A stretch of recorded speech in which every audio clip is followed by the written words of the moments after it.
This young man awakened the ability to absorb luck. He discovered the person in front of him is a child of luck, but his own luck is lower than even a tea server. Although his luck is at the bottom of society, he still crushes the child of luck to dust. People call him the Lord of Bootlicking, because with his SS tier lying skills, he managed to hug the thigh of the world's biggest female villain. What? You lack pills to break through? Take these 500 pills and break through. You're going to a secret realm and afraid of dying? Take this Dharma treasure. Even if you die 100 times, I can still revive you. You want to absorb the luck of a supreme realm powerhouse? I'll take you to kill them. No more long-windedness. Let's begin. Bro, remember to like and subscribe to help the channel survive. Enjoy the show, everyone. One morning at the Shin Manor. Right now, in the living room, Su Jing called out warmly, "Wanger, come quickly and pay respects to your father-in-law." A handsome and imposing young man walked in. "Greetings, Lord Shun. He is the son of Su Jing, Su Bei Wang." Rewinding back to a time before this, his name was Su Ke. A minute ago, he was a noble gold-ranked citizen in the 22nd century. But the next second, his face suddenly turned black. He spat out something.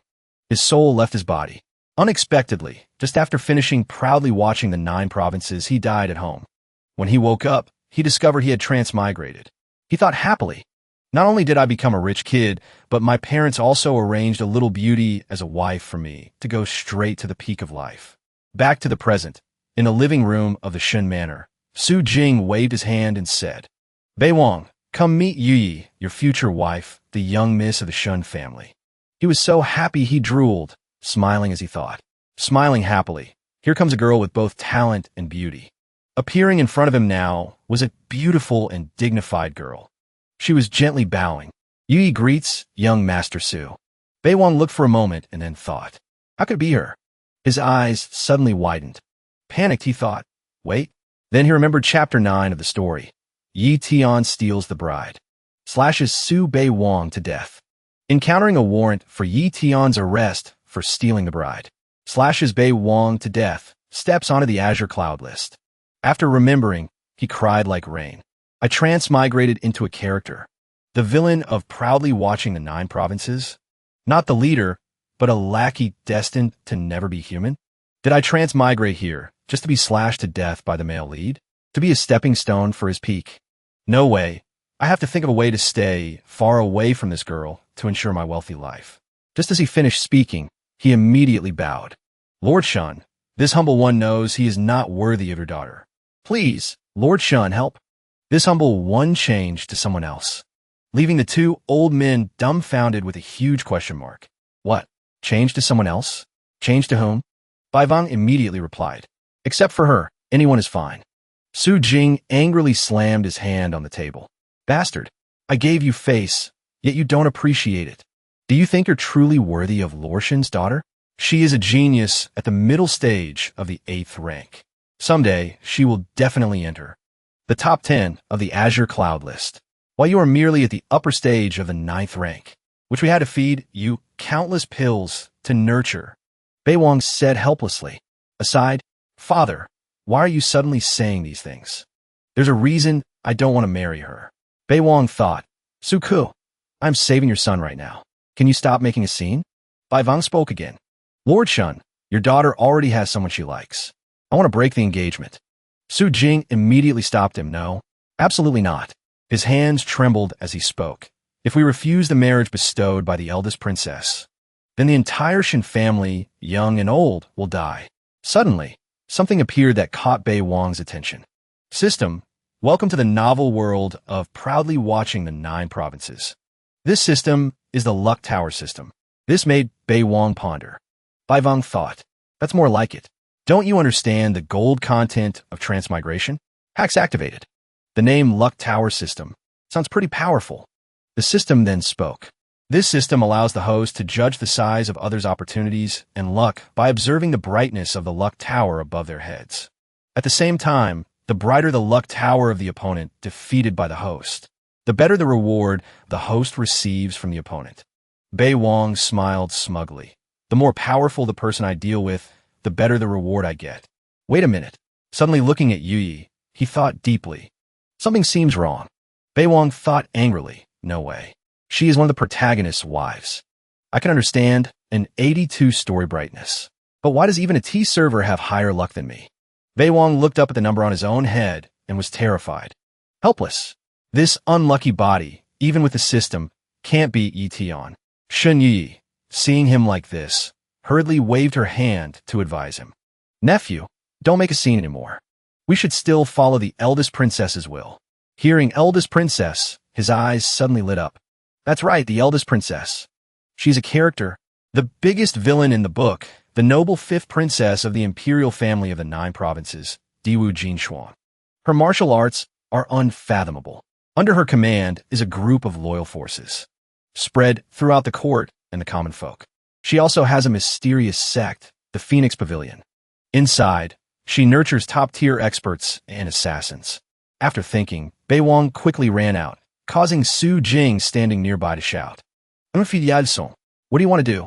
Bei Wang ran out joyfully. I can live on, he said gleefully.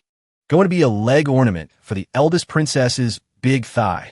Then he thought of the eldest princess's fair white legs and was mesmerized. Not happy for long, his face fell. So many people? Looking over, he saw a man standing there. It was the eldest princess's close eunuch. Eunuch Yu, a third-rank grandmaster. He immediately came up with a bright idea. Got it. Bei Wang approached Eunuch Yu and spoke. Eunuch Yu, Ian Bai Vong. I have business and wish to see the eldest princess. Then he took out some money and said, please make an exception. Eunuch Yu happily accepted Bei Wang's money. Entering the hall, Bei Wang thought. Sure enough, time is money. Then he knelt down to pay respects. Greetings, Your Highness the eldest princess. Sitting in front of him right now was the eldest princess of Great Qian, Diwu Jinshuan. He looked at her fair legs, and his eyes lit up again. She glanced at him and said, stare a bit longer, and I'll send you to the castration room. Suddenly, it felt like a mirror shattered, about to pierce his eyes. Bei Wang covered his eyes in fear and cried out, eldest princess, spare my life. Your Highness is a goddess descended to earth. This humble official just admires you. Absolutely no intention to offend. The eldest princess looked at him and asked, who are you? Bei Wang bowed his head. Honestly reported, reporting to Your Highness, this humble official. Nama is Bai Vong. A few days ago, you bestowed a marriage upon this humble official. The eldest princess rested her chin on her hand, looking unconcerned. This princess remembers now. Bai Vong looks handsome enough. Pity his bone structure is too poor. At this moment, Bei Wang frowned in deep thought. Who can compare to you? You're a character, the villain. You're the big boss who holds a grand finale. My progress in the book hasn't even passed 1/10. Then the princess waved her hand and said, if you can't give thanks, then get out. This princess has no time to listen to your nonsense. Bai Vong pleaded earnestly, Your Highness, this humble official wants a treasure. He added a few thoughts in his head. Thank your head. The princess glanced at him, pondering for a moment, then said, no one has ever dared to seek this princess to demand a reward. What value can you create for this princess? Bei Wang bowed his head and replied. This humble official heard a very important piece of news. Elder Chui's eldest son has signed a contract with a demon. The eldest princess was stunned. Really? Bai Vong replied. If the information is incorrect, this humble official will atone with death. Thinking of that group of people, he calculated, Great Qian and demons are sworn enemies. Elder Chui is an important dog of the eldest princess. The male lead in the novel accidentally discovered this and exposed it, reaping benefits from both sides. To appease the public anger, the eldest princess had to throw Elder Chui's entire family into prison, not only losing an important pawn, but also losing face. The eldest princess looked at Bei Wang. Those who dare to raise demons must die. You have established merit. What do you want? Hearing these words, he was still kneeling at the eldest princess's feet. Bei Wang bowed his head, looked down at her feet, and said with a very lecherous expression, this humble official wants a bottle of stamina potions. He smiled brightly at her, thinking to himself, compared to those vulgar desires, my life is more important. Stamina potion here is a type of medicine that can increase combat power several times over. At the same time, it can sustain flight continuously, with no side effects. The eldest princess smiled faintly. Then she threw out a blue bottle of stamina potions to Bei Wang. This made him overjoyed, saying, thank you, Your Highness. Then thought, A big shot is truly a big shot. The eldest princess smiled and said, "For your sake, this princess allows you to choose one more bottle." Bei Wang smiled till his eyes squinted, immediately choosing a bottle of realm-breaking pills, not forgetting to say, "Your Highness is too kind." The princess pointed at Bei Wang and asked, "Have you encountered danger? Can you resolve it?" Bei Wang gave a social smile and replied, "Eldest princess, it's very difficult. If your Highness is willing to help, this lowly one would be extremely grateful." The eldest princess got angry and immediately gave Bei Wang a slap, shouting loudly, "Useless!" This made our brother Wang sweat buckets in fear. Terrified, he scrambled to run out quickly, not forgetting to say, "This humble official takes his leave." After getting out, Bei Wang rested his chin on his hand. His eyes narrowed, thinking calculatingly. Now I can be considered a hair on the eldest princess's leg. Wait until I firmly hug the eldest princess's big thigh. Then the engagement can be cancelled. Why is my heart still so fearful? Just as he arrived home, Bei Wang was caught by the servants who said, "Young master, you're out." Master asked this lowly one to take you to Tai Bai Tower. He shouted helplessly, "Going to Tai Bai Tower for what?" Scene shifts to Tai Bai Tower. Just as he entered, someone greeted him. Brother Su, husband and wife affection, truly makes others envious. Bei Wang was confused, not understanding what was happening, and shouted, "What?" Looking towards Yu Yi wearing a red veil, he was even more stunned and shouted, "What is going on here?" Su Jing walked over to Bei Wang, angrily pointing at his face and scolding. "What? Of course, we booked the wedding banquet." He thought, "Do you hate that I'm not dying fast enough?" At this moment, Yi Tian, the male lead in the novel, arrived. "Dog thief, go to hell." Yu Yi rushed out to block him, saying, "Stop," then stood to protect Bei Wang. Seeing this, Yi Tian angrily told Xiao Yi, "Step aside. I will kill this dog thief Bei Wang and take you away." Yu Yi immediately dodged the question. "I don't know you. Leave." But in her heart, she thought, "Yi Tian, go quickly. There are too many experts here. You can't kill him."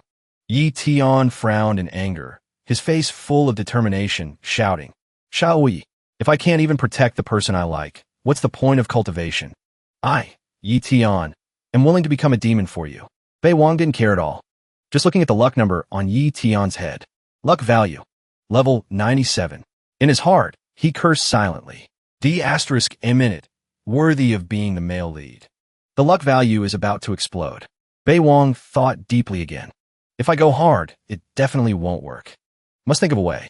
Bei Wang smiled, grabbed Yu Yi's wrist, and asked, "Yu Yi, is this your friend?" Making Yu Yi astonished, thinking to herself, "I can't reveal it. If the eldest princess finds out I refuse this marriage, the Shun family will all die." Yi Tian angrily rushed forward. "Let go of her." In his heart, he secretly thought, "Dog thief, you simply don't know what kind of existence I am. I am someone looked after by the heavens.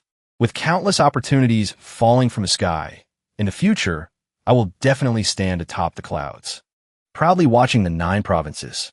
Thinking this, the gaze of Yi Tian became even colder. "Go to hell." Then he held his sword and rushed quickly to attack. Everyone around watching was terrified. Terrifying sword chi absolutely can kill an 8th rank realm cultivator. But a second later, the sword was stopped by Bei Wang. Yi Tian froze, unable to stab further. Bei Wang used only 2 fingers to block it, and calmly asked, "Want to kill me?" Bei Wang frowned, his face cold, saying, "Dream on." Then he snapped his fingers, sending Yi Tian flying far away, heavily injured. His sword shattered in midair. Yi Tian stumbled back, frowning from the force of the blow. His whole body trembled, standing unsteadily. He stabbed the sword hilt into the ground, clutching his painful chest, thinking, "How can this be? Isn't he also a 9th rank trash who ate a bunch of pills? How can he be so powerful?" Yi Tian had just stood up not long ago, when Bei Wang shouted, "Did I let you stand up? Kneel for this, daddy." Then a block of red fire appeared in Bei Wang's hand, swinging a huge gust of wind towards Yi Tian, causing him to fall directly to his knees. Bei Wang looked at Yi Tian. "The strength you are so proud of. Is that all?" Everyone around witnessing this was amazed.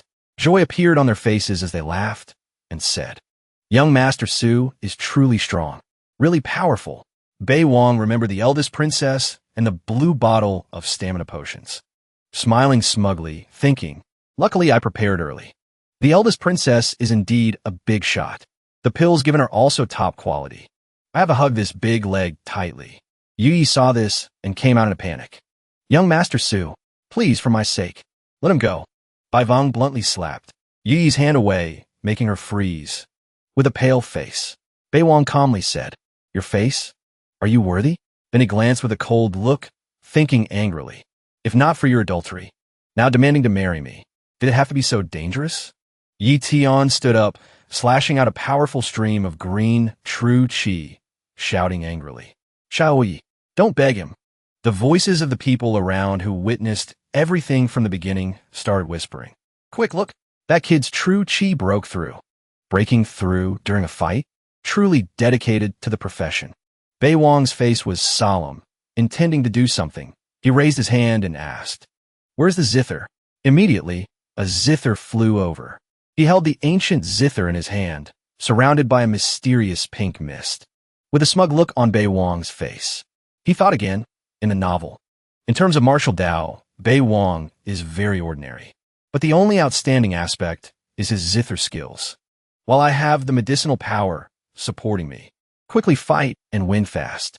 Break through to the lower stage of the 8th rank.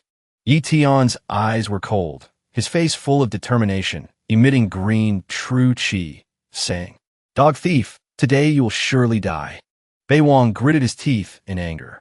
His eyes filled with rage, a fire burning in his body, cursing. D***, you block that too? Is being a child of heaven so amazing? The two sides confronted each other. He raised his voice and asked, Do you feel you're good enough? Bai Wang smugly plucked a zither string towards Yi Tian, causing the wind to blow wildly around. He stood there holding the zither, extremely calm.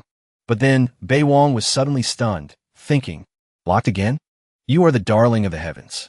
I have an unlucky constitution. What can you do? Today this daddy will cut off your dog head. Thinking this, Bai Wang showed a face full of determination. Yi Tian froze in fear, thinking, I can't die like this. I haven't proudly watched the 9 provinces yet. Haven't looked down on the common people yet. Absolutely cannot die here. Yi Tian fearfully used his hand to block Bai Wang's attack. Suddenly, the spatial dimension cracked. Bai Wang was astonished. It's a Saint Realm 1st grade. Does this Yi Tian have a helper? Yi Tian was sucked into another dimension, causing Bai Wang and everyone there to be surprised.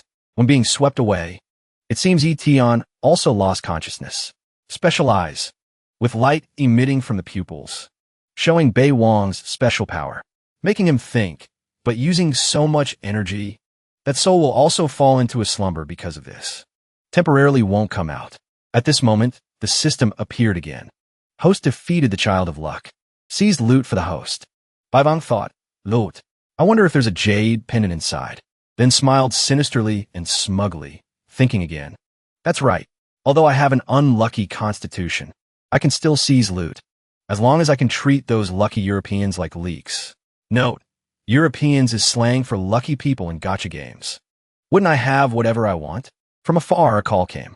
Vangya. It turned out to be Su Jing walking over, asking Bai Wang worriedly. How are you? Are you hurt? Bai Wang smiled and said, I'm Yufine. Pity that brat got away. Everyone who appeared and witnessed everything from start to finish was amazed, happily praising. Young Master Su is young, but his kung fu is very powerful. Young Master Su, remember to protect us in the future. Bai Wang smiled calmly and said, Sure, nothing else today. Everyone disperse. When everyone had dispersed and left, only Yi and Bai Wang remained. Yi trembled, about to say something, but was afraid and stopped. Seeing this, Bai Wang said, If you have something to say it quickly. If not, then leave. Yi put her hand on her chest, worriedly and earnestly begging Bai Wang. I beg you, please spare Yi Tian. As long as you don't kill him, I am willing to marry you. Whatever you want is fine. Bai Wang smiled. Starting tomorrow, you move to the Su Manor. Yi was stunned and surprised upon hearing this. Bai Wang was smug, thinking in his heart, with such a perfect tool in hand, why be sad that Yi Tian didn't come to give a red envelope? Bai Wang laughed heartily, then thought of the eldest princess and Yi Tian, thinking, my ultimate goal is the shocking opportunity to change the 9 provinces continent. Now, the most critical task to achieve the goal is to hug that eldest princess's big leg. Early morning at the Su Manor, Bei Wang took out a piece of paper from his sleeve, saying, "Now is the time to witness a miracle." Bei Wang looked at the table and saw a book, a white glass bottle, and a broken piece of glass. He used a bit of magic to open the book, read it, and said, "I don't practice swordsmanship. This is useless to me," holding the fragment in his hand. "This fragment. Looks like I have to gather fragments to open a secret realm. To get the plot item. Most precious." Bai Wang smiled smugly. "I can't do it. Need to rely on Yi Tian." He picked up the bottle again, overjoyed. "This is the earth core body tempering milk. I need this." Suddenly, a bottle flew into the air, emitting white smoke. Bei Wang spread his arms to receive it. "This is the earth core body tempering milk. I need this." The bottle created a new dimension, and Bei Wang stood on the water of the earth core body tempering milk.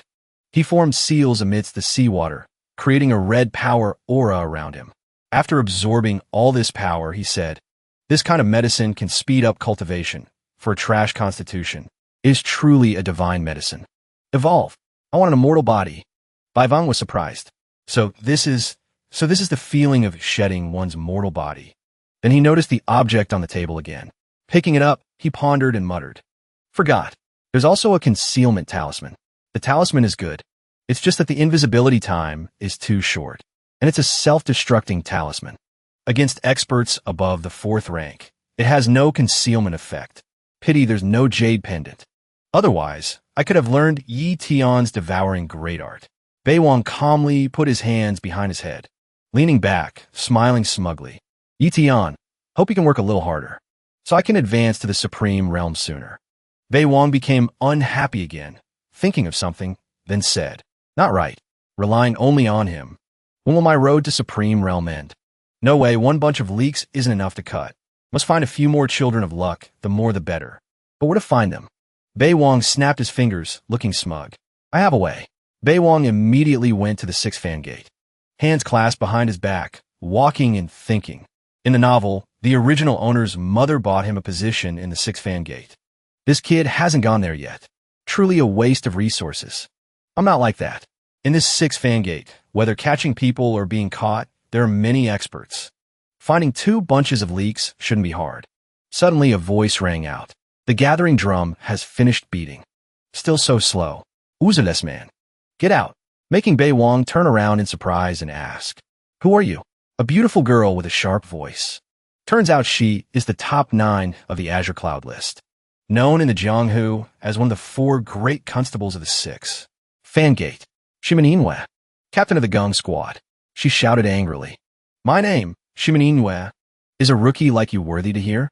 Bei Wang smiled, thinking to himself, "Expert, speak of leaks, and leaks arrive immediately. I have to see if I can beat her." Bai Wang smiled smugly. "I really don't know how to get out. How about you demonstrate a bit?" Shimin Inwe angrily held a knife and said, "You dare be arrogant in the Gung Squad? Tired of living, right? Here, what I say goes." Then she threw the knife at Bei, making him scared, cursing silently.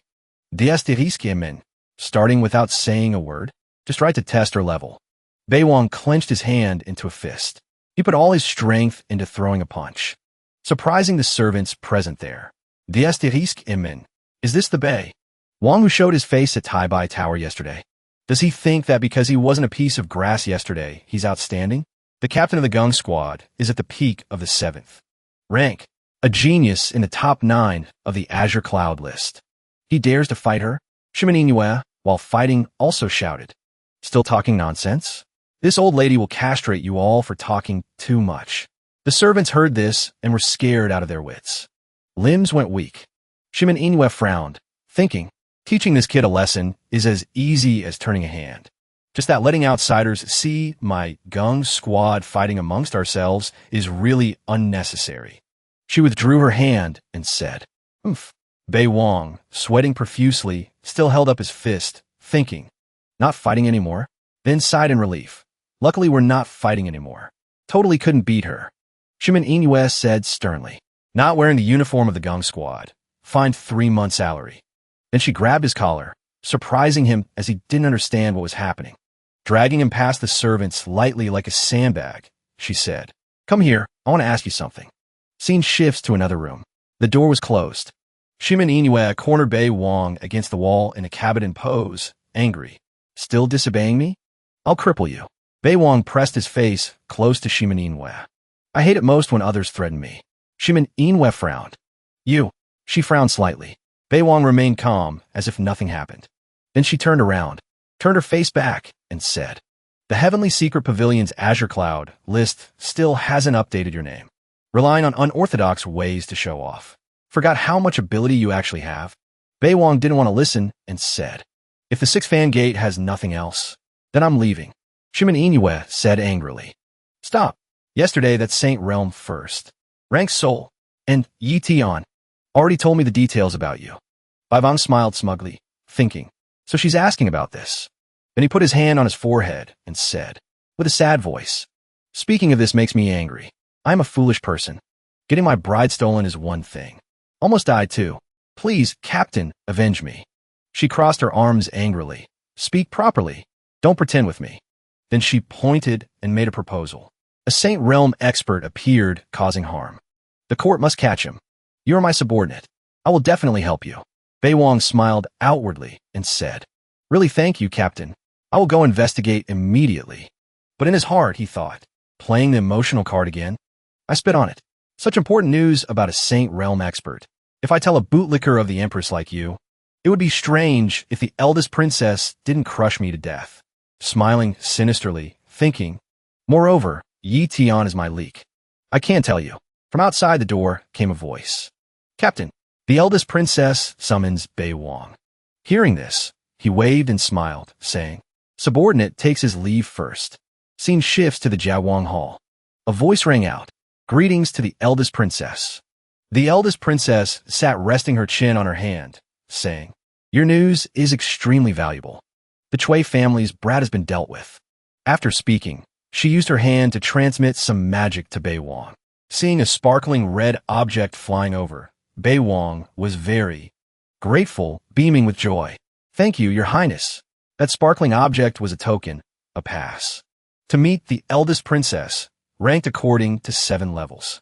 Saying, Huang, Dan, Lang. Purple token is the highest. Gifted a red card. Finally, I have a ticket to hug the big leg. He thought. Next, a bright red flag emitting magic flew over. Along with Diwu Jinshuang's voice. This demon-expelling banner is also gifted to you. Bai Wang smeed it. Thank you, Your Highness. Then he reached out to receive it, and a small stream of blood flew around his index finger, causing a drop of blood to drip, as if to take more power. Taking the demon essence from the demon's body, then putting it into true qi and refining it into the flag. Bei Wong held the flag, frowning, corners of his mouth curling up in a smug smile, thinking, with this flag, under situations where the strength gap isn't large, I can easily suppress high-level demons. The beautiful eldest princess sat resting her chin, saying, Even the trashiest bone structure has been improved. Not bad. He smiled till his eyes squinted, answering excitedly. To serve Your Highness, this subject dares not be lazy for a day. He anticipated, Is there another reward? The more the better. Responding to Bei Wong's expectation were 2 words. Get out, uttered from the mouth of the beautiful princess Jin Shuang. Seductive. Bei Wong froze, forced a smile, and said, Yes, then gradually disappeared. Anyway, it's still early. Better not return to the 6-fan gate, first to avoid those girls causing trouble for me again. I remember there are quite a few treasures in the south. Thinking this, he strolled leisurely among the bustling market where people were trading lively. Suddenly he noticed a guy, with luck level 32, buying something. Boss, I want to buy this inkstone. After the guy bought it, the luck suddenly skyrocketed from 32 to 92, making Bei Wong surprised, unable to believe his eyes. He ran over, frowning, hurriedly grabbing the special inkstone, saying, Boss, I want this. Leaving the guy and the seller stunned, not understanding what happened. Bei Wong thought, this is a big treasure. Can make luck value go from level 32. Jump to level 92. The guy panicked. Angrily, I took it first, making the boss in the middle awkward and helpless seeing customers fighting. Bei Wong was determined to have that treasure. He confidently showed the powerful token. I am under orders from the eldest princess. Here, to patrol. Turning the guy from lucky to unlucky, scared pale, daring not to say anything. This inkstone. I won't be polite. Take it. He paid the boss 2 bills and left happily amidst the suffering of the guy with luck 32. Walking and holding the inkstone, he smiled and thought, did I just discover a hidden function of the system?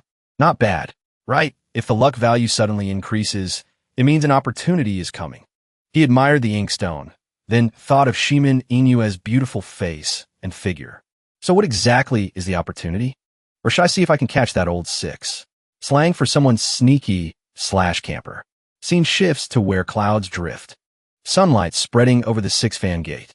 In sight, Ximen Yinyu angrily scolded by Vong. Why back so late? This captain has waited for you for a long time.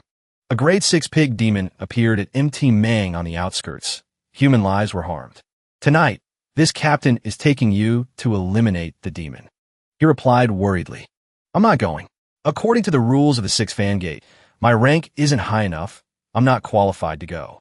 Hearing this, she turned her beautiful face with sharp, stern eyes and said, you are now an elite of our gung squad. This captain is specially commanding you to nurture you. Don't disappoint this captain's painstaking efforts. He moved close to Shimin Inue, making her a bit surprised, smiling and looking straight in her eyes, saying, forget it. If I can't beat the demon and get the captain eaten by the demon, then what? Saying abusing public power for private revenge, so obviously, who wouldn't know? He thought. Responding to that smile was a more dangerous smile from the captain of the gung squad. Orders of the 6-fan gate must be absolutely obeyed. Bei Wang wasn't easy either. He smiled and said, Captain Shimin, don't walk a narrow path. Hearing this, she was annoyed. Brows slightly furrowed, sighing. This time, you have to go whether you want to or not. Of course, if you're dissatisfied with me, you can find the commander to complain. Or go cry to the eldest princess. Saying that, Shimin Inue coldly turned and walked away, leaving Bei Wang annoyed, thinking to himself, this chick is deliberately acting up. Truly arrogant. He stared at the newly won inkstone, worried and fearful, thinking, that quasi-grade 6 beast, tonight I must bring some more people. I haven't researched how to use this treasure yet. Bei Wang ran quickly to find a way. Must find someone to help. Scene shifts to Taisu Palace. Eunuch Yu forced a helpless smile. Young Master Su, isn't this meeting too frequent? He held out the token, answering cheerfully. Isn't this because I'm afraid the eldest princess will forget me? Showing my face more often gives a sense of existence. Hearing this, he smiled and welcomed him, saying, Her Highness the eldest princess is still at the equestrian field. Follow me. Next, a beautiful natural scene appeared. On the field, there was something like a polo goal. In a nearby field, Princess Jin Shuang was riding a horse, holding a polo stick, hitting a small ball, looking very powerful. A ball flew over, directly passing through the goal. Sycophant Bei Wang seized the opportunity, watching happily, clapping and saying, Great shot. The image of the stunningly beautiful Diwu Jin Shuang with overwhelming aura appeared. Bei Wang's eyes were mesmerized, staring at Jin Shuang without looking away. Truly a fairy. Her voice rang out sharply. Get over here. He went to her, smiling broadly, holding the inkstone, saying happily, This is a small item this humble official wants to honor your highness with. Diwu Jin Shuang looked down at Bei Wang with a cold face and said, These eyes of yours are actually useful. You know your goods. Ordinary people wouldn't know what this is. He smiled brightly and said, Otherwise, how would I dare to come find you? Jin Shuang pointed at the inkstone he was holding and said, This inkstone, although ordinary, has a formation sealed inside. Bei Wang looked at the inkstone, puzzled. A formation? She withdrew her hand, looked at Bei Wang, and said bluntly, Idiot. A red mist appeared around. He stared at the inkstone, thinking, Is this giving me the legendary blood-binding item? White smoke tendrils weaving. Inside the bright red smoke like fresh blood. Amidst the smoke, something like an iron cage appeared, along with Diwu Jin Shuang's voice saying, In this cage, you can forcibly suppress your opponent, bringing the opponent's true chi and your true chi to the same level. But for martial artists surpassing the middle stage of the 6th rank, the cage's formation might be shattered. Cannot suppress. Of course, there are exceptions. Looking at the small iron cage in his hand, Bai Wang spoke up. Thank you, your highness. He grinned, thinking to himself, a bronze rank like me. If I meet a gold rank, I can't beat. Then rely on this inkstone to drag the opponent from gold down to bronze. Then use proficient bronze rank mechanics to defeat him, and it's done.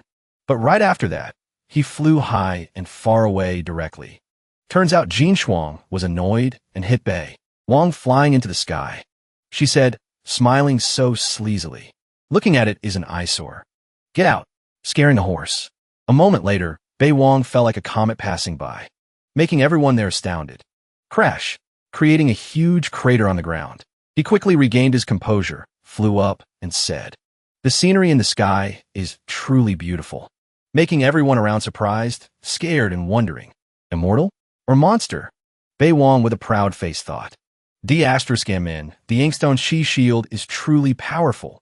Didn't die from that fall. But I definitely cannot provoke the eldest princess. If I provoke her to madness, she really will beat me to death, and I can only eat dirt. He walked calmly among the crowd, praising him. Young, but can already go to the sky to see the scenery. Look at him and look at us. An uncle sighed and said, "Cannot compare." Then pulled a piece of paper out from his person. Thinking of Shimin Inue's arrogant face. Now I have the chi suppression formation and the concealment talisman. Not necessarily not your opponent. He gripped the talisman tightly. Moreover, you provoke me first. Whoever provokes first is despicable. The photo of Gung Squad Captain Shimin was torn apart. In Bei's thoughts and sinister smile. Scene shifts tonight. Amidst the gloomy forest, a crescent moon emitted light. Shimin Inue was walking with Bei Wang. He looked and smiled. She was a bit worried, thinking to herself, why suddenly so calm? Shouldn't he be scared and begging for mercy? Shimin Inue picked up a stone. Looking at the stone, strange shapes appeared and emitted a faint purple smoke. The stone she held was the Six-Fan Gates Demon-Seeking Plate. Specialized use, the higher the rank of the monster. The red light will be more intense. Shimin Inue looked for a moment and spoke. The demon is nearby. We split up to search.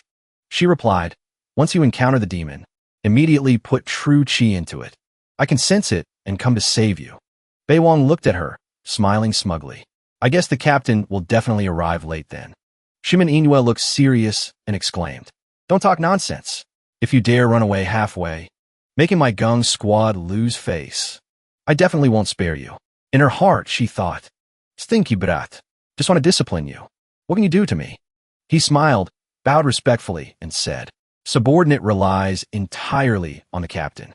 She crossed her arms, standing and watching, brows slightly furrowed, saying, good that you understand. Thinking, now you know fear? Too late, but I won't let you lose your life. Missing an arm or a leg? I'd be happy with that. Shimin Inue turned and flew up, gradually disappearing, leaving only Bei Wang standing there thinking. Although there's no one else here, I can't touch her arbitrarily. To be the Gung Squad captain, she definitely has skills. If we fight, I don't have the advantage. Better to ambush for certainty. He glanced and said, arrived already?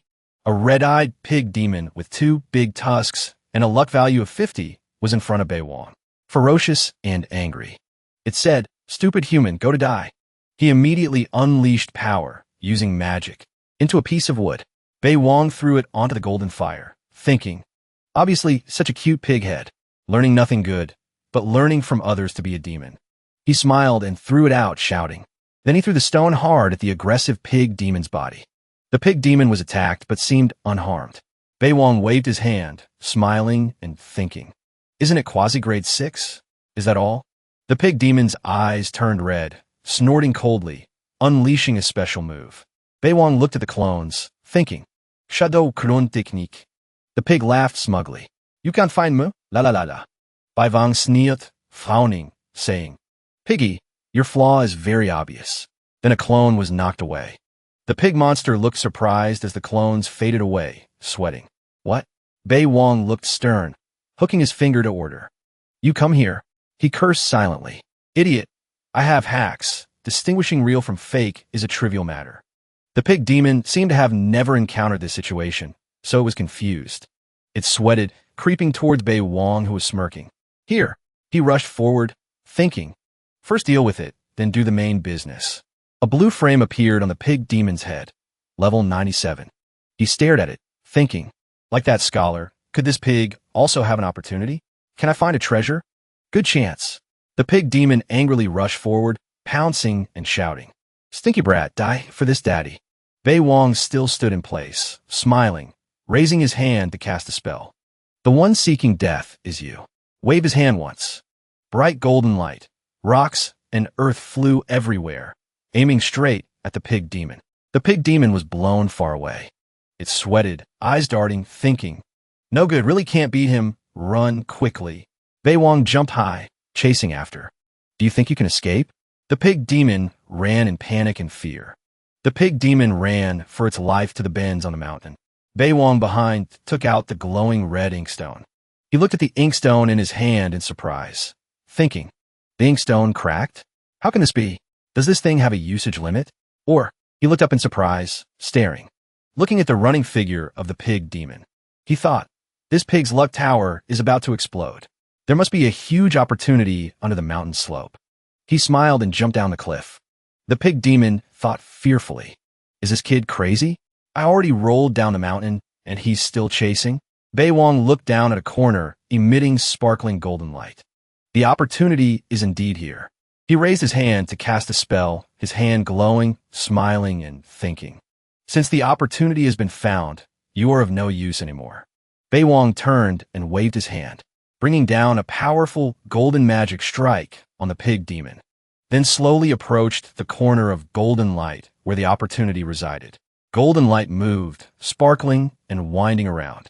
He looked serious. This is essence? It's essence again. Essence is a rare and important resource for martial artists during cultivation.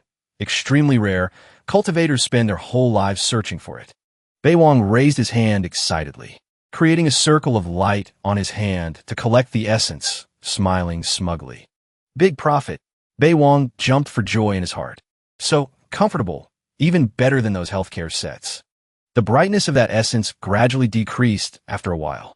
Bei Wang raised his hand, smiling, collecting the essence into the circle of light. The essence seemed to detect the intent. Want to fly away, but failed. Running for what? Don't be hasty. He absorbed the essence into his palm, feeling every stream of pure energy of the essence. Bei Wang closed his eyes tight, feeling the mechanics on every part of himself. Golden light flew around him. He opened his eyes, happy to have reached the upper stage of the 8th rank. Thinking, not a small harvest today. Such a treasure cannot be seen by others. Go quickly. A slender hand took out a yellow paper said to be a concealment talisman. He remembered the appearance of that purple-haired girl. Smirking, thinking, Captain Shiman, take your time playing. With a flash, Bei Wang's figure was gone, leaving only a layer of light mist. On this side, Captain Shiman worriedly held the round piece in her hand. What's going on? The demon isn't nearby. Could it be the demon ate that kid and ran away? A loud noise shaking the sky, coming from the mountain, caught her attention. Also, that huge commotion just now, what exactly was it? Suddenly, footsteps approached, making Captain Shiman turn around alertly. Who is it? A group of aggressive martial artists arrived. The leading man shouted, Shiman, what are you doing here at this time? Captain Shiman glanced over. I led my subordinate Bei Wang to MT Mang to eliminate a demon. Now, there's no trace of Bei Wang, still searching. She thought, they are people of the Wu family, the Empress's family. Looking at their appearance, did something happen? The leading man shouted to the group behind. Immediately find that guy named Su. Alive, I want to see the person dead. I want to see the corpse. In his heart, he secretly envied. My Wu clan worked hard to find the essence for so many years. Just appeared and disappeared. Cannot let others pick up this bargain. The next morning, a group of people aggressively rushed to the door shouting, Xu Baiveng. Someone rushed up and kicked the door. Get out here. Bei Wang calmly opened the door and stepped out. Seeing this, the group demanded, Are you Bei Wang? Hand over the item, otherwise we'll exterminate your 9 generations. Bei Wang remained calm, asking back, What item? The aggressive man screamed. You went to MT Mang and ran back in the middle of the night. Did you steal our Wu family's treasure? Guilty conscience, startled? Bei Wang didn't waver at all. I went to MT Mang to pick mushrooms. The man trembled with rage, pointing at Bei. You clearly broke into the Wu family's mine and stole the essence. Hand it over immediately. Otherwise, I'll report to the Empress to exterminate your 9 generations. He tilted his head, rubbing his chin. What are you saying? I don't understand. I really just want to pick mushrooms. Then he smiled brightly, pointing happily at the man whose face was dark and trembling. Right? Actually, I didn't go specifically to pick mushrooms. My superior took me to catch a demon. I couldn't beat it, so I ran. While running, I got hungry and saw a lot of mushrooms. The man blushed with anger, shouting, "Stop talking nonsense. Go in and search." Shoving Bei Wang aside, he strode arrogantly into the door. "Dig 3 feet into the ground if you have to. Find the essence." Walking, he suddenly felt something behind his back. A giant hand slapped him, leaving him no time to finish speaking, only screaming. Not good. Then a group of people were knocked flying out the door. Some were even heavily injured, vomiting blood, eyes rolling back. Bei Wang looked calmly and said, "Seeking death." The followers ran over worriedly calling, "Young master." Bei Wang's parents heard the commotion and stepped out asking, "Wang, or what happened?" He looked in panic at the person lying unconscious on the ground. "Isn't this the empress's nephew? Wang, or what exactly is this?" Bei Wang spoke calmly to his worried mother. "It's fine. This person trespassed into the Su Manor. According to the laws of Great Qian, trespassing into someone else's home without reason, the owner can kill them immediately without guilt. Madame Su Wadi. Laws are laws. The empress is so powerful, cannot be underestimated. You killed her nephew. Will she spare you?" A white bird flew over carrying a scroll. Madame Su patted his back, urging, "Quick, kneel down. It's an imperial decree." Madame Su and the master of the Su family, Bei Wang's parents, looked fearfully at the decree. "Vangya." Bei Wang looked serious, thinking, the imperial decree came so fast. At this moment, a series of spears appeared pointing at the sky. Fully armed soldiers pointed spears at Bei Wang, shouting, "Don't move." Hearing this, Bei Wang just gently turned his head to glance. The corners of his lips curled up slightly, showing disdain. He walked arrogantly before everyone's astonished eyes, voice carrying a chill. "I really want to see if this great Qian belongs to the Ji family or the Wu family." Scene shifts to outside the heavenly secret pavilion manor. On the board appeared, top 15 of the Azure Cloud list. Xu Bai. People around were surprised. Bai Veng? Who is that? This name has never been on the list. It's the young master of the Su family.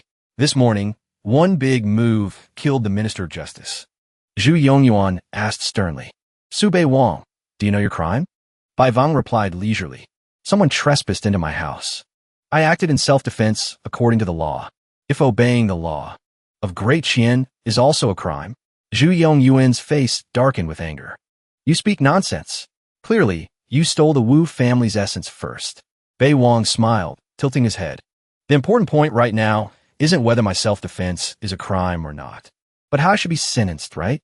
This has nothing to do with whether I got the essence or not. Don't confuse them." Then he spoke confidently. "As for framing me for stealing essence, that's a private matter of your Wu family.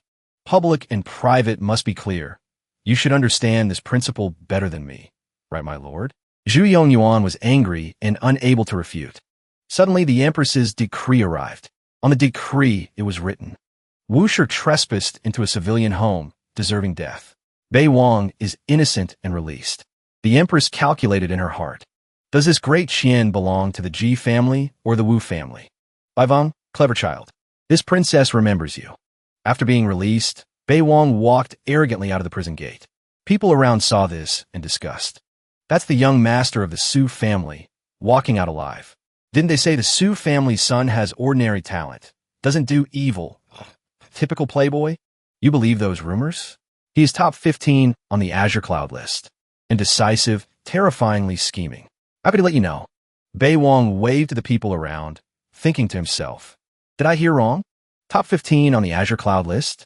While he was surprised that he had reached the top 15 on the Azure Cloud list, a loud shout startled him to a halt. Xu Bai Veng. In front of him appeared a man with an angry expression. He angrily demanded the item. Hand over the essence immediately. Bei Wang looked at him and replied slowly. Who are you? What essence? I don't have it. The person was Wu Shi's father, the Empress's elder brother, Wu Qingxi. He aggressively rushed forward, grabbing Bei Wang's collar. You stole my Wu family's supreme treasure, a heinous crime. Don't you read the law? Then you should know what the crime for stealing a heavy treasure is. Bei Wang looked serious, brushing away Qingxi's hand, grabbing his shirt. Lord Wu is pinning crimes on me too fast. I, on the contrary, don't understand. Essence is a spiritual object, of heaven and earth. How did it become your Wu family's item? Wu Chengxi threatened, taking out a search warrant. The search warrant is here. I am under orders to search your whole body. If you don't cooperate, you are defying the court. Saying this, he thought to himself, stinky brat, wait until I find the essence. I will definitely skin you and pull out your bones to avenge my son. Bei Wang heard he had a search warrant, and his expression darkened. Seems like in the Empress's heart, this nephew's life isn't important. The important thing is still the essence. I said she wouldn't let me off easily. Wu Qingxi glared and shouted, are you giving it back or not? Bei Wang just smiled and pointed. This humble one was under the eldest princess's orders to go to the mountain to find essence. The crowd around was surprised, sweating buckets. What eldest princess? The Empress and the eldest princess are not easy to deal with. Wu Qingxi naturally didn't believe the eldest princess would assign this to Bei Wang. He pointed and cursed. Who do you think you are? Why would the eldest princess find you for work? This official is under the Empress's orders to search the Su manor. Anyone bold enough to block the way will be charged with treason. If the essence isn't found, throw the Su family into prison. Bei Wang leaned over and said deeply, the Wu family's power is huge, cannot compare. If you really force it, I also have no choice. But you must seek the eldest princess's approval first. Wu Qingxi saw him, still being so arrogant, gritted his teeth, and ordered the soldiers behind. Men, arrest this stinky brat for me. I want to see if he dares to resist the court. Wu Qingxi thought, weak yet showing off, I spit on it. This daddy will torture an ant like you to death, so sure can smile in the underworld. Bei Wang didn't flinch, just smiled calmly looking at Wu Qingxi's group. Suddenly, purple mist appeared in the air. A woman sat with legs crossed, arrogant. So what if I dare? Wu Qingxi saw it was the eldest princess and knelt down in fear. Greetings, eldest princess. He didn't expect the eldest princess to appear. The eldest princess's primordial spirit? She personally showed up for this lowly brat? The eldest princess's primordial spirit looked down. If this princess goes against the court, what can you do? Wu Chengxi gritted his teeth, face dark. Eldest princess, this is the Wu family's private matter, the Empress's will. The figure of the eldest princess looked stern, waved her hand, and struck. Wu Qingxi nearby was immediately hit by the palm strike. He vomited blood and fell to the ground. Bai Wang bowed respectfully. Your Highness, the essence is born of the spiritual energy of heaven and earth. It is an ownerless spiritual object, not the Wu family's item. In his heart, he calculated. The eldest princess never helps others deal with these trivial matters. But relying solely on my own strength, I made both the Wu family and the Empress lose face. Killing Wu Shi and walking out of prison arrogantly, this is capability. Naturally, she isn't afraid of the Empress's faction suppressing me. The eldest princess looked down. The Wu family wants the essence. If you have the skill, come find this princess to take it. Two people came forward to help Wu Qingxi up. He thought, Diwu Jinchuang's strength is superb. Right now, the Empress isn't sure of winning against her either. Can only temporarily endure. The road is still long. Bei Wang glanced at Wu Qingxi and said, Lord Wu, regarding the essence, forgive this humble one for being helpless. Wu Qingxi helplessly gritted his teeth. You just wait for this, daddy. Bei Wang leaned over and replied, if your Wu family wants revenge on me, that means opposing the eldest princess. Remember that carefully. He thought to himself, he is truly a clown. Blue sky and white clouds at Jiaowang Hall. The eldest princess sat with crossed legs, praising. Well done. Reward, an orange token. Bei Wang looked at the token in the circle, accepting it. This humble official is overwhelmed by the favor. Heart rejoicing. Continue trying to upgrade to the purple token. Must hug this big leg tightly and not let go. He bowed, taking out the sparkling essence. This is a gift this humble official dedicates to your highness. The eldest princess glanced and evaluated. This essence, are you really willing to give it to this princess? Bai Wang bowed respectfully. It's just a tiny essence. What does it matter? This humble official is willing to die for your highness. Wherever your highness points, this humble official will strike there. The eldest princess glanced, brushing her hand. Sycophant. She threw out the hairpin in her hand. This princess won't let you suffer a loss. Bei Wang caught it, thinking happily. D*MN. Just a hairpin is a saint treasure, worthy of being the strongest female villain. The eldest princess held the essence and said, I'll keep half of this essence. That's enough. Speak, what reward do you want this time?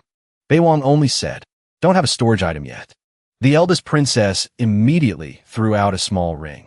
He happily raised his hand to catch it, but it didn't fit, making his next words a bit ambiguous. Your Highness, your subjects is a bit big. The eldest princess glared darkly. Why so much nonsense? He replied playfully. This humble official dares not. Wearing the female-style ring on his hand, he evaluated.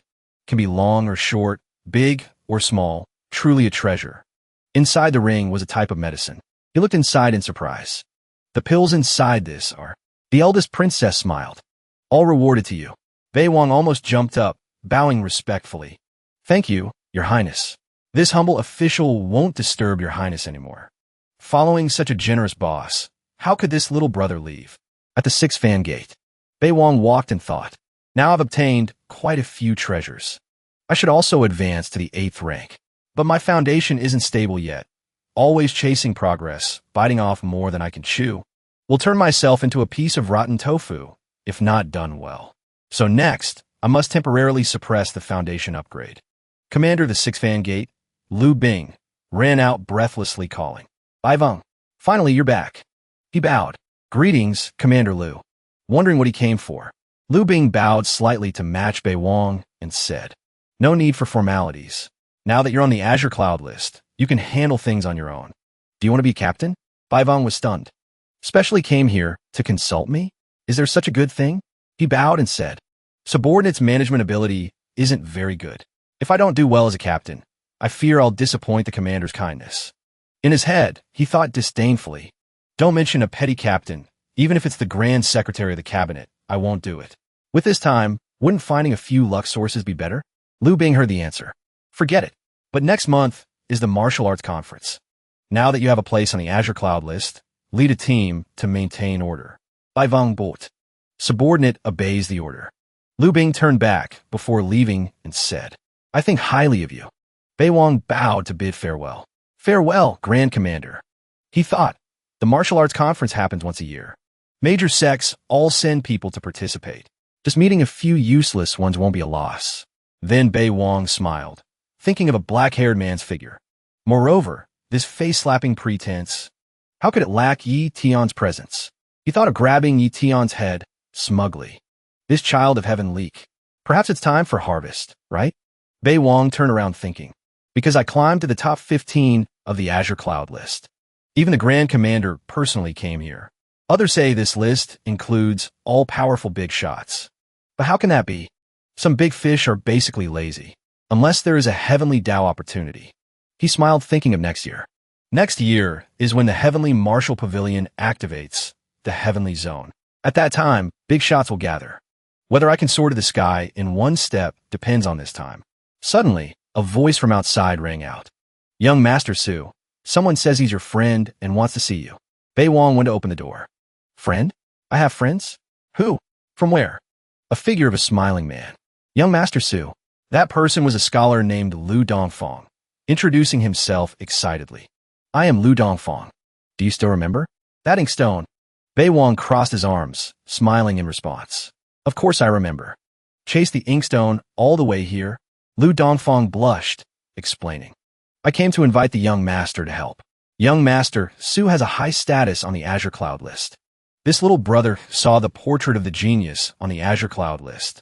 Only then did I know I had eyes but was blind before. Wang crossed his arms opposite him. Help. Let's see if I have time. Beiwang secretly didn't want to help. Polite? Who would waste time on an unimportant person? Dongfang presented seriously. Urgent matter. A group of grave robbers wants to dig up my ancestor's grave in the suburbs. This little brother really has no choice, can only shamelessly come here to ask you. This little brother absolutely won't let young Master Su help for free. There will be a generous reward. Beiwang replied with a bored face. Is that so?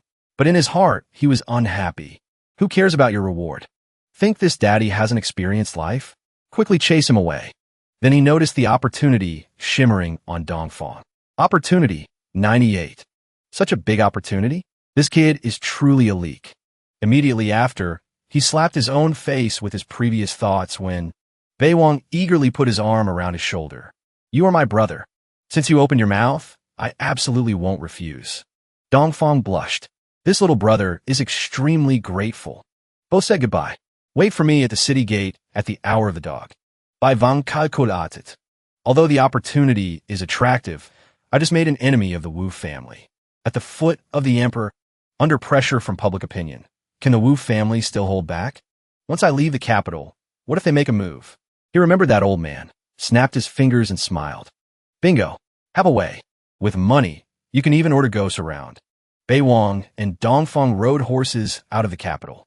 On the way, someone followed closely behind, making the empress difficult, killing someone of my Wu clan. You little bastard, you still dare to leave the capital? The old man with rat eyes looked gloomy. As long as you're not dead, my Wu clan's humiliation will not be washed away for a day. Quiet night. A group of people digging the earth, laughing cunningly. Looks like we can find treasure tonight. What's the rush? It's all ancient tombs. There are no descendants showing up either. Bai Vang glanced over. Isn't this your ancestor's grave? Dongfang teared up. Brother Su, I lied. That's not my family's ancestral grave. Dongfang whispered guiltily, explaining. The owner of this tomb was an 8th rank realm martial artist from our village when alive. Alone, no descendants. I thought there might be burial objects in the tomb, so I got greedy. Who knew those grave robbers also targeted it? They are either 8th rank or 9th rank. I can't beat them, so... Bai Vang was speechless. What do you want to do? Dongfang cried. This little brother is incompetent. Still at the chi refining stage until now. Everyone looks down on me. Big brother Su, must help me. The best treasures in the tomb are all yours. The group detected the movement and shouted. Who is there? Come out quickly. Bei Wang stood straight and imposing. Coincidence. We have companions. The grave robbers smiled sinisterly. 2 rookies dare to rob us? 2 people stood tall as the group rushed over shouting. Go to die. Bei Wang just casually unleashed a move and shouted. Then the group was blown away. Dongfang looked at the people lying on the ground in surprise. One move killed all these people? Brother Su is truly unfathomable. Bai Vang urged. Behind. Still standing there for what? Quickly enter the ancient tomb first. On the ground, the grave robbers might have ascended to heaven. The tomb door opened. Both went down the tunnel. Dongfang happily saw the treasures. Bei Wang looked and concluded. Seems the treasure with the big opportunity is inside this coffin. Dongfang was excited. Brother Su, I said I would give you a generous reward. I won't go back on my word. You just choose these items. Bei Wang looked at the pile of shining gold treasures, evaluating. Which of these is the treasure with the big opportunity? Or are all of these big opportunities? He looked over and said, Brother Lu, let's see what treasures there first, okay? Dongfang picked up an ancient book. This volume is swordsmanship. Wu Chun. Dongfang turned and said, Brother Su, this is middle grade mystic rank. If having this swordsmanship in hand, becoming a sword immortal isn't a dream anymore. For you, Bai Vang refused. This kind of swordsmanship suits you very well. You keep it and use it. Hearing this, Dongfang was moved and said, Brother Su treats me even better than my father. While Bei Wang thought, the luck tower, luck didn't change. This is useless. Dongfang took out a stone slab. Bei Wang put his hand on it, held it, and said, Not this one either. This is a defensive shield. I don't need it. You keep it. Hearing this, Dongfang's eyes filled with tears. Moved, thanking him, saying, Young Master Su's great kindness. This little brother doesn't know how to repay, even if working like an ox or horse. Bei Wang frowned, seeing the luck tower remain at 36, thinking, Not these things either. What the hell is it? Feeling guilty, Dongfang took out some gold bars and said, But if Brother Su only takes these ordinary items, I also feel restless eating and sleeping. Suddenly, Bei Wang sensed a special aura emitting from a brown scroll. Could it be? He took it and said, To let you eat well and sleep well. I will take this. Seeing this, Dongfang unexpectedly cried, hugging Bei Wang's leg. Little did he know, at this moment, the luck tower on his head dropped to 10. Bei Wang felt more comfortable. He has thoroughly given up the opportunity. The luck tower is so dim. Looks like I bet right. As for Dongfang, he was extremely moved and said, Brother Su treats treasure like trash. I feel ashamed and inferior. From now on, willing to follow Brother Su's words. Please accept me. Bei Wang grabbed his shoulder and said, Don't be like this. Actually, one who wanders in Jianghu easily gets opportunities. When the time comes, you can seek my help. Dongfang said, Brother Su's great righteousness. I will cultivate diligently. Search for opportunities. He bowed his head and thanked. Strive for a day to repay Brother Su. Bei Wang accepted and said, Let's say goodbye here. Wait until there's an opportunity to meet again. Done. Dongfang left.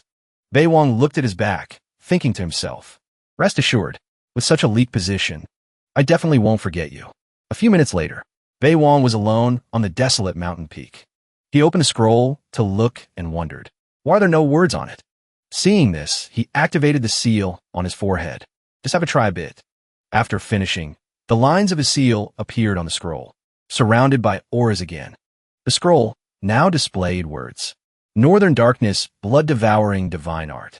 This method is extremely dangerous. Must be cautious. Bei Wang saw this and thought, the atmosphere highlights it just right. So, true chi must be put in to cultivate this method. This technique is to devour others' blood essence to temper the magic body of the physical body for oneself. Cultivating to the third level can turn one into a warrior with full defensive armor. He imagined himself turning into a warrior with armor and turn pale. To the fifth level, will upgrade to rebound skill. Even if beaten by many people, can rebound at all. The brown scroll displayed more words. Cultivator reaching the sixth level. Physical body crosses the heavens. One punch to kill the 9 heavens gods and Buddhas. Reading this, the eyes of Bei Wang wanted to pop out. He frowned, cursing silently. Diestiriskemen really knows how to brag. Cross the heavens? One punch to kill gods. Does the 9 provinces continent have such powerful existences? If not for the luck, tower proving it's a treasure, I would just treat it as a pile of words. Thinking, Bei Wang closed his eyes to concentrate. Should I cultivate a bit? Devouring others' blood essence? Is there really such a good thing? Amidst the encompassing darkness, purple auras appeared winding around. Bei Wang opened his eyes. He smirked. If I miss this, I won't see it again. Just get it done. At this moment, a purple aura appeared on his hand. He put true chi in. Later, ancient characters appeared on the scroll, along with a purple aura surrounding it. To be safe, first must probe the situation. Suddenly, thunder and lightning struck violently from the sky, startling Bei Wang. He looked up at the sky uneasily. Not good. It's tribulation clouds. There is lightning tribulation. The aura, purple, still continued to surround the scroll. Lightning continued to strike down more violently. Bei Wang still gripped the scroll tightly, looking up at the sky worriedly. This kind of technique is abnormal. Therefore, the heavenly Tao does not allow it. TSK. Although this technique isn't bragging, but I just started. Cannot resist this lightning tribulation. Seeing lightning across the sky, an old man leaning on a cane walked over and said loudly, Little bastard, your death date has arrived. Bei Wang was worried, but still tried to calmly reply. Are you from the Wu family? But in his heart, he thought, Diestiriskemen, 3rd rank, can't beat him. Must quickly signal to summon Unikyu. The old man smirked and said. This old man spent several hours, not hesitating to use a forbidden talisman to seal the mountain. Now on this mountain, any signal cannot be transmitted out. The old man added, Now whatever trump card that lowly woman of the Diwu clan gave you, use it all. This old man allows you to stall for time. As for Bei Wang, he felt, this time is big trouble. Small stones broke off from somewhere. The old man said, Stinky brat, dare to kill descendants of my Wu clan. Slapping the face of the clan. My Wu clan, this daddy won't let you die so comfortably. I want to slowly torture you. Make you unable to live or die. After he finished speaking, the ground cracked, unable to withstand the immense pressure. To protect his life, Bei Wang offered up the scroll and said, Senior, have mercy. I can let you advance to the Nirvana realm. The one-eyed old man saw this, smirked and said, Relying on a tiny ant like you? Knowing fear, so started to talk nonsense, right? Bei Wang held the sheepskin scroll in his hand, explaining fearfully, No, I really have a way. This is what the eldest princess sent me to find. The white-haired old man snatched the sheepskin scroll and ordered, Give it here. His eyes slyly glanced at the sheepskin scroll, thinking, What that SL*T Diwu Jinshuang looks at are all treasures. The old man held the sheepskin scroll, read it, and said to Bei Wang, "Kid, you believe this kind of nonsense technique?" Bei Wang shook his head and said, "I don't know. This is what the eldest princess asked me." But he hadn't finished speaking. The old man interrupted, revealing his true colors, smiling sinisterly, saying, "Now it belongs to this daddy. This daddy robs it to see what that stinky woman can do." He began to put true chi into the piece of paper. Strange symbols began to appear on the sheepskin scroll. His eyes stared at them. Suddenly he thought, "It's actually real?" Suddenly, an anomaly appeared in the sky.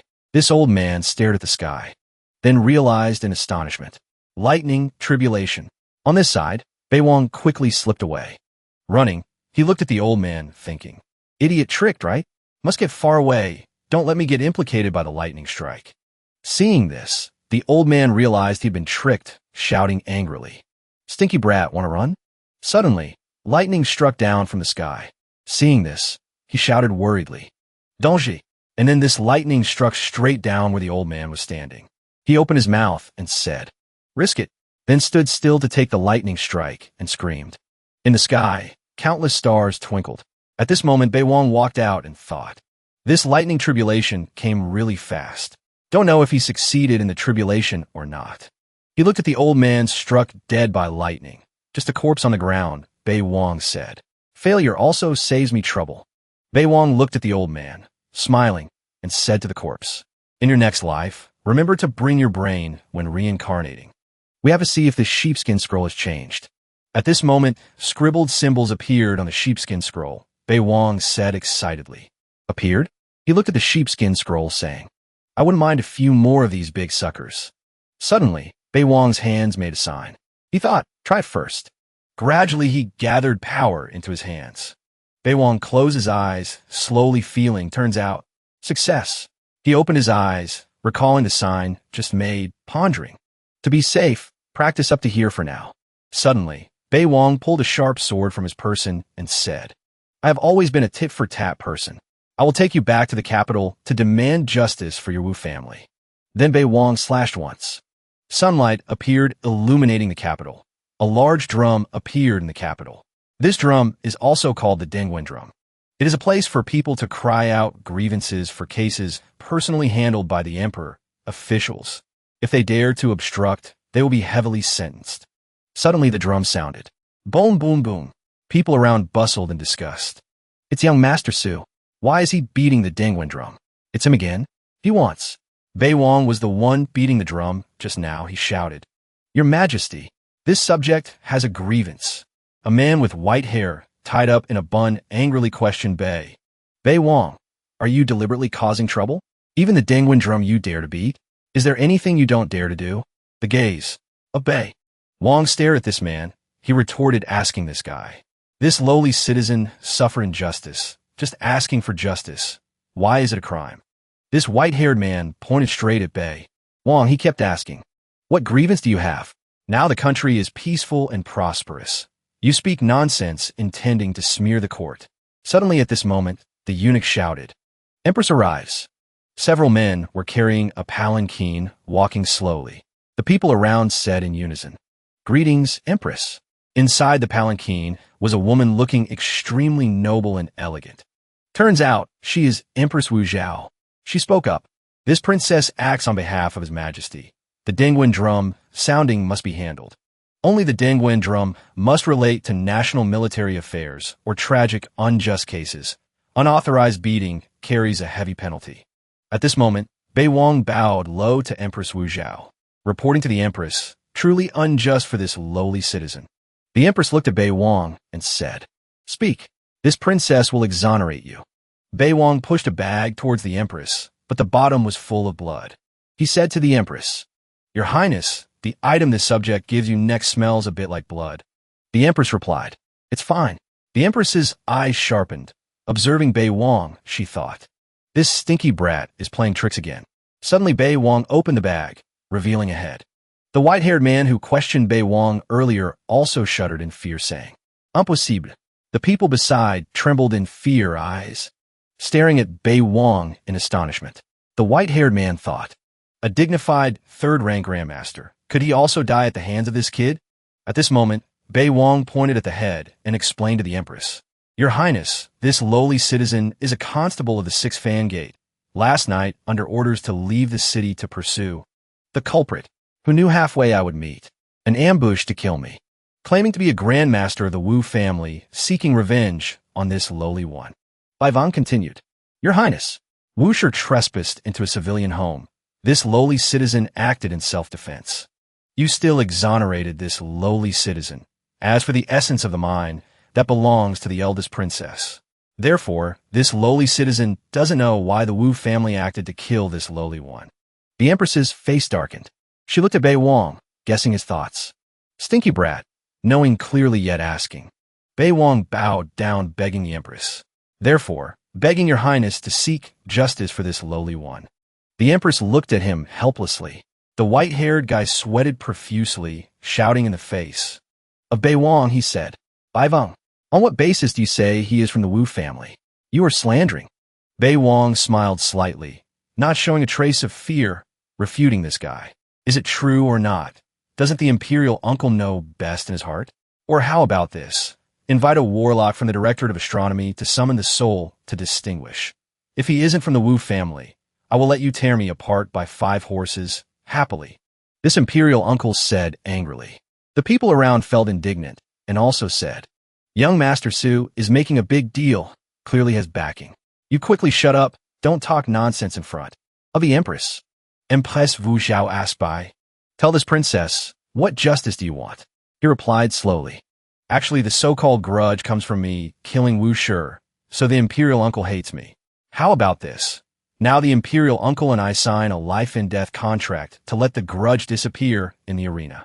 His eyes were firm, asking the Empress, Your Highness, this request isn't excessive, right? Hearing this, the people around discussed incessantly. Is young Master Su crazy? He is a 5th rank realm, wanting a life-and-death duel with an 8th rank. Isn't this actively sticking his neck out for the Wu family to chop? He is the Imperial uncle, casually throwing a spell. She would crush him to death. Bei Wang glanced at the Imperial uncle and said, If Your Highness has no opinion, then we will sign now. The Imperial uncle sweated profusely in fear, thinking, This kid has always been full of tricks, now being arrogant with me in front of so many people, definitely has an escape route. Bei Wang looked at the Imperial uncle, smiling and asking him, Are you signing or not? You can openly kill me.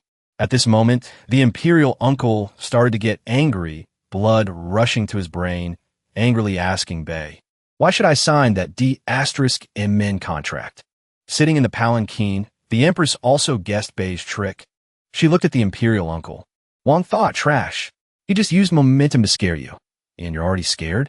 The Imperial uncle's face turned purple with fear. Bei Wang stood aggressively in front of the Imperial uncle and threatened him. Imperial uncle, I gave you a chance, but you didn't appreciate it. Openly you don't dare, on the contrary, you specialize in sneaking around, right? At this moment, the Imperial uncle was extremely angry, pointing at Bei Wang's face and saying, I don't want to bully the weak with the strong.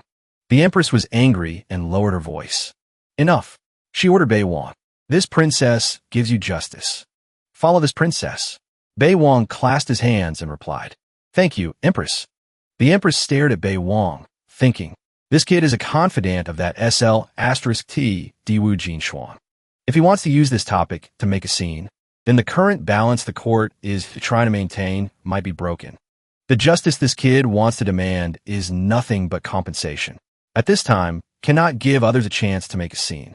The people around observing the conversation between Bei Wang, the Empress, and the Imperial uncle spoke up, praising and discussing Bei Wang. This kid's methods are quite good. Do you say the Empress will kill him directly? No wonder the eldest princess values him. Truly a copy of the eldest princess 10 years ago. The eldest princess first entering the court was also like this. From then on, calling the wind and rain, feeling this kid can also do it. Light shone shimmering inside the Empress's palace. The Empress's voice said, This princess knows your grievance. She said to Bei Wang, Whatever you want, say it. As compensation, this princess will satisfy your request. Bei Wang bowed down, answering the Empress. Namping Beast Blood Essence, Grade 3, a Red Star Erasure, a Poison Origin Persimmon, and 10-9 curved spirit ginseng pills. Since the Empress has been so frank, this lowly citizen doesn't need to hide anymore. The Empress looked at him angrily, thinking in her heart, "Stinky brat dares to blackmail this princess? Truly doesn't regard this Empress as anything. The Wu family lost a grandmaster, yet still has to compensate you with a body-tempering treasure?" She angrily rushed down, grabbing Bei Wang's shoulder, saying, "Daring to be so arrogant. Do you think this princess really doesn't dare to chop you to death?" Suddenly Bei Wang dodged his shoulder from the Empress's hand, saying, "Your Highness, doing so, this lowly citizen is willing to wait for death with folded arms." At this moment, the Empress let go of Bei's shoulder. He stared at the Empress, thinking uncomfortably, "You all want to kill me. I won't let you bleed much. Do you stars know how painful it is? Moreover, I also have backing, not afraid of you. Furthermore, this Empress has been blinded by the ambition of power. Full of ambition. Usually, this kind of person will especially like to show off outside, because of the benefits of power," the Empress said to Bei Wang. "Young age, yet so greedy." Hearing that, he replied, "Your Highness." Initially, the essence was ownerless, yet was claimed by Imperial Uncle Wu as the Wu family's. And the things this lowly citizen seeks are not considered precious. How can it be called greedy? The Empress said unhappily to Bei. "Except for the beast blood essence. The other things you need are all earth-rank body-tempering resources. Appetite is quite big." Suddenly Bai Wang's face darkened. He thought, if not for that unlucky guy resisting the lightning tribulation, I would have lost my life long ago. Now just needing a little compensation, is it excessive? If this daddy had the ability, would I still need to bargain with you? I would have killed your entire Wu family long ago. After a while, the Empress said, "Forget it. This princess will satisfy your greed. You withdraw." Bei Wang stood bowing, replying to the Empress, "Your Highness has a noble heart, the bearing of a mother of the nation. This lowly citizen is moved to tears." Scene shifts to the Su manor. Bei Wang's father and mother worriedly asked him, "Wanger, that Wu family sent out a grandmaster. Were you hurt?" And the father instructed Bei Wang, "Wanger, in the future, restrain yourself a bit. The power behind the Wu family is complex and huge. The Empress has secretly nurtured many lackeys." Suddenly Bei Wang moved close to his father and said, "Father, so what if I am small in front of the Wu family? There is still the eldest princess." Bei Wang's father looked fearful. Sweat dripped down his cheeks. As for Bei Wang's parents, worried about their son, she kept asking him, "Wanger, tell mother the truth. Is the eldest princess really reliable or not? How exactly did that third-rank grandmaster die? Could it be like everyone says? The eldest princess arranged a guardian for you? By Wang Rishuat. Mother, rest assured, if enemies come, fight." At this moment, Bei Wang pondered, "I just want this effect. Like renting a luxury car to pick up girls. Whether I have money or not isn't important. The girls thinking I have money is enough. The Wu family now thinks I have a big shot protecting me, so they won't easily act again." Suddenly someone announced, "Reporting to young master, someone from the Wu family seeks an audience." The faces of Bei's parents, Wang, were fearful and worried for their son, but he reassured them. "Father, mother, I'll go out to see. Rest assured, they dare not do anything to me." Outside, the Imperial uncle shouted, "Xubai," but he walked out leisurely as if nothing happened. He approached, looking confused, asking this Imperial uncle, "Are these the things the Empress asked you to bring?" The Imperial uncle gritted his teeth, asking Bei Wang, "How exactly did my brother die?" Bei Wang approached, answering the Imperial uncle's question. "Struck dead by lightning." This Imperial uncle heard the absurd answer and questioned, Bai Wang back, "Nonsense. Tell me who killed my brother." He frowned, fearing nothing, replying, "Said it and Senior doesn't believe it. Your brother was really struck dead by a bolt of heavenly lightning." The Imperial uncle angrily shouted in Bei's face, "Little bastard." He asked this guy back, "What? Did the Empress tell you to come here to threaten me?" Suddenly, the Imperial uncle threw a wooden box on the ground in front of Bei Wang, saying to him, "Kid, there will be a day I'll make you pay back 100-fold. Bei Wang's face was cheerful, bidding farewell to this Imperial uncle, thinking in his heart, "Except for speaking angry words and acting blindly, what else can you guys do?" He sat down, slowly opening the wooden box the Imperial uncle threw just now. Bei Wang held the bottles inside the wooden box, pondering. These are all body-tempering treasures. I was originally from a rich background, now even richer. Moreover, this time I must see how powerful the northern darkness blood-devouring divine art really is. Half a month later, the skies suddenly turned blood red. The citizens discussed fearfully. Is young master Su cultivating demonic arts? The blood-killing aura is terrifying. Heard that the treasures bestowed by the Empress are mostly earth rank. That young master Su is definitely an outstanding figure of wisdom and bravery in the 9 provinces. Geniuses meeting him must submit. A blonde girl stood watching the red sky, worried. What exactly does Bei Wang want to do? Why isn't he a bit like father said? Looking at him, he seems like a playboy but possesses fearless aura and calmness that suffocates others. Suddenly, footsteps approached. The girl turned back alertly. Turns out it was Bei. She asked, "What are you doing here?" The girl looked at Bei Wang and remembered. Since I've been at the Su Manor, this is the first time he came here. Could it be? Suddenly Bei Wang asked the girl warily, "Want to kill me?" The girl looked at Bei Wang blankly. He held a sharp sword, saying to the girl, "Are you tired of being calm all day? Rest assured, in my eyes, you and the prostitutes in the brothel are the same." Suddenly the girl snatched the sword Bei Wang was holding, then swung her hand to attack and cursed. "Bastard!" Yi stabbed the sword straight into Bei Wang, but there was no damage at all. The sword sank in deeper like a model. Seeing this, Bei Wang smiled brightly, teasing. "That's right. Use some force, stab deeper inside." The girl thought angrily. How can this be? Can't stab in. She tried to press the knife against Bei's chest. Wang as if nothing happened. Nothing happened at all. Yi scolded angrily. Always acting high and mighty, looking down on everyone. I hate you too. Then she gathered true chi into the sword to stab Bei Wang, but the sword returned to its original shape, unchanged from the beginning. Her face darkened, thinking, the true chi I put in disappeared? Why is it like this? Seeing Yi's helplessness, Bei Wang spoke up to provoke. Are you tickling me? Use some force. Being looked down upon by Bei Wang, Yi felt extremely uncomfortable. Bastard, go to hell. She gathered true chi to hit Bei Wang. But as soon as the true chi touched Bei Wang, he easily controlled it with one hand, saying arrogantly, "Is that all?" And then he used only one hand to shatter the sword into 100 pieces. Yi's face darkened. She was both scared and amazed, thinking, he easily took my stainless constitution, used the assassin's talent to neutralize it, even without using true chi yet. Why is he so strong? Seeing this, Bei Wang arrogantly turned and walked away. He even insulted her. What azure cloud list genius. Truly trash. But in his heart, he thought, seems like my secluded cultivation for half a month was effective. Before going to the martial arts conference to harvest leaks, must consolidate the results of the big leg bit. After going out, Bei Wang bumped into a carriage. At this moment, a voice rang out. Young Master Su, does this prince have the honor to invite you for a drink? This blue-haired man is the first prince of the great Qian dynasty, Ji Wu Dao, he said to Bei Wang. Now young Master Su is very famous. No one doesn't know. In the capital, this prince is ashamed to be inferior. Can only take the initiative to make friends. Bei Wang asked the first prince very frankly, does your highness want to kill me? Hearing that, Prince Ji Wu Dao refuted. No way.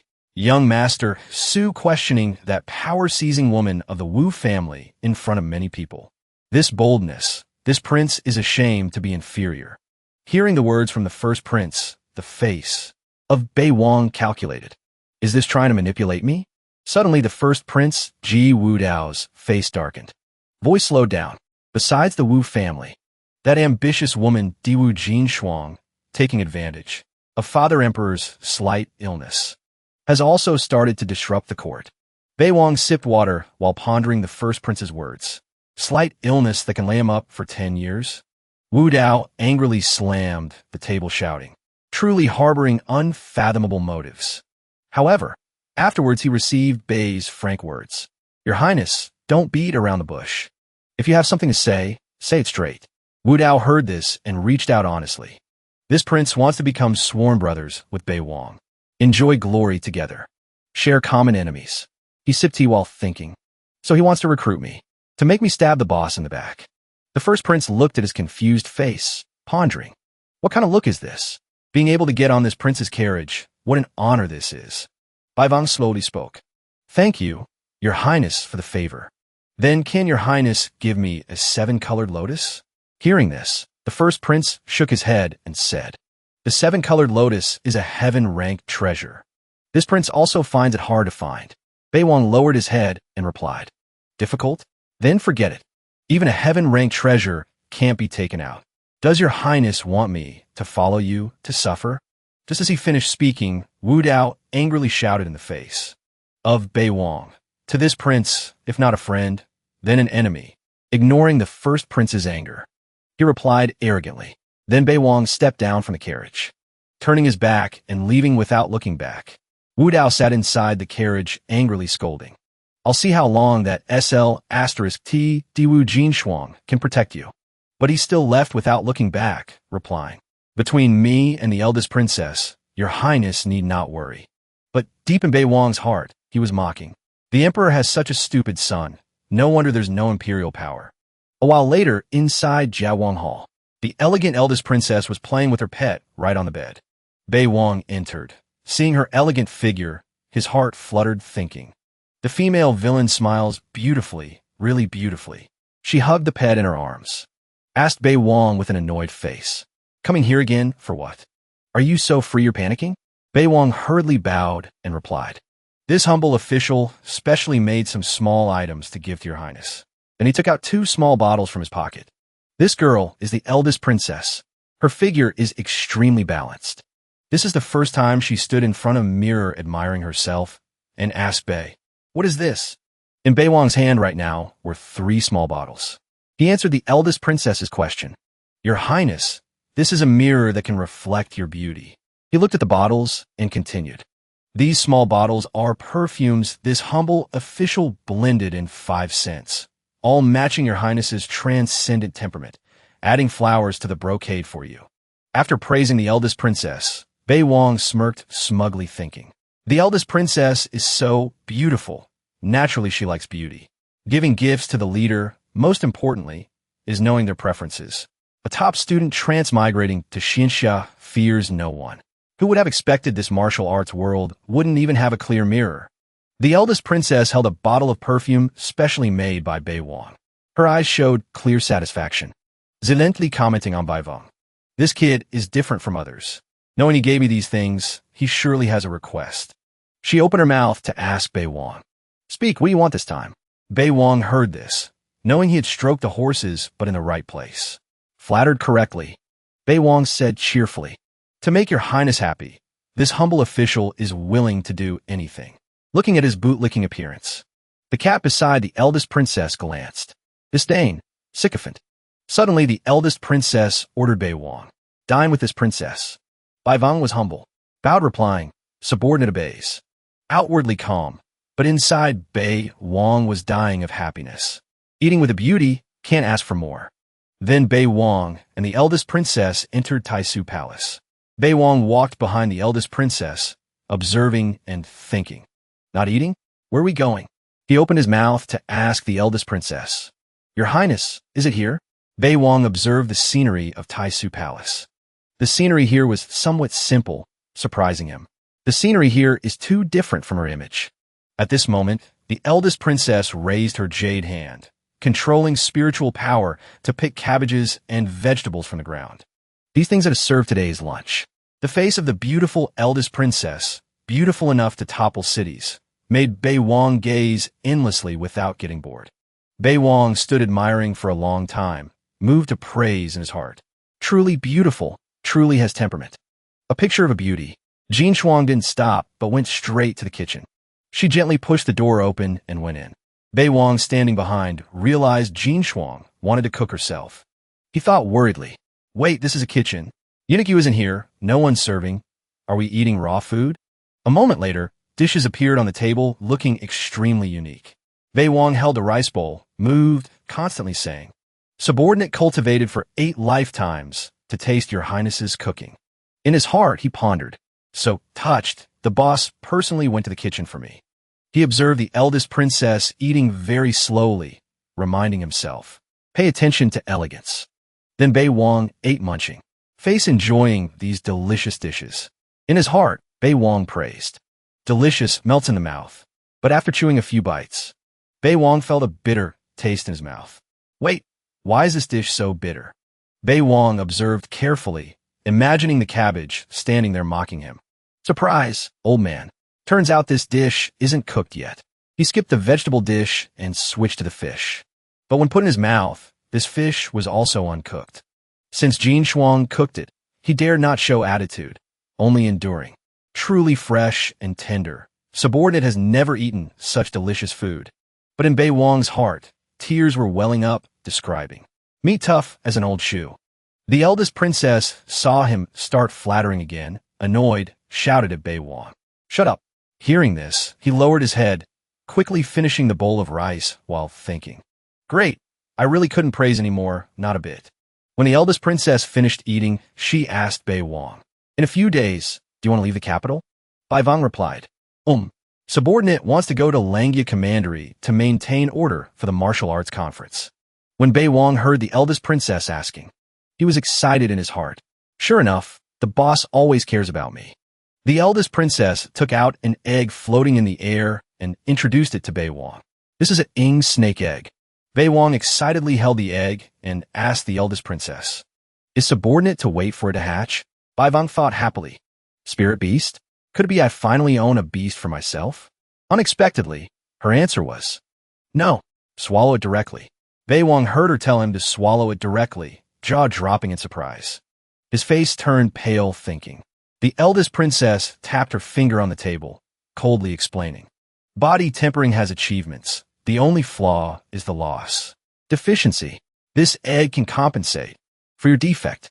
Bei Wang held the egg, observing carefully, and replied to the eldest princess. Thank you, Your Highness, for the guidance.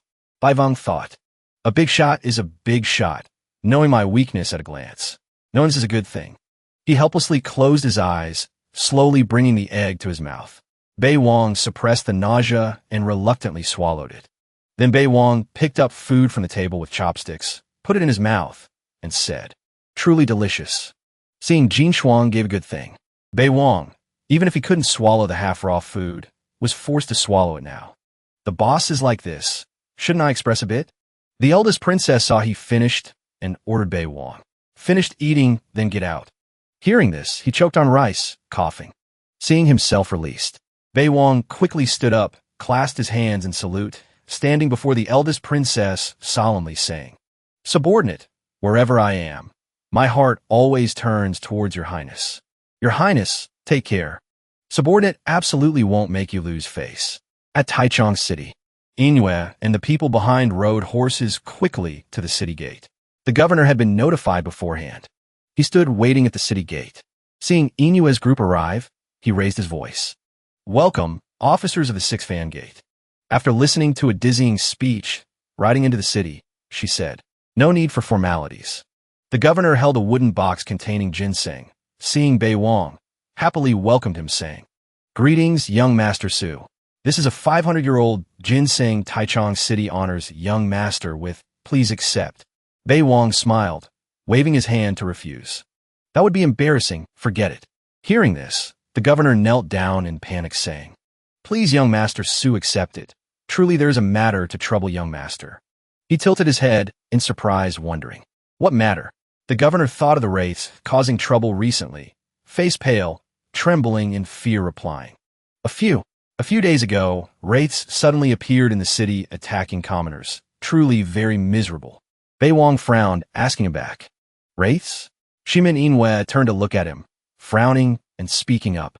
Bei Wang, since the governor expects so much from you, leave these wraiths to you.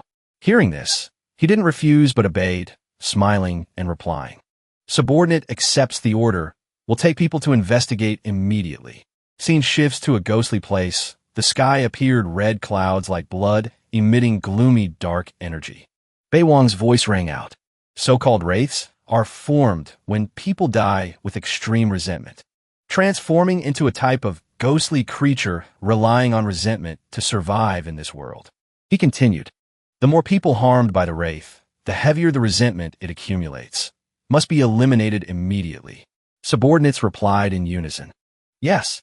Suddenly the door opened wide. Just as the door opened completely, a huge stream of resentment flew towards Bei.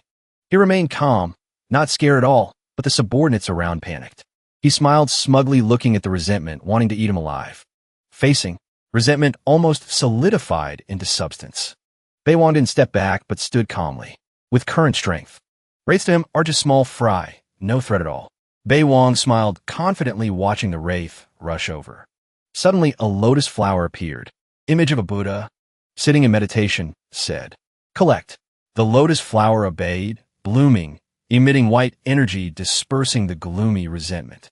Bei Wang saw the resentment nearly dissipated with one move, turned back satisfied, smiling at Yuan Hui, thinking, Monk Yuan Hui, top 7 of the Azure Cloud list, truly lives up to the reputation. Monk Yuan Hui lifted the green-skinned, gaunt ghost emitting dark red energy, questioning loudly. Where exactly did you come from?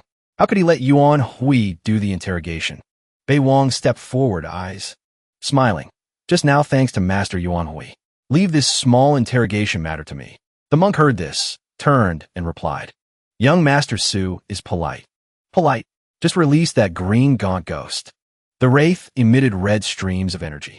Bei Wang put his hand on its forehead, using magic to start reading memories. When alive, my name was Zhao Ao, the richest young master of Taichung City. I fancied the young miss of the Su family, but she only liked the useless live-in son-in-law of her family. Memories flooded back.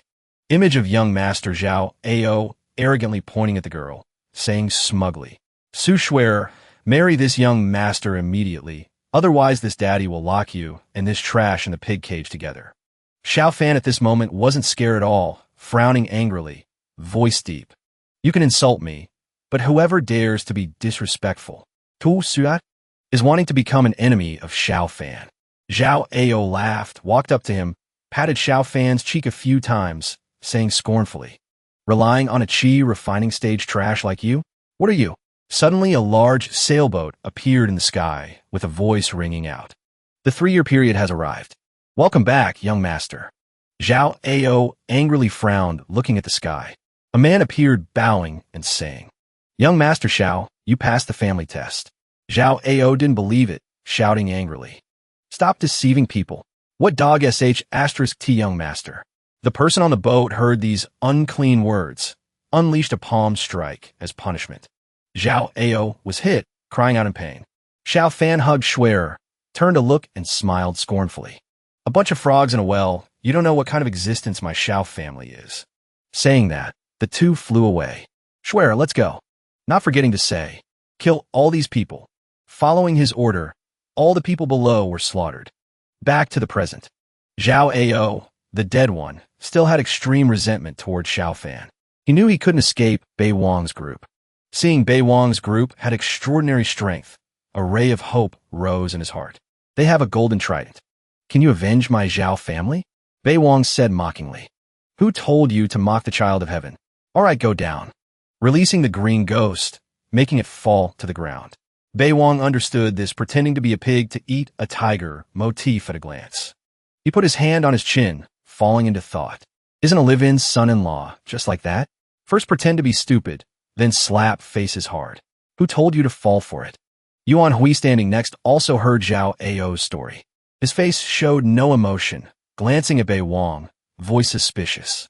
That golden trident is the totem of a holy land, representing an ancient orthodoxy inherited for 5,000 years.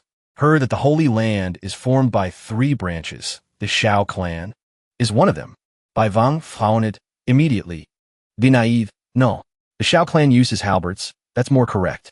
He lowered his head, corners of his mouth curling up in a smile. Thinking about someone, available for him to rob soon.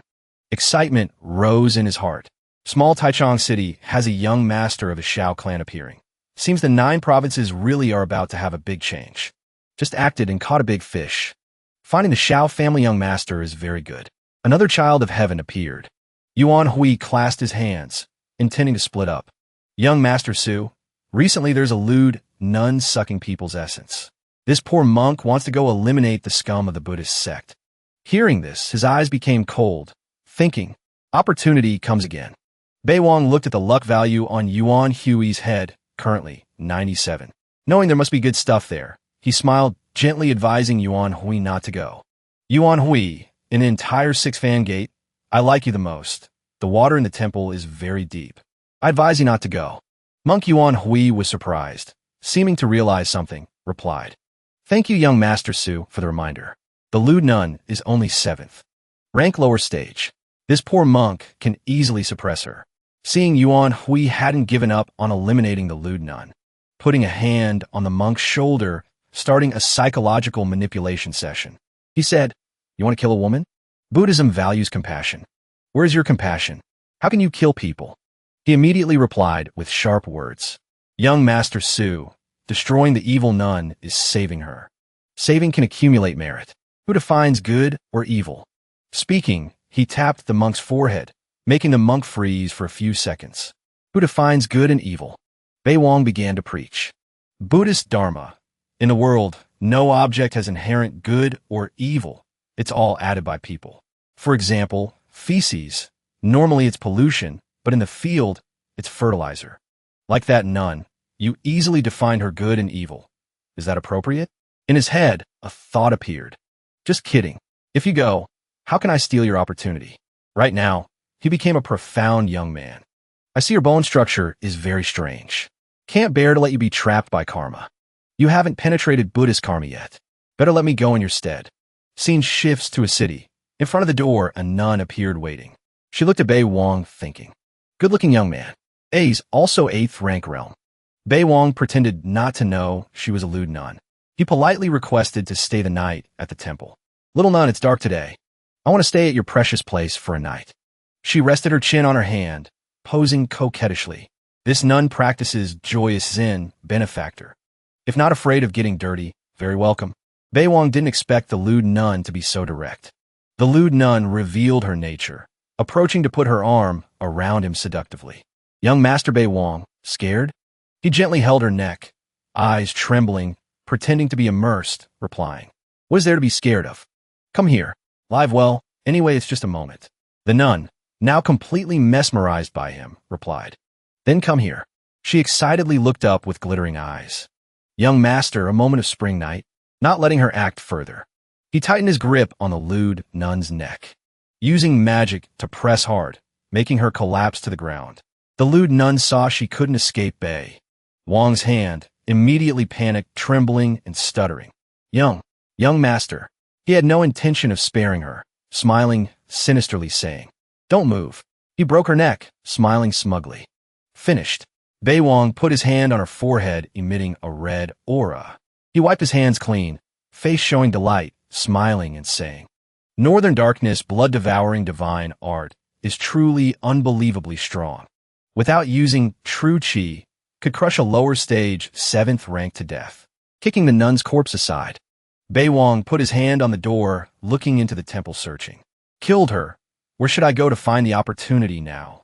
The temple is so big, without the light of the luck tower guiding, it's hard to judge the specific location of the opportunity. Bei Wang closed his eyes, briefly saying, I have to try being Yuan Hui for a bit. Image of Yuan Hui based on his understanding appeared. Based on Yuan Hui's OCD, if it were him, after killing this nun, he walked to the foot of the statue thinking, he would definitely do this. Bei Wang mimicked all the monk's actions. Creating too much karma, don't blame this poor monk. Suddenly something on the table caught his attention. He turned to look at the bowl, wondering. The pattern of this bowl is very strange. Could the opportunity be it? Bei Wang picked up the bowl and transmitted his true chi into it. But after a while, the bowl had no reaction. Bai Wang found it. No reaction? Strange. Suddenly the bowl emitted sparkling light. A voice rang out. You have arrived. Hearing the voice from the bowl, he frowned, thinking, Remit soul? An earth rank upper grade magic power? No. Bai Wang found it. Eyes. A bit unbelieving. No way. I'm a villain. Character, but getting male-led treatment? Meeting ring grandpas? In the bowl appeared the primordial spirit of an old Buddhist monk introducing himself. This old monk's Dharma name is Ming Zheng. 5 years, finally waited for you. Bei Wang looked at him disappointed, thinking, turns out just a bald guy. The old monk lost his cool, pointing at Bei Wang, shouting, Are you willing to be this old monk's successor? At this moment he thought, not right, ingratiating upon arrival. The appearance of a bootlicker is too different from the ring grandpas and legends. The old monk saw him silent, thinking he wasn't willing, sighed, face changing to sadness, saying, "Maybe you feel I am too abrupt, just that this alms bowl has passed through many hands. This old monk's remnant soul is finally suppressed by magic power, making them misunderstand this is just an ordinary object."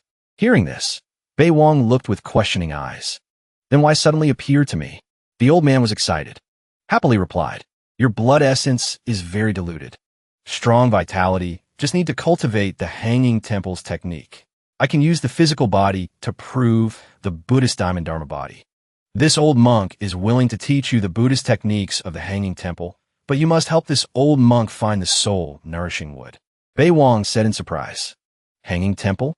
Suddenly remembering something, thinking, "If I remember correctly, the hanging temple is at Mt. Landa. That place, although called a mountain, is actually a small island out at sea. On the island are Holy Land, orthodoxies, and many powerful sects. This bald old man has a significant background." Thinking done, he asked again, "Before alive, what level did you cultivate to? Also, what if after I sign a contract with you, you possess me, then what?" He was annoyed, frowning, and shouting.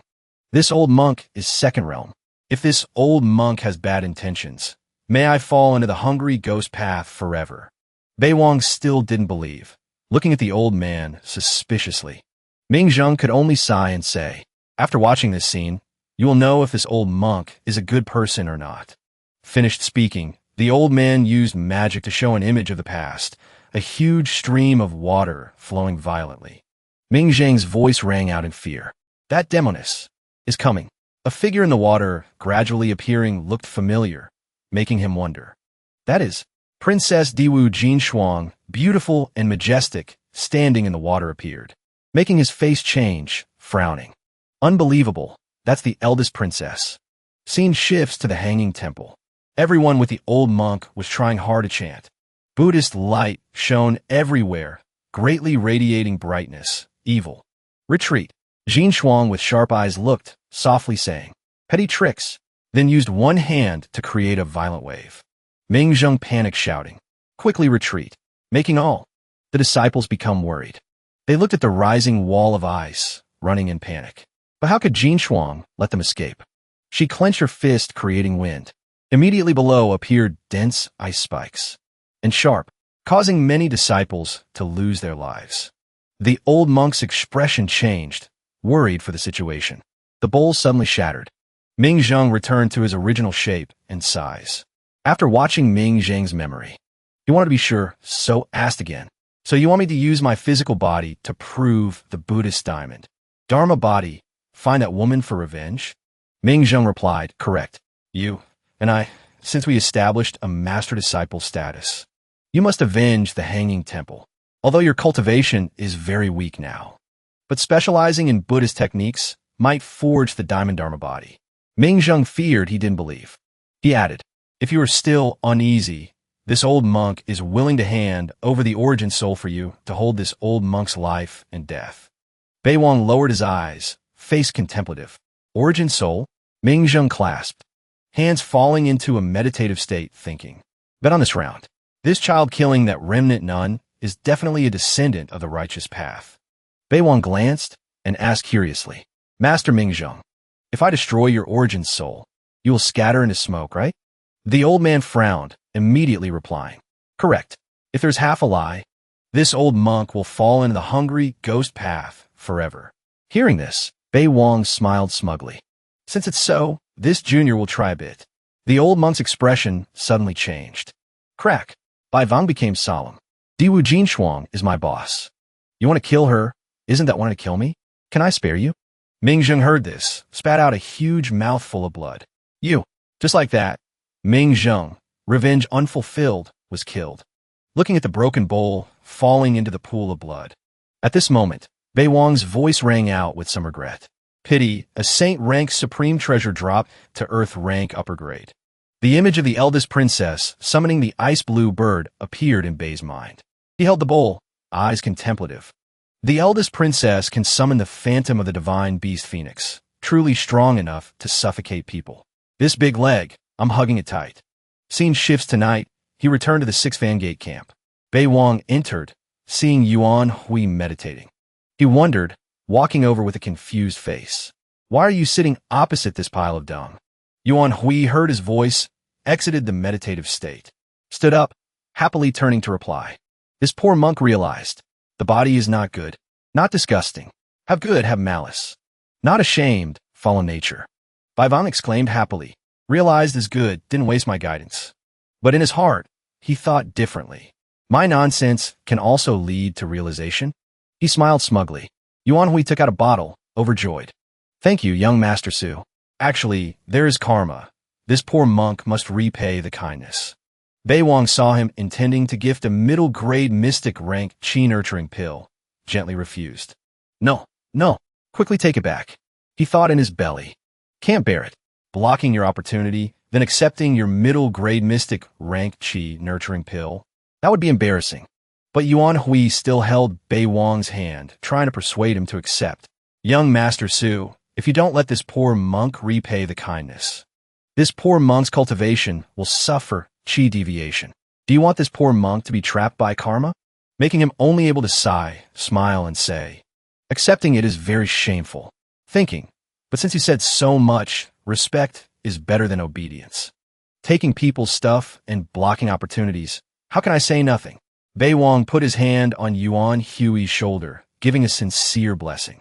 Like the ancient Buddha Sakyamuni realizing the Tao under the Bodhi tree, becoming Buddha. Buddhiste discipline vie understand dharma. Wish. Yuan Hui will soon open the altar to debate scriptures, refuting 3,000 high monks, spreading teachings in the Buddhist land of the 9 provinces. Yuan Hui saw him accept the chi-nurturing pill and bless him, overjoyed and grateful. Thank you, young Master Su. He looked at Yuan Hui's innocent face, raising an eyebrow slightly. This monk has luck covering his head. Next time, I still have to block his opportunity. Where's the guilt? Why say guilty just now? Now I wanted to block people's opportunity again. Guilty my ass. Scene shifts to a quiet, peaceful night at Luoxue Tower, Langi commandery. Inside, the young mistress of Luoxue Villa, Bai Xianxian, was welcoming warmly. Welcome guests. Distinguished guests gracing my Luoxue Tower's auction. Upstairs appeared the figures of 2 tall men. Downstairs were people cheering, happily seeing Bai Xianxian. A man standing next to Yi Tian looked down disdainfully. Brother Yi, this time the auction is full of trash. We don't need to waste time. Yi Tian in disguise, face cold, pondered. The martial arts conference opens in 3 days. Heard that kid named Su will also come here. So what if his momentum is sky high now? There will be a day I'll make him pay back 100-fold for the initial humiliation. Yi Tian began to imagine himself hugging Yu Yi, loudly declaring to Bei Wang that he had been killed by him. Just thinking about it, the hatred in him began to boil. Kneel down and kowtow to me, then slaughter your entire Su manor for revenge. Here, wait for me. A man standing next. How could he not feel the rising hatred of Yi Tian? He gripped his shoulder tightly, voice firm. Brother Yi, don't rush, I will help you. Yi Tian, although knowing with A Man's help he could have more chance of winning, still said firmly, thank you, brother man. But I alone am enough. Just a villain relying on power. If I can't even kill him, how can I ascend to the peak of the 9 provinces? Look down on the common people? Yi Tian bit his lip, thinking angrily. But speaking of Bei Wang, if not for him causing me to fall off the cliff, how could I get the inheritance of a grandmaster powerhouse? The bell rang. A voice appeared. This auction ends here. Thank you, everyone. Yi Tian heard this, hurriedly ran down, making A Man ask in confusion. Brother Yi, what do you want to do? He rushed down with thoughts. Now is a good opportunity. Yi Tian ran to where Bai Xianxian was standing watching guests leave, and asked, Miss Bai, do you remember the young man by Taihu Lake 3 years ago? She heard this, turned back looking confused, replied, What? Don't remember. Making him hurriedly explain, only saying the word Bai. Before finishing, he was stopped by A Man beside him with an angry face and annoyed voice. You come here for me. Yi Tian looked at Bai Xuanxuan's back leaving, unable to believe. How could she leave like that? A man standing upstairs didn't hear the conversation, clearly so misunderstood he intended to flirt with Bai Xianxian. He angrily criticized him. Brother Yi, Xin Yi, I can understand. But how can you pretend to flatter other girls? You are promiscuous, unfaithful. Where do you put my sister? Yi Tian heard him criticized like that, remembered Ajahn. He remembered by Xuan's gentle, glittering eyes and explained. 3 years ago, I came to Langi commandery. At that time by Taihu Lake. Everyone laughed at a person with crippled veins like me. Only by Xian comforted me. I still remember her lively eyes. A man didn't understand why he said this. He only knew Yi Tian was betraying his sister. He felt Yi Tian was just making excuses, raised his voice shouting. Shut up. What does this have to do with you deceiving my sister's feelings? If you dare fail, Ajahn, I swear not to share the sky with you. While the two were arguing, the announcement sound echoed into the 6 fan gate, making both stop. Arrived. Young Master Su also arrived. The red flag fluttered in the wind. Bei Wang and Shiman Inwe rode horses entering majestically. The crowd on the roadside also started discussing excitedly, praising. Young Master Su truly has style. Young Master Su is truly handsome and skilled in martial arts. He is the confidant of the eldest princess. Before the gossip of the people around, Bei Wang's face remained calm, unchanged. Yi Tian saw the enemy in front. Eyes turned red but quickly controlled himself. Hate in heart. I must endure. At this moment, the beautiful Bai Xian walked to Bei Wang's horse, gently bowing. This little girl is Bai Xian. Heard rumors young master Su specializes in playing the zither. Wonder if you can give some guidance?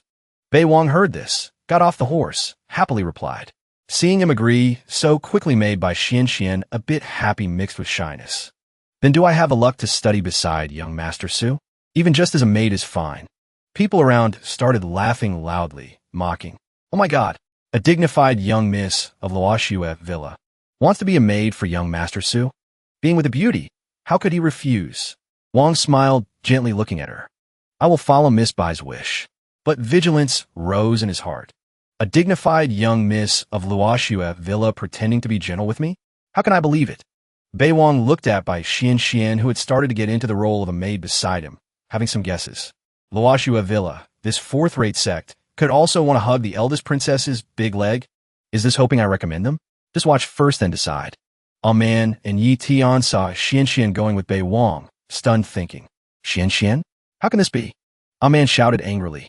Let this stinky brat show off? Brother Yi, let's go kill him. Yi Tian was strangely calm. Not time yet. Endure. Hearing this, he said unhappily. Endurance also has a limit. Blindly enduring is just a coward. Really don't know what you're afraid of. Saying that, he ignored Yi Tian stopping him, threw the axe, smashing hard on the ground blocking him, making Xian besides startled in fear. A man appeared aggressively challenging. That guy named Su, dare to fight me around? He didn't understand what was happening, wondering. Who is this? The crowd witnessing started whispering again. He dares to block young Master Su's way? Is this wanting to be famous throughout the world? Declaring his own existence? Using this way? Is this man not afraid? You don't know. Then not afraid. I, on the contrary, want to see where his skill comes from. A man reached out, tearing his sleeve to avoid hindrance. After tearing the sleeve down, he picked up the umbrella on the ground, channeling chi ready to fight, looking at Bei Wang. He saw this, smiled slightly, then turned back to look at Xian once. A man saw Bei Wang ignoring him, angrily gripped the umbrella in hand, rushing to attack. Suddenly, the eyes became cold and dangerous. Bei Wang tapped lightly on a man's head, making him lose balance. Just with a blow looking so gentle like that. A man immediately collapsed, smashing straight into the ground. After dealing with a man, he turned back, repeating the question just now. Still haven't answered my question. Usually playing what song? Making her a bit surprised at this moment. A casual move from young Master Su injured him. To this extent already? Although, a bit scared, Xian still replied, Young Master, it is wild geese descending on the sand. A man was unable to get up due to Bei Wang's move just now. He wanted to stand up, but his body wouldn't listen. Bei Wang waved his hand a few times, creating musical notes. Listen carefully, is this the tune or not? Xian went from one surprise to another, thinking fearfully. So terrifying. Does this young master, Su, want to use human bones as strings to play the zither? Bei Wang used chi from a man's bones as strings. He closed his eyes, recalling the melody of wild geese descending on the sand, and played it. After finishing, he said, Embarrass myself. Does this, wild geese descending on the sand, I played satisfy you? She froze, unable to say anything. Everyone around, faces pale with fear. That barbarian is a peak 8th rank body refiner. In young Master Su's hands, he's nothing. No resistance at all. Can see young Master Su's power. Shimin Inoue accompanying witnessed this scene, thinking in disbelief. Why did he suddenly become so strong? Strong to the point of being incomprehensible. Yi Tian in disguise stood in the crowd witnessing this scene helplessly, could only silently call. Amen. Thinking this place cannot have bloodshed. Bai Xian glanced warily begging for Amen. Young Master Su, you are magnanimous. Don't bicker with this blind guy. She thought her head. Anyway, he is a guest participating in Luoxue Villa's auction. Can't let him die. Bei Wang actually didn't intend to kill Amen. Having a ladder to step down, he quickly took it, but didn't forget to put on an arrogant air. Saving the dog needs skill, which I happen to have. But I am generous. Usually give others 2 chances. So pray next time don't let him meet me. When looking at a man on the ground, his eyes flashed with calculation. Not that I'm giving face to that girl, just that this man's vitality is naturally strong, blood essence robust. Keep him alive, he will definitely bear a grudge. Getting stronger and stronger. Wait until cultivation has achievements to seek revenge. That body of blood essence will be even more diluted. Releasing a long line to catch a big fish is better. She saw Bei Wang spare a man, smiled and said, Young Master Su truly has a tolerant heart. Then immediately changed face, angrily shouting at the 2 servants. Still not quickly carrying him down? Hearing this, the subordinates obeyed, then changed expression, cheering and praising. Young Master Su is truly a role model for the youth of the 9 provinces. Young Master Su's glorious future will definitely illuminate the sky of the 9 provinces. Yi Tian in disguise glanced with eyes full of hatred, intending to leave in the crowd, trying to reassure himself. Must endure by Vang. A man's grudge I will remember in my heart. Suddenly a voice rang out saying, You stop. Making disguised Yi Tian freeze. A feeling of uneasiness rose in his heart. Looking up alertly towards Bei Wang. Calling me for what? Could it be he recognized me? But this thought was immediately dismissed by him. Impossible, my disguise is so perfect. Bei Wang said calmly. Turn around, come here. Making Yi Tian a bit confused at this moment, thinking. Cannot provoke this kid right now. Otherwise it will be useless. Bei Wang looked at him, voice softening, asking. Seems like you hate me very much. He frowned, also replying softly. I do not. Then he continued interrogating. Don't have, but I see in your eyes. No respect for me. At this moment people outside started whispering. This ugly guy truly doesn't know his place. Boldly daring to be disrespectful. To young Master Su. Does he also want young Master Su to take his bones to play a song? Disguisid yetian fronet unhapidi. Don't bully people too much. Bei Wang only needed to look at the luck tower to recognize Yi Tian. He smirked, eyes flashing coldly. Are you sure you want to talk to me like that? Thinking in his head again. This kind of opportunity to raise fame at the martial arts conference. How could it lack the protagonist figure? Unfortunately, the face can be disguised, but the luck tower cannot deceive people. And the hatred towards me cannot be hidden. Disguised Yi Tian suddenly became respectful. Young Master Su, it is this humble one who doesn't understand manners. He continued pondering. His purpose towards our man. Even if I use my trump card to fight him, I don't hold the winning hand. Once failed, exposing identity will be even more disadvantageous to me. Endure. Immediately after, Bei Wang waved his hand, saying calmly, Don't let me see that expression just now a second time. Get out. Bei Wang narrowed his eyes, smiling gently, thinking, Yi Tian right now must feel very wronged and unwilling, right? That's right. Hatred transforms into motivation. Otherwise, if you are lazy in cultivation, what then? Wait until the martial arts conference ends. I will take away your harvest from this period. Hope you don't disappoint me. In the sky appeared a sharp object, rushing straight down to the ground. With rocket speed, the giant sword stabbed straight into the ground, creating a loud noise. Dunshire Valley Intersect Elder Yin Liang appeared majestic, like a god, saying, One line sky, Dunshire Valley. This old man is Yin Liang, Intersect Elder of Dunshire Valley, under orders from the sect to come here to arrest the treasure thief. Bai Xian saw him and stepped out. May I ask what business Senior has here? People outside started whispering again. Dunshire Valley, that's a first-rate sect. of the great orthodoxies. The sect is extraordinary. How could someone dare steal right at their door? Yin Liang took out a scroll and raised it high. He opened the large scroll, asking loudly, "Who recognizes this person in the painting?" The scroll opened down, revealing Yi Tian's image. This made disguised Yi Tian worried and scared, thinking, "They came so fast?" Bai Xian looked at Yi Tian's image, starting to imagine something, saying, "This person seems to give me some impression, but I don't remember." Bai Vang laughed secretly. "Seems my treasure-seeking mouse found good stuff again. Otherwise wouldn't be chased here." Yin Liang got angrier, speaking loudly. "Be a man. Dare to do, dare to admit. It's best if you step out yourself. Otherwise bear the consequences yourself." Shimin Inwei appeared, saying, "I am Shimin Inwei, under orders to maintain order for the martial arts conference. Dunshire Valley, you barging in here is extremely rude. Give me face, leave here, wait until the conference ends to pursue. It won't be too late." Yin Liang didn't care who she was, shouting, "No face given." Then he took out a door used for inspection. "Everyone please cooperate and pass through this door. The goo worm has confirmed the aura in Langi commandery. This old man will dig 3 feet into the ground to skin and pull the tendons of this treasure thief." Shimin Inua lost face, cursing silently. "Green bean, old brat dares to make me lose face of this old lady in front of so many people."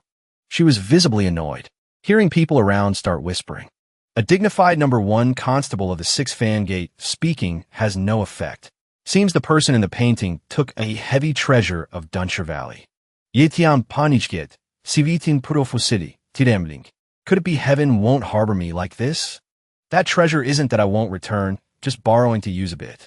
Yin Liang stood on the giant sword, seeing people hesitating, not entering, urged, "Everyone don't waste time anymore." Towards Yin Liang's attitude of disregarding everyone, Bai Xianqian frowned, looking at him angrily. "Also disregarding my Luoxue villa and Langi commandery. I can't beat him either." Bei Wang passed through the inspection gate, then appeared majestically, shouting, "Get out of Langia commandery." This "get out" from Bei Wang made his brows furrow. He looked down. Bei Wang naturally couldn't let him find Yi Tian. He stepped out, saying, "Here is the martial arts competition approved by the Great Qian Court. How can we let you cause trouble? If we tolerate and indulge, who will listen to the court's orders in the future?" He said in his head again, "Yi Tian is my treasure-seeking mouse. I don't care if he scams or kills and robs. As long as the treasure is on him, it's mine. My stuff you dare rob too?" Yin Liang heard this, angrily frowning and shouting, "Named Su, do you know clearly what you are doing?" He replied extremely calmly, "I am protecting the discipline of the Great Qian Court. Quickly get out for me." People outside witnessing also started discussing and praising. Young Master Su is worthy of being a famous constable of the 6th fan gate. Calm demeanor. Absolutely superior to ordinary people. Yin Liang couldn't stay calm anymore, shouting loudly, "Insolent!" Seeing he had no intention of stopping, Bei Wang's narrow eyes squinted, flashing with sharp energy. Bei Wang started using the trick of a dog relying on its master's power, bringing Jin Shuang out to scare him. "If you dare touch a hair on me, be careful that Dunshire Valley gets wiped out." Uffed. Yin Liang felt insulted, angry. Heard this kid is a confidant of the demoness Diwu Jin Shuang. No wonder relying on power like this. He shouted, "Showing off power can scare who?" Bei Wang started unleashing moves, saying, "You just try. Just a Dunshire Valley wanting to show off, not qualified enough." Seeing him want to attack, he also started unleashing moves, shouting, "Named Su, are you sure you want to become an enemy of Dunshire Valley?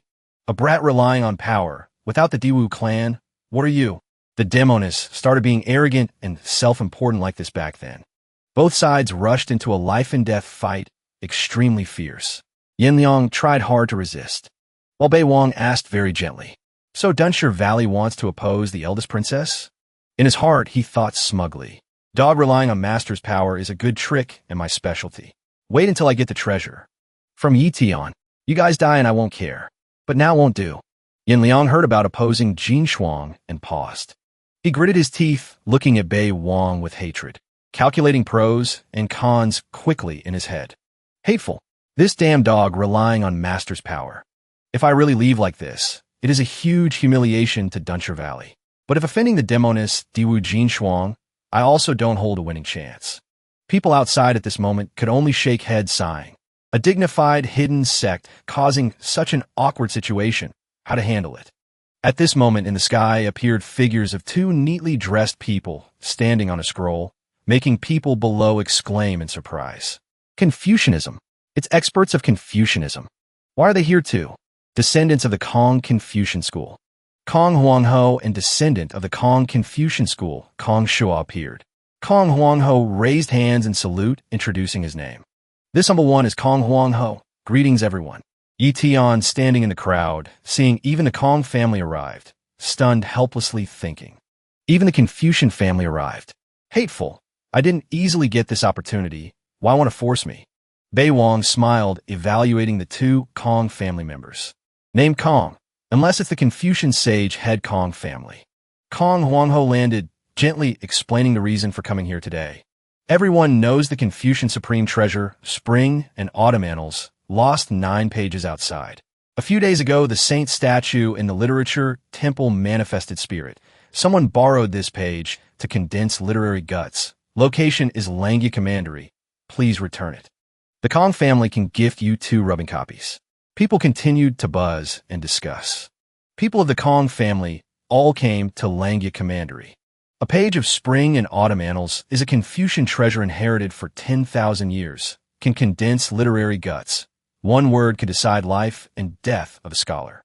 Hearing this, Bei Wang glanced at disguised Yi Tian, thinking, this page is definitely on Yi Tian. What's called a child of heaven.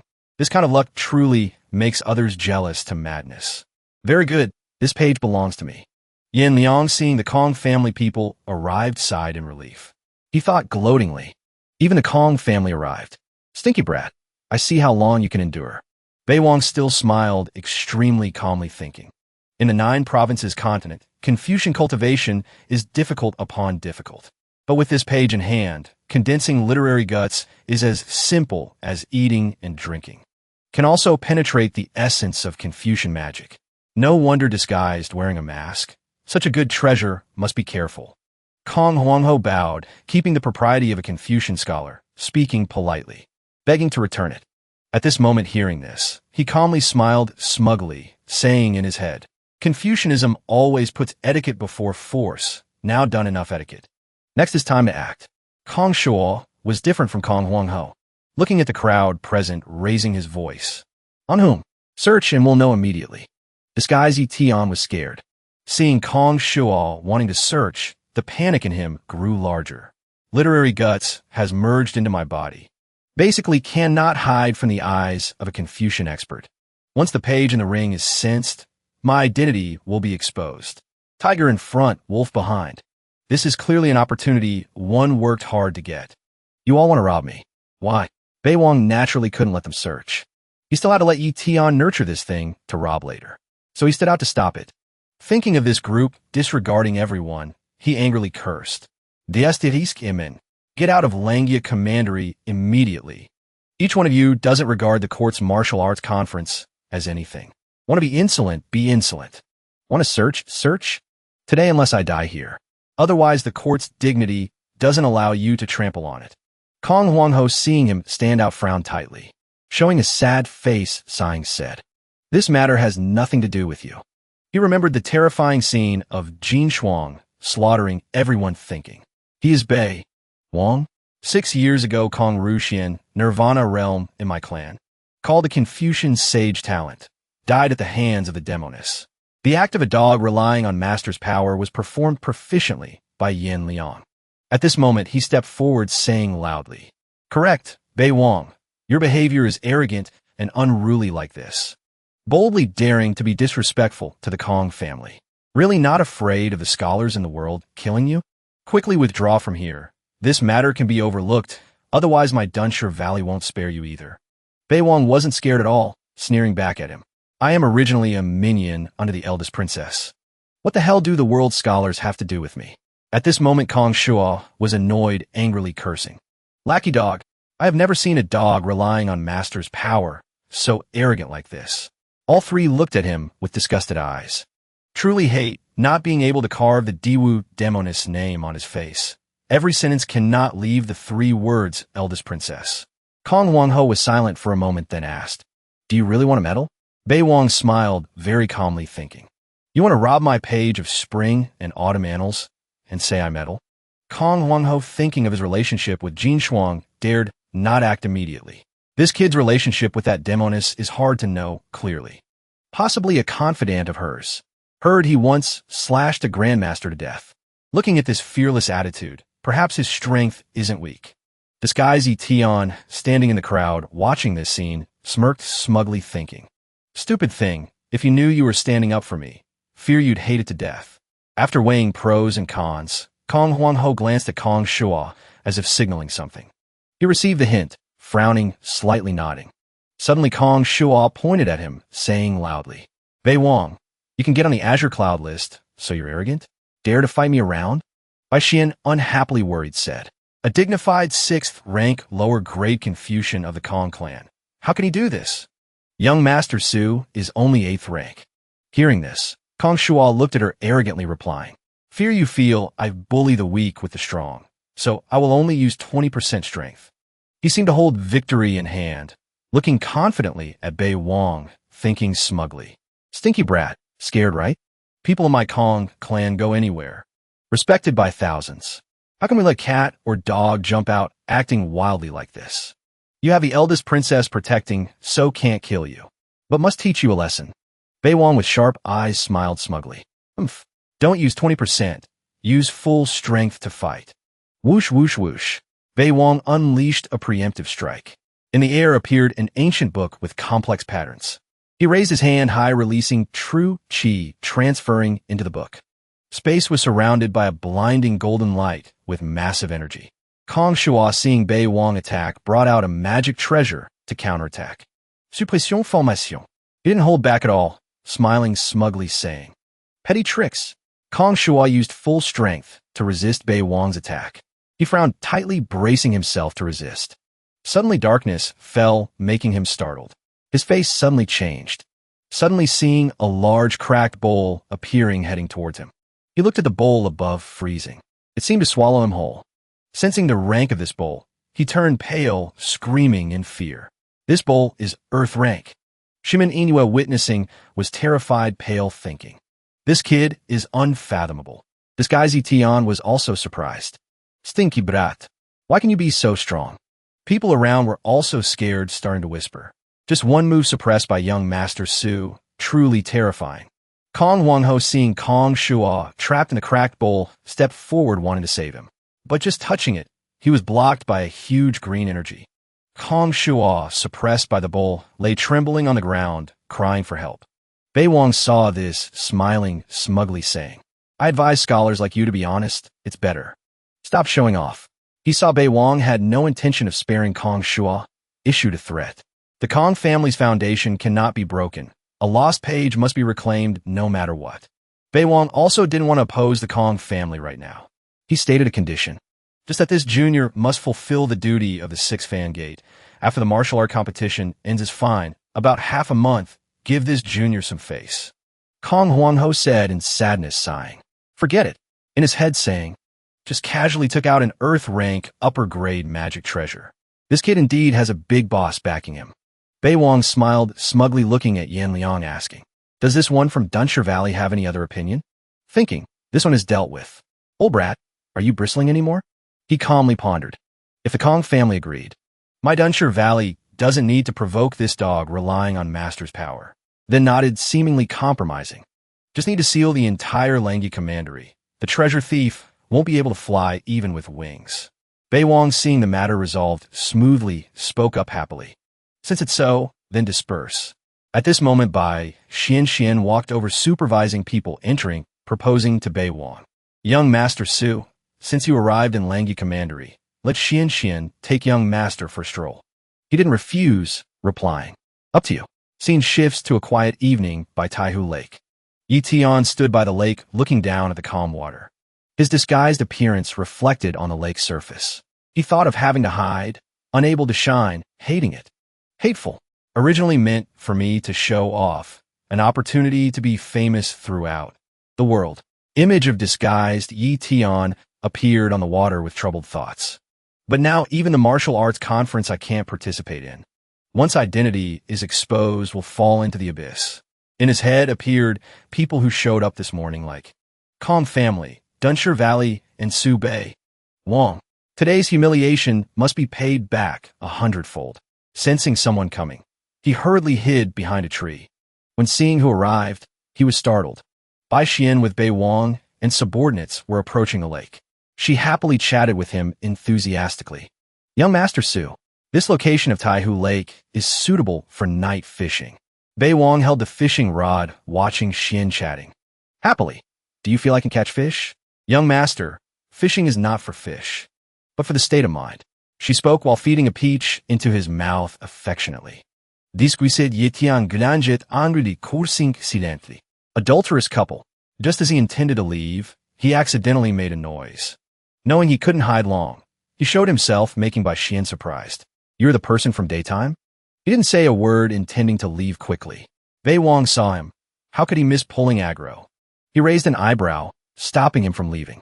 Wait, where are you going? In your eyes, why is there no respect for me? Yi Tian was very angry, but told himself to endure. Even hating cannot make a scene, must endure. Bei Wong looked at the rich expression on his face, then unleashed an attack. Just feel every action of yours is very weird. Then unleashed a strike towards disguised Yi Tian. Yi Tian saw Bei Wong attack, immediately summoned his life-bound sword, cursing. Bastard, I'll risk it with you. Thinking, if I don't act, I will definitely die here. Bei Wong gathered true chi in his palm, saying scornfully, Risk? What do you have to risk? Disguised Yi Tian was immediately hit by Bei Wong's power, blown far away, screaming miserably, making him land painfully. His whole body trembled. Yi Tian wiped the blood from the corner of his mouth, eyes carrying hatred. I want you to be buried with me. Then he released all his power, saying, Let's go to hell together, making Bai Xian a bit worried, wondering, what heretical magic is this? Young master, be careful. In her heart, thinking, no wonder young Master Su said he was weird. Seems truly malicious and unpredictable. Hiding here definitely has other intentions. Discuisit Yi Tian shao to lewd. Bai Wong, go to die. Facing Yi Tian, who lost his reason. He didn't panic, but calmly looked at him. Bei Wong gently suppressed disguised Yi Tian with just one blow, saying gently. At this moment, he lay sprawled on the ground, angry, unable to believe he used full strength yet couldn't touch Bei. How can this be? At this moment, Bei Wong walked to him, smiling scornfully. Want me buried with you? Is that all? Then used his foot to press his head down satisfyingly.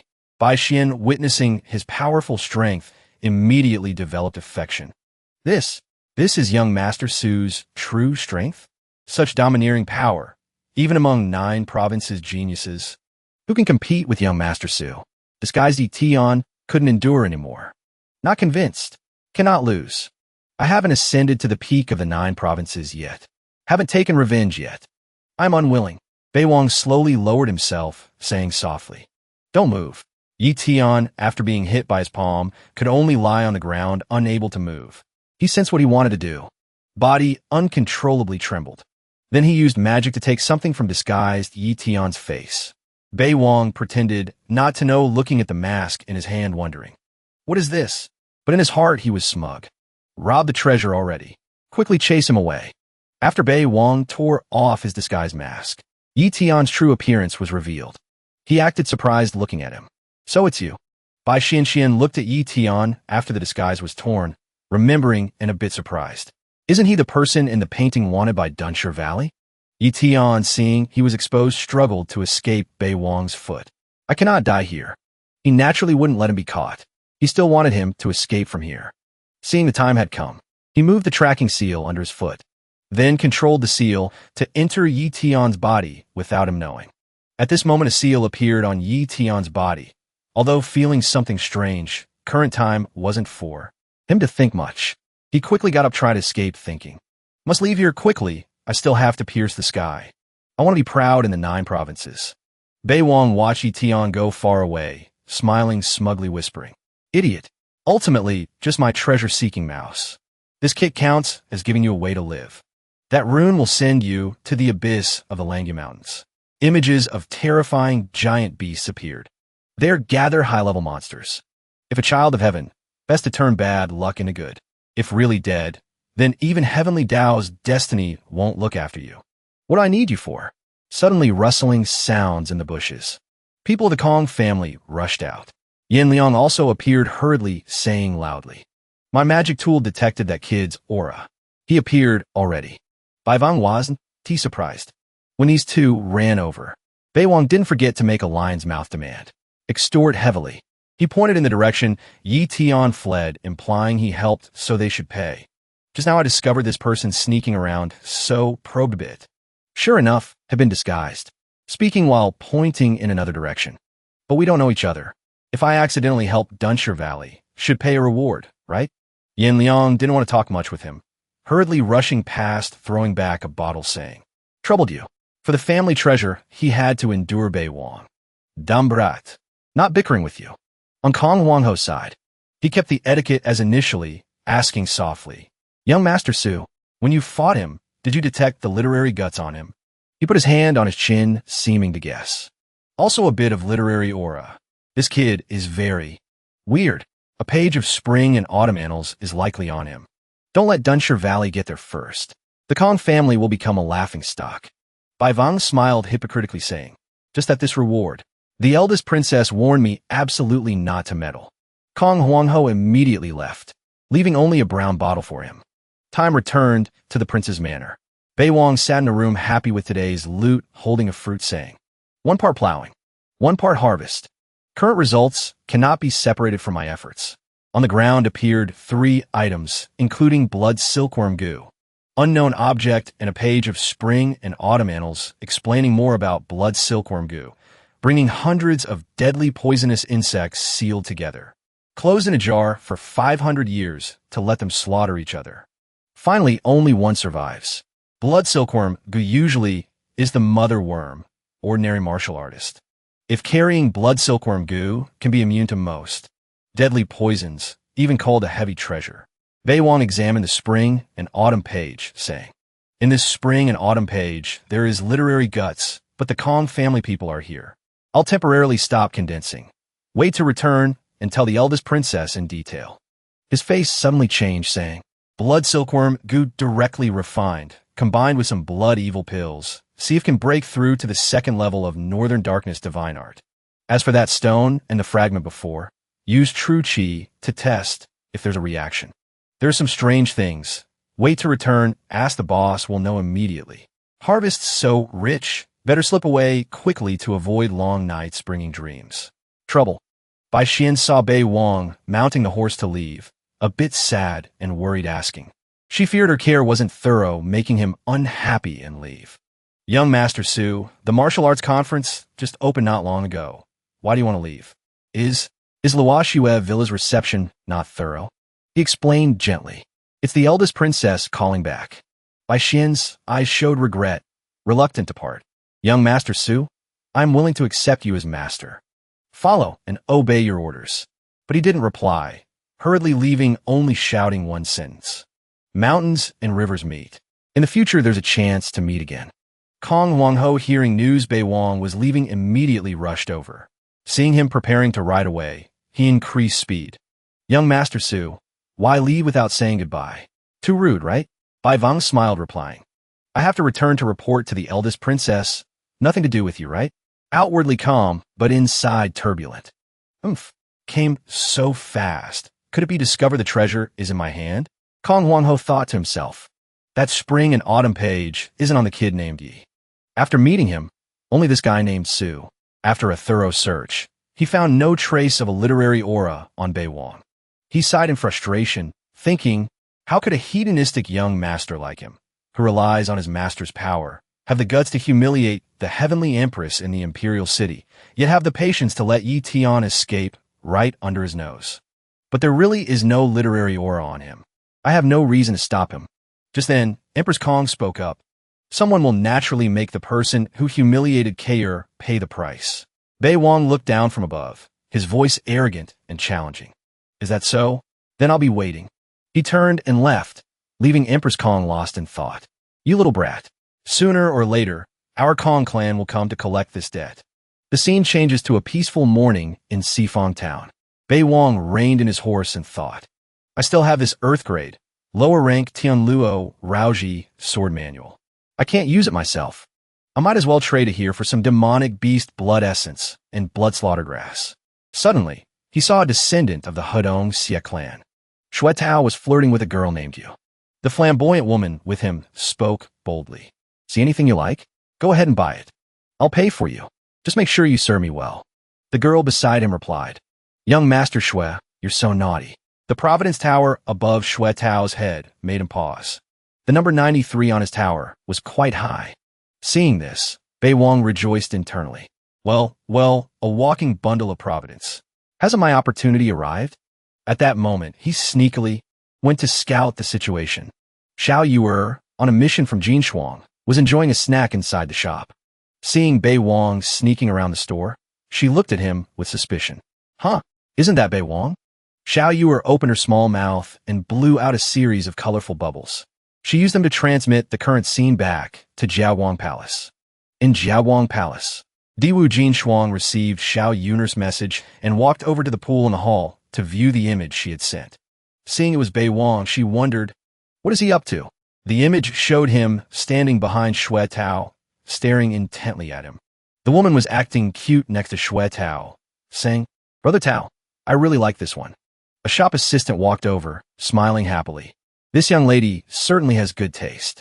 Seeing the zither's price was a bottle of mid-rank, profound-grade pills, he generously replied, Not a problem. Suddenly, Bei Wang appeared and stopped him.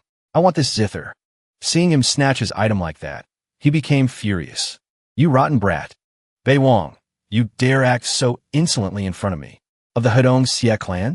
Bei Wang then took out several bottles of pills, looking smug. The highest bidder gets it. Is there a problem? Besides, who are you? Shui Tao couldn't stand it and argued. We saw this zither first. Return it immediately. Are you trying to make an enemy of my Xie clan over a mere zither? Bai Wang was extremely calm. On what grounds? His expression didn't change as he spoke softly. So what if I am? Shui Tao, enraged, pointed a finger in his face and said, My uncle is a cabinet minister. You dare. Before he could finish his rambling, Bei Wang struck without mercy. He sent him crashing onto a table, crying out in pain.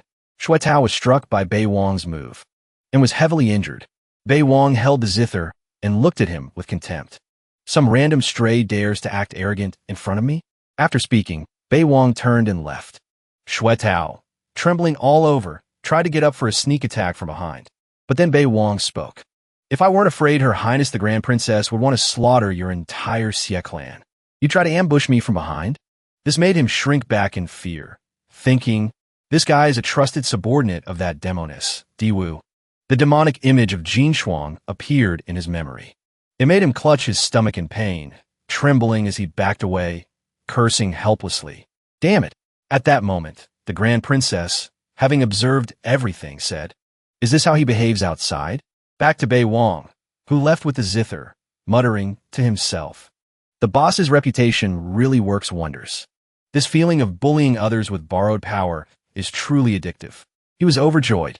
This zither is mine now. Suddenly, the image of the Grand Princess appeared, calling out loudly. Bai Wang. He was about to leave, but froze when he saw Jin Shuang. He was a bit surprised. Boss. Then he spoke respectfully. This subordinate pays his respects to the Grand Princess. His expression changed slightly as he wondered, where did she come from? The maid under Diwu Jin Shuang, Yu Xiaoi, was also present. She frowned deeply, looking displeased as she spoke in a stern voice. Is this how I taught you to behave? Bei Wang, still in a bowing posture, felt a pang of guilt and anxiety. Could it be that the boss already knows about my misdeeds? How could that be? But no matter what, I should just suck up to her first and figure it out later. He immediately admitted his mistake, replying softly, Your Highness, this subordinate knows he was wrong. I will definitely not do it again. As soon as he finished speaking, a gust of wind blew past, and her figure vanished, leaving only 2 leaves fluttering in the air. Seeing that Jin Shuang had left, he said respectfully, I respectfully send off Your Highness. Then he breathed a sigh of relief, thinking, She's gone. The boss's methods are truly heaven-defying. It seems I'll have to be more careful. Yu Xiaoi suddenly flew over, looking displeased. A red and gold light, like a blazing fire, emanated from her. She looked as if she was about to strike him. Seeing the little girl wanted to hit him, Bei Wang looked up, annoyed. He frowned and shouted, "Insolent! I am a grand princess's man. Do you want your entire clan to be exterminated?" The two faced each other, both wearing expressions of annoyance and hostility. The little girl was furious that he was using Jin Shuang to threaten her again. After glaring at him for a moment, Yu Xiaoyi spoke. "You really haven't changed at all." Perhaps because he had been bowing his head for so long, he hadn't noticed her arrival and now wondered to himself, "Who is this person, daring to speak to me like that?" Seeing his insolent attitude, the little girl shouted in annoyance, "You still dare to glare at me? I'll tell Her Highness the Grand Princess." In contrast to her expression, he seemed calmer, speaking softly. "Young lady, do you also serve Her Highness?" She didn't answer, but took out a token. Then she continued to scold him relentlessly. "In all my life, I've never met someone as arrogant as you. This time, I happen to catch you in the act. You're truly lawless. As the carp in Her Highness's pond, I am truly angered." Bei Wang still replied very gently, "So you're a big shot with a purple token. My respects." It turned out the token she showed was a purple token with a carp in the center. He continued, "Could this be your true form, big sister?" Yu Xiaoyi's mood had softened by now. Her expression no longer scrunched up in anger, as she said with relief, "My twin sister, we have a special technique between us." He continued, "Twin koi telepathy, synchronized visuals, impressive. Little big sister, what's your name?" She happily introduced herself. "My name is Yu Xiaoyi." At this moment, a thought crossed his mind. A demonic beast that can take human form must be at least at the 4th grade, equivalent to a human grandmaster. It's better not to provoke her. It wasn't until she introduced her surname as Yu that he asked curiously, "Are you all surnamed Yu?" Hearing this, she replied, "Are you talking about eunuch Yu, who served Her Highness?" He was originally a parrotfish. An image of the gray-haired eunuch he had seen at Jiaowang Palace appeared in Bei Wang's mind. He placed a hand on his chin, thinking deeply. So that demon eunuch is a parrotfish. This fish is also known as the fortune fish. And I didn't notice a thing. Thinking this, he said, "So that's how it is. No wonder he cultivates such a strange art of devouring gold and silver." Seeing him change the subject, she shouted, "Don't change the subject. Your behavior is extremely wicked." Hearing this, he calmly said, "Little big sister, I never expected to meet you in Sifong Town. Did Her Highness send you to find me?" Hearing this, Yu Xiaoyi immediately denied it. "No, I was heading to the ancient city of the fallen dragon in the western continent, but I stopped here for a snack and saw you acting all arrogant." Hearing this, Bei Wang said, "The ancient city of the fallen dragon in the western continent, that's a forbidden land. Could it be that big sister wishes for a carp to transform into a dragon?" Her face lit up with joy. Her expression was calm as she replied, "Transforming into a dragon is impossible, but Her Highness said my opportunity lies there." He said politely, "Then I wish little big sister a smooth journey." He said that, but in his heart he thought, "Looks like I can't snatch this opportunity." What a pity. Yu Xiaoyi remembered why she was here and sternly lectured him. Bullying others with borrowed power is not allowed. All the great chosen ones are in seclusion, cultivating. Only you are running around, using Her Highness's name to act arrogantly. Your cultivation speed is not slower than any chosen one. Now is the era of great contention. You must work even harder. Soon, the Tianji Pavilion will announce the Heaven and Earth rankings. The Earth ranking is the Qingyun ranking, but the Great Orthodoxy's supreme clans. And the chosen ones all compete for the Heaven ranking. The 5th demoness rose to power with such force that she suppressed the older generation in just 11 years, shrouding the 9 provinces in a fog of war. He confessed in his heart, "I have my own difficulties, but bullying others with the boss's power is just too satisfying. All those so-called chosen ones will sooner or later become my leaks." She observed his expression carefully and interrogated him. "Why are you revealing such a greedy look? If it weren't for the fact that you're handsome, I wouldn't bother saying so much to you." Yu Xiaoyi's actions took Bei Wang by surprise, but he managed to respond. "Thank you for the reminder, little big sister. I will certainly not disappoint the expectations of the Grand Princess and you." Seeing that things had settled down, she turned to leave, flying away, but not forgetting to remind him, "All right, I'm leaving. Remember, no more bullying people with borrowed power." Bai Wang's eyes crinkled as he smiled, twirling a lock of her red hair with his finger and replying cheerfully, "I'll remember. Take care, little big sister." This made her leave with a sense of unease, puzzled by this strange man. Bei Wang held the zither in his hands and thought, "I've sent the carp on her way. Will my luck change now? I'll have to see if I can find a great opportunity in this zither later." A gentle smile appeared on his face. A gentle smile appeared on his face. It seemed that right after, Bei Wang examined the zither and silently assessed it. "I've checked it with all sorts of methods, but this zither is only a lower-rank profound grade item. Providence wouldn't make a mistake. A profound grade treasure could never produce 93 layers of light, unless there's a sealing formation inside this zither. I'll have to rely on the boss to break the seal." After thinking about the zither, Bei Wang thought of his boss back home. "I'll go back and ask the boss for help. At worst, I'll just have to pour her tea, serve her water, give her a back rub or a foot massage. That should do it." But the thought of massaging those slender feet made him change his mind immediately. Forget it. I wouldn't dare to touch those supreme grade legs. But just then, a sinister red mark suddenly appeared on Bei Wang's hand. Seeing it, he thought to himself, "Why is it so cold? It feels like I'm in a dark, gloomy place." And then he realized, this is a curse. Who cast a curse on me? Along with it, something red, like a circle, was carved into Bei Wang's hand. Thinking this, he shouted, "Northern darkness, blood-devouring divine art." With that, he executed a technique to dispel the red mark. As he did so, he thought, as long as I circulate the surrounding true chi to my acupoints, I can suppress the curse. However, it seemed to be a powerful curse that Bei Wang couldn't resist, and he lamented, "This is bad. This is a debilitating curse that's constantly suppressing my blood chi. If I force my way through, I'll definitely die." As soon as he finished speaking, he coughed up blood, eyeballs that devour true chi, chains that bind the spirit and body. Who could be so insidious to cast such a curse on me? It wasn't easy to advance to the 8th rank, and now I've fallen back to the 9th rank of the chi refining realm.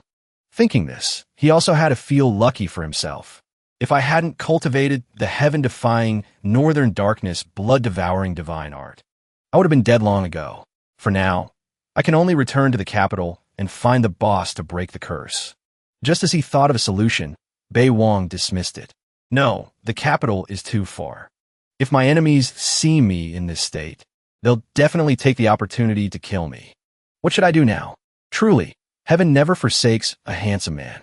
Just then, the swordsman Chu Feng passed by. Seeing him, Bei Wang felt like he had grasped a lifeline. Another son of heaven's mandate. He has providence and opportunity on him too. I am saved. As he thought this, Bei Wang flew quickly towards Chu Feng's position, simultaneously assessing. "I have the coiling serpent egg and the blood silkworm goo that the boss gave me. As long as I can manifest the coiling serpent and break through to the 2nd level of the northern darkness divine art, I can break this debilitating curse." With that, Bei Wang ran towards him and threatened him. "You, get over here." He was still worried, thinking, right now I'm still missing one ingredient to manifest the coiling serpent treasure. It all depends on him now. Hearing the shout, Chu Feng was startled and turned his head towards the sound. Seeing him flying over with ill intent, Chu Feng asked warily, "Who are you?" In his mind, he thought, I'll probe this guy's strength first before deciding what to do next. But when he checked Bei Wang's level, he only saw the chi refining realm. Thinking about his earlier loss of composure, he felt a bit angry. After sensing the aura from Bei Wang, Chu Feng spoke boldly. "A mere chi refining realm cultivator like you dares to act so insolently in front of a 9th rank like me? Are you tired of living?" As soon as he finished speaking, Bei Wang rushed forward, grabbed him by the neck, and threatened him. "I am young Master Su of the 6th Fan School. Do as I say, or I'll wipe out your entire family." Only now did Bei Wang look like a true villain. The Grand Princess, observing everything from afar, thought to herself, "Useless trash. You go out for a bit, and you're already about to die, and you still need me to personally come and save you. Arrogant and domineering, bullying others with borrowed power. This time, I'd like to see what skills you have to save yourself." Seeing how strong Bei Wang was, Chu Feng employed a great strategy. He who understands the times is a wise man. He immediately turned his head and asked fearfully, Young Master Su, where are we going? Bei Wang was thinking to himself. This kid's providence is shining. There's a great opportunity at the bottom of the cliff. With that thought, he gave an order. Jump down. Whatever you find at the bottom of the cliff, bring it up here. If you dare to run or hide anything for yourself, I'll kill you. Hearing this, Chu Feng trembled with fear for a moment, not daring to jump. But without letting him decide, Bei Wang pushed him down, saying, "Jump, or you die."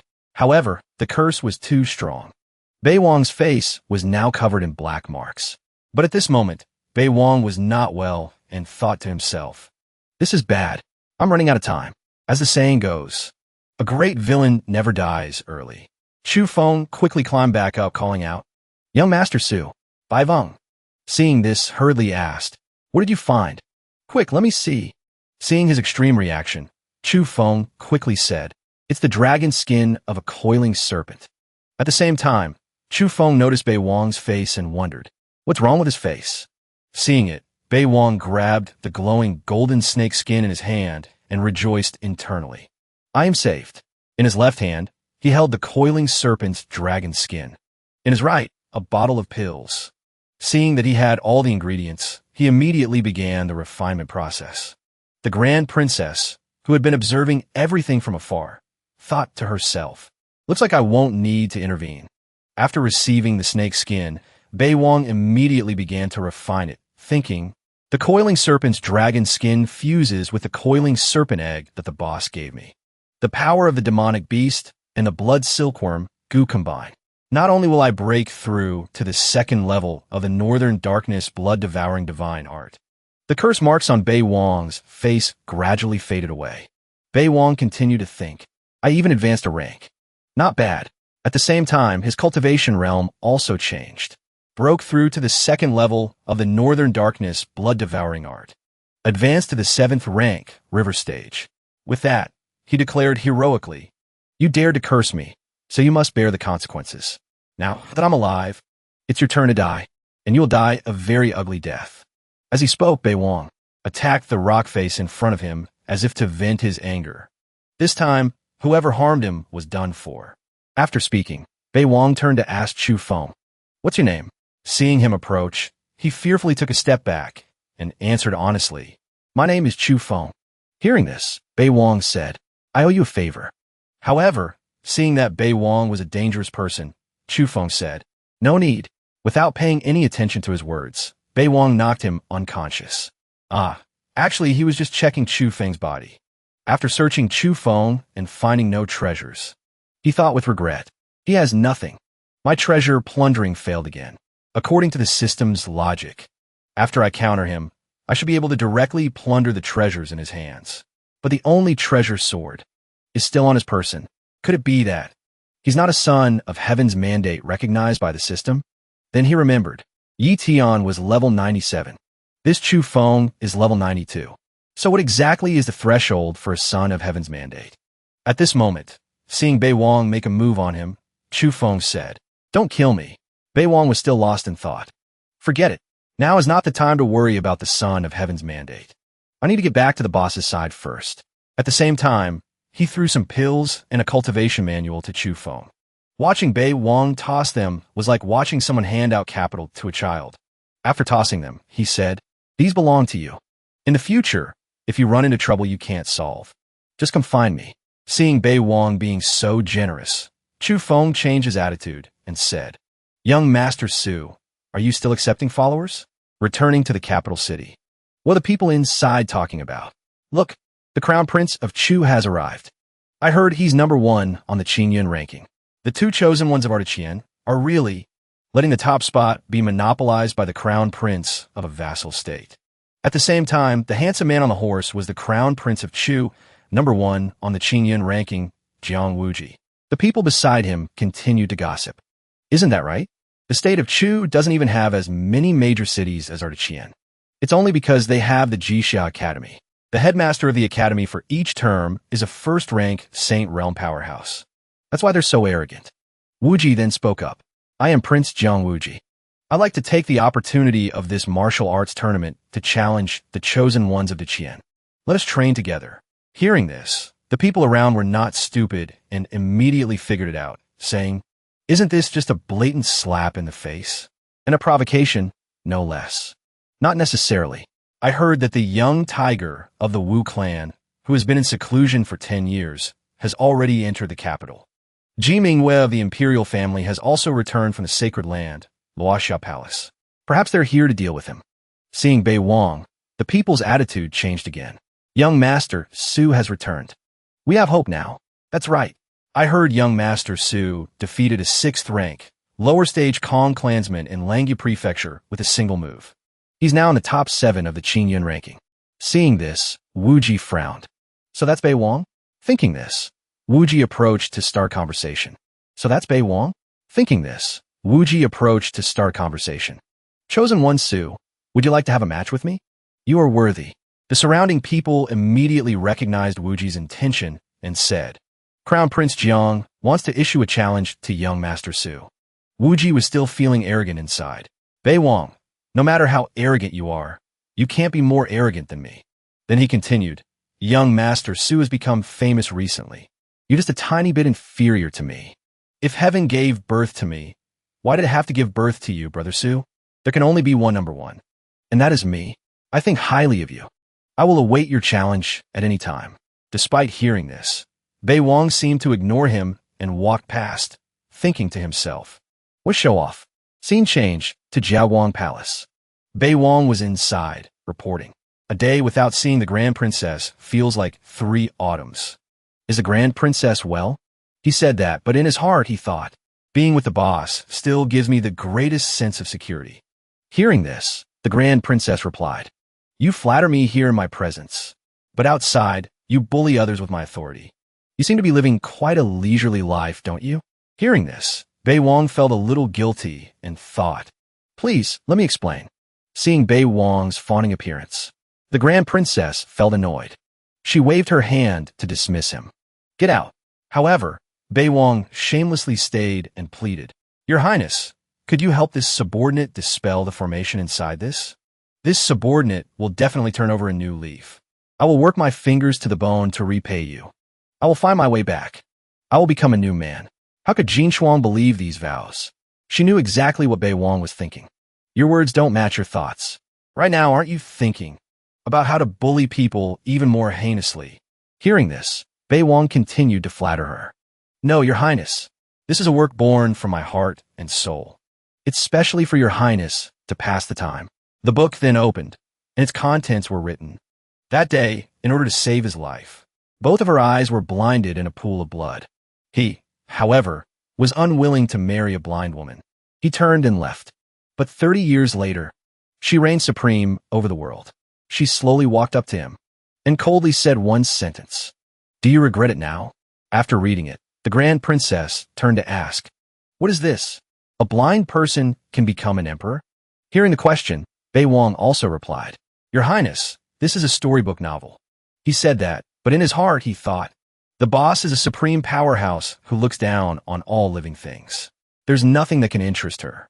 Like most powerful women, she is lonely, indifferent, and needs someone to enter her inner world." As expected, the Grand Princess replied, "This novel is rather easy to understand. Quite interesting."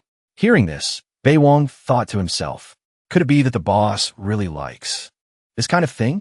Can I be considered to have entered her inner world? As expected, everyone has a different side to them. Even a boss is like this. Thinking this, Bei Wang spoke up. "Your Highness, what do you think of this humble work of mine?" The Grand Princess replied, "It's quite interesting. It's just that the emotion in his eyes was extremely complex. 30% indifference, 30% disdain, and 30% apathy. Why don't you tell me what kind of expression this is?" Hearing this, Bei Wang felt awkward and didn't know how to answer. The Grand Princess continued to ask, "Also, why do you emphasize the description of feet?" Hearing her question, Bei Wang became flustered and retorted, "I really didn't." Only then did Su Bei Wang reveal his true purpose, pulling out the zither and speaking, "Your Highness, this zither." Before Su Bei Wang could finish, Jin Shuang gathered spiritual energy at her fingertips. She then controlled the energy, sending it flying toward Bei Wang. The energy quickly flew into the center of Su Bei Wang's forehead. Thanks to the assistance from Jin Shuang, The zither was instantly unlocked. Seeing this, Su Beiwang thought to himself, it's another heaven rank medium grade treasure. My luck really hasn't deceived me. Once done, the eldest princess immediately added, give me 10 more volumes of this book. As soon as she finished speaking, a stack of 10 books slammed into Su Beiwang's head. Beiwang had no other choice but to pick up his brush and continue writing the story. But still unsatisfied, Su Beiwang continued speaking. There's a hidden mechanism within this zither. This humble official is feeling a bit hazy. I can't seem to think of anything at the moment. I really can't write a single word. Hearing this and understanding Su Beiwang's intention, the eldest princess waved her hand. The spirit beast locked inside the zither was immediately released. Su Beiwang saw this and spoke up. Thank you, Your Highness. I didn't expect this zither to contain a sealed Taowu and an innate war banner. As he spoke, he thought to himself, this is the correct way to speed up the unlocking process. The beast's soul released was none other than the Taowu, one of the 4 perils of the ancient era in Chinese mythology. Beiwang looked at the Taowu in front of him. After it awakened, Su Beiwang immediately absorbed it into his body. After merging as one with the Taowu, Beiwang's pupils turned crimson red. He felt a powerful force surging within his body. Many thanks, Your Highness. At the same time, he rejoiced in his heart. This war banner is mine now. Only then did the eldest princess speak up. Unless you possess the essence blood of the Taowu, if you want to use this war banner, you must use your own essence blood to nourish it. Hearing this, Su Beiwang replied, Thank you, Your Highness. The eldest princess asked with a look of concern, How do you feel now? Hearing that, Su Beiwang didn't know how to respond, only letting out a sound. He then changed the subject, saying, This humble official is preparing a new plotline. Hearing this, the eldest princess summoned a writing brush and urged, Hurry up. Seeing this, Su Beiwang took the brush and said, Thank you, Your Highness. What a slippery fellow. Seeing his attitude, the eldest princess exclaimed, Very good. To think she would actually be pleased. After obtaining the war banner, he felt as pumped as if he'd been injected with chicken blood. He became even more enthusiastic about writing the novel. Time flew by, and about 7 days later, Su Beiwang was still hard at work writing the novel. Seeing that enough time had passed, the eldest princess spoke up. That's enough. Hearing this, Su Beiwang thought to himself, It seems the boss is tired of these melodramatic romance tropes. I've already used mirrors and perfume. What should I use to attract her interest next? Then, the eldest princess asked, What are fishnet stockings? This thing appears in several of the books. Hearing this, Su Beiwang explained, It is something that women usually wear. This humble official can create them. Would Your Highness like to try them?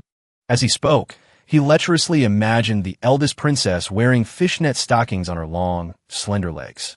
Greedily, he thought in his heart, if the boss wears fishnet stockings, it would probably be very suitable.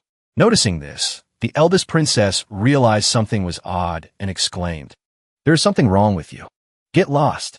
Su Beiwang was kicked in the butt and sent flying, accompanied by his voice saying, This humble official takes his leave.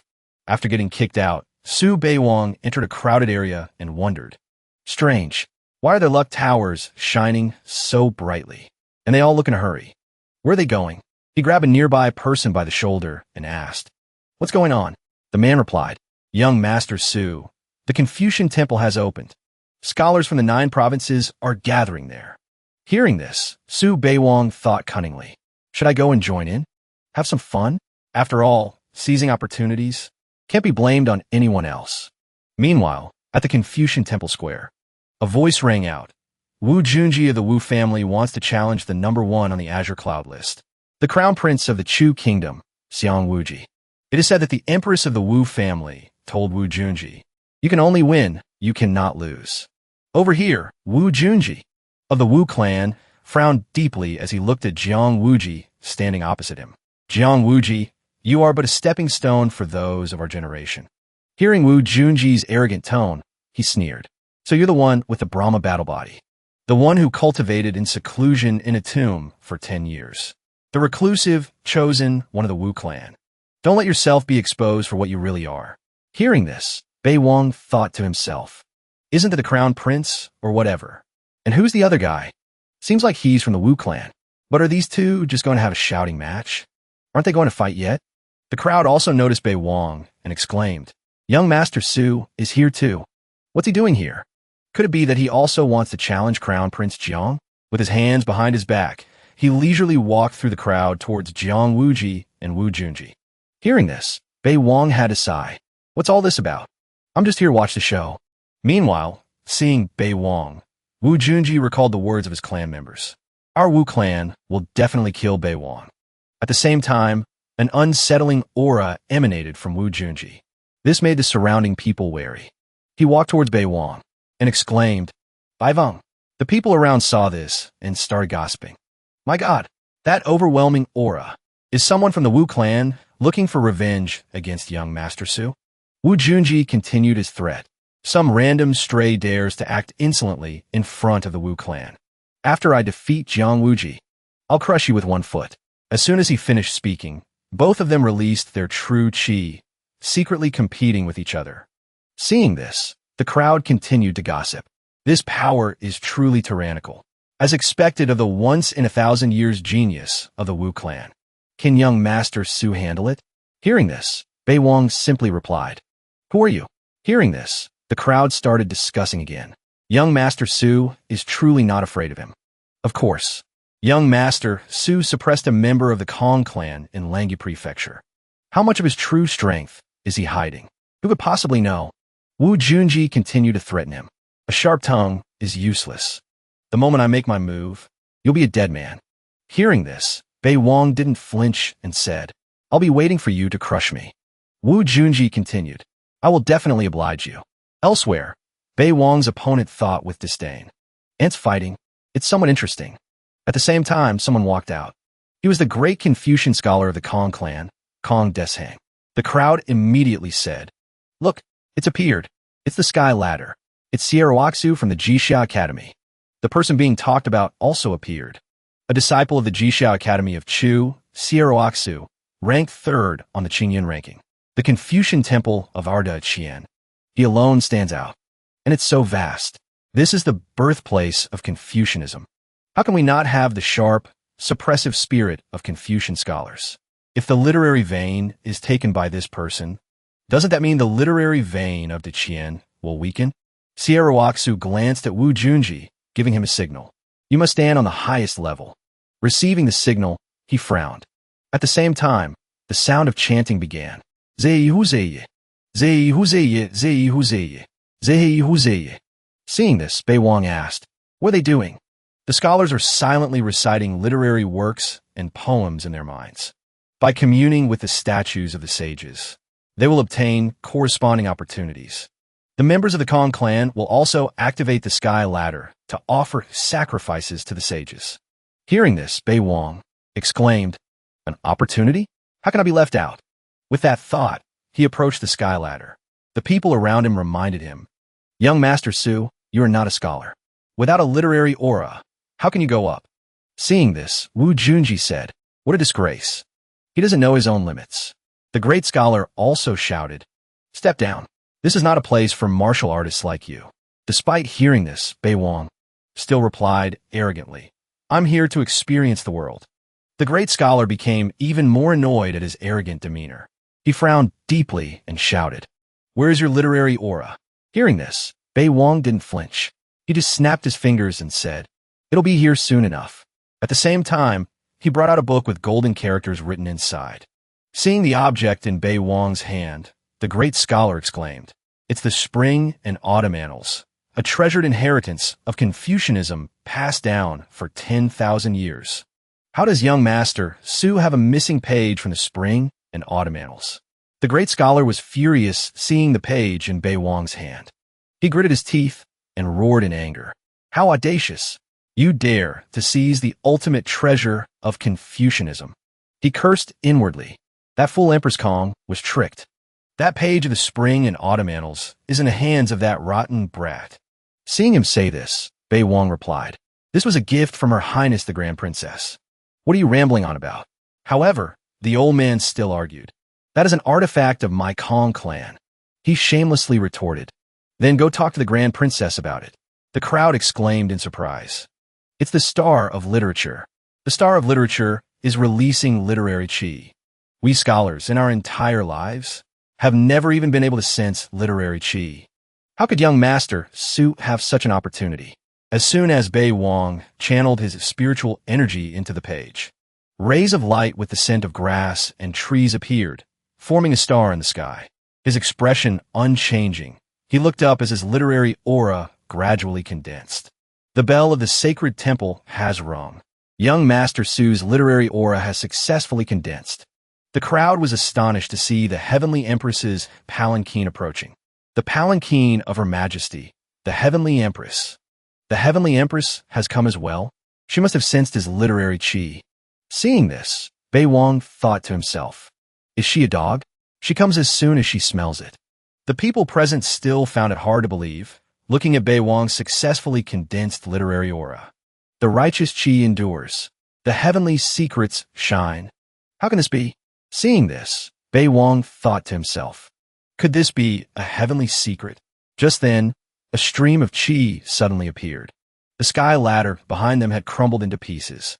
Now, the third-ranked Confucian scholar, Sieroaksu, seeing this, had to exclaim, the sky ladder has collapsed. Why did this happen? In his heart, he thought, I'm a chosen one from the Jisha Academy, and now I can only be a backdrop. This man surnamed Su had just condensed his literary aura, and he already attracted a heavenly secret, creating such towering waves. What kind of monster is he? Seeing this, Bei Wang still thought to himself, what are you looking at? I'll scare you to death, kid. With that, Bei Wang's literary scroll unfurled. It shone brilliantly over the entire area. The great scholar stared at Bei Wang's gradually descending literary scroll, his mouth agape in astonishment. This, inside it was written, to establish destiny for the people, to establish a heart for heaven and earth, to continue the lost teachings for past sages, to open an era of peace for all generations. Bei Wang looked incredibly cool as he recited those lines.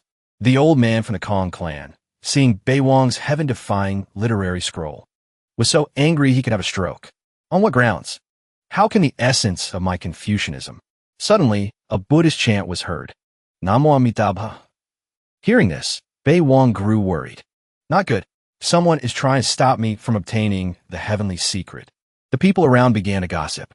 It's the Buddhist high monk that the Wu clan reveres. He must have made a move. Does the Heavenly Empress want to cut off young Master Su's merit? However, the Grand Princess's words were still firm. Ver famous, dies. Hearing this, Bei Wang rejoiced internally. The boss is backing me up. Seeing that the Buddhist power had vanished, the crowd clamored.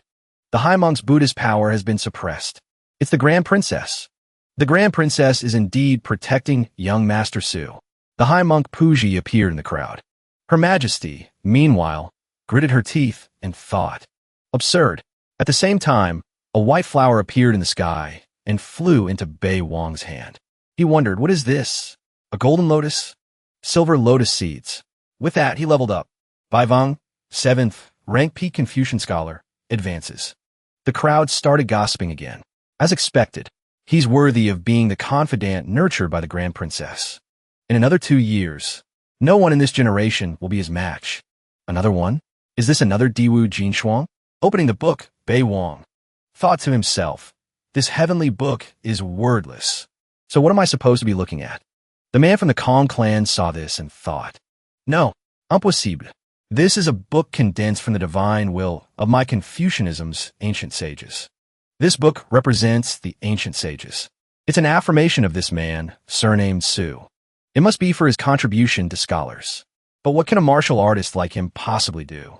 The great scholar watched as Bei Wang was about to receive the opportunity, a sense of unwillingness rising within him. He is a lackey of Diwu Jinshuang. My Kong clan has a blood feud with that fifth demoness. He even took a page of the spring and autumn annals for himself. He played the people of the Kong clan like fools. If he obtains the vast opportunity of the Confucian Tao, won't my Kong clan become a laughingstock in the eyes of the world? However, it was too late. The sacred Tao of Confucianism had already begun to bestow the opportunity upon Bei Wang. The Kong clan member trembled as he spoke. A subsage. This is a pre-selection for a subsage. With this inheritance alone, he might be able to step into the first-rank saint realm. Here is a moment for knowledge dissemination. A Confucian subsage is equivalent to the saint realm of the martial Tao. A Confucian sage is equivalent to the martial Tao's supreme realm. At the same time, after receiving the opportunity, Bai Wang's hair slowly began to turn white. As he was receiving the inheritance, he saw his hair gradually turning white. Bai Wang frowned deeply and shouted, "I refuse. How could he accept looking like some old man? I don't want white hair." Hearing Bai Wang's resistance, the surrounding crowd was shocked. The great scholar and Xie Ruoxu, standing nearby, were even more surprised. What? He's rejecting the inheritance? He's too arrogant. Is he insane? The Grand Princess, seeing this, was secretly pleased. He's finally done something that pleases me. What's a subsage? Just an ant. If she knew he was resisting just because he didn't want white hair, who knows what her expression would be? Bai Wang looked at the subsage and refused the inheritance. It's useless for you to follow me. Your Confucianism requires one to cultivate the self, regulate the family, govern the state, and bring peace to the world. I can't do any of those things. A sense of determination rose in his heart. I, Bai Wang, am a man who will stop at nothing. No one can block my path. Whoever blocks it will die. Wu Junji was currently weighing the pros and cons. He didn't dare to go up and fight Bai Wang right now. Right now, he has stolen the power of heaven and earth, with the support of the wordless heavenly book. Fighting him now would be suicide. I have to wait for his hair to turn back, and for his divine will to scatter. Only then will I have a chance of winning. Having received the power of heaven and earth, Bai Wang struck while the iron was hot, using his enhanced strength to take revenge. He turned, ignoring Wu Junji, and called out loudly, "I invite Grandmaster Wang. Old Dog Wang, come out and die." Seeing this, the crowd started gossiping again. Grandmaster Wang? Isn't he a Grandmaster Warlock from the Astrological Bureau? When did he and young Master Su become enemies? Seeing that Grandmaster Wang wouldn't come out, Bai Wang continued to shout, "Get out here." The person being called out was Grandmaster Warlock of the Astrological Bureau, Wang Zongshi. Seeing the situation, he was terrified. "I'm dead." The Crown Prince, sitting in his carriage, heard the shouts and lifted a corner of the curtain. He saw him calling for Grandmaster Wang and assumed his involvement had been exposed. Thinking about how Bai Wang's strength had just been enhanced, he sat in the carriage with an ugly expression, thinking, how'd he find out so quickly? What is he planning to do? As he thought, his face was covered in sweat. Bai Wang advanced and threatened Wang Zongshi. "Old Dog Wang, you dare to place a debilitating curse on me. If you don't die, who will?" Hearing this, Zongshi was terrified. He knows, but how could he know? The surrounding crowd, hearing this, started gossiping again. Why would Grandmaster Wang want to place a debilitating curse on young Master Su? The only one who could order him around is the Wu clan. After all, young Master Su did slap them in the face. Of the Wu clan, Empress Wu, seeing him loudly proclaiming his intent to kill Wang Zongshi and accusing him of casting a curse, gritted her teeth and thought, "You rotten brat, spreading such news in front of so many people. You just trying to sling mud at my Wu clan. If I wanted to kill you, I would do it openly and honorably. I would never resort to such underhanded methods. Could it be the idea of that bitch, Diwu Jinshuang?" Bai Wang didn't care. He was the type to repay every grudge. Seeing his enemy before him, how could he let him escape? Bai Wang extracted a drop of blood essence and said ruthlessly, "If you don't die today, you'll die tomorrow." The crowd gasped in shock when they saw him extract a drop of blood essence. Young Master Su is issuing a life or death contract. Hearing this, Zongshi was terrified. It's come to this. If I avoid this fight, the Grand Princess will slap me to death tomorrow. If Bai Wang kills a court official, it might become a topic of gossip. But if it's the fifth demoness, who would dare say a word? I have no way out. I'm merely at the Grandmaster cultivation level. How can I escape the clutches of the Diwu clan? I might as well risk it all against this Su brat. What if? With that, he spoke with false bravado. Thinking this, he made his decision. "You brat, I accept your challenge." Hearing this, Bai Wang said, "I thought you only dared to hide in the shadows. So you've decided to jump out now? Whatever skills you have, use them all." As soon as he finished speaking, Zongshi summoned a skull. To save his own life, he used his strongest move. Seeing this, the crowd recognized it. It's the ancestral malevolence, the the strongest killing move of the Astrological Bureau. Wang Zongshi controlled the evil skull to attack Bei Wang, shouting loudly. As he used the evil skull, a curse mark appeared on his forehead. A ruthless glint shone in his eyes. To be able to kill a chosen one. I have no regrets in this life. You brats surnamed Su. Even if I go to hell, I'll drag you with me. Even in the underworld, I will curse you forever. However, Bei Wang easily neutralized the attack. The shockwave forced the surrounding people to cover their ears. Bei Wang said with contempt, "Is that all you've got?" Hearing this, Zongshi was speechless and could only utter. Now, it was Bei Wang's turn to attack. His body was overflowing with spiritual energy. He used the move he gained after receiving the inheritance. An immortal achievement for 1,000 autumns. Lies entirely in killing people. Instantly, invisible chains shot out and enveloped Zongshi. He thought to himself, I can't move. Why can't I move? As he looked on, cold sweat poured down his face. Bei Wang just smiled, as if victory was already in his grasp. Instantly, a wave of energy rushed forward and suppressed him. Following that, his head was separated from his body. Just like that, Wang Zongshi's life came to an end, and he went to meet his ancestors. He clenched his fist, controlling the spiritual energy to crush Wang Zongshi. Only this could quell the anger in his heart. Meanwhile, the eldest prince thought to himself, I had Wang Zongshi cast the curse only to sow discord. I wanted to see the fifth demoness and the Wu clan fight. From that, I would reap the benefits.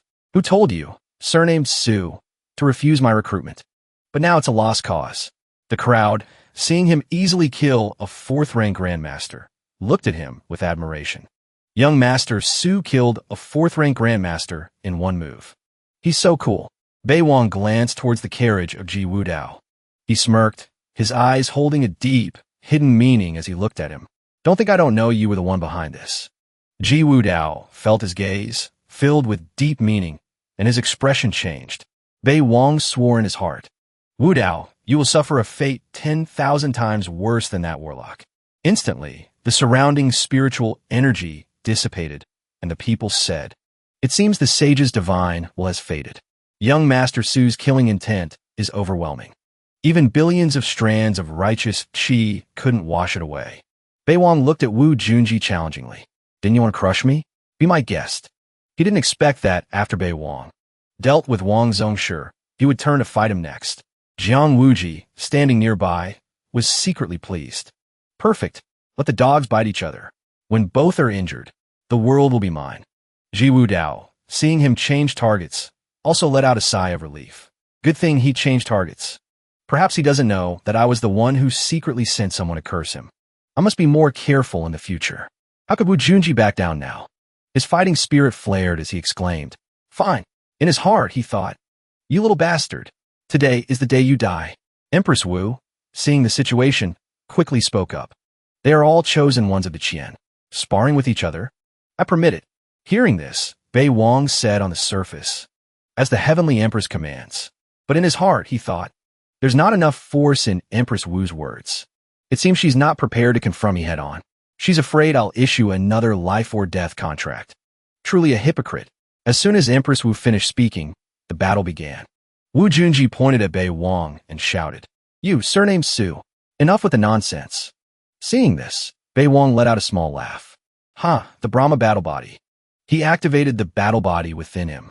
Instantly, golden patterns appeared on Wu Junji's face. He shouted, Battle! With that, he created a massive fist from spiritual energy. The people around started again.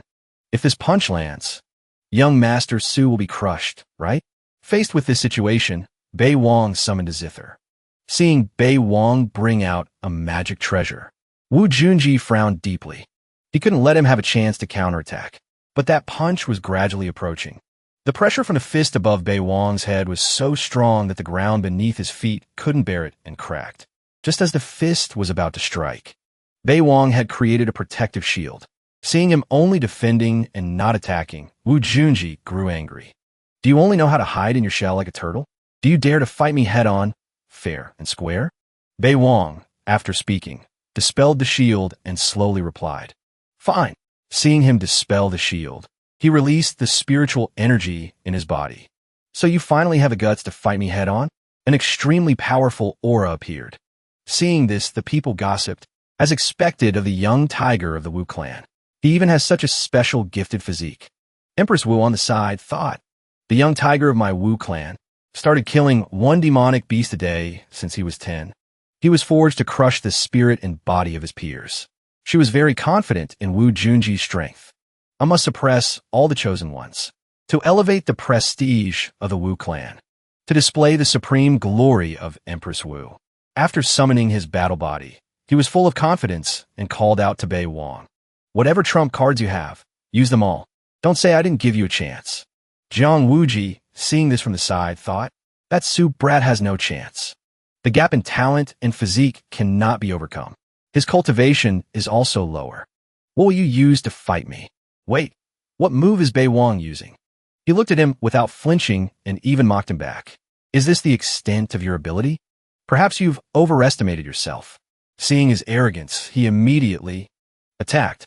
Brahma battle body crushed the heavens and earth.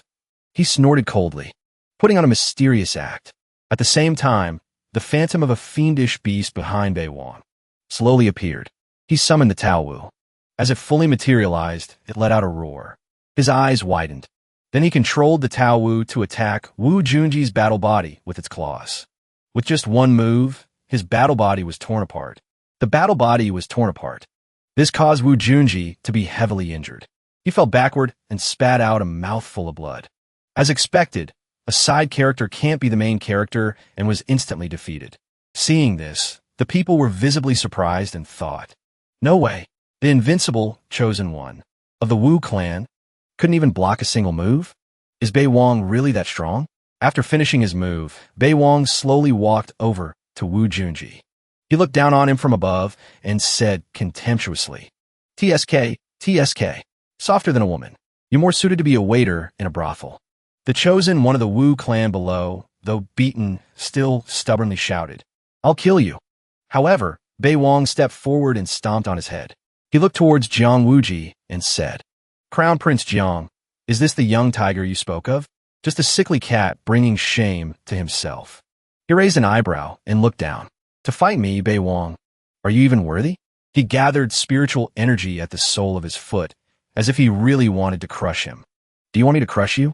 Empress Wu, seeing her side being harmed, finally showed herself and cried out. Stop! Bei Wang still spoke politely, as if nothing had happened. Your Majesty, what are your instructions? In her heart, she thought, even though the young tiger has brought shame, he is still someone the Wu clan nurtured with so many resources. I can't let him die at the hands of this Su brat. Then she said, this is just sparring. Let end here. Bai Wang replied softly, as you command. Then he turned to the young tiger and said, I'll spare you this time. From now on, every time you see me, you will kneel to thank me for the grace of not killing you. He didn't forget to give him a kick to vent his anger. The people around saw this and said, the Wu clan has truly lost face this time. At least he kept his life. Perhaps only Crown Prince Jiang, #1 on the Qingyun ranking, can fight young Master Su. Hearing this, Bei Wang turned and said, Crown Prince Jiang, let's have a match. However, the Crown Prince on this side showed his face and replied, your battle has consumed too much of your energy. How could I take advantage of the situation? What you wish for, you get. Crown Prince Jiang speaks well. But are you scared? I will not fight. I want to suppress you when you are at your peak. Hearing this, Bei Wang silently judged him. What a chicken. He's pretending to be magnanimous. With me, Jiang Wuji here, who among the younger generation dares to call themselves invincible? I'll give you a year to grow. By then, I will be able to suppress you with a flick of my finger. Though he said that, in his heart he thought, do you think I'm a fool? This Su brat is a monster. That fiendish fish shadow was terrifying. I'm not confident. If I fight him now, what if I can't even keep my #1 spot on the Qingyun ranking? Seeing Jiang Wuji refuse to fight him, he turned and left with a cold snort. The crowd, having witnessed his strength, was reminded of Jin Shuang. Young Master Su's strength is truly unmatched. Back then, Her Highness the Grand Princess was the same. Young Master Su is truly a copy of Her Highness. Hearing this, Empress Wu thought to herself, I can't let him continue to be so complacent. At Taichu Palace, The Grand Princess asked. Are you done showing off? Bei Wang didn't forget to flatter her. He had a glint in his eye and said with a smile, It was all thanks to your Highness's protection. With your Highness's prestige backing me, crushing a few ants is as easy as eating and drinking. Too simple. The Grand Princess looked at him with a satisfied expression. She praised, Not bad. Taking the opportunity, Bei Wang continued, Your Highness, do you have a slave seal? The Grand Princess asked curiously, Do you want to be my slave? Bei Wang fiddled with his fingers and replied, Slave sounds a bit harsh, but this subordinate is willing to do anything for your Highness. His lecherous nature flared up again. He smiled slyly and thought, For example, washing your feet or something would be fine. The Grand Princess asked again, What do you want a slave seal for? Bai Wang explained, This subordinate wants a slave seal to erase the memories of a certain object. It can also completely control this object. It's equivalent to a human puppet. Even the soul searchers of the Astrological Bureau won't be able to find anything. Hearing this, Jin Shuang immediately understood what Bei Wang was planning. Her finger twitched slightly. I wonder what you want to do. So young, yet so evil-minded. With that, she took out a book from her storage item and gave it to Bei Wang. Seeing this, Bei Wang hurriedly thanked her. Thank you, Your Highness. After finishing the business, Jin Shuang immediately kicked him out of Taichu Palace. Bei Wang, being kicked away, obediently replied, Yes. After kicking Bei Wang out, the Grand Princess said, All day long, he flatters me. But outside, he's an arrogant mess. After this period, I will arrange a mission for you. Outside the city, Bei Wang was riding a horse somewhere and said, The good show is about to begin. On the streets, people were still discussing yesterday's duel. Have you heard? The young tiger of the Wu clan has the Brahma battle body. But he was like an ant. He couldn't withstand a single blow. And the number one on the Qingyuan ranking, Jiang Wuji, avoided the fight and didn't dare to engage. This Bei Wang is really hiding his strength. He was silent before. But in the future, he will stir up the winds and clouds of the 9 provinces. The most terrifying thing is that he rejected the inheritance of the Confucian sages. He's a formidable person, very much like the 5th Demoness. At this moment, people with terrifying statuses also arrived. Zhao Qingjue of the Qing Shui sect, along with the young master of the valley. On the other side were the agriculturalists, Gung Xian and the Xian clans, Xian Yuan Changqing. All of them were thinking of the Grand Princess. And Bai Wang. All 4 of them harbored a hatred for the two and shared a common goal. Diwu clan, Su Nam Su. Your doomsday has arrived. Outside the small town of Manhwa, a voice was heard. Report. 500 miles outside the small town of Manhwa, there are traces of a demon. The 6th Fan School is requested to eliminate it. As Bei Wang was collecting the demons, he thought to himself, Good thing I found out that besides the old cabinet minister Chui, who raises skin demons, there's also this one. Isn't this a chance to claim credit? He looked with satisfaction at the treasure Jin Shuang had given him. The demon-expelling flag that Her Highness the Grand Princess gave me is also useful. It saved me a lot of effort. With that thought, he captured the demons and mounted his horse. Back to the capital.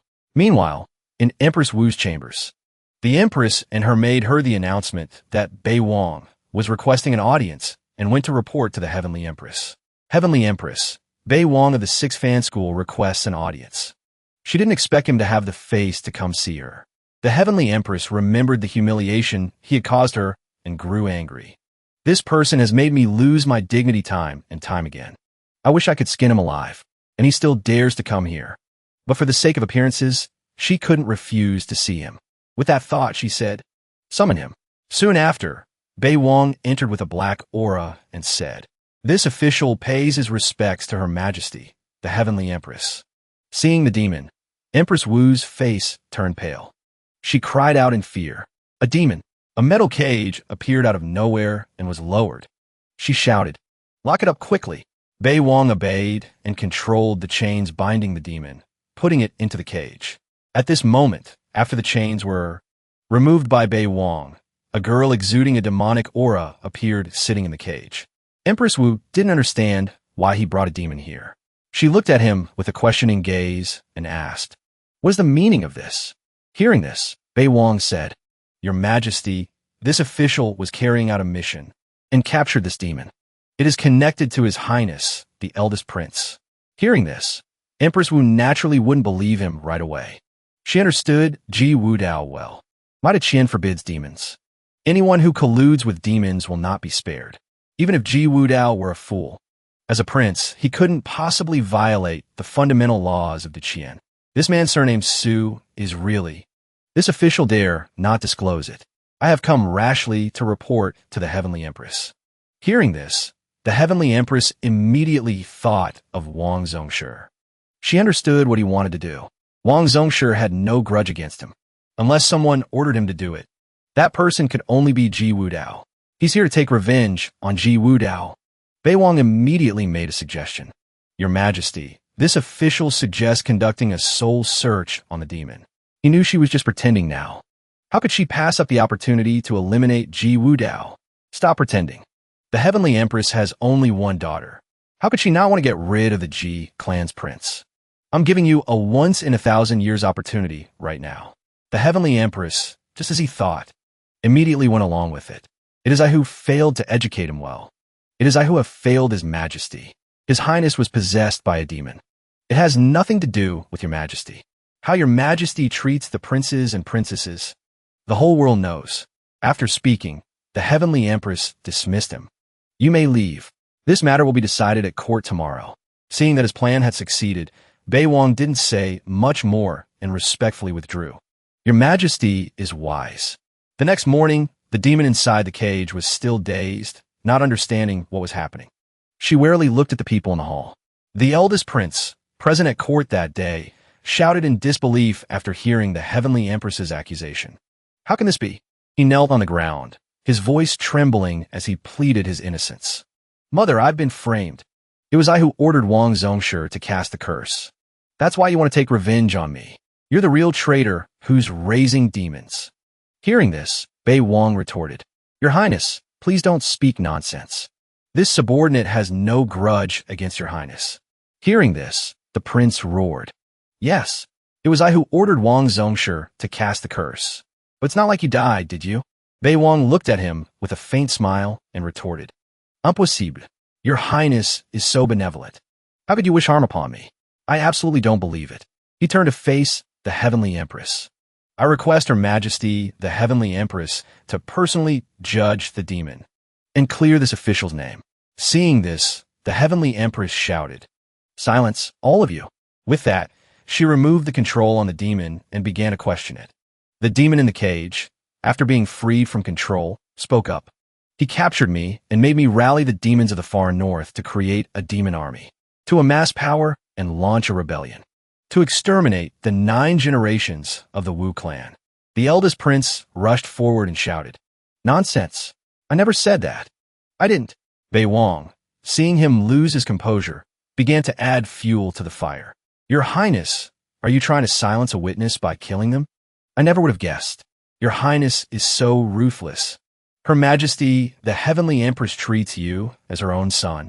And yet you, the eldest prince, still cried out his innocence. Mother Empress, I did not. He knelt before Bei Wang, begging, Spare me. I'm begging you. He bowed his head low, his long hair covering his expression. His body trembled, his voice choked with sobs. Please, spare me. Hulvafa, Bai Wang, was still not satisfied and continued. Your Highness, the evidence is conclusive. The Heavenly Empress, fearing further complications, interrupted Bei Wang, immediately declared the crime, and sentenced Ji Wudao to death. The traitor Ji Wudao colluded with demons. Sentence him to death. With that, she threw the imperial edict down in front of Ji Wudao. However, the eldest prince still cried out, I'm a prince of Deqian. You must clear my name. But after those words, no one spoke up for the eldest prince. He couldn't believe his eyes, looking at the civil and military officials of the court. Those who had once supported him were now as silent as cicadas in winter. Are you all blind? The Deqian of today is the world of the Wu clan. The water is rising. The dam will break. He turned and pointed at Wu Zhao, shouting, Wu Zhao, you abuse your power. You collude to frame the innocent. May the nation's spirits bear witness. She didn't care about the crimes he accused her of. Wu Zhao's voice turned cold as she ordered, Execute him. With that, black demonic qi suddenly appeared on his body. On the verge of death, Ji Wudao, looked at Bei Wang with hatred and cursed him. Bai Wang, you will surely die. Seeing that Ji Wudao was dead, Bei Wang didn't stay any longer and turned to leave. However, an old man, a member of the Ji clan, spoke up. You, surname Su, stop right there. You harmed a prince of my Ji clan. You won't be jumping around for much longer. Bei Wang replied without any hesitation. If the Imperial family wants to bully me, I will play along to the very end. Returning to the Grand Princess's chambers, she glanced at Bei Wang, her voice clearly showing satisfaction with his ability to turn black into white and add fuel to the fire. An outstanding performance. He bowed, his voice tinged with a smile as he replied. It was all thanks to your highness. Without your highness's tacit approval, how could I have succeeded so smoothly? Returning to that day outside the city, at Manhwa Town, the place where Bei Wang captured the demon. Right after capturing her, he immediately used the slave seal that Jin Shuang had given him on the demon. He implanted new memories into the demon's mind. Ji Wudao has ordered you to assemble a demon army. He looked at the slave seal on his hand and thought, the slave seal Her Highness gave me is truly extraordinary. It erases memories and implants a prearranged memory for the demon. With this move in hand, I could do anything in the future. But even with such a treasure, he didn't become arrogant or let his guard down. Bei Wang thought to himself, I just fear that if the opponent cultivates a special secret art, the one who cast the seal will definitely suffer a backlash. I should still be more careful.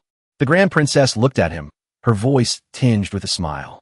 Aside from using my name to bully others, you've done everything else very well. Bai Wang's eyes crinkled. He smiled sweetly and said, to be praised by your highness. It's as if I've eaten the sweetest candy in the world. He said that on the surface, but in his heart, he was very happy and thought. But the part about bullying others still needs to be enhanced. The Grand Princess then continued, I have a mission for you. Seeing Jin Shuang say she had a mission for him, Bei Wang immediately became serious. Your Highness, please speak. Jin Shuang stood up and stated the mission's content. Go to the Mealy region and capture a six-tailed fox demon for me. The identifying feature of a six-tailed fox demon is that it has 6 tails. On its forehead, there is a complex fox demon pattern. It has thick pink fur and blood-red eyes. Hearing the mission's content, information about the six-tailed fox demon immediately appeared in his mind. Legend has it that the Mealy region was created 2,000 years ago by a half-step supreme being. His primordial power still remains in the region. Those above the 4th-rank Grandmaster realm cannot enter. That six-tailed fox demon is a rare sight in the world. The Fox clan only give birth to one six-tailed fox demon every 1,000 years. After giving the mission, Jin Shuang saw Bei Wang standing silently, not answering her. A hint of displeasure appeared in her eyes. Is there a problem? He immediately detected the displeasure in her voice. He bowed his head respectfully and replied, None at all, let alone a mission. If your highness ordered me to die, this subordinate wouldn't even dare to blink. Jin Shuang said bluntly, Then go die right now. Hearing this, Bei Wang was speechless. He didn't expect her highness to be so direct. She crossed her arms, looked at him, and threw out a piece of information about the Fox clan. The Fox clan is lecherous. They're skilled in the art of seduction and love to approach handsome men. Hearing this, Bei Wang thought to himself, There's such a good thing. I can suppress the opponent's cultivation. And I'm handsome. The Mealy region is practically tailor-made for me. Jin Shuang raised an eyebrow and reminded Bei Wang, This six-tailed fox demon is of great use to me. Don't disappoint me. Hearing this, Bei Wang said majestically, If I can't capture the six-tailed fox demon, this subordinate will not return. A sly glint appeared in Bei Wang's eyes. He pretended to sigh. It's just that men are naturally lecherous. This subordinate is afraid he won't be able to control himself and will be deceived by that fox demon. Hearing this, the Grand Princess shouted angrily, Useless. Bei Wang lowered his eyes to hide the slyness in them and obediently replied, Your Highness's teachings are correct. Seeing this side of Bei Wang, Jin Shuang didn't want to scold him further. After thinking for a moment, she decided to give him a life-saving cultivation art. Forget it. The Fox clan seduction arts are bone deep. I will give you a cultivation art. However, Bei Wang refused. No, Your Highness, perhaps we could consider a little test first. Jin Shuang didn't expect him to refuse. She was startled and asked, confused, What test? Bei Wang was truly a man who followed the ideology of dying under a peony flower. Is a romantic way to go. Seeing an opportunity, the pervert Bei Wang said, "The Fox Clan seduction arts require physical contact to be effective. Could this subordinate touch your highness a little? Your highness is the most beautiful woman in this world. If this subordinate can remain as calm as still water." He said that, but his heart was not in it. Then a mere little fox spirit. What could she do? It wasn't easy to get this opportunity, even if I have to risk my life. I want to touch the boss a little. The Grand Princess's face darkened. She glared at him threateningly. Are you trying to be frivolous with me? Seeing his intention was discovered, Bei Wang immediately shut up. Seeing that Jin Shuang was starting to get angry, he quickly replied, "No, your highness has misunderstood." Bei Wang still didn't give up. He started talking nonsense. It's just a light touch. For your highness to probe whether this subordinate's heart is complex or not. Hearing such an explanation, she agreed. Approved. Bei Wang was as happy as if he'd won the lottery. Thank you for your highness's grace. The little man in his heart jumped for joy, exclaiming, I've finally been waiting for this day. As he moved to touch the princess's foot, he thought to himself, don't look up. If I look into her highness's eyes, I'll definitely be scared.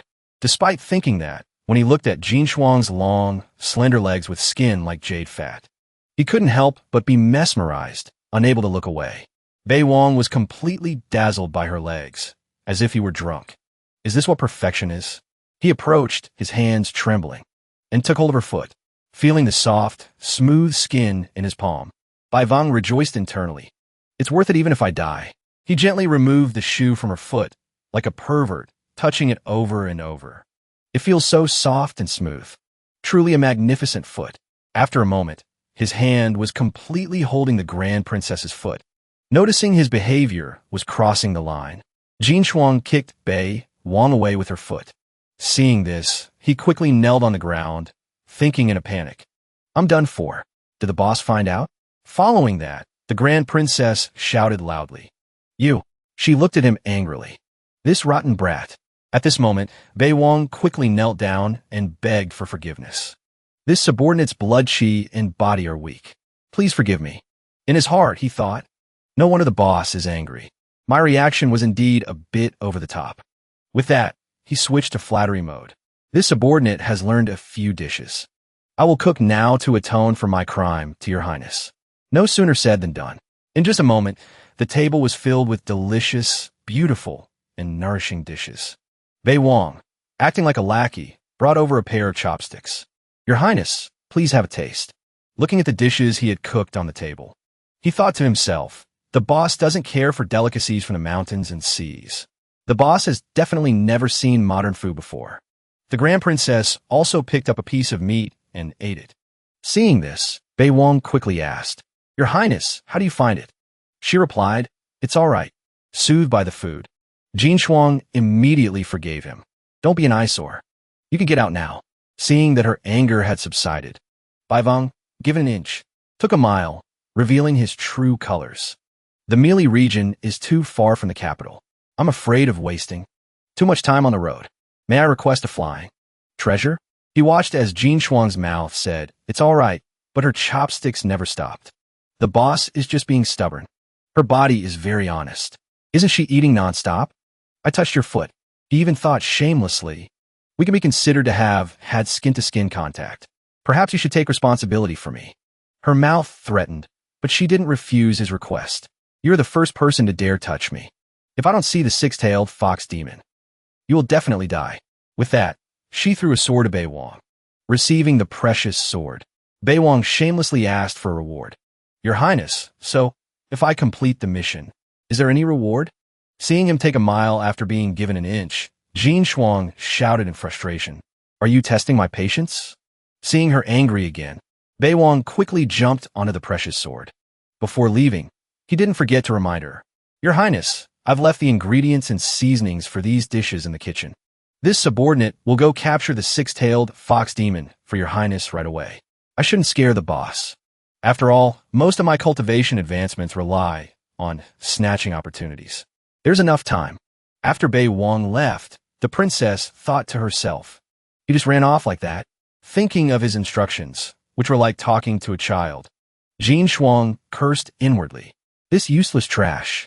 You should have taught me how to use the seasonings. Meanwhile, as Bei Wang flew, he thought to himself, this opportunity to render meritorious service. No matter what, I must capture this six-tailed fox demon. The more he thought, the further his thoughts strayed. Bei Wang thought about putting fishnet stockings on Jin Shuang's feet and grinned lecherously. When the time comes, I'll personally make a pair of black fishnet stockings for the boss to wear. Bai Wang thought deeply. Right now, I have enemies everywhere. I've offended many. Luckily, the boss's intimidating power is strong. They're all afraid of the boss. They don't dare to easily make a move on me. I must catch up to the boss's footsteps. Thinking of the heavenly empress and the crown prince, the thought of raising his strength became even more resolute in his mind. Suddenly, he noticed something shining below him. What is this light? Seeing the seven-colored light emanating from behind an iron gate, Bei Wang determined. This light is not simple. Could it be another opportunity? Seeing the corpses scattered on the ground, Bei Wang didn't rush inside. In this situation, it's not wrong to be a little more cautious. With that thought, he raised his hand and brought out a treasure from within him.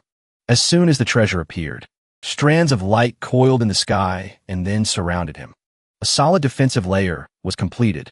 Bei Wang scanned with his divine sense. He thought, the fighting inside is quite intense. I should wait outside.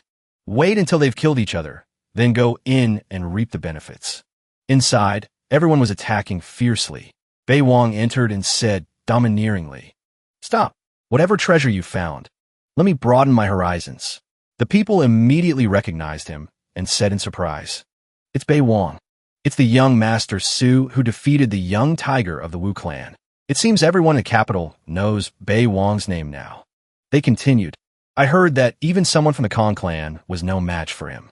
Young Master Su, surely you wouldn't do something like killing people for their treasure, would you?" Bei Wang continued to threaten them. "I don't want to say it a second time. The Grand Princess sent me to this cave to retrieve a treasure. But you all got to it first. If you know what's good for you, don't make me get my hands dirty." One of them spoke up. "A gentleman values wealth, but does not take it improperly," using the Grand Princess as an excuse. As soon as he finished speaking, he was choked to death by Bei Wang. Truly, a loose tongue sinks ships. If he had just kept his mouth shut, he wouldn't have died. Bei Wang smirked at him. "Unfortunately, I am no gentleman." Seeing this, the others knew they were no match for him. No one wanted to die young. They all obediently handed over their things. This subordinate is also loyal to Her Highness the Grand Princess. "I hold a yellow command token. Could you show me some face?" Hearing this, Bei Wang said, "That won't do. I must maintain fairness. Treat everyone equally." In his heart, he thought, to actually meet someone under Her Highness's command. But who told you to be so blind, kid? He slowly took something out from his person. Bei Wang noticed and thought to himself, trying to sneak attack me? After knocking him back, he asked, "You want to sneak attack me?" Knowing he had been discovered, the man thought to himself, "I haven't even brought out my weapon, and he already noticed. Is he even human?" Then he said, "I wouldn't dare." Bai Wang continued, "Don't do it again." After dealing with him, Bei Wang shouted again, "And all over." No one dared to resist anymore. A pile of treasures was thrown out. Bei Wang looked at the pile of treasures on the ground with disdain. Is this all? Just relying on borrowed power to fight over this? It can't be just these low-grade, earth-rank items. What exactly is in this cave? He wondered to himself. It's truly illogical that people would gather here for no reason. The people said, "We heard it was a missing page of the divine Flaw Jade Tome, but we've turned the whole cave upside down and couldn't find it." Hearing this, he thought to himself, the divine Flaw Jade Tome is a quasi-saint grade treasure. Originally, it had 36 pages. Each page records a type of secret divine art. Then he turned to look at a person wearing a mask nearby. 92. This number. This aura. Why is it so familiar? Seeing Bei Wang approach, Chu Feng jumped in fright and stammered, "Young Master Su, it's me." The masked person took off his mask and said, "I'm Hu Feng. Do you still remember?" Seeing it was Chu Feng, and with this level 92 leak here, Bei Wang mercifully spared the others. He ordered, "You all can go. You stay."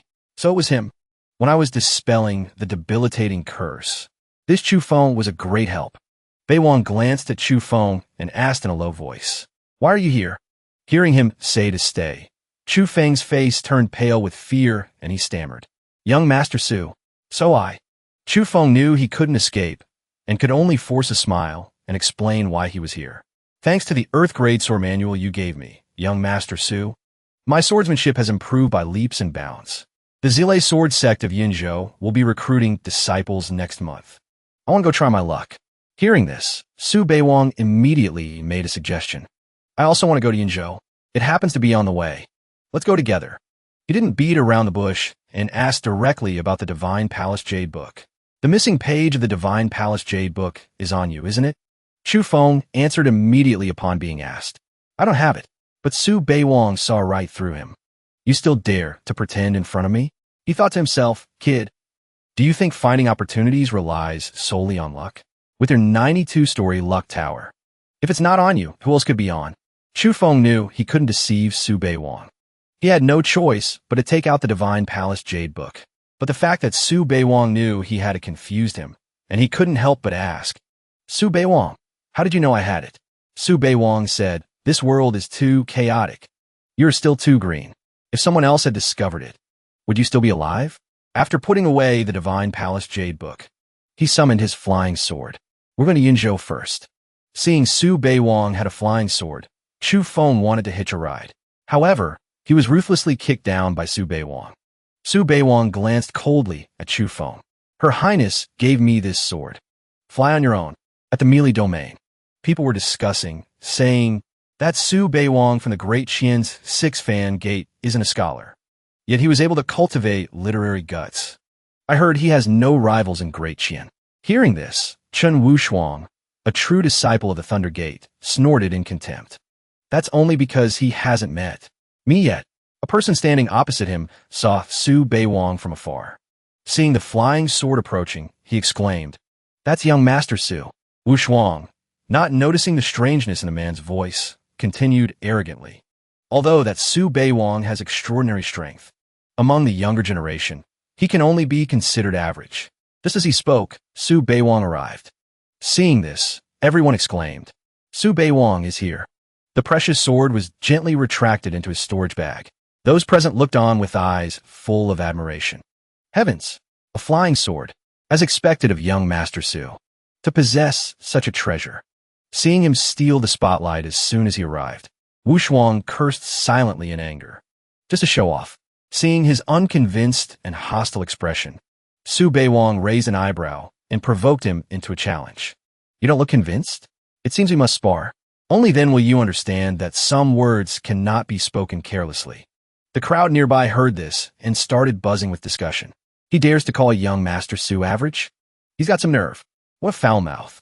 Let's see how he handles this now."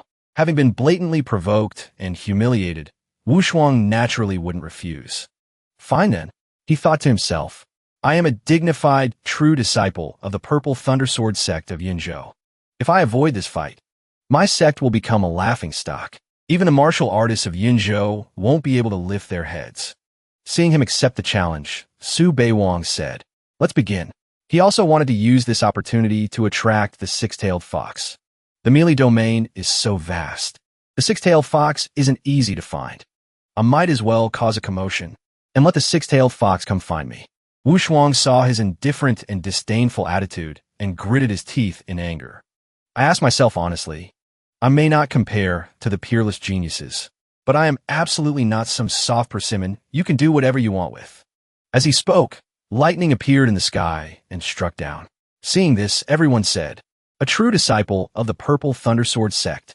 His swordsmanship has reached perfection." Suddenly, a suona appeared in Wushuang's hand. Seeing this, everyone was surprised. "What? He's not using a weapon, but a suona?" Su Beiwang saw this and evaluated. An Earth-ranked treasure? He does have some skill. Then, Wushuang began his performance. Hearing the music, the surrounding people clutched their heads and cried out, "It hurts!" The sound of the suona was eerie, making it seem as if heaven and earth were enraged. Thunder roared as if striking right beside their ears. At the same time, a gloomy carriage appeared in the sky, carried by spirits flying towards them. Wushuang's voice, deep and hoarse, shouted loudly, Soul return. Seeing this, everyone panicked and jumped in fright. They were all scared out of their wits. As for Su Beiwang, he took out his zither and said, playing tricks and feigning the supernatural. The coffin in the air slowly approached Su Beiwang's position. From within the coffin, a ghost claw extended. He wasn't afraid at all and circulated his spiritual energy, wrapping it around his body. At this moment, the phantom of the ancient beast behind him also appeared. With just one claw, everything was shattered to pieces. Wushuang's soul returns was shattered. He suffered a backlash because of it, kneeling down, coughing up blood, and admitting defeat. I admit defeat. Bei Wang delivered the final blow and then turned to say, don't boast anymore in the future. Seeing that he couldn't defeat him, Wushuang was also a man who knew when to bend. He immediately wanted to join Bei Wang as a follower. Young Master Su, am I qualified to be your follower? Bei Wang turned his face away and looked at him with contempt. He replied, you join after you can't win? Are you even worthy? Wushuang then recounted. The third level of the ruins left by the half-step Supreme Being is about to open.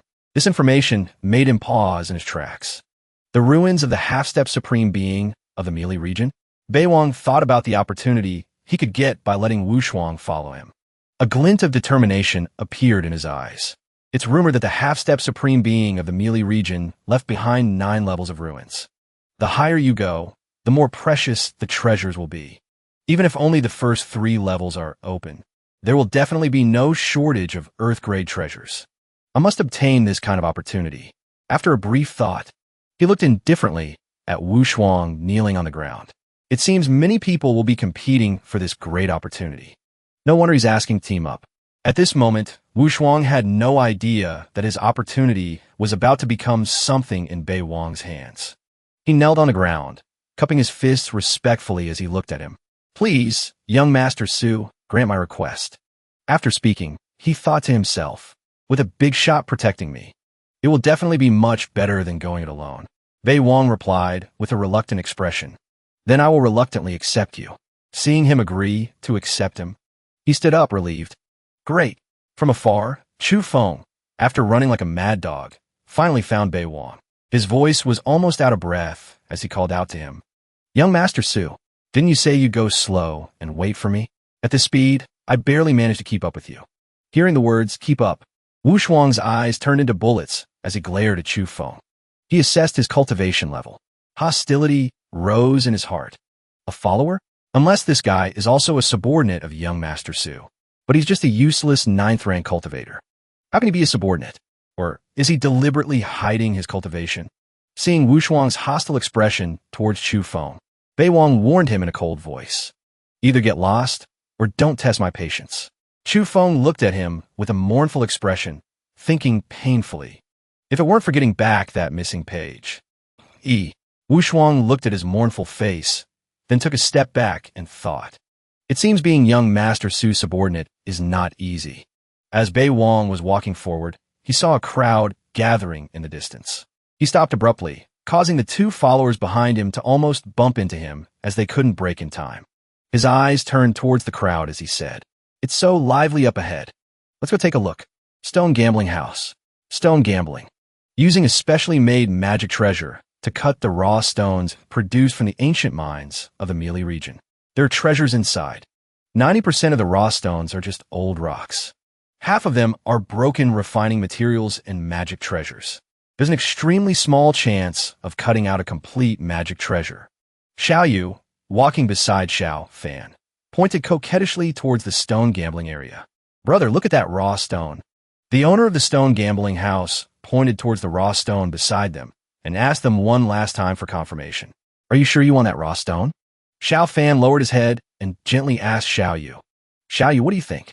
She nestled into his arms like a small bird and replied, I trust you, big brother. Bei Wang, standing not far away, saw this scene and thought to himself, so pretentious. This little lowly is very fitting for the image of a 6-tailed fox demon. At this moment, an image of Jin Shuang's slender legs, wrapped in seductive black stockings, immediately appeared in his mind. Bai Wang thought excitedly, the boss can wear fishnet stockings now. Seeing the high probability that Xiao Yu could be the 6-tailed fox demon, Bei Wang immediately checked the Providence Tower above her head. but the tower above her head only showed the number 91. Bei Wang felt this number was too low for a six-tailed fox demon. He rubbed his chin and fell into deep thought. Why is it only level 91? That's not right. A six-tailed fox demon is born of providence. There's only one every 1,000 years. It should be at least above level 95. The more he thought, the stranger it felt. He switched to checking the tower above Xiao Fan's head. The number on his tower was 98. This was an unbelievably high number. A look of astonishment appeared in Bei Wang's eyes. Level 98. This raw stone must hold a vast opportunity. While Bei Wang was looking at the two of them to check their providence towers. Over on Xiao Fan's side, he was gently comforting Xiao Yu. How about I make it up to you? She replied with an understanding expression. I'm just heartbroken for you, big brother. Seeing the two of them acting all lovey-dovey, he took the opportunity to snatch the raw stone for himself. Bei Wang raised his voice and said to the owner, This stone, I want it too. Hearing Bei Wang's voice, Xiao Yu turned her head. A look of astonishment appeared in her eyes when she saw his face. She couldn't help but think, so handsome. Xiao Fan looked at the two-toned hair on his head and immediately recognized him. He asked with near certainty, Your Excellency is young Master Su, correct? With his hands behind his back, he walked over with a heroic posture and replied, That's right. Hearing this, Xiao Fan didn't want to compete. He immediately yielded the raw stone to Bei Wang. If young Master Su wants it, then please go ahead. Bei Wang glanced at him lightly. Thank you. Seeing his calm and unhurried demeanor, without a trace of anger despite being robbed, he was a little surprised. His treasure was snatched right in front of him. And his girl, yet he's not the least bit anxious. This kind of man is rare. He's very good at enduring. Without further delay, his hand transformed into a claw and pulled out an earth-grade bracelet from within the raw stone. Seeing this, Chu Feng's eyes filled with longing and admiration, and he couldn't help but exclaim, Earth-grade! It's a lower-rank Earth-grade item. Wu Shuang, standing next to him, was also shocked to see Bei Wang so easily obtain an Earth-grade bracelet. This young Master Su so easily obtained an Earth-grade defensive bracelet. Bei Wang assessed the Earth-grade defensive bracelet in his hand. He frowned slightly, feeling that this bracelet must be hiding something else. It's only a lower-rank Earth-grade item. Unless it's related to that ancient zither, there's a concealing formation in this bracelet. Otherwise, how could this old thing have a level 98 Providence Tower? A fleeting thought was caught by him. Bei Wang turned around, a look of understanding in his eyes as he looked at the Providence Tower above Xiao Fan's head. So that's how it is. It's not the raw stone. It's him. He's a true son of Heaven's mandate. Bei Wang didn't beat around the bush and asked Xiao Fan directly, Have you ever cultivated an eye technique? As soon as he asked this question, he already knew the answer, so he can see the treasures inside the stones. Xiao Fan didn't seem surprised by his question. He calmly admitted, Young Master Su is intelligent. A look of interest appeared in his eyes as he asked for his name. May I ask for your name, Your Excellency? Xiao Fan paused for a moment and looked at him. After a few seconds of silence, he honestly stated his name. My name is Xiao Fan. As soon as he stated his name, memories from the vengeful spirit related to Xiao Fan appeared in his mind. A look of shock appeared in his eyes. He never expected that the person the vengeful spirit had begged him to destroy was standing right in front of him. Xiao Fan, the son-in-law of the Tuoza clan. So he is Xiao Fan, the young master of the Xiao clan, a representative of a sacred land. Xiao Fan then continued, Is young Master Su also here for the ruins of the half-step Supreme Being? Seeing this, Bei Wang found it strange. Why is he being so eager? What is he trying to do? Xiao Fan continued, I happen to have some understanding of the ruins. I wonder if, after they open tomorrow, I could have the honor of accompanying young Master Su? Hearing this, Bei Wang snorted coldly. A treasure-finding mouse is actively seeking me out. Son-in-law Xiao is a son of Heaven's mandate. Who could possibly snatch the good things in the ruins from him? Bei Wang didn't answer him right away. He looked at Xiao Yu in front of him and assessed her. This lowly is probably from the Fox clan. What is her purpose in getting close to Xiao Fan? Thinking of the six-tailed fox, he decided to follow them. If I follow her, perhaps finding the six-tailed fox won't be a difficult matter. With that thought, he said, I couldn't ask for more. Regarding Xiao Fan's eager attitude, Bei Wang felt that he was plotting something. No matter what, I'll keep this son-in-law Xiao by my side for now and see what happens. There's no such thing as a free lunch. People don't just act nice for no reason. This son-in-law definitely has other plans. Then let's see who can outsmart whom. Xiao Fan said, "The ruins open tomorrow. Let's meet here. Then I shall take my leave first."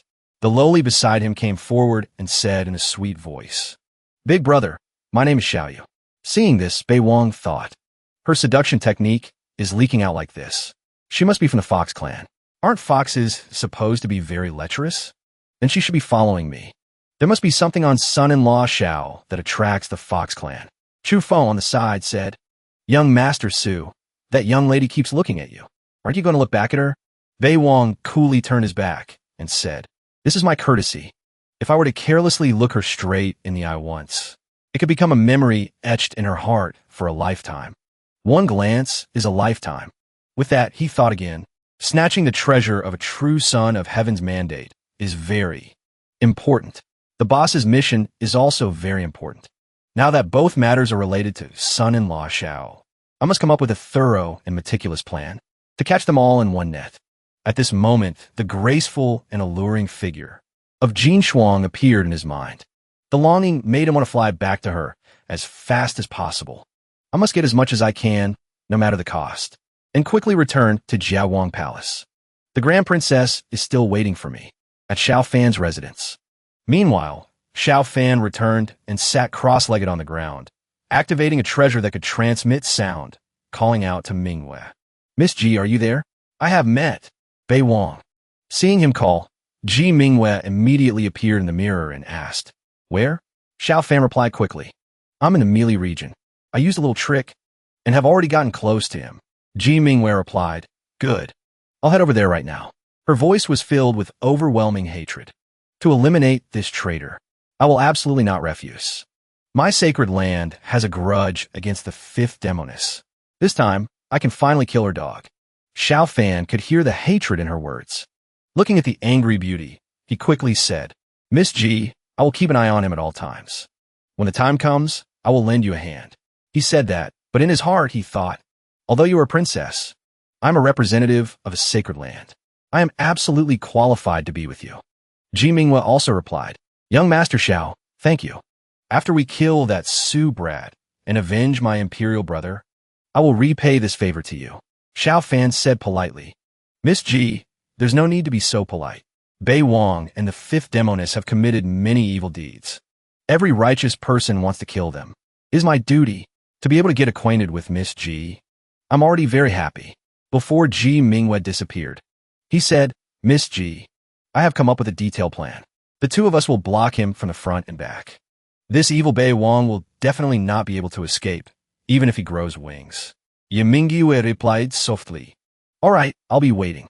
With that, she vanished from sight. Watching her image disappear, Xiao Fan said gently, "I'll wait for you."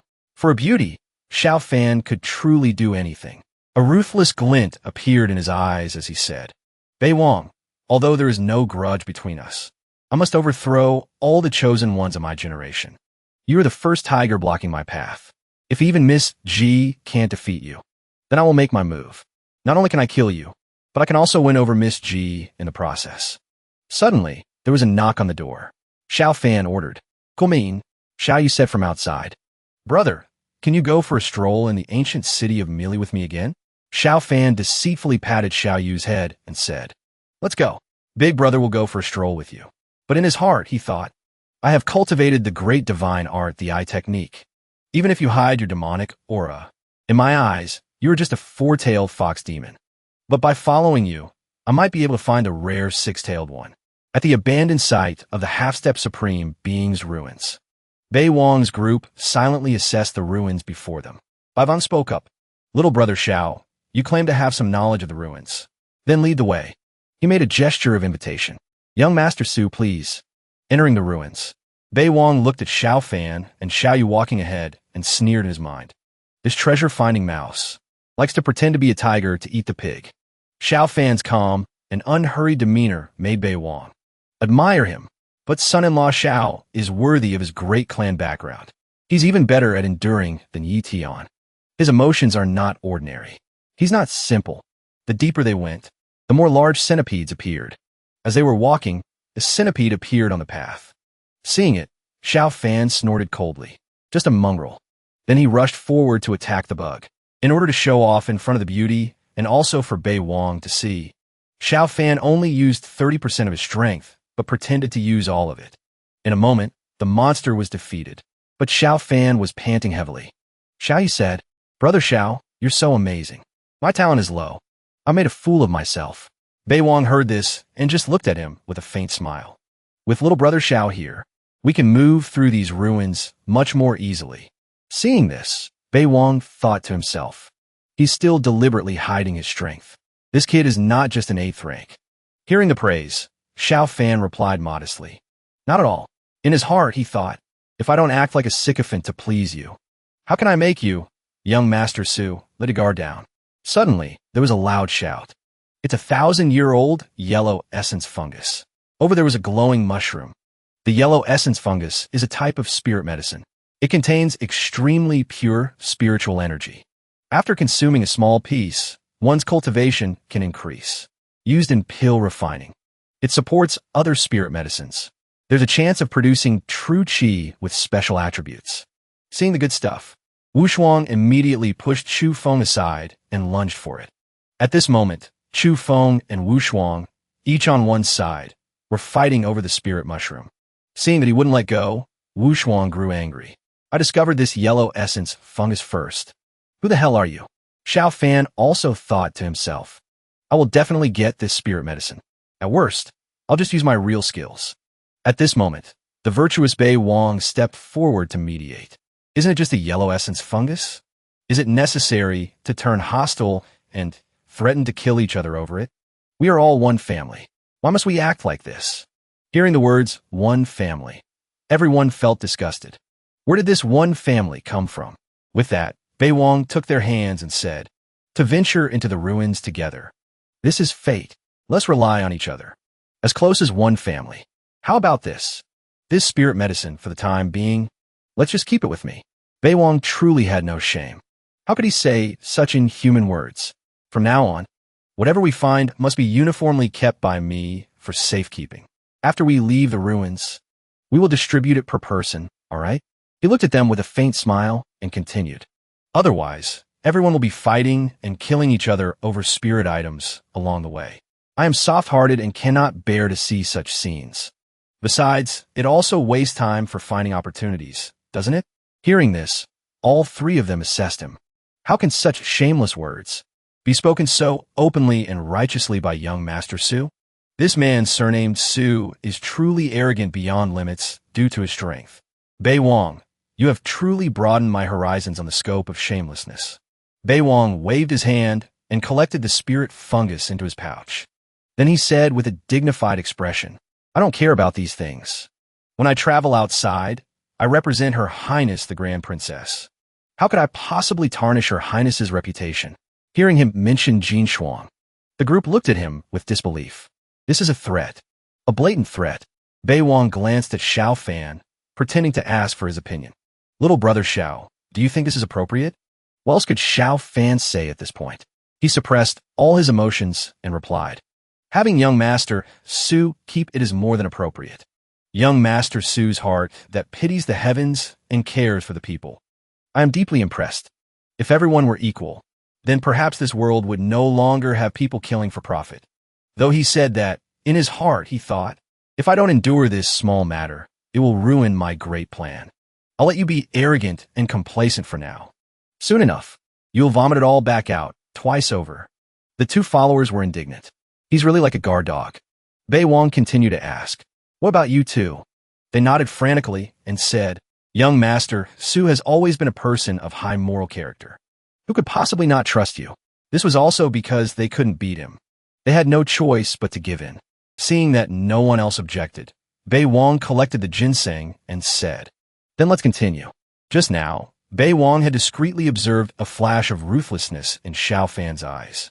A coldness appeared in the depths of his eyes as he thought, "I just probed son-in-law Xiao. His actions are indeed very strange. He can be called a ninja turtle. What exactly is he plotting? Young Master Su, this is the most dangerous place in the ruins. According to the records in the ancient texts of Yinzhou, the passage has 9 ruins. 4 death paths, for life paths, to pass through to the 2nd level. There is only one passage. It leads directly to the 3rd level. Xiao Fan really did have some knowledge of these ruins. He led the way while explaining the information about the passage they were in. This passage, no matter what probing method you use, it will be blocked from the outside. Rushing in there is all based on luck. Hearing this, a look of surprise appeared in his eyes. A bit interesting. Bei Wang thought of Jin Shuang and mused to himself. Could it be that the boss gave me this mission because I have too many treasures on me, giving her the illusion that I am a person of great providence? Then the boss has truly misunderstood this time. Xiao Fan glanced at Xiao Yu, who was following closely with an eager expression. Her eagerness made him suspicious. This lowly is very eager. Could it be related to the whereabouts of the 6-tailed fox on the 3rd level? With that thought, he patted Xiao Fan's shoulder. Little brother Xiao, would you mind coming with me for a moment? At the same time, Ji Mingwei also appeared and spoke up. Bei Wang, let's end the grudge between you and the Ji clan today. Hearing the voice, Bei Wang looked up at Ji Mingwei. She put away her treasure and landed on the ground. Seeing her, both Wu Shuang and Chu Feng couldn't help but think, this Miss Ji is truly a fairy who has mistakenly entered the mortal world. Seeing her appear, Bei Wang didn't seem surprised at all. He even had the heart to joke. I heard Her Highness the Princess is an otherworldly fairy. Why are you being so violent as soon as you arrive? Seeing his carefree demeanor, the hatred within her seemed to erupt. You killed my Imperial brother. If I don't avenge this, I will no longer have the face to bear the surname Ji. Seeing that she wanted to fight, he didn't want to waste words either. We won't get anywhere by talking. If we can use our hands, let's not argue. Wu Shuang and Chu Feng immediately backed away. I heard the Princess of Deqian is unfathomably deep, but this young Master Su is truly arrogant. Xiao Fan spoke up. Greetings, Miss Ji. Hearing this, Ji Mingwei glanced at him silently. After speaking, he immediately turned hostile and brought out a command token, saying, Young Master Su, have you ever thought a day like this would come? He released the pressure of his 8th rank cultivation and said confidently, Xiao Fan, young master of the Xiao clan, representative of the sacred land. Today, I will help Miss Ji eliminate the demon, Bei Wang. Hearing this, Wu Shuang's expression changed in horror. The sacred land is a top power at the pinnacle of the 9 provinces continent. Chu Feng never expected his background to be so great. No wonder I always felt this person was not simple. Seeing Bei Wang's indifferent expression, Xiao Fan thought, confused. Shouldn't he be nervous and anxious? Why is he reacting like this? He's good at pretending. Let's see how long you can keep up the act. Seeing this, Ji Mingwei said, Young Master Xiao, this is a private matter of the Ji clan. Although rejected by Ji Mingwei, Xiao Fan didn't give up. To help Miss Ji eliminate this traitor, I will absolutely not refuse. Seeing them dawdling and not fighting, Bei Wang lost his patience. He spoke up. Are you done talking? If you're done, then fight. If I die, I deserve it. If I don't die, then things will get interesting. At the same time, the young master of Du Shigu suddenly appeared. The expression on his face was extremely ferocious as he shouted, Bai Wang, you dare to take the blood silkworm goo of my sect. I want to drink your blood and eat your flesh, even if it was 1 against 3. He was not afraid at all. Blood silkworm goo. So Du Shigu has come as well. Not a problem. Let's do it all at once. Let's begin.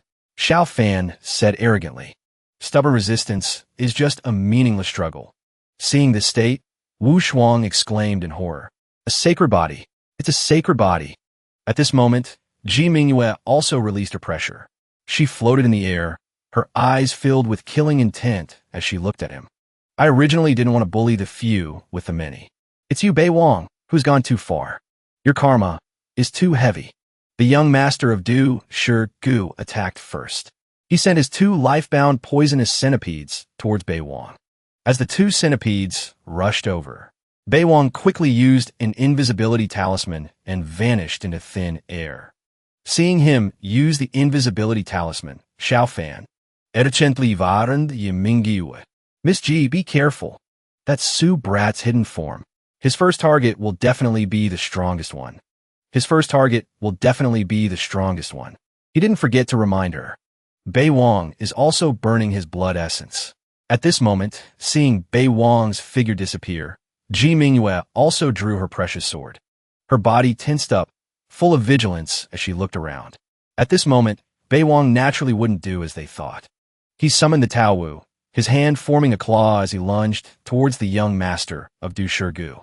At this moment, the young master of the valley coughed up blood and was sent flying. As for Bei Wang, he appeared unscathed and full of vigor. The young master of Du Shirgu was hit by his claw and couldn't fight back. He trembled and knelt on the ground. Bei Wang didn't hesitate and sucked away all of his blood essence. With his blood essence taken, his body was left with only skin and bones. His mouth was wide open, wanting to scream, but unable to. After sucking the young master of Du Shirgu dry, Bei Wang turned to look at Xiao Fan and Ji Mingyue. He said, "Thank you very much for the blood essence you have bestowed upon me. And the mother blood silkworm goo in your body. A princess, right? A young master, right? You were the ones who provoked me first. Don't blame me for being ruthless." With that, Bei Wang attacked. Ji Mingyue also prepared to circulate her qi to fight back. Seeing her fight back, he released more spiritual energy to fight her. Seeing that Ji Mingyue was at a disadvantage, Xiao Fan immediately released his spiritual energy to protect her. He said arrogantly, "You surnamed Su? No matter how skilled you are, you can't defeat the combined strength of the heirs of our two top orthodoxies." Seeing this, Bei Wang just smirked, as if he didn't care at all. Seeing him start to burn his blood essence again, Xiao Fan thought with contempt. Burning blood essence again. What a lack of creativity. At this moment, the phantom of the ancient demonic beast also appeared. Seeing him summon the Tao Wu, Ji Mingyue immediately formed a hand seal, wanting to fight back. It advanced to attack Ji Mingyue. At this moment, a small ghostly hand reached towards Ji Mingyue. She screamed in horror. "This is..." Bei Wang said, "Princess, what shape do you like? I can mold one for you. Do you like it like this?" That hand was groping her two grapefruits. At this moment, she could only cry out in anger. "I will kill you." Seeing this, Xiao Fan became jealous and flew over, shouting, "You rotten brat, get your claws off her." Bei Wang still ignored him and said, "I'm asking if you like it. Tell me." That hand had moved closer to the grapefruit. Seeing her being humiliated, Xiao Fan was both angry and hateful. He shouted, "Miss Ji." At this moment, everyone had the same thought. Could it be that the princess will die here today? Just as he thought that, a pink aura appeared around her. Then she vanished with the wind. Seeing this, Xiao Fan said, "Miss Ji just left like that?" Seeing Ji Mingyue run away, Bei Wang shifted his target and said, "Now it's your turn." Being seriously attacked, Xiao Fan knelt down and thought in fear. "I have to go. If not, I'll die here." Xiao Fan took out a teleportation talisman and burned it. Before leaving, he didn't forget to leave a ruthless remark. "You surnamed Su. For today's humiliation, I will definitely repay you 100-fold in the future." Bai Wang rushed over. "Don't be in such a hurry to run away." Seeing him rush over, he jumped back. With that, he ran away. Like a loser. Bei Wang turned back and said to his two followers, "If you don't want to get beaten, then get lost." Hearing this, Wu Shuang and Chu Feng ran for their lives. Seeing that the two had run far away, Bei Wang finally felt at ease to check what he had stolen from Xiao Fan. Xiao Fan is a son of Providence. He won't die even if he enters the ancient path. Let's see what he can find. I hit him with a palm just now. The system automatically plundered his treasures. Let's see what they are. Then he took out the treasures he had plundered from Xiao Fan. He got a secret manual from him, a map and a key that looked ancient. He briefly assessed the items. His useless things are nothing special. Wait a minute. This is Flood Dragon Blood, as expected of a Providence leak. This Flood Dragon Blood is a supreme body-refining treasure that any big shot would want to snatch. Suddenly, Bei Wang detected someone and shouted, "Who is it?" Xiao Yu jumped out from inside. "Big brother, it's me." Seeing this, Bei Wang asked again, "Why didn't you go with that son-in-law?" Xiao Yu used her fox charm again and lied. "Big brother, I mean no harm." Bei Wang didn't hide it anymore and asked directly, "You were able to find me thanks to the scent of this Flood Dragon Blood, right?" Hearing this, her expression changed as she thought. Even figured that out. As expected, he's not easy to deal with. Bai Wang continued, "So that's how it is. That son-in-law Xiao had Flood Dragon Blood on him. But the melee region suppresses true qi. You weren't sure you could snatch it, so you could only follow him, right? Now that the flood dragon blood is in my hands, you can find me. Xiaoyu moved closer and continued. Big brother, can you give it to me? Hearing this, Wang also opened the vial of flood dragon blood. The aura of the flood dragon made Xiaoyu reveal her true form as a four-tailed fox and say, "What are you doing?" Wang didn't answer and was just seen holding the vial of flood dragon blood, preparing to drink it. Seeing this, Xiaoyu was very surprised. Drinking flood dragon blood raw? Aren't you afraid your body will explode and you'll die? Wang replied coldly. You don't need to worry about that. You want it? Then it depends on my mood. Realizing that reasoning wouldn't work, Xiaoyu resorted to a softer approach. Big brother, you're so mean. Seeing her use her charm again, but it couldn't shake his mind. He thought with contempt, is this all a fox's charm is? Wang asked, what do you need the flood dragon blood for? Xiaoyu thought to herself, this person is so annoying. I can't beat him in a fight, and I can't seduce him either. What kind of person is he? His voice was like a hypnotist as he asked her, tell me, maybe I can help you. However, Xiaoyu continued to try to seduce him. Give me the flood dragon blood. You could do whatever you want with me. She tried to use her charm on Wang, coquettishly persuading him. Big brother, please give it to me. At that moment before Wang's eyes, an illusion appeared. Xiaoyu, wearing a seductive and revealing office lady outfit, appeared. Come over here. But gradually, the image of Xiaoyu transformed into the graceful Jin Shuang looking at him. Wang was still certain in his heart. The beauty in my heart is the boss. He broke free from the illusion she created. Just you? And you dare to compare yourself to the boss? A cute girl like you. If I punch you once, you'll probably cry for a long time, right? Xiaoyu still didn't give up. She used her charm again. Big brother, am I not beautiful? Wang said coldly. I'm not interested in women. He said that, but in his heart, he added another sentence. Except for the boss. Seeing that her charm didn't work, Xiaoyu finally revealed her true attitude. She threatened him. Do you want to become an enemy of my fox clan? But Wang showed an annoyed expression and said, you talk too much. Seeing the aura around him, she froze. Xiaoyu was also someone who knew when to bend. She flattered him again. Good big brother, I was just joking.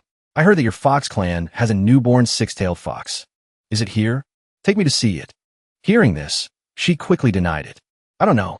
Seeing that she wasn't being honest, he pretended to turn and leave. Then forget it. It's not like I can't find it myself.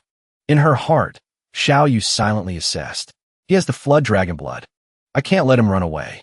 In the end, she had no choice but to lead him to the six-tailed fox. Deep inside, something like an altar appeared. The image of a demonic kuei fish, looking extremely bizarre, floated in the air. Wang immediately understood what it was and exclaimed, it's a kuei fish. A kuei fish. One of the 10 great divine beasts of ancient times, as famous as the Tao. When he saw the six-tailed fox lying on the altar in a deep sleep, he understood. So this six-tailed fox demon has devoured too much of the kuei fish's primordial blood. It couldn't handle it, which caused it to fall into a deep coma. After piecing everything together, he also understood why Xiaoyu was clinging to him. This flood dragon's blood essence can dilute the kuei fish's primordial blood. No wonder that four-tailed fox was in such a hurry. After understanding the whole story, he flew towards the six-tailed fox. I'll bear this kuei fish's primordial blood for it. Northern darkness, blood-devouring divine art. Seeing this, Xiaoyu exclaimed, stop. She entered a combat stance. Don't touch her. Seeing her blocking his way, Wang knocked her away and shouted, I'm helping it. Xiaoyu lay on the ground and shouted helplessly, don't. He stood before the altar, looking down at the fox demon. This six-tailed fox demon is what the boss specifically requested. Thinking of Jin Shuang, his intention to use the Northern Darkness divine art faded. I still haven't gotten the boss's permission. If I touch this little fox demon on my own, something might go wrong. Forget it. I'll endure it for a bit, even if I have to betray the world. I can't make the boss unhappy. He picked up the little six-tailed fox and said, what are you in a hurry for? I'm checking its body. With that, he gently said to the six-tailed fox demon, open your mouth. The six-tailed fox demon, though in a deep sleep, obediently opened its mouth upon hearing this. A plan formed in his mind. A sinister look appeared on Wang's face. He turned his head to look at Xiaoyu. I can give you the flood dragon blood, but there's one condition. Hearing this, she exclaimed happily, "Tell me." He stated his condition. "Come with me on a trip to the capital." She refused. "No." Seeing her refuse, he took a step back and pretended to say, "It seems we can't talk anymore." He walked over, looked down at her, and stated his guess. "I guess you two must have run away from the Fox clan on your own. Are you not afraid that I'll tell others?" He gently stroked the soft, furry ear of the six-tailed fox demon. His hand movements were gentle, but his words were cold. "By then, I'm sure I won't be the only one who wants to interact with this six-tailed fox." Seeing that Bei Wang's words made too much sense, Xiao Yu couldn't argue back.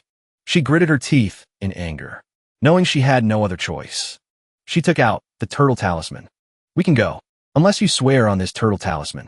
If you trick me, you will lose your life forever. Do you dare?" Of course, Bei Wang dared. "I don't dare to bet my life, but I can bet something else with you." With that, he placed both hands on his chest and made an oath. "As long as you and this six-tailed fox demon come to the capital with me, I will immediately hand over the flood dragon's blood essence. If I go back on my word, then I, Bei Wang, will have my providence stripped away by the heavenly Tao." Xiao Yu submitted. "You win." Losing one's providence is no different from losing one's life. Bei Wang asked again, "So you agree?" Although Xiao Yu felt he was a bit strange, seeing that he had made an oath, she felt somewhat relieved. After all, we still have ways to protect our lives. "I'm not afraid of him." Bei Wang continued to ask, "What are your names?" She held the child in her arms and answered, "My name is Hu Yu. This is my younger sister." "Weya." Hearing this, Bei Wang thought of some chosen one character and asked, "What's your surname?" "It couldn't be Tang, could it?" Xiao Yu said fiercely. "Of course, our surname is Hu." He raised his hand, wanting to touch Huya. No matter what the surname is, the boss's mission is complete. However, just as he was about to touch Huya's cheek, she disappeared. Xiao Yu was the one who hit her. Even though he had made an oath, she didn't trust him completely. "Huya is with me. Don't even think about touching her." Bei Wang didn't force the issue and replied, "All right, then let's head back to the capital." Suddenly, strange auras appeared in the sky. Dark clouds covered the entire sky. The one who had come was the master of Dushirgu. It seemed that upon receiving the news of his son's death, he had immediately come over. Seeing him, he roared in anger. "Bai Wang!" Pointing his sword downwards, he shouted, "You dare kill my son! Hand over your life!" Seeing the sword flying towards them, Hu Yu's face filled with panic as she said, "You can't die. Give me the flood dragon blood." At that moment, a circle of light appeared, enveloping the two of them. Seeing that the spot where Bei Wang stood had vanished, the sect master immediately mocked Bei Wang. "You little brat, you can't run far." His sword pierced through the ground. It was clear that with this move, he wanted to take Bei Wang's life. Meanwhile, at Taichu Palace, Jin Shuang looked down from above at her trusted eunuch. He held a scroll in his hand and respectfully reported to the Grand Princess, "Your Highness, young Master Su's whereabouts are unknown. The Qingyun ranking has now been updated. His name is no longer on it." Diwu Jin Shuang thought to herself, "Every time the Tianji Pavilion opens the heavenly domain, there will be a hidden heaven ranking. Bei Wang's current achievements are illustrious. He has long been listed on the heaven ranking. He is already one of the 36 strongest people on the 9 provinces continent. If that's the case, it would be a pity." With that thought, she waved her hand and tore the scroll, then gave an order. "On my command, in Du Shirgu, not even the chickens and dogs will be spared." As soon as she finished speaking, an ice phoenix appeared beneath her feet. Du Shirgu was a range of towering mountains. The disciples of Du Shirgu were killed one by one. They didn't even have time to resist before they were made to cough up blood and die by a single move from Jin Shuang. Jin Shuang's eyes were filled with killing intent as she looked down at the master of Du Shirgu. The sect master of Du Shirgu was crawling on the ground at this moment, saying, "Diwu Jin Shuang, my son died at the hands of Bei Wang. I only want revenge." Logically speaking, before he could finish, she sent him to join his son, saying, "He can kill you. You cannot touch him. This is my principle." A flash of light shone between the two mountains. Meanwhile, in the cloud, mist demon abyss, a forest of monsters. A voice was heard. "I haven't eaten human flesh in 800 years. Finally, one has been delivered to my door."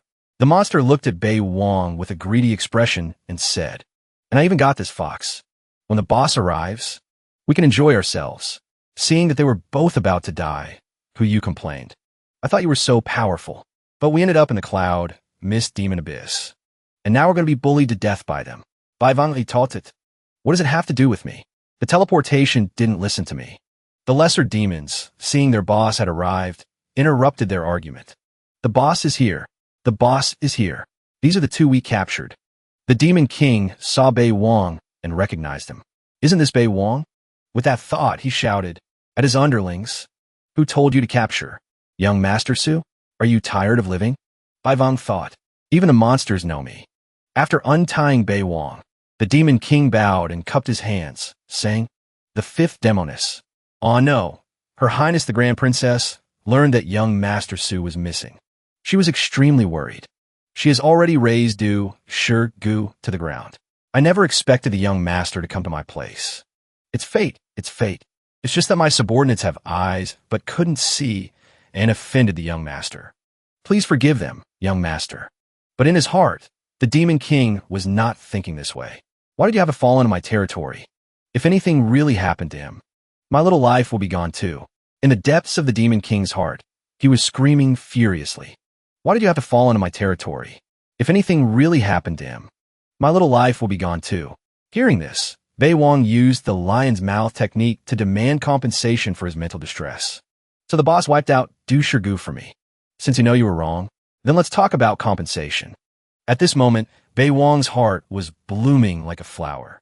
The boss treats me so well. Seeing him demand compensation for his mental distress, the demon king could only force a smile, not daring to refuse.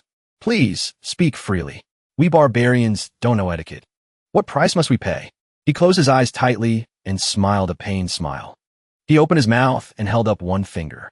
Bei Wang said, I just want a little bit of blood essence from a demonic beast above the 4th grade. The demonic beast. But Bei Wang shook his head and retorted, No, that's for welcoming me alone. But Bei Wang said, Not a little bit, but a barrel. Although his heart felt as sour as a lemon, for the sake of his own life, the demon king still agreed. Consider it making friends with young Master Su. Immediately, Bei Wang received a vat of 4th grade demonic beast blood essence. At this moment, the demon king just wanted to send this great Buddha away as quickly as possible. He smiled as if he were crying and said, Is young Master Su returning to the capital? I will see you off. However, Bei Wang asked, Do you have any spider spirits here? The demon king replied, Yes. Bei Wang smiled slyly and made a suggestion. Then I'll have to trouble you with something. They all say that spider spirit silk is the softest, and its elasticity is the best. Find me a black spider spirit woman. In his heart, he thought joyfully. For the boss, the demon king was puzzled to see him wanting black spider silk. After sending the demon king to find the black spider silk for him, Bei Wang was alone and thought of Jin Xuan. No one has ever treated me as well as the boss. Some ancient inheritance or whatever. I don't admire it. I don't want it. Having the boss is enough for me. Scene changed to the capital city. Hu was happily sightseeing. We've already arrived in the capital. You should give me the flood dragon blood now. You've already sworn an oath to the heavenly Tao. At this moment, Bei Wang perfectly executed the act of not knowing and not hearing. He looked at Hu with a pitying gaze. What oath? What heavenly Tao? Are you not awake yet? You're starting to talk nonsense. Hearing this, Hu stared at him blankly. Seeing that she had been so blatantly deceived, she said angrily, Shameless. The turtle talisman of the Fox clan can sense the heavenly Tao. Your providence will really be stripped away. As soon as she finished speaking, the aura of the Grand Princess appeared in the sky. Jin Xuan just lightly made a scratch on her hand. The younger sister in Hu's arms was taken away. Just like that, Hu was easily taken away by her. At this moment, Hu could only helplessly reach out and shout, Xiaoya. Seeing this, Bei Wang exclaimed, The boss's move is the most stable. Seeing Hu being taken away, Hu's heart broke, and she shed tears. She turned to him with hatred and said, You liar. You broke your oath. You will be plagued by the misfortune of the heavenly Tao. I curse you to have boils grow on your head and sores on your butt. May your liver be shattered. However, he coldly ignored her. If you have the guts, go ask the boss for it. There will be a time for you to cry. The surrounding people, seeing Bei Wang's presence, started to gossip. Young Master Su, Young Master Su. He's back. He's not. As expected. Even the princess is no match for him. How could it be easy? As expected, it's young Master Su. No matter how strong others are, they're just a backdrop. At this moment, in the lotus pond of Yuchu Palace, Jin Shuang stood in the lotus pond, playing with the clear water. Droplets of water gently fell through the gaps in her fingers. At this moment, Jin Shuang was like a fairy who had descended to the mortal world, untouched by dust. Bei Wang went to find her and saw this scene. His voice was filled with joy as he boasted, "Your Highness, this subordinate has completed the mission perfectly." He thought to himself, "It's been a long time since I've seen Your Highness. Your Highness has become even more beautiful." Jin Shuang glanced at him indifferently and hummed softly in reply, thinking of how she had slaughtered the entire Du Shirgu for him. He knelt on one knee. "Thank you, Your Highness, for avenging this subordinate." Jin Shuang still had an indifferent expression as she replied, "I was bored and had nothing to do.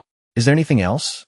Hearing this, Bei Wang was a little disappointed and thought, "Is the boss done talking? Is that all? I should probably fight for a little something myself." He couldn't wait and brought up the reward. "The six-tailed fox demon has been captured. Where's the reward that Your Highness promised?" Jin Shuang looked at him. Agreed. Seeing her agree, his cheeks flushed slightly as he said, "Your Highness, this subordinate has something to give you."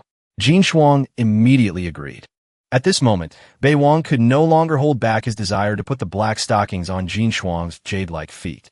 He suggested returning to her chambers. "This place is not very suitable. How about we change to another place?" With that, the two of them moved inside. Although she didn't understand what kind of gift was so unsuitable, Jin Shuang didn't refuse. She snorted coldly, then flicked her sleeve and walked straight to her bedchamber. Sitting on the Imperial consort's chair, Jin Shuang looked down on Bei Wang from above. "Now speak." Seeing her cooperate like this, Bei Wang's heart was filled with joy. The boss is being so cooperative. Seeing him not answering, Jin Shuang asked again, "What is it?" Having come this far, Bei Wang could no longer back down. He thought, "I'll risk it all." Then, Bei Wang took the black stockings out of his storage pouch. "If Your Highness is willing to wear this, that would be the greatest reward for this subordinate." The Grand Princess looked at it and thought to herself, "Are those leggings? No, this is longer than leggings. And it's black. What exactly is this?" He looked at the stockings with delight and said, "This was made by this subordinate's own hands. It is to express my loyalty to you." Seeing that it wasn't anything strange, and it was a sincere gesture from Bei Wang, she didn't refuse. "I accept your sentiment." Bei Wang was the type of person who would take a mile if given an inch. He looked at her expectantly. "This subordinate presumes to want to put them on for Your Highness."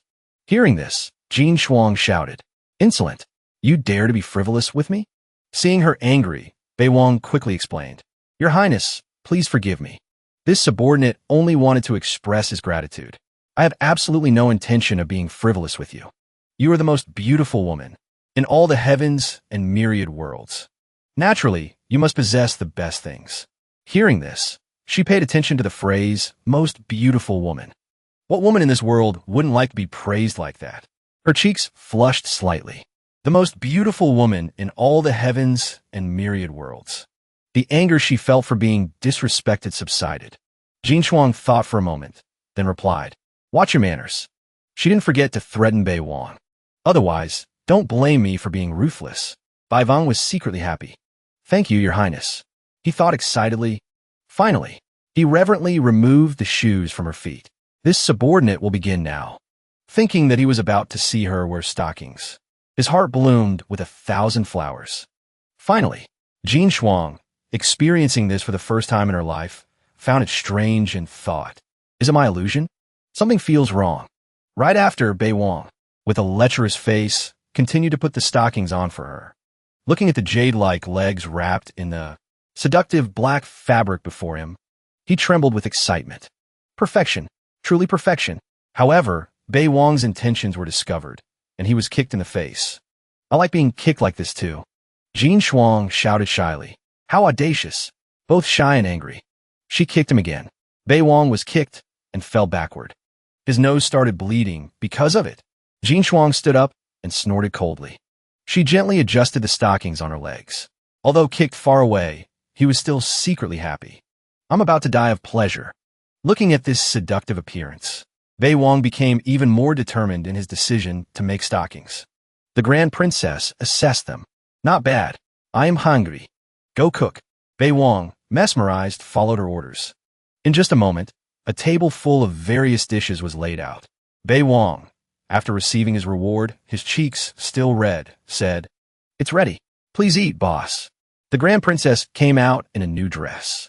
This kimono-style outfit made the black stockings look even more stunning. Looking at her graceful figure, Bei Wang thought with infatuation. Whether in this life or the previous one, this is the first time I've met a woman as perfect as one from comic book. It's truly a dream. At this moment, he just wanted to rush over her, hug, kiss, and lift her up high. Bei Wang ran over and called out coquettishly, "Boss." Unable to control his emotions, Bei Wang ran to the Grand Princess's leg and kissed it repeatedly. However, as usual, Bei Wang was kicked away by her. Although kicked like this, Bei Wang wasn't angry at all and just wiped his nosebleed. After wiping his nosebleed clean, he smiled brightly and said, "Your Highness, the food is ready.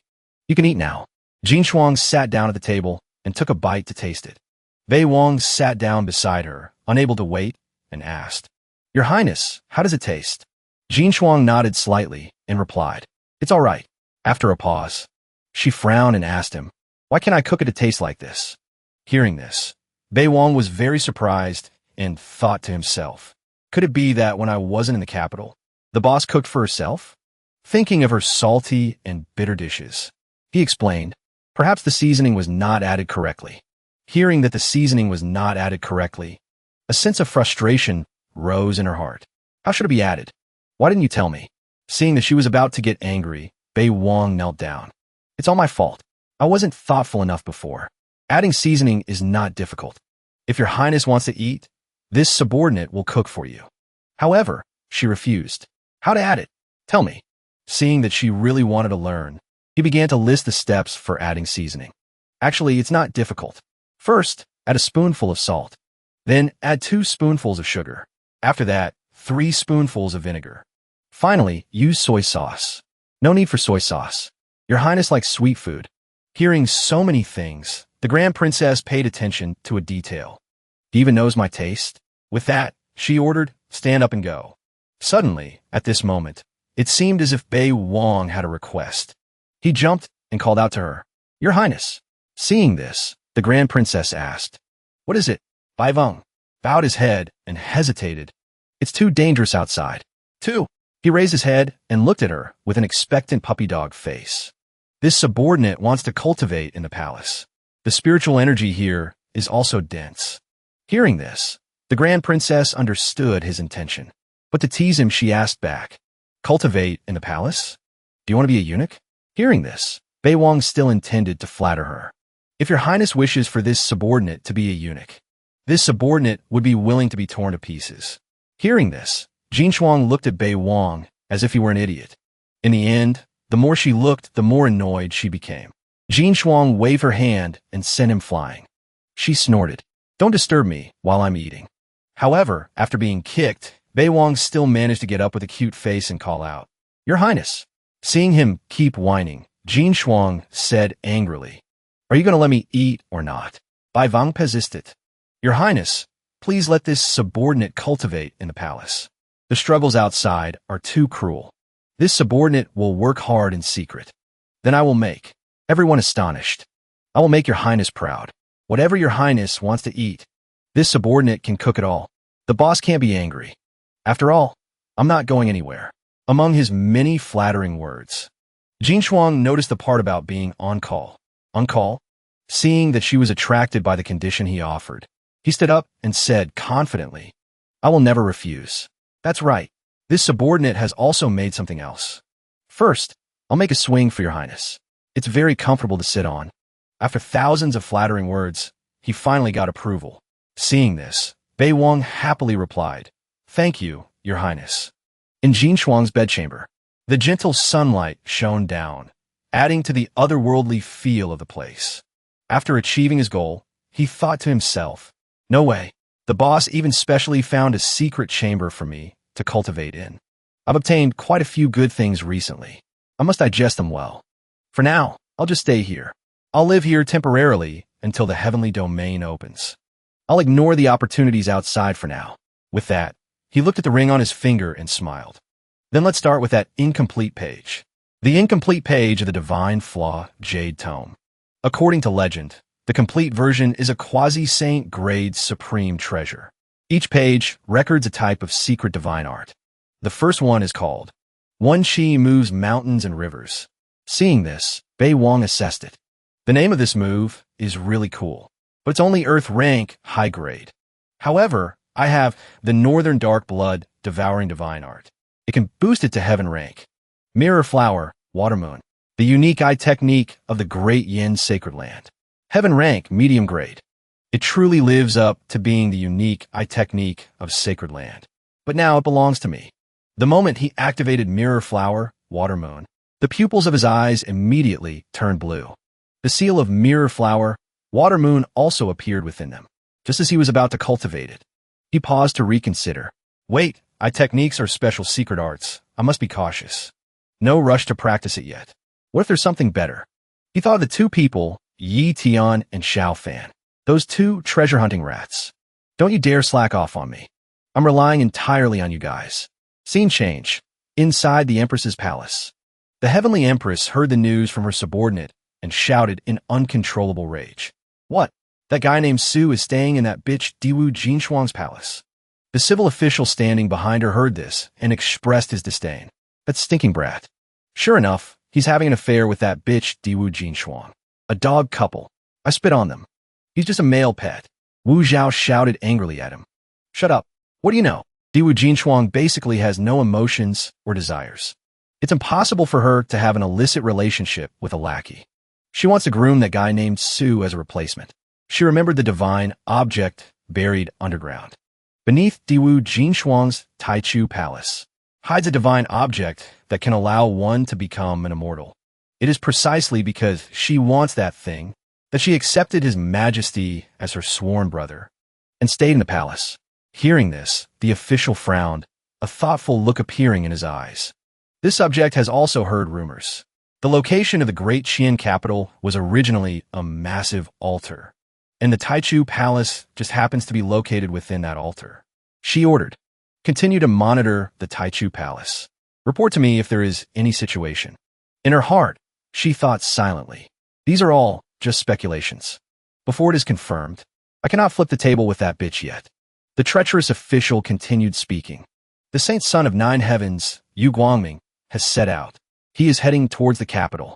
For the sake of Ji Mingyue, he seeks a fight with Su Beiwang. But the heavenly empress replied, Yu Guangming is Ji Mingyue's fiancé. Avenging the princess is only natural. There is no need to interfere in this matter. He mentioned Yu Guangming's name to Wu Zhao. This name, Yu Guangming, is not called in vain. He started cultivating at the age of 8. He crippled his own cultivation twice, to start over from scratch.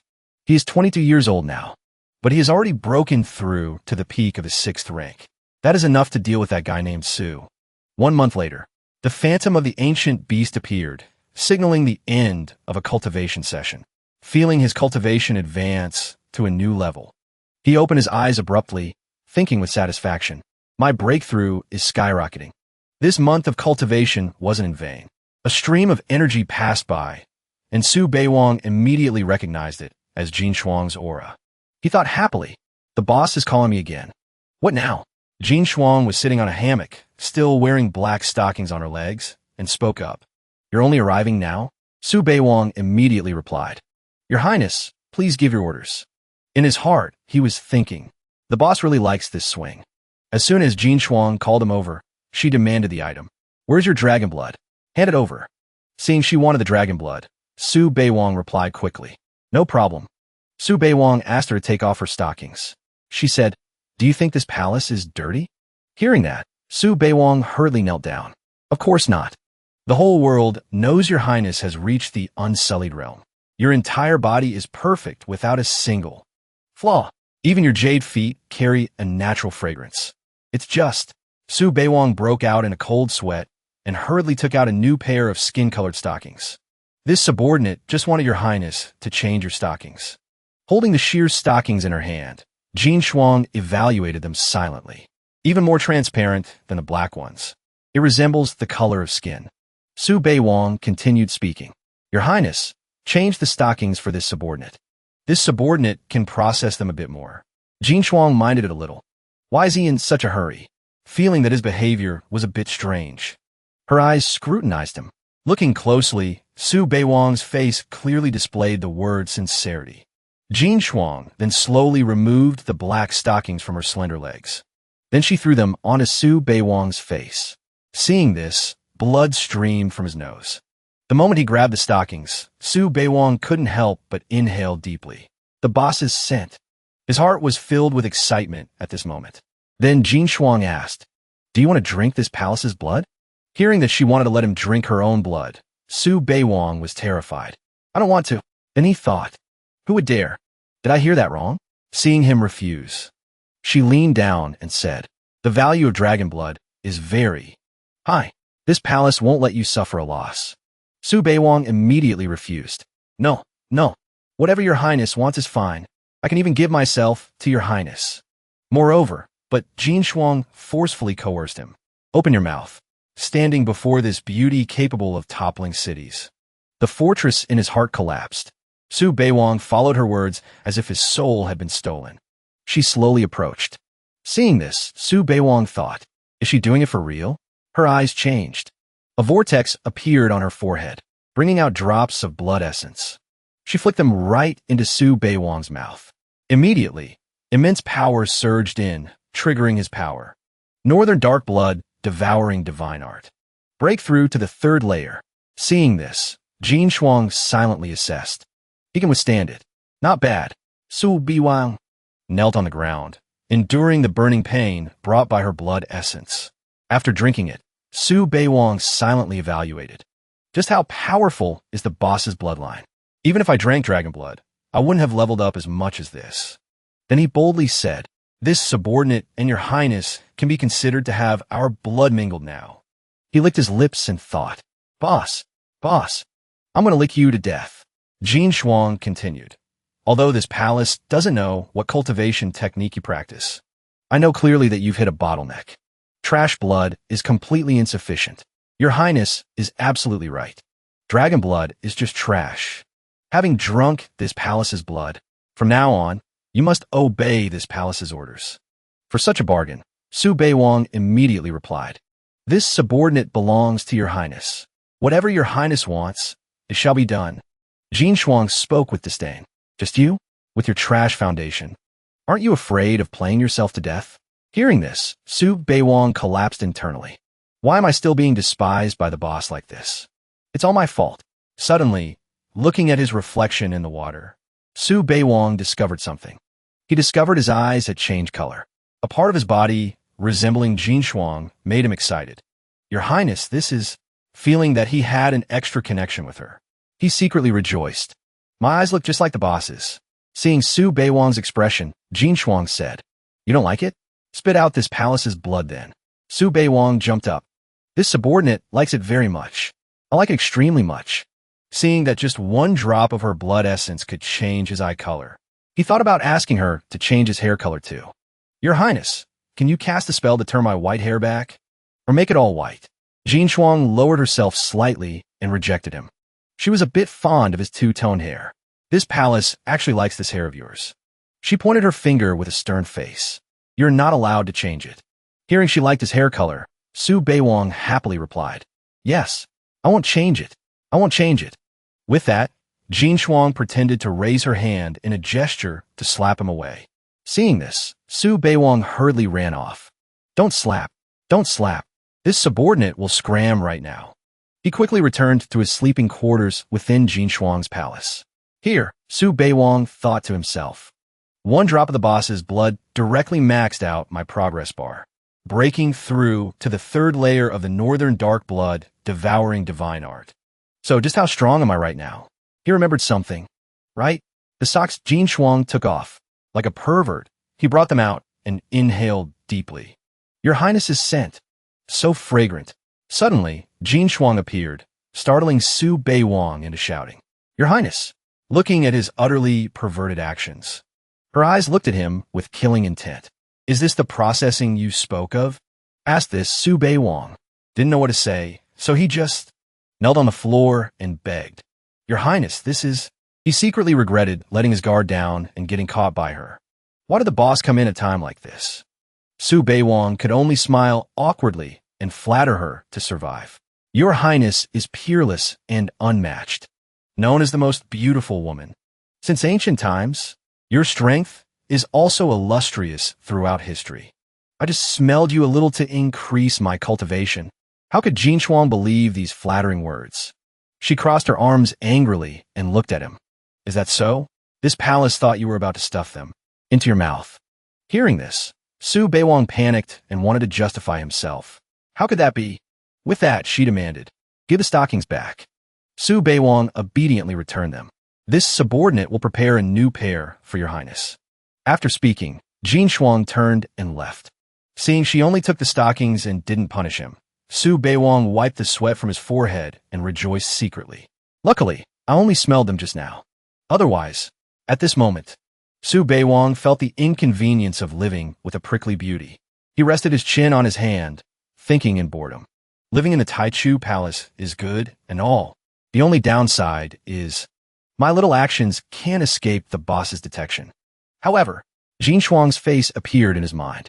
"I know the boss doesn't like wearing fishnet stockings. Does this count as entering the boss's inner world? I must try a little harder to make the boss like me more." At the Nine Provinces Lake, Jin Shuang was reading a book. Su Beiwang ran over and said, "Your Highness, this subordinate discovered a new way to play chess." Jin Shuang's eyes didn't leave the book in her hand. She opened her mouth indifferently. "Speak," Su Beiwang was thinking. "The boss is truly beautiful." Then he said, "At the intersection of the vertical lines and horizontal lines on the chessboard, the first player to form a line of 5 pieces wins." After speaking, he divided the chess pieces into 2 colors. The two sat down to play together. Jin Shuang chose the black pieces. "This palace goes first," he replied gently. "Yes." Seeing the first move, Su Beiwang thought to himself, "The boss is really smart. I haven't even said it yet." And she already guessed that the person who goes first has the advantage. After just a few moves, it could be seen that Su Beiwang's white pieces had formed a line of 4. After playing for a while, Su Beiwang said, "Your Highness, this subordinate luckily won." But the white piece on the board was instantly shattered, accompanied by Jin Shuang's voice. "Where did you win?" A gleam of smugness flashed in Jin Shuang's eyes. She asked unreasonably, "Win? What did you win?" Having his move destroyed, Su Beiwang said aggrievedly, "Your Highness is cheating." But Jin Shuang stubbornly replied, "Did this palace destroy the chess piece?" Su Beiwang hurriedly denied it. No. Jin Shuang huffed and said, "You truly are trash." Seeing her throwing a tantrum, Su Beiwang hurriedly coaxed her. "Boss, let's continue playing." Then he thought in his heart, "Calm down. If I really can't beat her, I can only rage impotently." With that, the two sat at the table playing chess. Su Beiwang felt that the boss was interested in playing with him. Just like that, under the control of the two, black and white pieces were placed down continuously. A while later, the game ended. It could be seen that Jin Shuang's black pieces had won.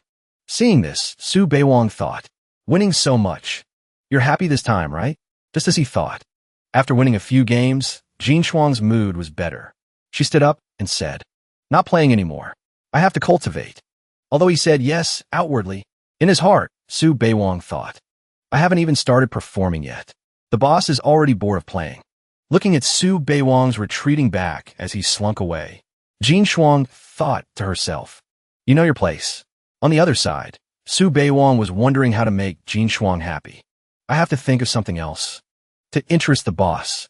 In a situation where I don't drive her crazy, I'll definitely win." Suddenly, Beiwang thought of something. He thought, "I've got it." The next day, as soon as the dawnlight appeared, Beiwang went to find the eldest princess outside.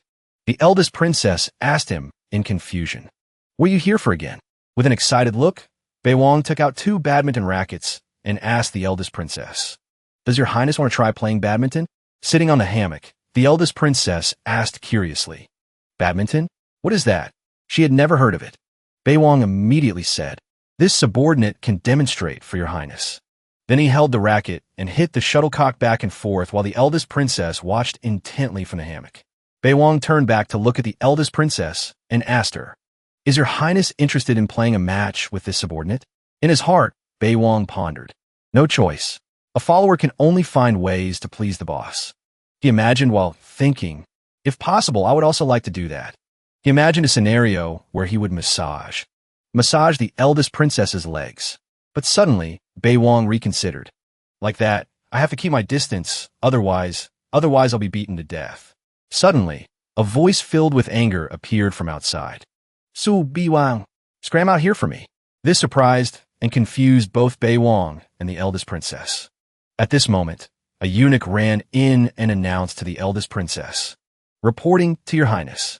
The saint son of 9 heavens, Yu Guangming, challenges Su Bei Wang at the martial arts arena." After hearing the report, the eldest princess asked Bei Wang, "Are you fighting or not?" How could Bei Wang miss this classic face-slapping opportunity? He cupped his fists and bowed. "Your highness, wait for me to deal with him for a moment. Then we will play badminton and eat stewed chicken together." Scene change. At the capital's martial arts arena. Below the stage, countless spectators were watching the match. Bei Wang slowly walked up the stairs towards the challenger. The audience below was shouting in commotion. "Young Master Su is here. Young Master Su really accepted the challenge. Who will win? Place your bets. Place your bets. I bet on the saint's son. I bet on young Master Su." Bei Wang stood looking at his opponent, thinking, "Originally, I wanted to live temporarily in the Taichu Palace and wait for the heavenly domain to open before going out to sweep everywhere. I didn't expect this blind fool to offer up his head so soon." Yu Guangming arrogantly pointed his finger, standing with hands on hips, asking Bei Wang, "Su Bei Wang, you finally dare to face me directly? I thought you planned to hide behind a woman's skirt for your whole life." Bei Wang's expression remained indifferent towards this insult. Thinking of Ji Mingyue, he replied to Yu Guangming's mockery, "Just relying on you?" The feeling of touching your fiancée, Ji Mingyue, wasn't bad either. As soon as he finished the sentence, everyone around was shocked and terrified for Bei Wang. And Yu Guangming, who was extremely furious, declared, "I will definitely kill you." Su Bei Wang and Yu Guangming stood face to face. Bei Wang looked at Yu Guangming and calmly added a proposal. "We can fight, but we must bet our lives, plus a saint rank magical artifact. Do you dare?" This Yu Guangming replied very calmly. "Bet then, but you're not allowed to use magical treasures." Bei Wang replied confidently, "Fine. If there's nothing else to say, let's start. I'm in a hurry." The audience below excitedly awaited the match, constantly commenting, "The saint's son is indeed smart. What if the eldest princess gave young Master Su some magical artifact to protect his life?" Now relying on their own true chi, the saint's son's chances of winning have increased. Several times over, both Bei Wang and Yu Guangming stood opposite each other. One had orange power like fire, the other had blue power like water. Both were evenly matched. First, Yu Guangming launched an attack forward. Yu Guangming's ultimate move was like a tornado, sending rocks flying and frightening the audience. As for Bei Wang, he was summoning the power of the Taowu beast. This power was exactly like a fierce lion.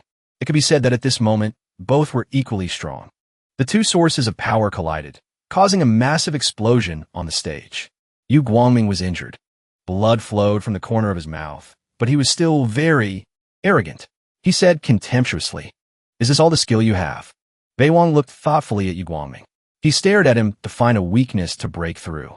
Seeing Yu Guangming still standing after the attack, the surrounding people were shocked and disgusted. Damn, there are times when young Master Su can't win? As expected of a 9 heavens saint's son to be this strong. This Yu Guangming was very smug. He was summoning power while laughing loudly and saying, "Thank you for giving me the opportunity to kill you." He used his power to create many clones of himself, even naming them. Energy Body 1, Energy Body 2. Yu Guangming shouted loudly, "Da, you guy named Su." Even so, Bei Wang was smiling brightly at this moment. He exclaimed, "Finally met someone truly powerful." Su Bei Wang gathered his energy. A source of pure spiritual power appeared around his body. Su Bei Wang spoke as if looking at an ant trying to struggle. "On the contrary, it's a pity. Yu Guangming's face darkened. He looked at him in disbelief. Suddenly, Bei Wang launched a punch at Yu Guangming, making it impossible for him to dodge. A massive explosion occurred where Yu Guangming stood. Debris flew in all directions. A while later, when the smoke cleared, only Yu Guangming's bloodied body was seen on the ground. Seeing this, Bei Wang looked down at him with a voice full of disdain. Is this the saint's son of 9 heavens? What a pity to have to get to know you this way. Su Bei Wang reached out and took the magical artifact from Yu Guangming's body. If you play, you must pay. The magical artifact must be handed over to me. Yu Guangming's body was covered in wounds and blood. He could no longer open his eyes to be arrogant. Truly, villains die from talking too much. Seeing this, the surrounding people exclaimed in fear. The saint's son died just like that? Young Master Su is truly very strong now, unmatched, truly terrifying. At this moment, Ji Mingwei received the news and flew to where Yu Guangming lay. She shed tears of sorrow and called out to Yu Guangming. Husband! Bei Wang looked at her crying appearance and sneered. He said dashingly, if you're not convinced, come find me. I'll be waiting. But in his heart, he was happily thinking. Take your time crying. I have to go back to the boss. Inside the palace, the scene looked very serene. Bei Wang called out to the eldest princess. This subordinate. The eldest princess turned her head to look at him. She didn't expect him to return so quickly. In front of her was a plate of food emitting a very eerie scent. Bei Wang acted as if he didn't see the eeriness and happily approached. He looked at the plate of food and said excitedly, can this subordinate taste a little? Then he picked up a piece and put it in his mouth. Feeling the horrific taste of the food, Bei Wang still had to fake a smile, but in his heart, he cursed silently. Oh my God, even dogs would refuse this food. But outwardly, Bei Wang said, delicious. Your Highness's cooking skills are truly good. Hearing that, the eldest princess said to Bei Wang, you go cook.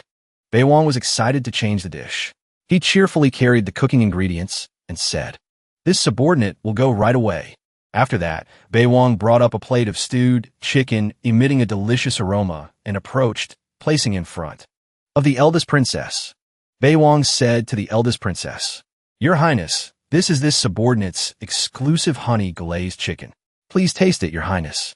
Smelling the aroma of the honey-glazed chicken, the eldest princess's face showed satisfaction and delight. She immediately picked up her chopsticks to taste the dish. Bei Wang bowed, thinking to himself, seems like the boss likes eating it. He said to the eldest princess, Your Highness, take your time enjoying it. This subordinate will leave and return shortly. The sky outside was very clear. Bei Wang held a golden staff in his hand, admiring it and saying, This thing looks ugly, but it's a saint-rank magical artifact.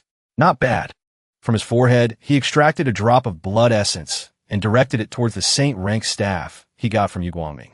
He wanted it to recognize him as its master. Suddenly, the figure of a strange-looking man appeared from the golden staff. This man spoke. His voice was cold and ruthless. He angrily raised his hand, wanting to strike Bei Wang. He shouted in Bei Wang's face, I always look towards the light. How can I accept you as my master? Bei Wang calmly asked the person appearing from the staff, Are you the artifact spirit protecting the magical artifact? You are mistaken. I'm a good person, being thought of as a bad guy. Bei Wang's face was full of resentment and anger, because he was slightly offended. The artifact spirit in the golden staff pointed at Bei Wang's face and said, I knew you were a villain devoid of reason just by looking at you once. Even if my consciousness is shattered, I won't submit. Bei Wang, being called a villain, looked at the staff in annoyance and cursed back. Damn you. I'll throw you into the latrine right now and suppress you for 10,000 years. Bei Wang sat down on the ground, angry at being insulted by the artifact spirit. He pondered, or maybe forget it. It's a saint artifact, after all. The artifact spirit was also extremely stubborn. He screamed angrily, No, I refuse. Don't dream. Forget it. Bei Wang was so angry he gritted his teeth, seeing him so stubborn. But the artifact spirit is resisting. The power of the saint artifact cannot be unleashed. I really am suffering here. Seeing he couldn't do anything to this artifact spirit, Bei Wang spun the golden staff around, making the saint artifact inside dizzy. He decided to let Jin Shuang handle any difficulties. If there's trouble, find a boss. Outside, the sky was dim. Bei Wang entered the room where he had just eaten with the eldest princess. But this time, he didn't see her anywhere. He wondered, just finished eating chicken and the boss isn't here? Suddenly, his face turned serious as he asked, "Is this steam?"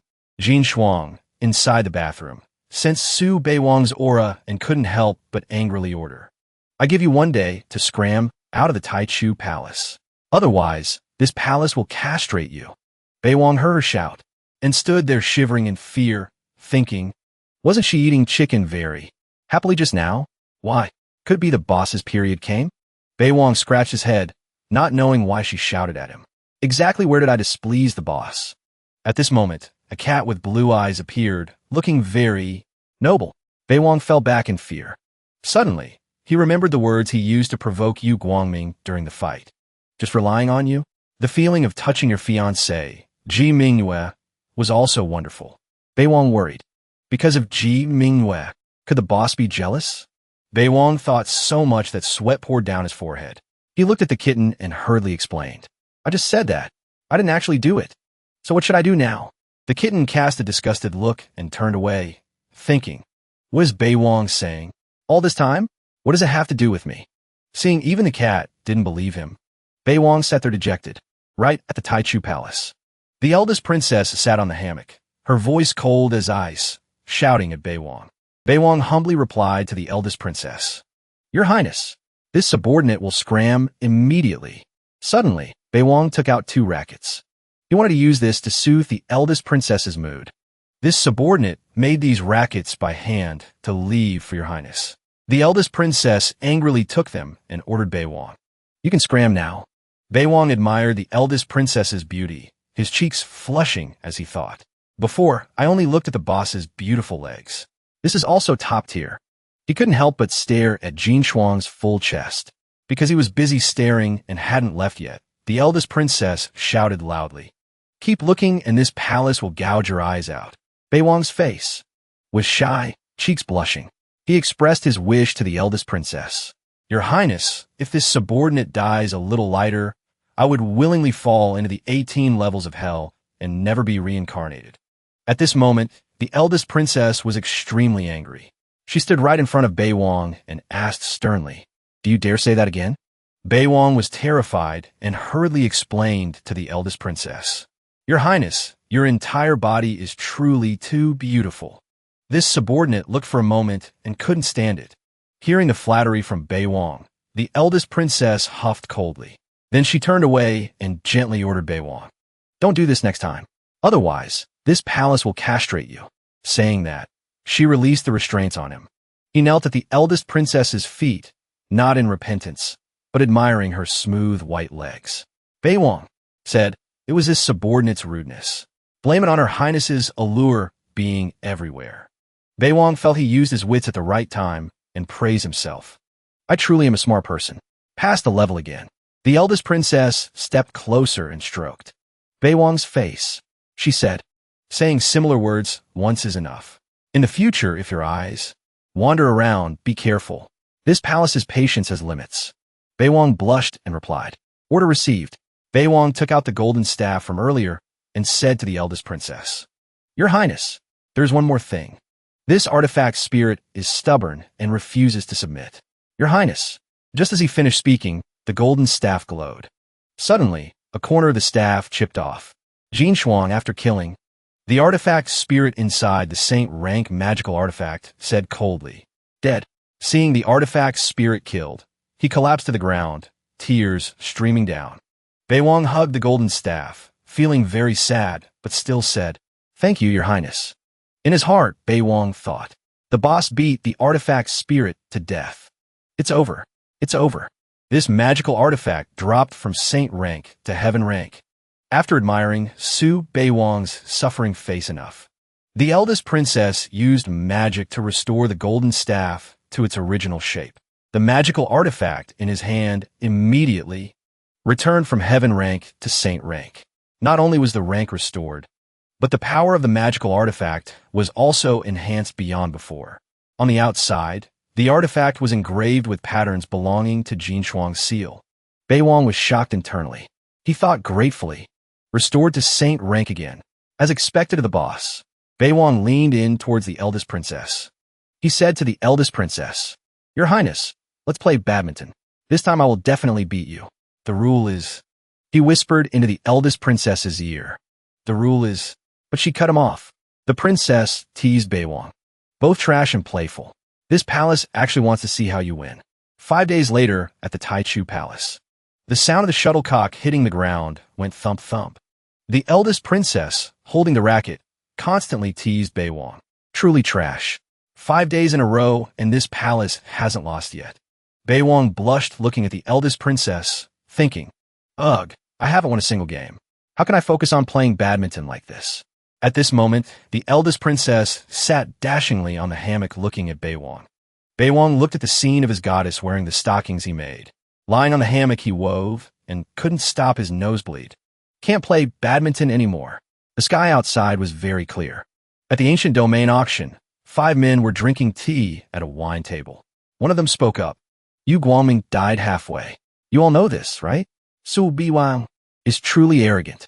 The blue-haired man gritted his teeth and replied with a sullen face. We form an alliance. When the heavenly domain opens, directly surround and kill that villain Su. I've already thought of the name. Let's call it the Anti-Su Alliance. The man with the white beard and white hair replied to the blue-haired man. Villain Su is the lackey of the demonist Diwu, unless you don't enter the heavenly domain. Otherwise, they recounted the legends of the eldest princess. 10 years ago, the successors of major forces were injured or killed. Those surviving until now are all crippled. This is the method of the demonist Diwu. Su Bei Wang is a copy of the demonist Diwu. Do you think he would do the same? Speaking of this, their memories of the geniuses of major forces dying in droves were still as fresh as yesterday. Suddenly, a man looking very handsome appeared. He asked the people who had been discussing, "What are you gathering here for?" Seeing this young man, the other men smiled and asked, "It's Shun Jun of the Xian clan, an absolute expert at the peak of the 5th rank. If he can, Shun Jun, you also want to hunt down the villain with us, right?" Everyone around was very enthusiastic, saying in unison, "Enter the heavenly domain and kill the villain." On this side, Su Bei Wang, after hearing the eunuch's report, asked in surprise, "What? The Anti-Su Alliance has a peak 5th rank inside?" The old servant said to Bei Wang. This old slave reported to the young master as soon as I saw the news. After hearing useful information, Su Bei Wang generously rewarded him with a few banknotes. The eunuch took them and said joyfully, "Thank you, thank you." After the old slave delivered the report and left, Bei Wang stood aside pondering. This peak 5th rank is a bit troublesome. If I don't level up the northern dark blood devouring divine art quickly, I won't be able to withstand it. Might as well go directly to the boss and ask for pills to level up fastest. A while later, Bei Wang stood in front of the eldest princess, bowed, and said to her, "Your Highness, this subordinate wants to go out for a bit." Hearing this, the eldest princess, who was petting the kitten, asked Bei Wang, "When will you be back?" Bei Wang couldn't help but fantasize upon hearing the question. Does the boss not want to be apart from me? The eldest princess sternly reminded Bei Wang, "Don't forget to make grilled meat skewers for this palace tonight." Bei Wang replied, "Order received." Bei Wang held the purple bag and slowly walked out of the palace, thinking, "Go to find the boss to ask for things that will definitely won't work. I must make her comfortable and satisfied." He imagined the eldest princess wearing different outfits, standing right in front of him. And the first thing he wanted her to wear was a cheongsam with bold slits. Bei Wang thought slyly, "The boss dresses so beautifully. Should I try having her wear cheongsam?" Suddenly, a voice rang out, interrupting Bei Wang's thoughts. The person called, "Su Biwang." Bei Wang turned his head to look and said, "Who is it? Scared me to death." Turns out it was Ji Mingwei, whose fiancé was killed by Bei Wang. She said hatefully to Bei Wang, "You killed my fiancé. Between you and me, we cannot share the same sky." Bei Wang smiled and said, "Didn't Saint Yu leave very peacefully? What are you still dissatisfied with?" Bei Wang thought mockingly of Ji Mingwei. Except for cursing, what else does she know how to do? Ji Mingwei pointed straight at Bei Wang's face. She said, "Wait until I return from the Luoxia Palace trial grounds. When the heavenly domain opens, I will definitely chop you into 100 pieces." Hearing Ji Mingyue's threat, Bei Wang found it amusing. He pretended to be scared and teased, I'm so scared. In his heart, he thought. Sure enough, isn't this coming to deliver EXP? Suddenly, a carriage running in the sky appeared. Seeing this, Baewong opened his mouth and asked, "What the hell is that?" It turned out to be the Heavenly God Temple, the most mysterious ancient cultivation sect pursuing the art of transcending life and death. The temple master is the legendary half-step supreme, Wudi. The two people on the sedan chair were an old woman and an old man. The old woman announced, "The Heavenly God Temple visits." Sensing their aura, Wu Zhao also appeared at this moment. The Empress appeared and asked the two of them, "May I ask what is the matter?" Suddenly, a red mark appeared on the old woman's forehead, opening a gate to another world. Seeing Baewong's shocked expression, he and the surrounding people exclaimed, "Damn, a real-life version of plucking stars with bare hands." Suddenly, the old woman from the Heavenly God Temple said, "Young Master Su, are you interested in joining the Heavenly God Temple and becoming a member of the list? The ranking list of Heavenly God Temple disciples. The most outstanding disciple on the list can become the next temple master." The surrounding people discussed in shock. A disciple on the Heavenly God Temple's list? That status is unknown levels higher than the so-called saint sons of Taoist sects. Does this mean young Master Su has a chance to become the next temple master of the Heavenly God Temple? The Empress's eyes were furious and jealous. Seeing him receive an invitation from the Heavenly God Temple, she gritted her teeth in anger. Stinkin' brat. Why him? Why was he chosen by the Heavenly God Temple? The old woman from the Heavenly God Temple extended her hand towards Su Baewong and said, "Young Master Su, you have invincible abilities in this world and supreme achievements." Ji Mingwei stood aside watching.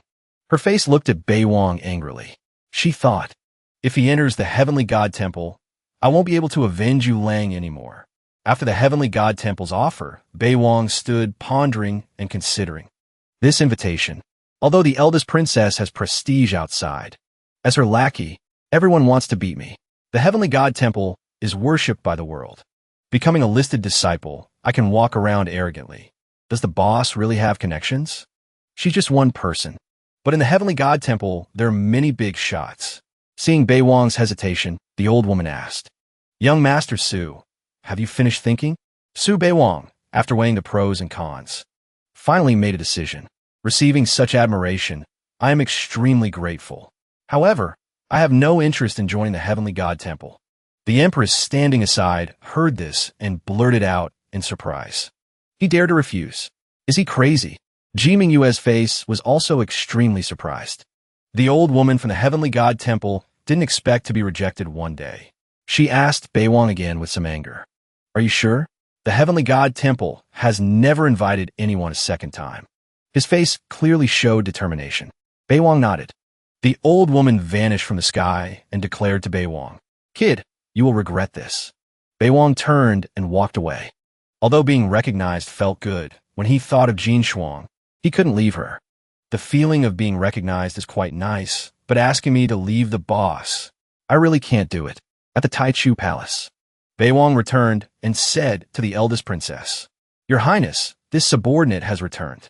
Then Baewong explained everything that just happened to the eldest princess. Jin Shuang, even without Baewong, telling her knew everything that happened in this palace.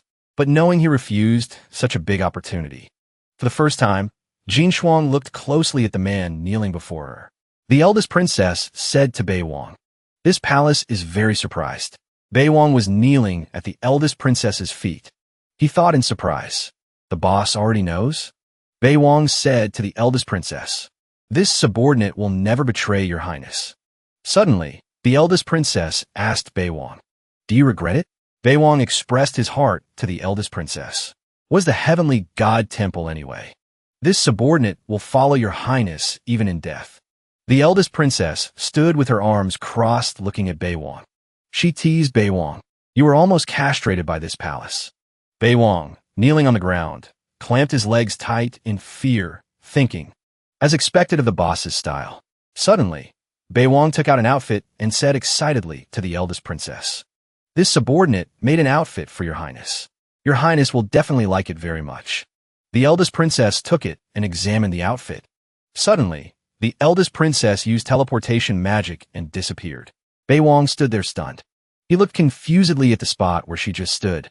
Does the boss like it or not? Bei Wang lay there dazed, waiting for her to return.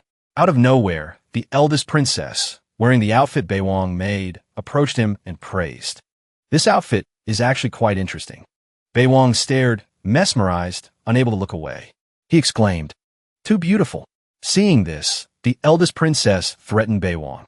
"Keep looking, and this palace will gouge your eyes out." Hearing this, Bei Wang said dejectedly, "Order received." Then the eldest princess went to sit on the hammock. The hammock gently swayed back and forth. It could be said that if there was an award for the most beautiful woman in a Cheongsam, first place would definitely belong to Jin Shuang. As for Bei Wang, because the eldest princess was too beautiful, he told himself, "But I can't control myself." Suddenly, a force controlled Bei Wang, making him cry out in pain. "It hurts. Your Highness, spare my life. This subordinate won't dare do it again." Feeling the force on his body disappear, Bei Wang couldn't help but want to take the opportunity to take advantage of Jin Shuang. He asked the eldest princess, "Your Highness is tired, right? Shall this subordinate massage your legs?" Unexpectedly, the eldest princess agreed easily. She said, "Approved." This made Bei Wang speechless with excitement. While massaging the eldest princess's legs, Bei Wang reminded himself, "Calm down, must stay calm." But standing before Jin Shuang's beauty that outshines the moon and flowers, he couldn't help imagining hugging the eldest princess. He thought uncomfortably, "I can't hold back anymore. I want to get closer, at least one kiss." And then he kissed the eldest princess's foot. While kissing, Bei Wang worried, "Just one kiss. Maybe it'll be fine, right? Considering how loyal I was just now. The consequence at most would be broken bones. My body is very tough." Bei Wang, like a devout believer, reverently kissed Jin Shuang's foot. Just touching his lips to the thin stocking made him almost unable to bear it. "I'm dead for sure. It feels so good." The eldest princess sat on the hammock, feeling his warm lips lightly grazing her foot, and couldn't help trembling. Why is there such a strange feeling? Why is this palace's heart beating so fast? Seeing Jin Shuang didn't kick him away like usual. Suddenly, his heart became anxious. The boss isn't taking action? Bei Wang smiled brightly. He looked at Jin Shuang with mischievous eyes and called out, "Boss." But the result was rejection and a kick straight to the face. Bei Wang was kicked far away, but his face had a satisfied smile. "Worth it." The birds nearby, seeing this common occurrence, looked bored and wondered. Young Master Su is flying again. Where could he be flying to this time? As for Jin Shuang, she cursed in annoyance. "Impudent. Time and again, do you really think this palace lacks lackeys?" She looked down at her foot, still stained with Bei Wang's saliva. Jin Shuang couldn't help blushing remembering what happened. He had placed his full lips on her foot. Just remembering it sent an electric current down her spine, making her shudder. At this moment, a cat appeared from somewhere and spoke. Embarrassed? Seeing it interfere in her private matters, Jin Shuang shouted angrily. "Scram!" The cat frowned and cried out in grievance. "Meow! I am innocent." As for Jin Shuang, she thought of Bei Wang and blushed, but internally she thought, "You still dare to come back? I will definitely punish you severely." 1 hour later, the sky was still clear. A sparrow flew past with a bored expression. "Still haven't seen Bei Wang return." Jin Shuang looked outside, thinking uncomfortably. Where the hell did he die to? Shouldn't he have quickly returned to beg for this palace's forgiveness? Unable to wait patiently any longer, Jin Shuang used spiritual energy to calculate where Bei Wang was. Upon discovering his aura, she cursed in annoyance. "Damn dog." Scene changed to the capital. Outside the city gate, Bei Wang was about to enter. At this moment, Jin Shuang appeared, startling him. She stood blocking the gate. With raging aura, she shouted, "Stand still. Where do you want to go?" Bei Wang put on a pitiful look and said aggrievedly, "This subordinate always makes your highness angry. This subordinate is basically unworthy of being loyal to your highness. This subordinate will now go to the ends of the earth, wandering everywhere." Saying that, Bei Wang bowed, looking sad, and squeezed past Jin Shuang. "Your highness, I must go." She then used spiritual energy to control a sword to block his path and shouted, "Dare to take another step, and this palace will castrate you." Seeing this, Bei Wang put on a pitiful face and said, "Your highness, can you forgive this subordinate's offense?" Jin Shuang saw through his heart and said in annoyance, "Stinkin' brat, playing mind games with this palace. Don't tell me you were secretly running to the heavenly god temple?" Saying that, she looked at Bei Wang with eyes full of killing intent. Seeing this, he broke out in a cold sweat and waved his hands to explain. No, no, no. This subordinate doesn't even know where the heavenly god temple opens. Hearing this, Jin Shuang reluctantly agreed. "I'll forgive you temporarily. Scram back to the Tai Chu palace." Bei Wang smiled brightly and said, "Order received." With everything resolved, he happily rode a cloud away. Getting beaten up was truly worth it. The next scene showed meat skewers roasting on a charcoal stove. Each juicy piece of meat added to the mouth-watering aroma, increasing the appeal. Bei Wang swayed his body excitedly, humming comfortably while grilling the skewers. As for Jin Shuang, she sat behind him enjoying ice cream. She licked the chocolate part of the ice cream and thought with satisfaction, "Not bad. It's the sweet flavor this palace likes best."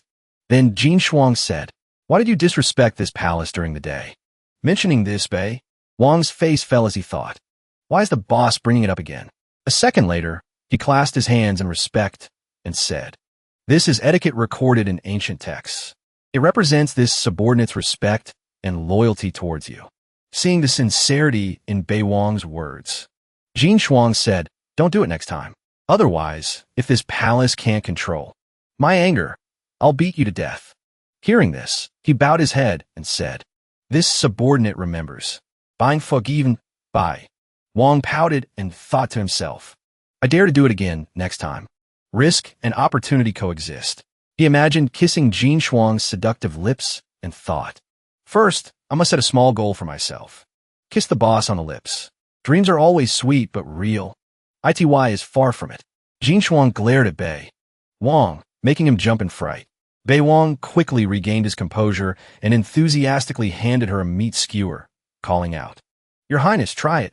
Jin Shuang took the skewer and asked, "Why aren't you eating?" Bei Wang said sadly, "How does this subordinate have the face to eat?" The cultivation of the geniuses of the 9 provinces has skyrocketed. This subordinate is still stuck in one place. I truly feel very ashamed. It's just that other people's backgrounds are too profound. It's normal that this subordinate can't compare. Hearing these words, Jin Shuang knew he was playing the pity card again. She called out in annoyance, "Stop pretending. So talkative." Even knowing Bei Wang was just playing the pity card to get items from her, Jin Shuang still softened her heart. Suddenly, she tossed a red pill towards Bei Wang. Seeing the red pill flying towards him, he was startled. Turns out it was from Jin Shuang. She gave it to him to improve his cultivation. Just as Bei Wang caught the pill, he thought, "What is this? It hurts."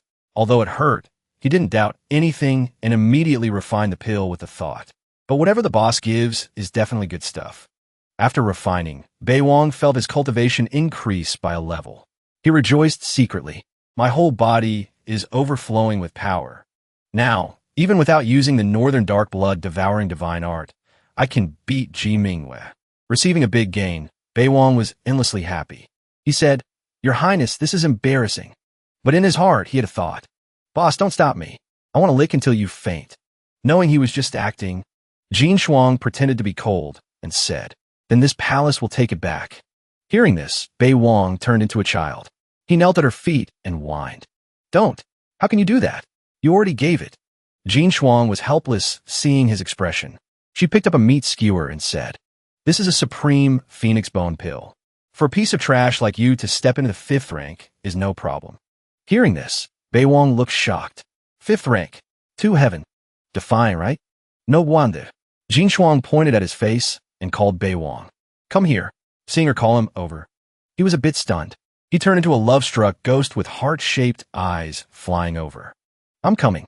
Bei Wang brought his face close to Jin Shuang. Their eyes met. At this distance, he could clearly see her otherworldly beauty. Knowing Bei Wang was seducing her, Jin Shuang frowned. Then she kicked him straight away. Daring to flirt with this palace requires discipline. Bei Wang wasn't sad. Instead, he said cheerfully, "Kicked again." He fell into the river. Jin Shuang jumped in after him. She swam towards him. Seeing this, Bei Wang wondered, "What's the situation?" "This is..." Jin Shuang brought her face close to Bei Wang, making him blush. In his heart, he thought, "Boss, please continue. Don't stop." At this moment, Bei Wang suddenly noticed pillars appearing underwater. They emitted blue auras, green and orange. He suddenly realized, metal, wood, water, fire, earth. It's the 5 elements. There's such a scene under the Taichu Palace. Like winning the lottery, Bei Wang felt his joy doubled. He looked without blinking. Jin Shuang floated underwater, her posture full of authority. She said, "Be good and follow this palace. It's 100 times better than that heavenly god temple or whatever." Turns out the heavenly god temple inviting him was still weighing on her mind. She showed these things to let him see she was 100,000 times better than those old fogies. Having a big thigh to hug, why would he dare give it up? Bei Wang cheerfully swam to her and said, "This subordinate was born as the boss's person, and in death, I am the boss's ghost." Seeing this, she looked bored and said, "Sweet talker." Then Jin Shuang kicked him straight out of the lake. For Bei Wang, this was routine, so he cheerfully accepted it. The sunlight was gentle. The trees were lush and peaceful. After being kicked, Bei Wang drifted to the garden. He walked around the garden thinking, perfect growth. If I don't do something, I won't be worthy of the boss's pills and food. Suddenly, the cat walked over, making Bei Wang jump. Bei Wang hadn't understood what was happening yet when it tossed a box onto his head. He looked at it in confusion. "Open it." Bei Wang opened the box. Inside was full of high-quality brown pills. "Great. These are all at least Earth rank." Wondering where the cat got them, he asked, "Where did you get these?" The cat waved its paw. Its face looked sad. Bei Wang understood then. "Worked hard to get them, so why give them to me?" The cat wagged its tail and looked at him with sparkling eyes, implying it craved meat skewers. Bei Wang understood and said happily, "You want to eat meat skewers too?" "No problem." Hitting the jackpot again, he thought to himself, "This deal is profitable." The kitten felt extremely satisfied, curving its eyes and smiling, nodding. Just as the kitten turned to leave, the ring on Bei Wang's hand suddenly glowed. It transformed into a golden key. A red phoenix symbol appeared on top. Seeing this, Bei Wang thought to himself, "Isn't this the thing I robbed from the son-in-law of the Shao clan in the Li domain? Why is it like this now? Could it be a great opportunity?" Looking at the key, he thought of the mountain under the sunset sky. Bei Wang thought smugly, "Damn, isn't this the lucky encounter at MT Mang? The dungeon has opened right at my doorstep. I have to go." A while later, Bei Wang returned to the palace. He bowed his head and said respectfully, "Your Highness, this subordinate wants to ask for a few days of leave." Jin Shuang sat on the chaise lounge. Looking leisurely, holding a meat skewer, she asked, "To do what? Where to?" Bei Wang thought, "The boss is never nosy. Now she cares where I'm going. Does the boss care about me that much now?" Then he said, "This subordinate wants to go to MT Mang to seek an opportunity." Hearing this, Jin Shuang crossed her legs, looking uncomfortable. She huffed angrily. Bei Wang pointed at his face and asked Jin Shuang cheerfully, "Does your Highness have any treasure like a disguise mask?" In his heart, he thought, "I remember the novel said there isn't just one key to the dungeon. A top-tier lackey like me should be a bit humble. Shouldn't look for trouble." Hearing this, Jin Shuang turned her face away and said coldly, "No." Bei Wang looked visibly disappointed. Although unhappy, Jin Shuang couldn't bear to ignore him. She huffed softly. A second later, a strange object flew out from Bei Wang's head. He wondered, what is this? When the object grew larger, he transformed into a different person. Hair color changed, even his clothes. He thought, "It's the boss's scent. The boss really loves me." Didn't make a scene on the spot, seeing Bei Wang dazed by his new appearance. Jin Shuang asked in annoyance, "Not handsome enough?" Hearing this, Bei Wang pointed at himself and asked with wide eyes, "Did Her Highness think this outfit of mine is very handsome?" Jin Shuang said, "You're very proud?" Being called handsome, joy was clearly visible on his face. "I dare not. Whatever Your Highness tells this subordinate to do, I will do." Jin Shuang asked, "How long will you be gone?" Bei Wang replied, "A few days, then I'll be back. This subordinate will return to cook hot pot for Your Highness." Seeing it was getting late, he said, "This subordinate takes his leave." Reluctant to let Bei Wang go alone, she said, "This palace will see you off a part of the way." Hearing she wanted to see him off, a question mark appeared in his head. Bei Wang was bewildered, not understanding what was happening. A second later, he was kicked by Jin Shuang, flying out of the palace. Bei Wang didn't expect her, seeing him off, meant this. What? The boss sent me off like this. On MT Mang, there were massive mountain ranges standing close together. Standing, there was a fairy-like woman descended from heaven. She was the saintess Chao Qingjue of the Yaoqi sacred land. Suddenly, she heard a strange noise from the bushes. Chao Qingjue glanced back, coldly as ice, towards Beiwang. He stood up, realizing one kick from her had sent him all the way here, and thought. One kick from the boss. I arrived straight at MT Mang. Seems the boss wants me to go early and return early. Beiwang saw the luck tower of the Yaoqi saintess Chao Qingjue was 97. He exclaimed in surprise in his head. Level 97. Finally met the female lead. Sure enough, she has a key. Luckily, I suppressed my true chi. Let's see what trick she has. Suddenly, a large bird flew across the sky. Its cry made Beiwang and Chao Qingjue look up in surprise. Sans signe y que tian es familiar aura. He thought, Yi Tian, cultivation advanced fast enough. Unknowingly reached the peak of the 7th rank. Sitting on a large majestic bird was a heroic youth. Beiwang looked at his appearance, the corner of his lips curling up in a smile. Great. In just a short time, he even has a mount. Seems he not only didn't die at MT Langia, his harvest wasn't small either. Beiwang noticed the key Yi Tian held and thought. He has a key too. What a coincidence. Yi Tian approached Chao Qingjue to greet her. This humble one is Yi Tian. May I ask the young lady's name? She replied coldly with one phrase. Chao Qingjue, he said. Just like the name, Lady Chao is as beautiful as the dawn. Beauty that makes birds fall and fish sink. Capable of toppling nations and cities. Fate, let us meet. Meeting Lady Chao is 3 lifetimes of luck for this humble one. Beiwang listened to their conversation with a bored face. Doesn't even know what she does. Already started simping. He looked at Yi Tian and thought. This calmness. A 7th rank scholar. Forget it. He turned to Beiwang and asked. Don't know who this distinguished one is? Beiwang smiled brightly and made up a name. This humble one is Lu Dongfang.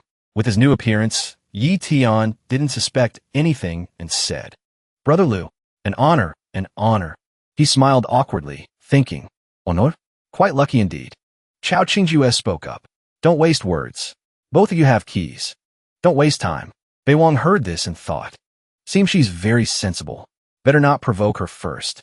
3 golden keys linked together and flew up. A second later, a gate appeared. Golden aura radiated from within. Yi Tian and Chao Qingjue's luck immediately increased to 99. Behind the gate were magnificent, vast cities. Everyone looked in surprise. This palace. Beiwang bowed, acting like a lackey, and said, This humble one wants to follow the young lady. In his thoughts, he wanted, first see the movement, then calculate later. Seeing both agreed, Chao Qingjue waved her hand and said loudly, Each relies on their own ability. As soon as she finished speaking, all 3 teleported inside. The place looked extremely solemn. Around were pillars cast in gold. All 3 walked straight ahead out of habit. Yi Tian spoke up. Lady Chao, danger lurks everywhere ahead. Better be careful. This humble one suggests the 3 of us travel together. Help each other. Chao Qingjue only replied coldly. Petty villain. Enemy forces are hard to eliminate. Yi Tian heard these words and was confused. Brother Lu, this. He smiled brightly and called out to him. Beautiful girls are all hot-tempered. Forget it. Let's go deeper inside. The 3 saw white ghosts wandering aimlessly in black mists ahead. Seeing this, all 3 used their power to destroy them. Yi Tian held a sword surrounded by blue aura. Chao Qingjue waved her hand once to disperse them. Beiwang also unleashed a move to protect his life. After dealing with the ghosts, they were teleported elsewhere. Before them was a majestic statue of the Great Xia dynasty. Below the statue was a glowing dragon seal. All 3 couldn't help but be surprised. Chao Qingjue said, Great Xia dynasty. Could this be the Imperial palace of Great Xia? Beiwang thought to himself. Could that be? Looking at the seal, he thought. One of the 10 great divine artifacts of the 9 provinces. The Imperial seal lost for a long time. 1,000 years ago, the Great Xia dynasty split due to internal conflicts. The Ji family usurped the throne, establishing the Great Qian dynasty. Chao Qingjue's eyes flashed with determination to possess it, as she said. Great Xia perished. The Imperial seal vanished. Until now, there was no trace. Unexpectedly, it is in this place. Yi Tian wasn't ordinary either. He said, emperors of all generations relied on the Imperial seal as a foundation. Back then, although the great Qian founder conquered the world, but because he didn't have the Imperial seal, he always suffered the disdain of the world. Then he spoke to Bei Wang through telepathy. Brother Liu, let's join forces. Sound transmission. Bei Wang found it funny seeing Yi Tian turn against Chao Qingjue. Just now he was simping. Now he's plotting against her. Character even worse than a character. Villain like me. Yi Tian couldn't be patient anymore. He said, young lady, offended. In his heart, Yi Tian thought, Lady Chao, sorry. I want to reach the peak. I must obtain this Imperial seal. A cruel glint appeared in his eyes. Yi Tian frowned, tightly looking at Chao Qingjue. Of the three of us, your strength is the highest. I can only join forces to deal with you first. Then I will deal with that scholar. Chao Qingjue saw he intended to fight for the good stuff and attacked, saying, it's like you are worthy. As for Bei Wang, seeing the two fighting, he clasped his hands and watched, afraid of getting hit by collateral damage. He didn't forget to circulate qi to protect himself. A second later, the two engaged in battle. Yi Tian unleashed a move and said, Brother Liu, make your move. But Bei Wang didn't move. He said, idiot, making Yi Tian startle. Seeing Bei Wang betray his trust, he angrily raised his fist towards him and said, Bei Wang stopped pretending and said, long time no see. Why haven't you improved at all? Yi Tian immediately recognized his true identity. He raised his fist and rushed towards him, shouting, you are the villain Su. Bei Wang wasn't afraid at all. He was ready to fight, then effortlessly dealt with Yi Tian without breaking a sweat. Seeing this, Chao Qingjue was surprised. He is 5th rank. Now only 2 people remained. Seeing this, Chao Qingjue tensed up, preparing to use her full strength. Bei Wang wasn't weak either. He threw out a black bowl. Golden aura radiated around it. While the 2 power sources were clashing and Bei Wang was distracted, Chao Qingjue rushed toward the dragon seal to snatch it. She laughed gloatingly. Vilai Su, the Imperial seal is mine. Bei Wang sneered and said, opening your mouth to call me a villain. Is it so hard to gently call me young Master Su? At this moment, cherry blossom petals appeared around Chao Qingjue. She had been ambushed by him without realizing it. Chao Qingjue coughed up blood. Knowing she couldn't get the seal, even if she tried now, she thought, protecting my life is more important. A second later, she used her remaining strength to teleport out. Bei Wang saw the 2 hindrances were gone and withdrew the symbol blocking him. She could actually escape under my control. Seems she's stronger than that 9 heaven saint son, or whatever. The Imperial seal is mine. A part of the aura on his forehead flew towards the seal. Around it were still powerful streams of aura. Bei Wang approached the seal. He reached out to take it. Scene changed to the golden throne hall. The sky was clear. Warm rays of sunlight. Inside the palace, the heavenly empress was reading documents. At this moment, someone rushed in to report. Reporting to the heavenly empress, the Imperial seal has appeared at MT Mang. Information about the dragon, Qi, bound with the dynasty's national destiny. Blessed by the heavens. Protected by merit. It is a supreme treasure trusted by all living beings. Hearing this, the heavenly empress stood up in joy. She asked, really? In her heart, she thought, I didn't expect that so long after Great Xia perished. Dragon Qi still exists in this world. While this palace is acting as regent, the Imperial seal appears. It is indeed destiny. The person beside the heavenly empress said, the seal also carries some dragon Qi. Hearing this, the heavenly empress thought, the Imperial preceptor once said His Majesty has always relied on Great Qian's dragon Qi to prolong his life. If I can devour some dragon Qi using the Ji clan special technique, perhaps he will awaken. Then she ordered, go to MT Mang. Calculating in her heart, get the seal first. Cannot let it fall into others' hands. Scene changed to MT Mang. The sky was still as clear as ever. Bei Wang jumped out after snatching the seal.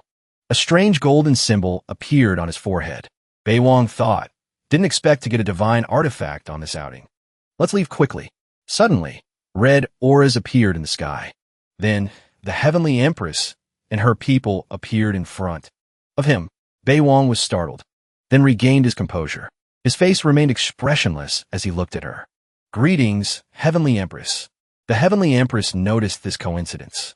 She shouted, "It's you again. Hand over the seal." Thinking of Bei Wang holding the seal, she gritted her teeth in anger and cursed silently. The imperial seal fell into his hands. Every major event in the 9 provinces recently involves this stinking brat.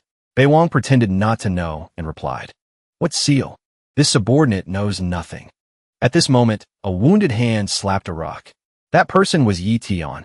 After being robbed of the seal and heavily injured, he pointed bitterly at him and said, "It was him who stole the seal. I saw it with my own eyes."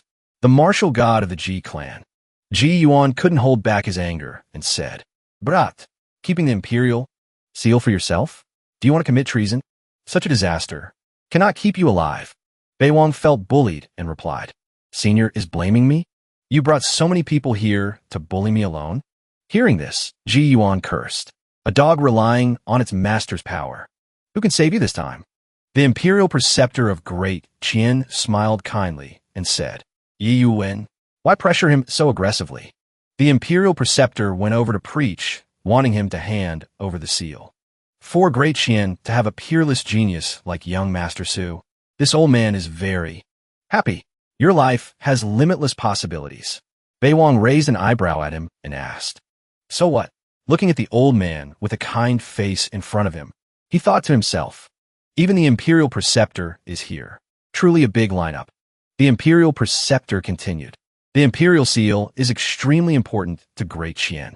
The dragon chi of the seal can awaken his majesty.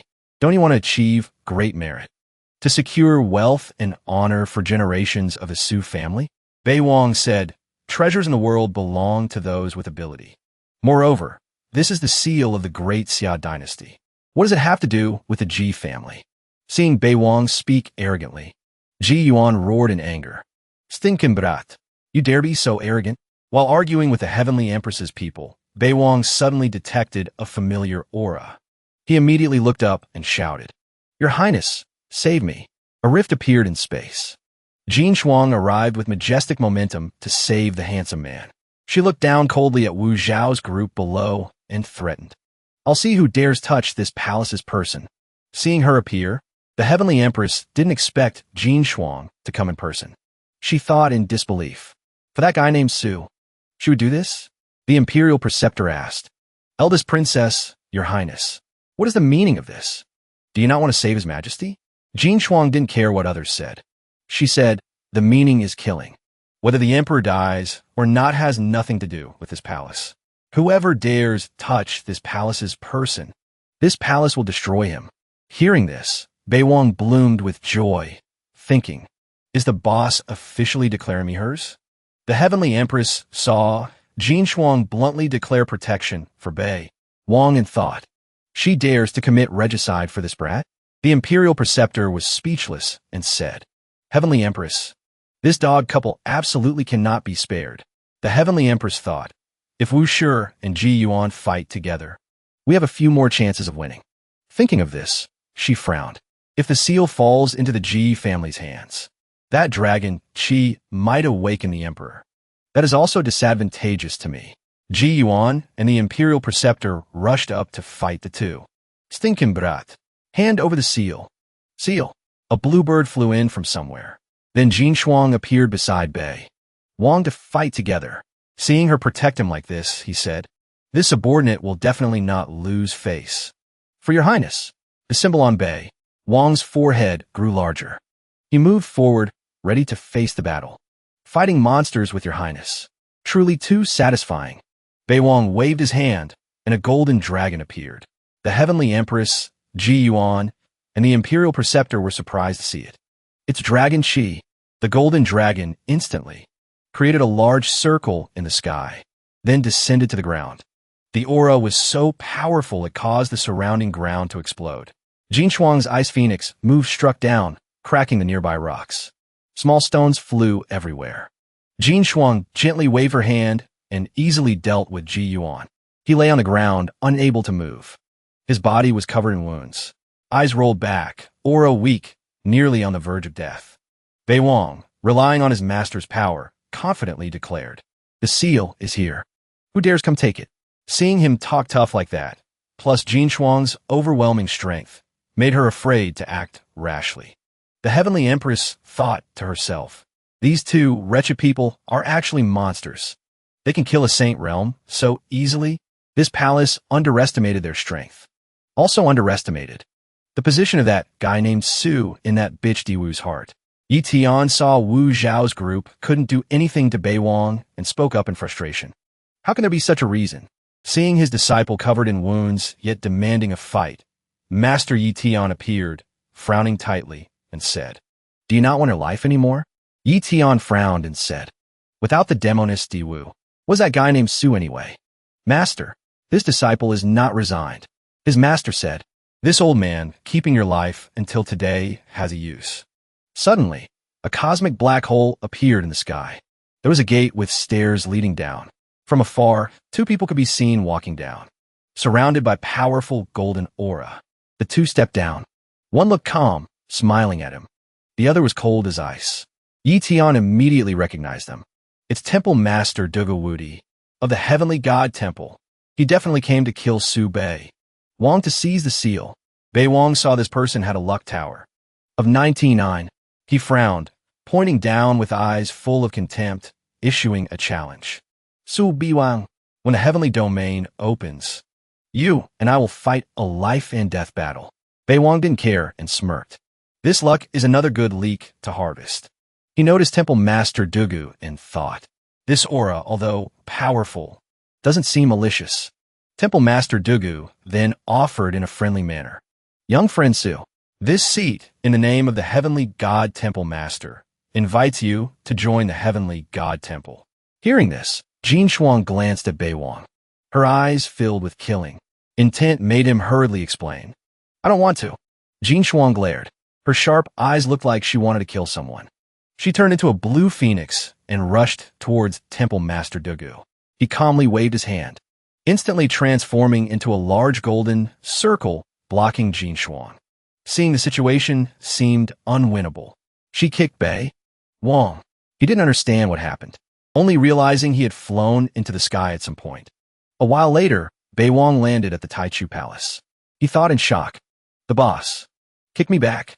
Then where's the boss?" Seeing the eunuch suddenly appear, Bei Wang asked, "Gong Gong, is anything wrong?" He said, "Young Master Su, Wu Zhao is outside the palace." Bei Wang immediately realized Jin Shuang's intention in kicking him back here. He thought, came to the boss's territory already? This arrogant name. Bei Wang walked out and bowed respectfully to the person in the sedan chair. "Heavenly Empress."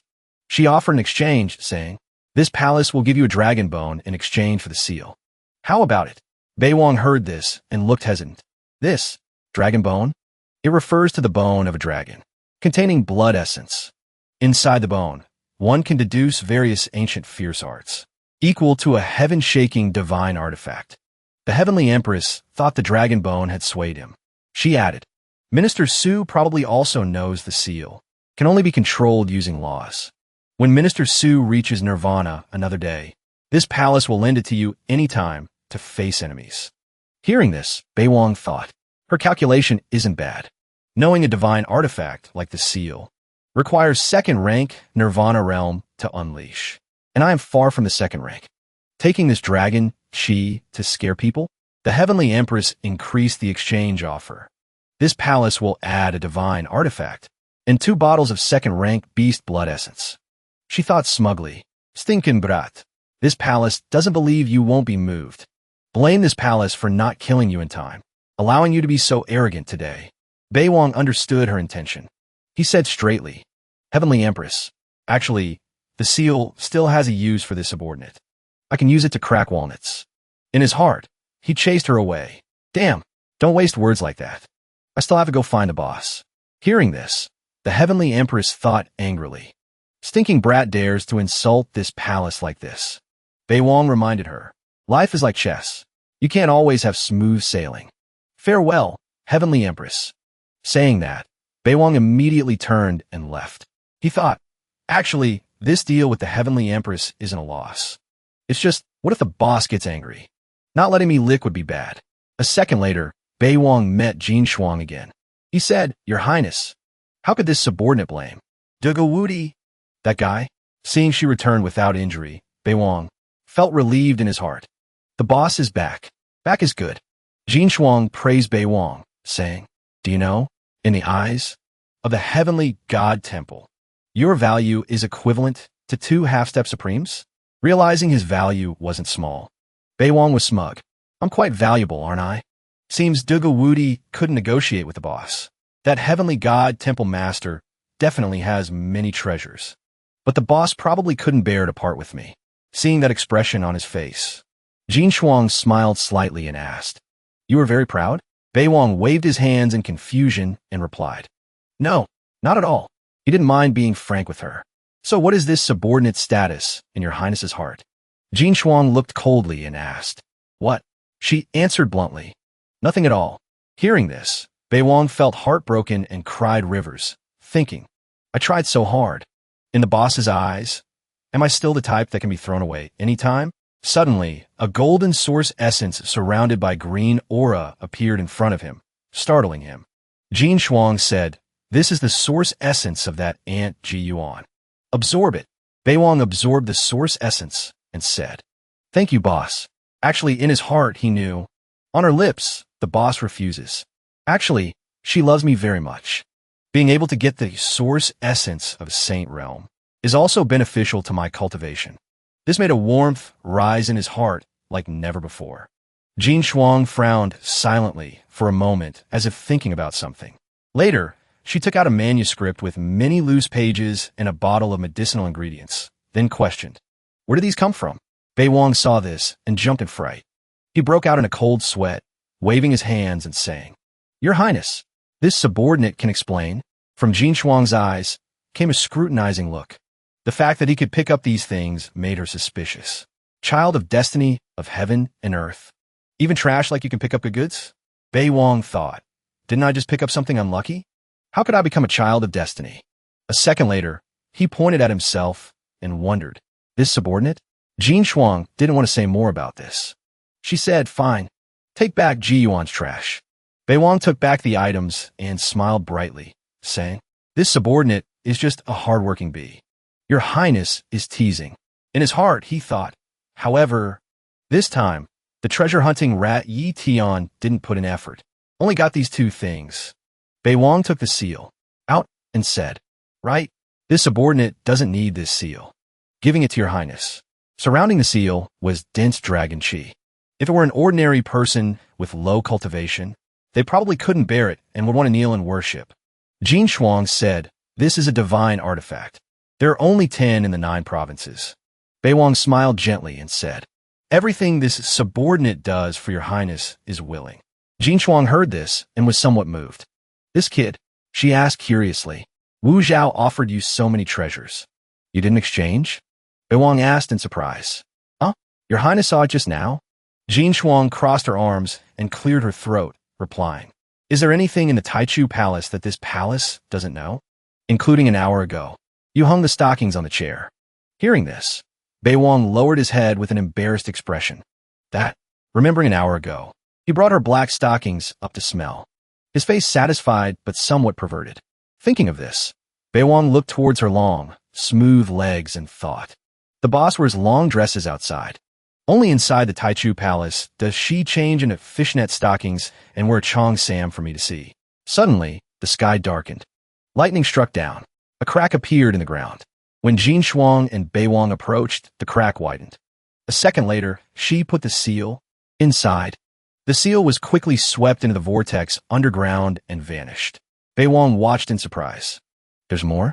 He saw many divine artifacts hidden inside the crack. This is the Tai Sword and Hao Hian Tower. So 2 divine artifacts are suppressed under the Taichu Palace. Seeing this, he couldn't help but be surprised and smirked. At this moment, Jin Shuang asked seriously, "You achieved great merit. What do you want?" Bei Wang heard this and thought excitedly, It's coming. It's coming. The boss surely won't let me suffer a loss."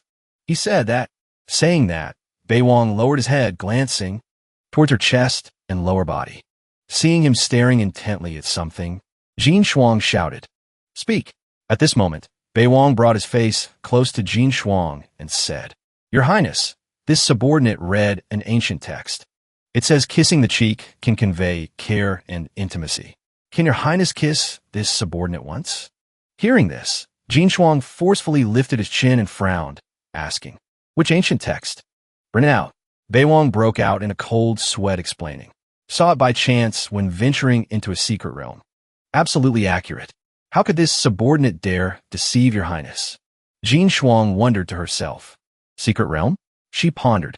Seeing Jin Shuang let her guard down, he smiled gently, thinking, "The boss is hesitating. The strength in her hand has loosened." Bei Wang leaned his face towards Jin Shuang. He looked like he wanted to kiss her full lips. Bei Wang couldn't control the desire in his heart and kissed Jin Shuang on the cheek. This made her unable to help blushing. He thought, the boss is soft and sweet. Bei Wang was shy. He wanted to see her reaction. Jin Shuang was angered by his offense, but she didn't kick him away like usual. Her cheeks flushed shyly as she looked at Bei Wang silently. A second later, she finally couldn't stand it and kicked him away.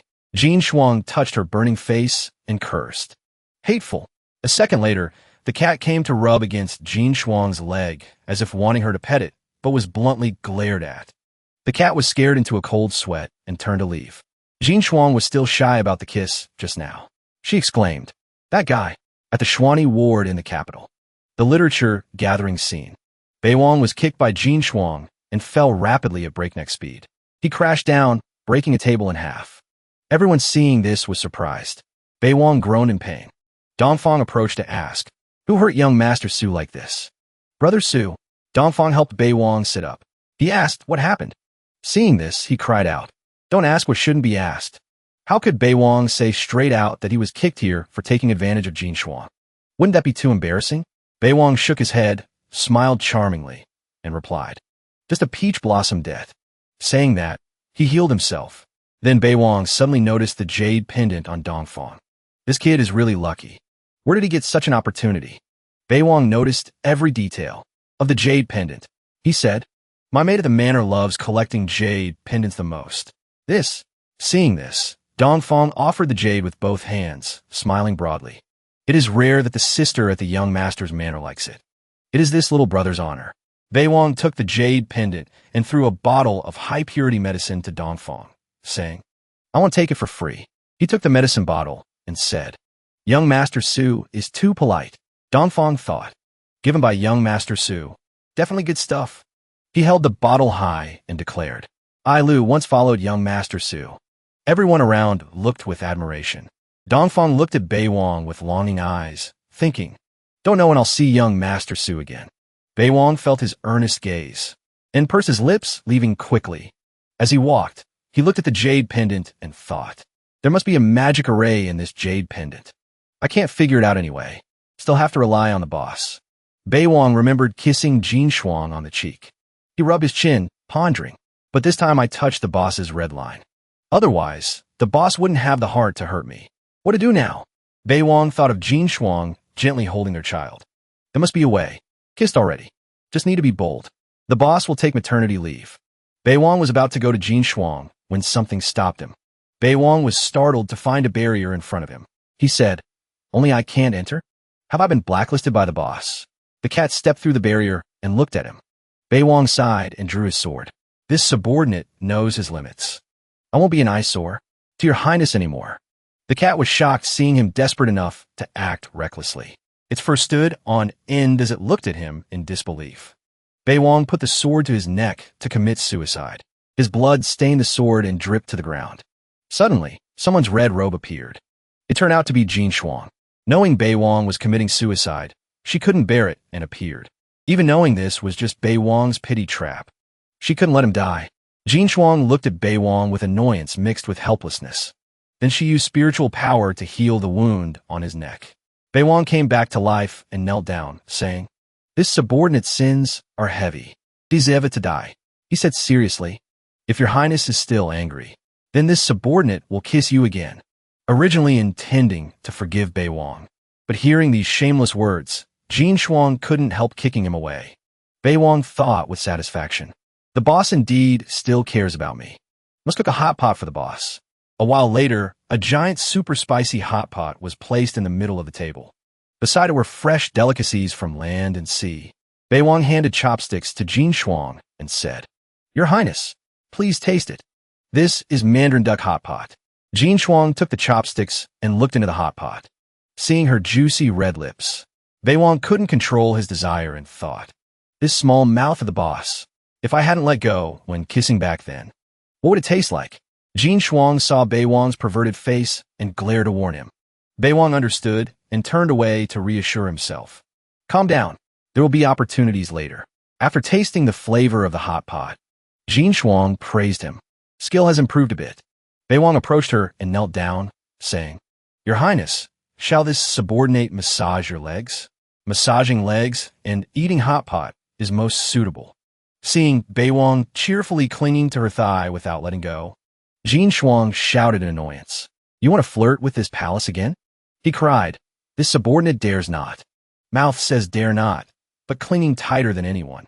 Sigh, this guy is hopeless." Bei Wang massaged Jin Shuang's legs. In his heart, reassuring himself, "Calm down. The boss is watching." Unable to stand it anymore, Jin Shuang crossed her legs, not letting Bei Wang massage, making him disappointed. Then Jin Shuang put on a serious face and ordered confinement. Closed-door confinement for 3 months. "You are not allowed to step out of your palace." Saying that, she kicked him out of the palace. Bei Wang was kicked straight down to his room. He sat up holding his head and said, "Must calm down to cultivate. At least I must completely digest the dragon chi. Perhaps I can also take the opportunity to comprehend the Saint Realm source essence." Time flew by, and finally, 3 months later, Bei Wang stretched refreshingly and said, "Days pass so quickly. If I could live in the Taichu Palace forever, how good would that be?" Suddenly, he detected Jin Shuang's aura nearby. Bei Wang thought, "The boss came to pick me up?" Just in time, Bei Wang stepped out and ran towards her, calling, "Your Highness." Suddenly, Bei Wang surprisingly noticed a light somewhere and thought, "It's the direction of the Pavilion of Heavenly Secrets." Jin Shuang saw he noticed and said, "Only 36 days left until the Heavenly Domain opens. Today, the Pavilion of Heavenly Secrets announces the Heavenly Ranking, issuing 36 tokens. The tokens contain a divine technique. Why don't you go see if you are on the Heavenly Ranking?" Bei Wang heard this and obediently said, "Order received," but he felt a bit worried, thinking, "Ia Vandi Hunking," meaning the 36 people on the Heavenly Ranking are the strongest young people. If I remember correctly, 10 years ago when the boss debuted, of the 36 people on the Heavenly Ranking, she killed 27, crippled 8. Then forget it. Look first, calculate later. Arriving at the Pavilion of Heavenly Secrets, everyone had gathered here. The Heavenly Ranking now displayed the names of powerful people. Here, Dragon Chi soared to the sky. Everyone seeing it exclaimed, "There it is. That is." The names written on the Heavenly Ranking suddenly glowed. Then tokens appeared. Ji Mingwei saw her rank on the token and was annoyed. "I am a dignified princess of Great Qian, yet only ranked 31st. Truly losing face." The person next to her held a token, looking at the rank number, feeling unreconciled, thinking, "This king is only ranked 16th? Truly ridiculous." Seeing Bei Wang appear, the two looked towards him thinking, "So what is that kid's rank?" Bei Wang walked in calmly.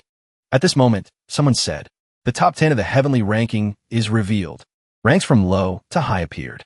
Xu Bai, Zhang Haoren, Xianyuan Changqing, Zhu Dai Su. Bei Wang received the token and said, "Rank 4? Before the top 3 of the Heavenly Ranking are Chu Taishu, Xianyuan Changqing, Zhang Haoren. No wonder the boss told me to close up and develop. Otherwise, I couldn't beat any of them. Should go back to report to the boss. Shouldn't keep the boss waiting too long." After seeing the ranks in the Heavenly Ranking, Bei Wang returned to the palace to meet Jin Shuang. He called out in panic, "Your Highness." Jin Shuang asked him, "Do you know the immensity of heaven and earth yet?" Just as she finished speaking, Bei Wang rushed to hug her thigh, acting small and weak, crying, "Wah, so scary. Boss, hug me." Jin Shuang was annoyed seeing him start acting again. She angrily raised her leg to kick him and shouted, "Can't even deal with a few ants? What does this palace need you for?" Jin Shuang looked with sharp eyes and said, You must ascend to the peak of the heavenly domain. Otherwise, don't follow this palace anymore. Wang was startled hearing this. He sat slumped down and lamented. Being alive is lucky enough. What peak? Jin Shuang said, 10 years ago. This palace was only 18 years old. In the heavenly domain, I slashed 28 people on the heavenly ranking. Hearing this, Wang asked eagerly, Your Highness, is there any treasure to level up cultivation? Jin Shuang smiled slightly and said, Ascend to the peak. This palace will reward you. Hearing this, Wang asked excitedly, What reward? Jin Shuang looked at Wang with seductive intent and said, Allow you to kiss this palace. Time is half an incense stick. Hearing this, Wang was so happy his limbs trembled. Kiss this palace? Half an incense stick? He wondered and asked, What kind of incense? Your Highness, can this subordinate designate the location? Wang daydreamed. The giant incense stick at the capital temple is so big, it can burn for several days. Wouldn't kissing until the mouth goes numb be the case? Top to bottom, all over the body, won't miss anywhere. Thinking of this, Wang drooled with desire. Jin Shuang saw him thinking dirty thoughts and spoke up. Are you sure you want to drive this palace crazy? Wang immediately became serious again. He said, This subordinate dares not. This subordinate obeys. In his heart, he thought, the boss allowing a kiss. This is huge progress. Seems my efforts weren't in vain. Jin Shuang added, Die in the heavenly domain. And this palace cannot save you. Wang felt strange hearing these words. He thought, I've never seen the boss like this. Is she worried about me? Then he asked, Your Highness, what percentage do you think this subordinate has of ascending to the peak? Jin Shuang answered bluntly, 5%. Wang felt his soul leave his body and thought wearily. Only 5%? No wonder she let me kiss. Hospice care, right? Jin Shuang thought for a moment and gave more information about the top 1 and top 2. Top 1 and top 2 of the heavenly domain are reincarnations of half-step supremes. Hearing this, Wang was startled. It can be like that? He turned pale thinking. Truly a blow. Isn't this a professor from Tsinghua or Peking University? Repeating a year of high school to retake the entrance exam? Consciousness and operations are all familiar. How can others fight? At this point, Jin Shuang's expression became serious. She said, Once you don't ascend to the peak of the heavenly domain, then you cannot transcend. Hearing this, Wang understood. Transcend? So that's how it is. Seems the boss wants to ascend. If I cannot transcend, it means continuing birth, aging, sickness, and death. Watching the boss ascend before my eyes. From then on, we will never meet again. Wang's expression became more serious thinking about her ascending and him never seeing her again. He pursed his lips tight, thinking anxiously. Although since the creation of the 9 provinces continent, there has never been anyone who ascended. But I feel the boss can do it. If the boss ascends, then what should I do? Jin Shuang saw him silent and added, Ascend to the peak of the heavenly domain. We'll win a wisp of primordial violet chi. This is a necessary item for transcendence. This palace hopes you can obtain it. At this point, Wang looked up at her and asked, Your Highness, does that reward still count? Wang made up his mind. Since the boss can't bear to leave me, then I can only let all of you go die. In his head, images of Ji Mingyue's group appeared. To be with Jin Shuang. All those people need to die. Jin Shuang spoke cruelly, but with his best interests at heart. Trash, don't die inside there. There's still 36 days. Try to level up your cultivation a bit. Wang turned into a loyal dog, wagging his tail and nodding. Jin Shuang reminded him, Also, don't miss those few ants. Maybe they have remnant souls of strong experts on them. Wang was startled and asked, There's such a good thing? Jin Shuang stood up and told him, Scram back. Continue cultivating. Scram back. Continue cultivating. Wang heard this and felt disappointed. At the Weiyang Palace, morning sun shone down. Trees were lush. Wu Junji knelt down and said, Although this nephew hasn't entered the ranking, I will go to the heavenly domain to kill that villain Su to wash away the humiliation. Seeing he had such heart, Wu Zhao felt very satisfied and happily took out a pill, saying, It is good that you have this ambition. This palace will gift you a pill. This trip of yours represents the face of the Wu family. Must bring honor back. The pill flew into Wu Junji's mouth. After eating the pill, Wu Junji said, Thank you, Aunt. Nephew takes his leave. Just as Wu Junji left, a figure appeared behind. The girl lifted the curtain and stepped out. This was Wu Zhao's daughter, Princess of Great Xian, Ji Xianya. She said bluntly, "This kind of trash. Why did Mother Empress grant him a pill?" Wu Zhao said, "This time you were chosen for the top 10 of the heavenly domain. Compared to your sister, Ji Mingwei, you have hidden your talent since childhood. I originally didn't want you to be exposed in front of many people."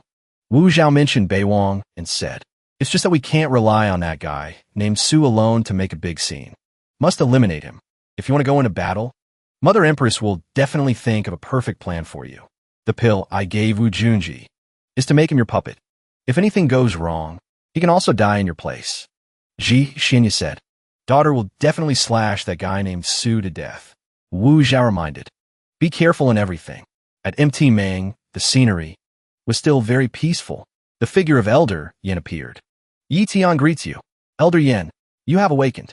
Elder Yan's figure was projected by a strange object below. He looked at Yi Tian and said, "You stepped into the 7th rank realm again? Truly makes this old man too disappointed. The heavenly domain is your last chance. If you cannot ascend to the peak and obtain the greatest opportunity, I'm afraid you will fade into obscurity before the masses." Yi Tian said, "It's all because of that kid named Su ruining things several times." Hearing this, Elder Yan stroked his beard and asked, "Tell me what happened during the time this old man was asleep." At this moment, he thought in his heart, "Did this old man choose the wrong person? If I hadn't intervened to help initially, that jade pendant might have fallen into the hands of the Su kid. The chance of me recasting my physical body would have increased greatly." Yi Tian frowned and said, "Yes, Junior dares not hide it. That kid named Su." Then he felt annoyed about being robbed of the seal and thought, "If it weren't for that Su kid robbing my treasures, I would definitely be number 1 in the heavenly domain, shaking the 9 provinces." Countdown to the opening of the heavenly domain. One day, in a room, Bei Wang focused on cultivation. He thought, "These past few days, the boss gave me a pile of treasures to level up cultivation. Truly thoughtful." Suddenly, Bei Wang was startled to see a lotus flower appear in front of him. From the lotus flower appeared a cat. It jumped onto his face and cried, "Meow." Bei Wang saw this and shouted in annoyance, "Naughty." The cat then wrote a line of words on the ground and looked at Bei Wang as if reminding him of something. He saw this and was surprised. "You can write too?" This is, as if understanding the intention. He hugged the cat and said excitedly, "Why didn't you say so earlier? Quick, I'll go prepare right now." A while later, he prepared a 3-tiered cake with eye-catching decorations for Jin Shuang, accompanied by the sentence, "Your Highness, happy 28th birthday." Jin Shuang received the cake and couldn't help but be surprised. Bei Wang smiled broadly and said, "This thing is called cake. This subordinate made it by hand to congratulate your highness." In his heart, he thought, "Luckily the kitten came to report the news. Otherwise, I would have missed the boss's birthday."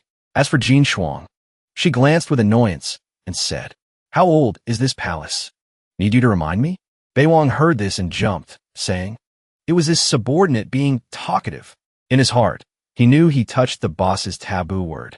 Seems that no matter what kind of woman, they all care about their age. Jin Shuang used her finger to take a bit of cream. She brought the cream to her mouth to taste. Her face looked satisfied. Bei Wang saw her eating cream so seductively. Mesmerized beyond description, he said, "Boss, don't use this kind of knife to kill me." But it seems the boss is very satisfied with the taste of this cake. The heavenly domain opened at this moment. Many gates appeared one after another. Bei Wang sensed this and said, "Your Highness, the heavenly domain has opened." Jin Shuang took out a mirror and said to him, "Take it. If you lose your life, this mirror will absorb one of your souls, helping you reincarnate." Bei Wang received the mirror. His mood became heavy with self-blame. "My fault, making the boss have no confidence in me." A second later, Bei Wang gave it back to Jin Shuang.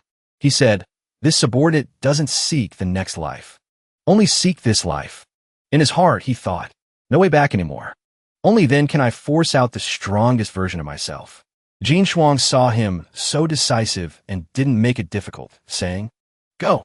Bei Wang still refused to leave. He kept looking at Jin Shuang without looking away.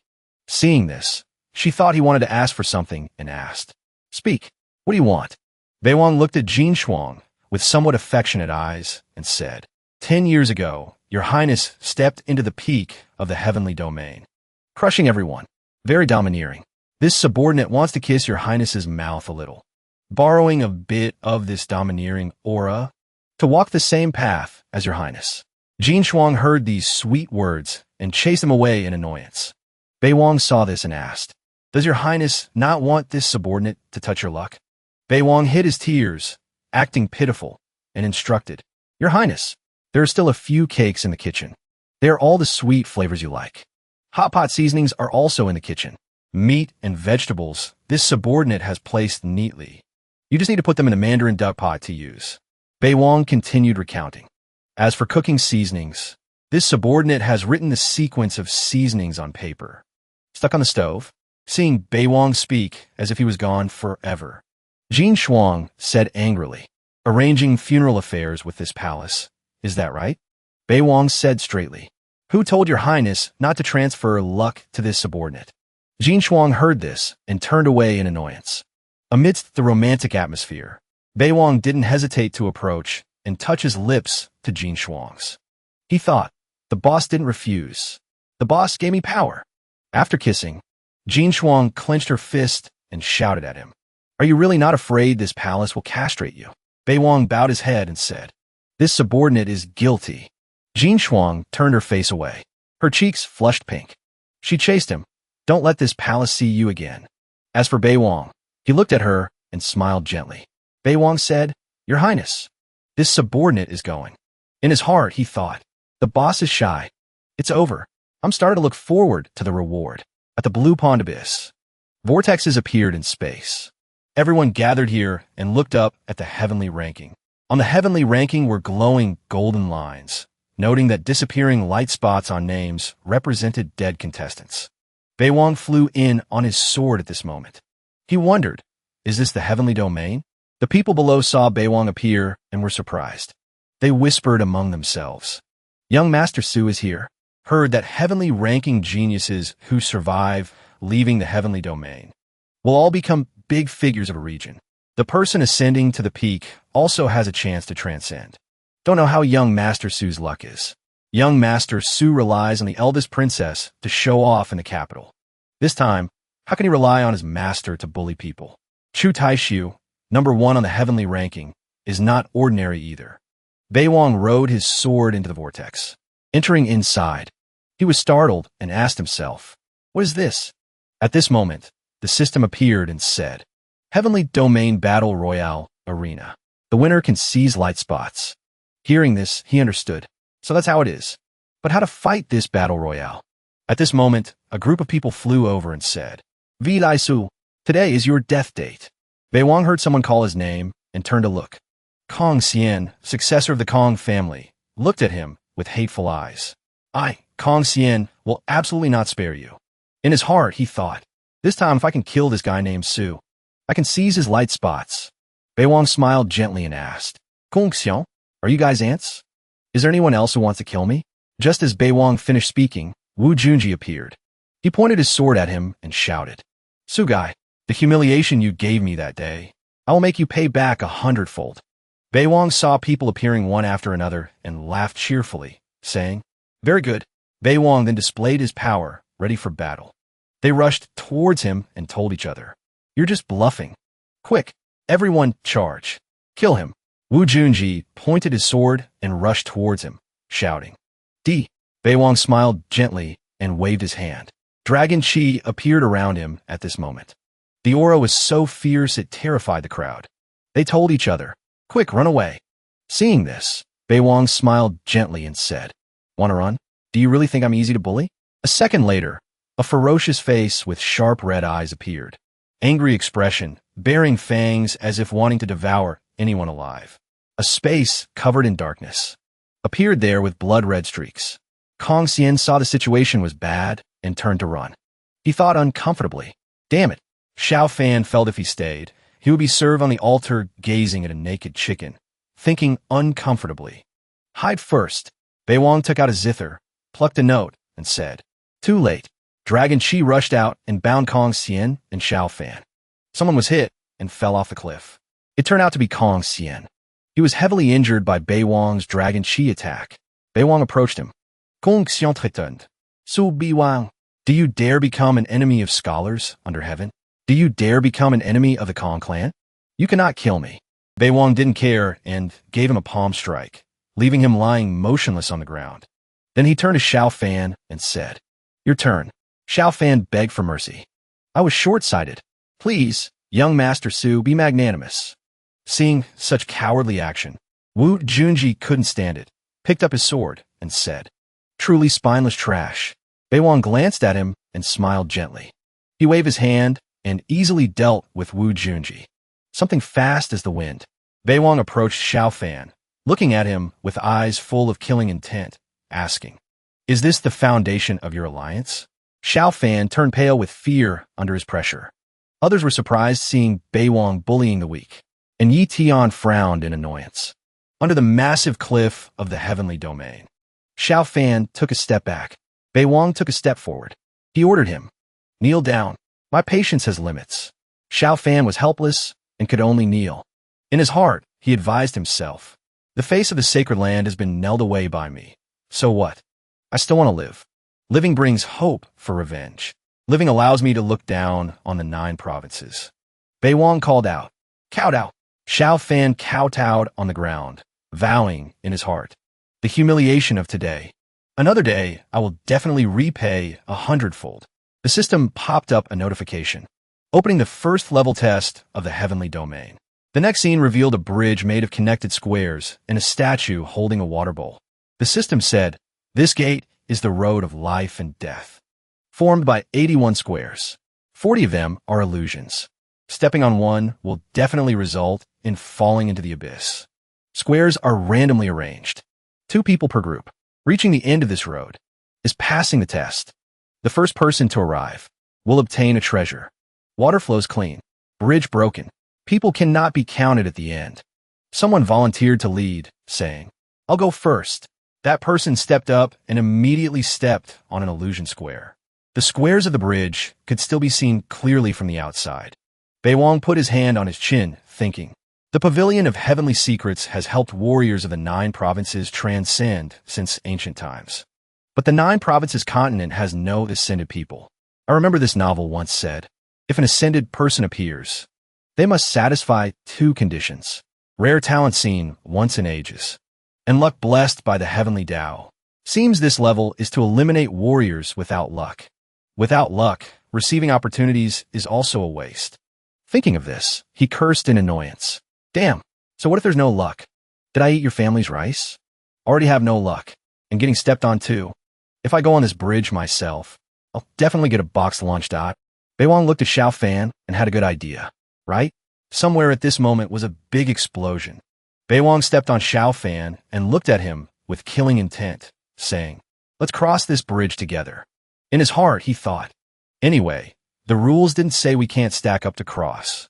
Let's do it like this. Xiao Fan heard Bei Wang say that and immediately realized the intention, thinking, Bullying people too much. This guy wants to use me as a cushion for him. He said, Don't want to die? Then don't challenge my patience. A second later, Bei Wang stood on top of Xiao Fan. Seeing him hesitate, he urged, Hurry up, don't dawdle. On the bridge, the groups ahead stepped on illusions and fell. Xiao Fan closed his eyes and walked forward trembling. Bei Wang saw others falling while Xiao Fan was fine and thought with satisfaction, as expected of a child of luck. Win for sure. Xiao Fan broke out in a cold sweat, thinking in disbelief. I actually crossed it?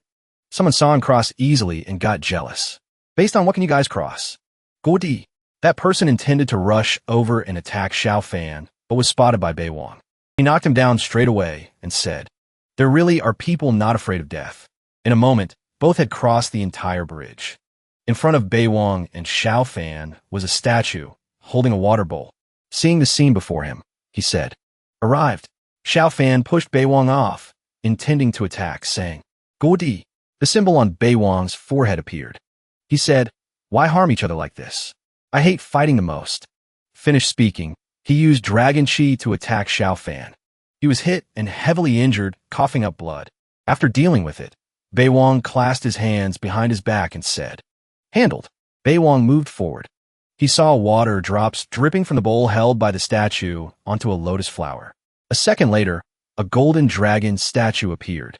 The system said, "This is true dragon blood essence." Heavenly domain opens. Random teleportation. Suddenly, a black vortex appeared on Bei Wang's chest. He wondered, what? Random? A second later, the vortex disappeared from Bei Wang's body. He also fell down because of it. While the names Chu Taixiu, Xinyuan Chongqing, and Zhang Haoren were still glowing, his name, Su Bei Wang, dimmed. Everyone seeing this was surprised.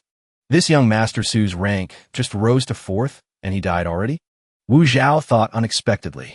That stinking brat named Su really died? This palace was worried that trash Wu Junji would die. Xinya won't have a substitute anymore. This time I don't need to worry anymore. Others were surprised seeing Bei Wang's light go out. Someone laughed loudly and said, "That villain Su finally died." Just as he finished speaking, he was killed by some powerful aura. It turned out to be Jin Shuang. Others saw her appear and were scared, thinking, "The demoness Diwu is here. Forget it, better keep our mouths shut. Can't provoke her." Jin Shuang frowned and asked, "What happened?" The old man of heavenly secrets thought to himself, "The heavenly domain has been held for 10,000 years. This woman is the most talented warrior I have ever seen. Also the closest existence to transcendence recently. Unexpectedly, she lost control like this." Then he replied, "The heavenly domain is located in the outer realm. This old man is just a gatekeeper. Know nothing about matters inside. But for tens of thousands of years, names disappearing from the stone steel, unless there is an accident." Hearing this, Jin Shuang was furious. Killing intent radiated thickly. She looked like she wanted to kill someone. But reconsidering, she saw Bei Wang's life was more important. She rushed down thinking, "This palace's lackey won't die. Definitely an accident." Somewhere, a spatial rift appeared. A red streak rushed down fast. Inside, everything was red like the color of blood. Spider lilies appeared again. The red streak rushed deep down into the space, and a second later, a white circle appeared. Bei Wang was unconscious, floating in the bright red dimension. Around were hands wanting to tear him apart. A second later, Bei Wang woke up, looking around dazedly, asking himself, "Is this the yellow springs and spider lilies? Did I die? Hell, underworld? Naya Bridge? Black and white impermanence? Where the impermanence ghosts, Yama King, and judges?" Suddenly, Bei Wang startled and screamed loudly. At this moment, a figure rushed down fast and cursed him. "Trash!" Bei Wang startled and turned to see who spoke. In front of him was Jin Shuang. Her face scowled as she cursed. "Trash!" Bei Wang wasn't resigned to being cursed. His eyes turned red, and he shouted angrily, "I'm not trash." Bei Wang released his power. A golden light appeared and shot straight up. Its power was strong enough to tear apart space. The red auras dispersed and disappeared. Bei Wang looked at the dragon chi on his hand. Northern dark blood, devouring divine, art advanced. "I'm alive again. Not only am I alive, the northern dark blood, devouring divine, art directly broke through to the 4th layer. At this moment, a mysterious figure appeared, unknown if human or ghost, saying, "Welcome, envoy." Bei Wang asked, "What did I swallow?" In his heart, he thought, "Just now I clearly felt like I died many times. Now I'm alive again. This is probably related to luck. But even bad luck couldn't teleport me to hell, right?" That person replied, "Nether Chi." Hearing this, Bei Wang smiled gently and thought, "Nether Chi? Could it be because of the northern dark blood devouring divine art?" Then he asked, "Where is this?" That person replied, "Little northern dark realm." Bei Wang said straightly, "Send me back to where I came from." That person led Bei Wang to a high bridge stretching across the red space and said, "Respectfully sending off Lord Envoy. Years float by. Someone is waiting for you in the forbidden zone of life." Bei Wang heard this and wondered, what is the forbidden zone of life? He looked at his aura and thought, forget it, not thinking about these things anymore. I knew the northern dark blood, devouring divine, art, was heaven-defying. But this is too powerful. As for Jin Shuang, she stood watching from afar, seeing Bei Wang go on the bridge, feeling relieved. But in her heart, she felt a bit annoyed, thinking, "Stinkin' brat. After getting out, you're dead." The heavenly ranking lit up, surprising the surrounding people. The name ranked 4th. Su Bei Wang suddenly lit up. Everyone around saw this and was surprised. Su Beiwang's name lit up again. The old man of heavenly secrets was shocked. He didn't believe what just happened, thinking, how can this be? Never has such a thing happened in 10,000 years. Even the heavenly domain couldn't search for him. Where exactly was he teleported to? Wu Zhao thought uncomfortably. Alive again? This brat exactly what is. Scene changed to the bamboo forest. Among the green bamboo trees appeared a purple bamboo with a woman's face. The next scene showed a monk and a group from the heavenly god temple. One person spoke up. Princess, there are many precious immortal herbs in this competition. Why fight with our heavenly god temple? Ji Mingwei looked at the group in front of her with annoyance. Suddenly, a crack appeared in the sky. An extraordinary person jumped down. That person was Beiwang. He wondered, where did I go this time? Beiwang saw the people in front of him and was surprised. A person from the heavenly god temple looked at him with annoyance and said, it's Su Beiwang. Ji Mingwei looked at him, frowning in anger. Him again. Today I must kill him to avenge Yu Lang. The purple bamboo with the human face emitted an extraordinary aura. Beiwang saw this and thought, just arrived and there's drama to watch. Teaming up to rob immortal herbs? Beiwang shouted loudly. Impudent. Who dares bully the princess? Then he bowed slightly to apologize. This subject arrived late. Princess, don't be angry. With this subject here, no one can dream of stealing the immortal herb. Ji Mingwei saw his attitude and was surprised. You, the heavenly god temple group said. Sugai, in Great Qian, you can be arrogant. But in our heavenly god temple, Beiwang looked at them and sneered. Dragon Qi appeared around him. The monk couldn't hold back, clasped his hands to chant, and attacked with a swastika symbol, saying, Sugai, who are you scaring? Let me show you the strength of the heavenly god temple's ranking. Beiwang used one hand to disperse the monk's swastika. A second later, a divine artifact flew towards the monk. Seeing this, the monk broke out in a cold sweat. A second later, blood splattered. The monk had a hole pierced in his head by the divine artifact. Ji Mingwei saw this and was surprised. Beiwang said, why so weak? Like this, you can enter the heavenly domain too? Ji Mingwei felt a bit apprehensive, thinking, just attacked and dealt with the heavenly god temple. Since when did he become so strong? How can I avenge Yu Lang's grudge? The heavenly god temple group felt they couldn't win, turned to leave, and said, Young Master Su, the immortal herb belongs to you. Seeing Ji Mingwei looking at him, Beiwang asked, does the princess have anything else? Ji Mingwei feared for her life and thought, forget it. As long as the green hills remain, there's no fear of running out of firewood. Then she also left. Beiwang looked at the purple pill in his hand and thought, the princess is becoming more sensible. He evaluated the pill in his hand, thinking, not bad. Getting this immortal herb indeed raised me by a level. Now I'm at the peak of 5th rank middle grade. Even my true chi has been refined to a pure state. Beiwang suddenly remembered Jin Shuang. He blushed unconsciously, thinking, don't know what the boss is doing right now. Really missed the boss. Weather was clear. Under a massive cliff, Jiang Wuji was beaten heavily and fell down. 2 girls walking beside him saw this and were surprised. Turns out the person who beat Jiang Wuji was the 8th virtuous king. He retracted his fist and said, truly don't know the immensity of heaven and earth. You are worthy of calling yourself invincible. Beiwang hid in a corner watching. He smiled gently, thinking, which show-off prince is this? Showing off and getting slapped in the face. But this guy's a bit interesting. What background does he have?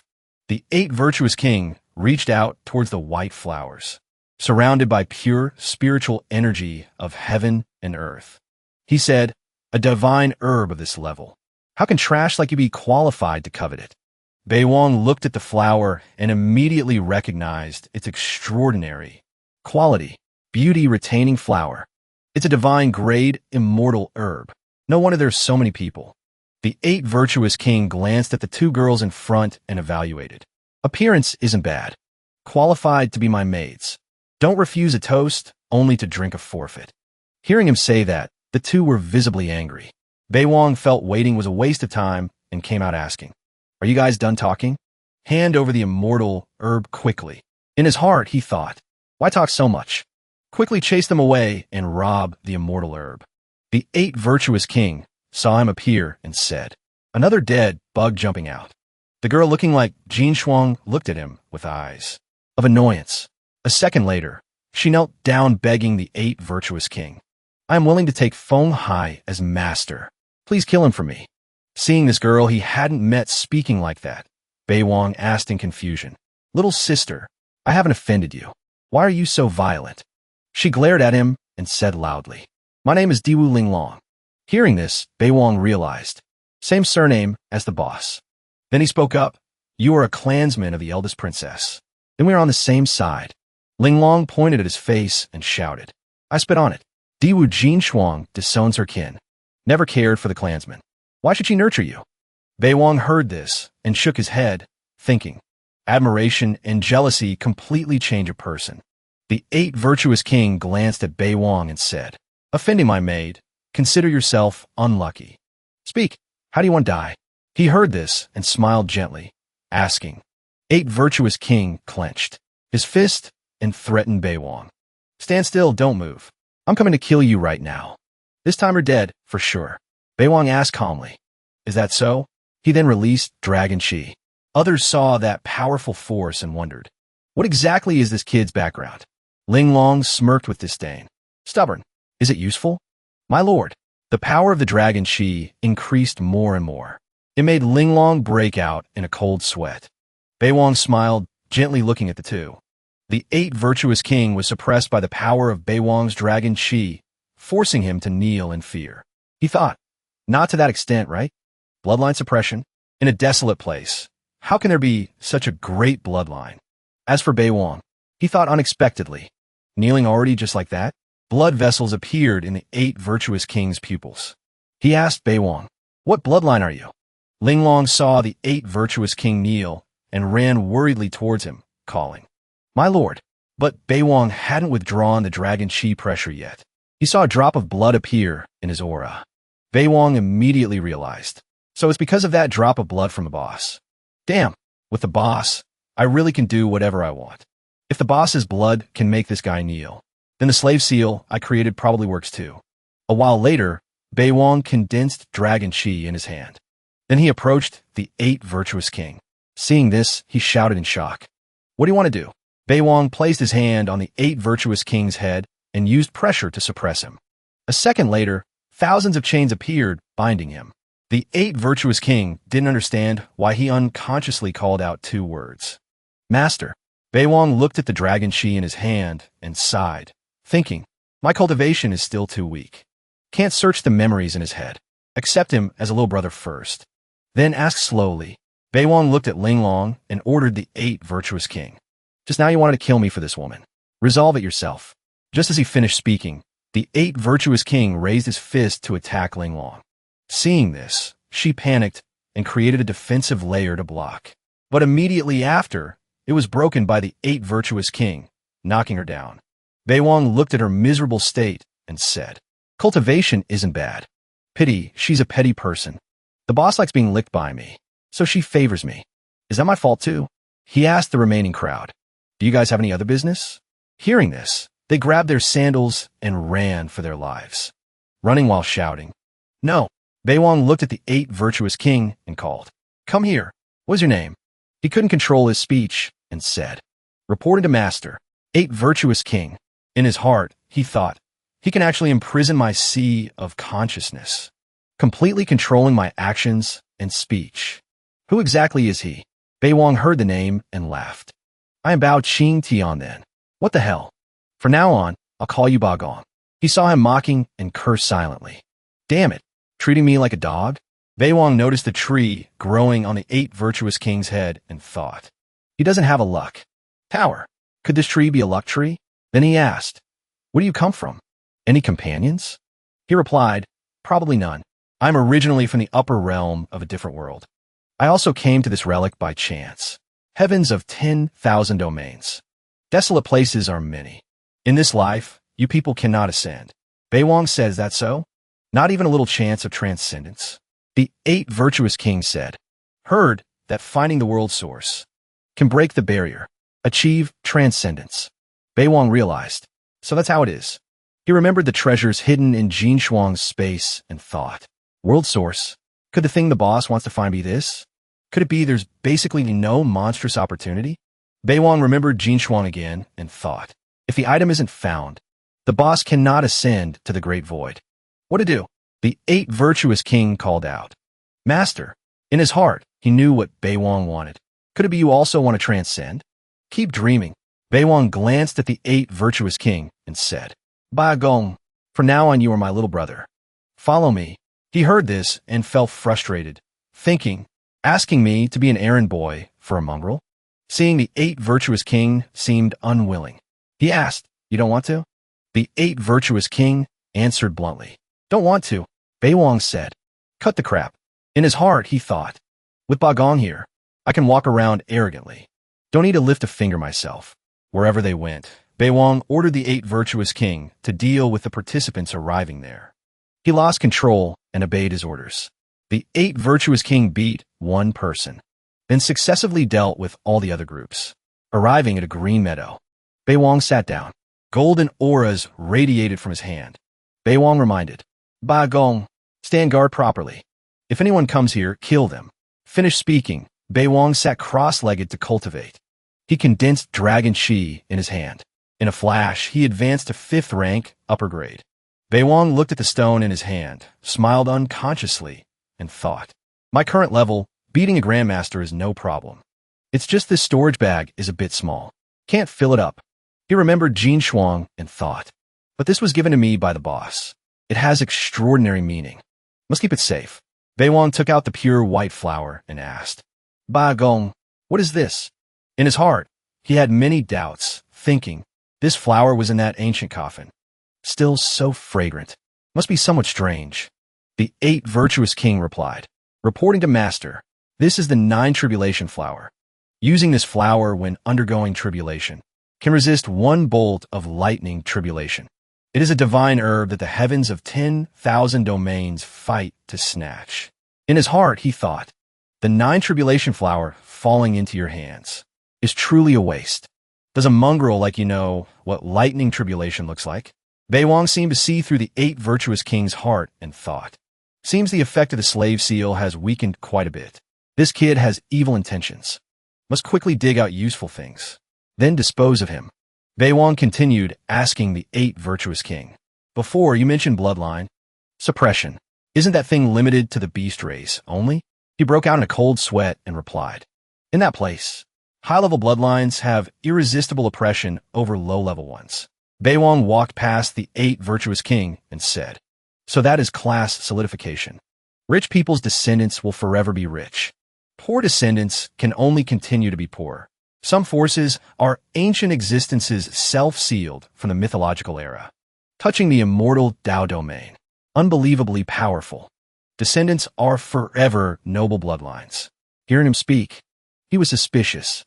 But this mongrel bloodline emits the noblest aura. Where did he get it from? Wang thought. So that's why the boss wants to ascend. But that's too scary. I can't catch up. A second later, Wang patted the 8 virtuous king's shoulder and said, as long as you help me kill the top 2 on the heavenly ranking, it will be easier to talk. He heard this and thought, being a servant for a mongrel, what meaning does my life have left? The 8 virtuous king looked at Wang's back with visible anger. But my strength is recovering. Wait until the seal is opened. I'll chop him into 100 pieces.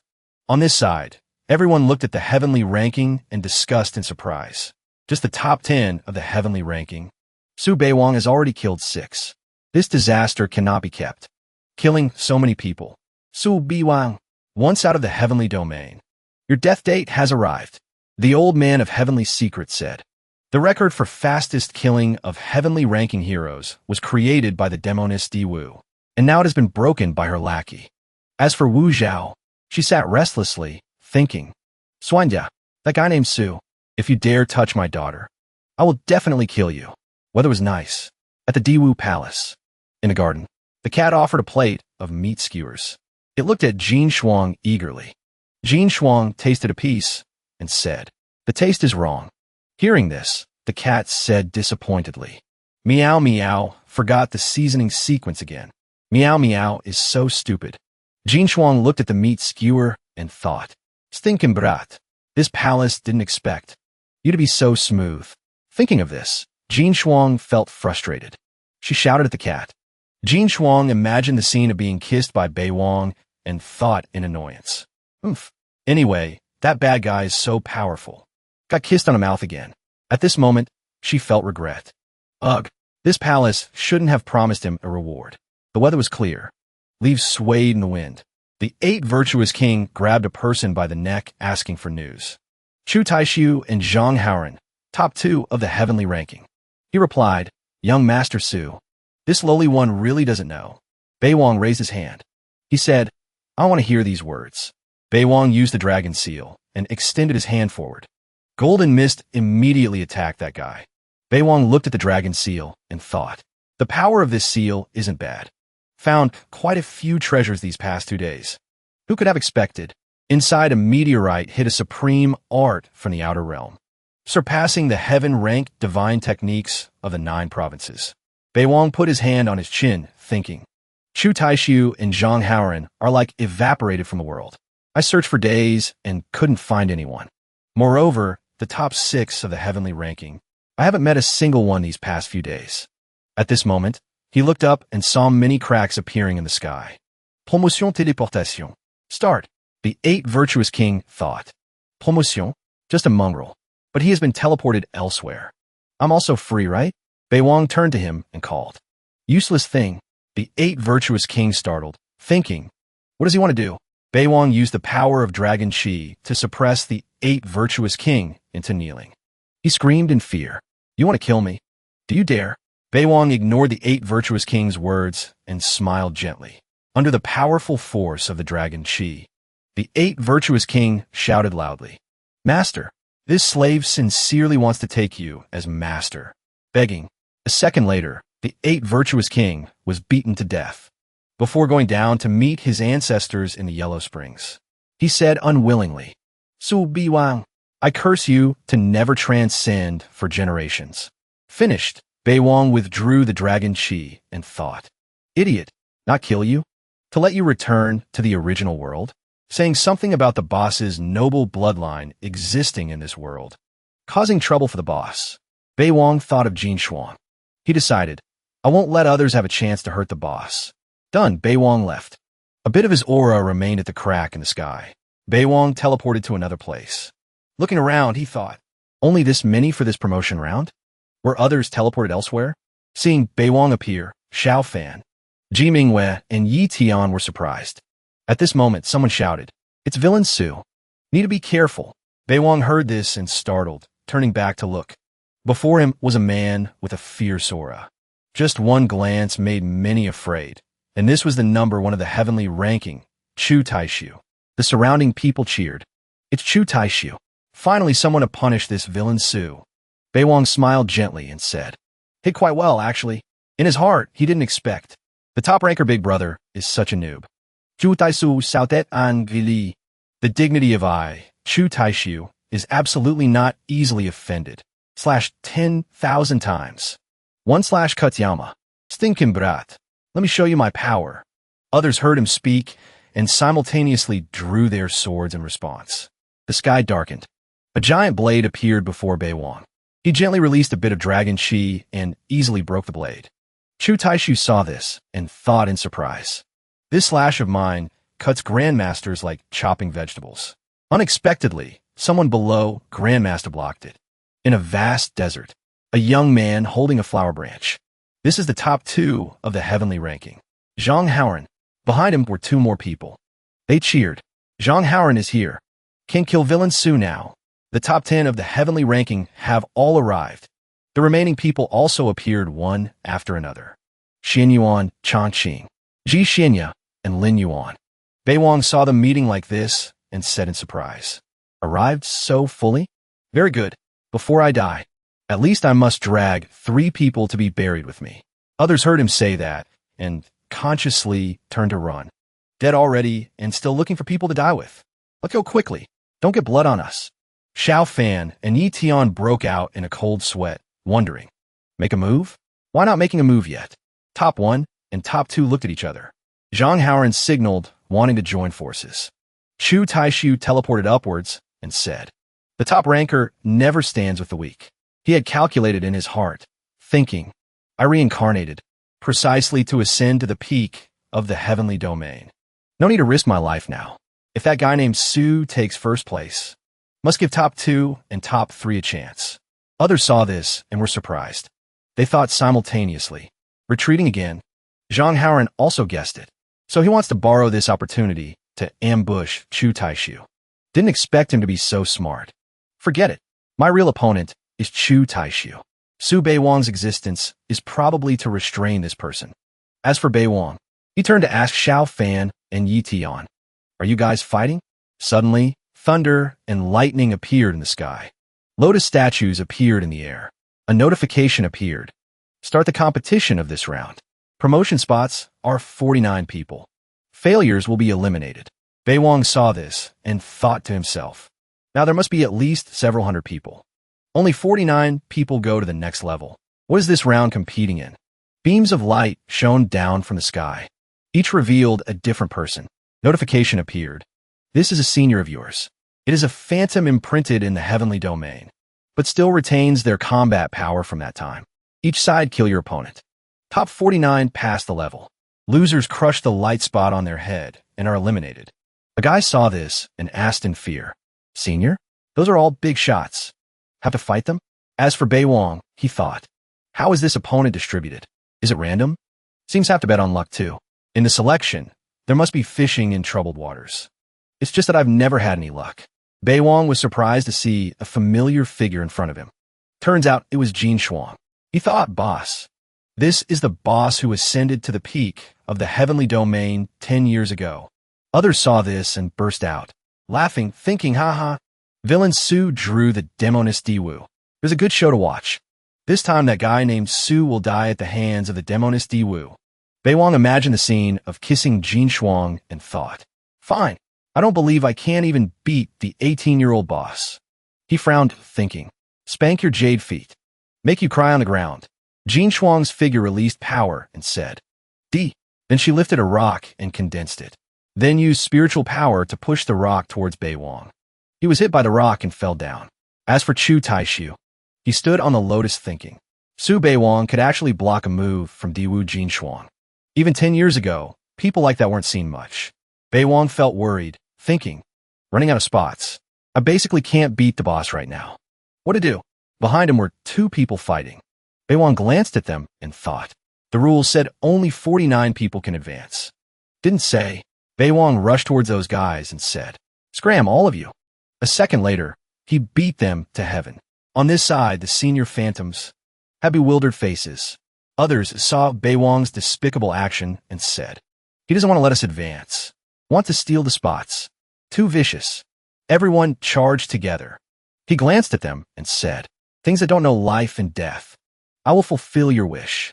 Just as he finished speaking, the face of a ferocious lion appeared behind Beiwang. He said, all of you scram. The 2 guys on this side saw his dragon, Qi, flying towards them and told each other in fear, quick run. Those guys urged the others. Quick run. Then they ran away through the crack in the sky. Beiwang sneered and looked at the remaining people. Seeing this, they said in alarm, oh no, Beiwang is jumping up. Time to go all out. He dealt with them all, one by one. All the groups standing on the lotus flowers. Fighting so many people in a row exhausted Beiwang's strength. He slumped down.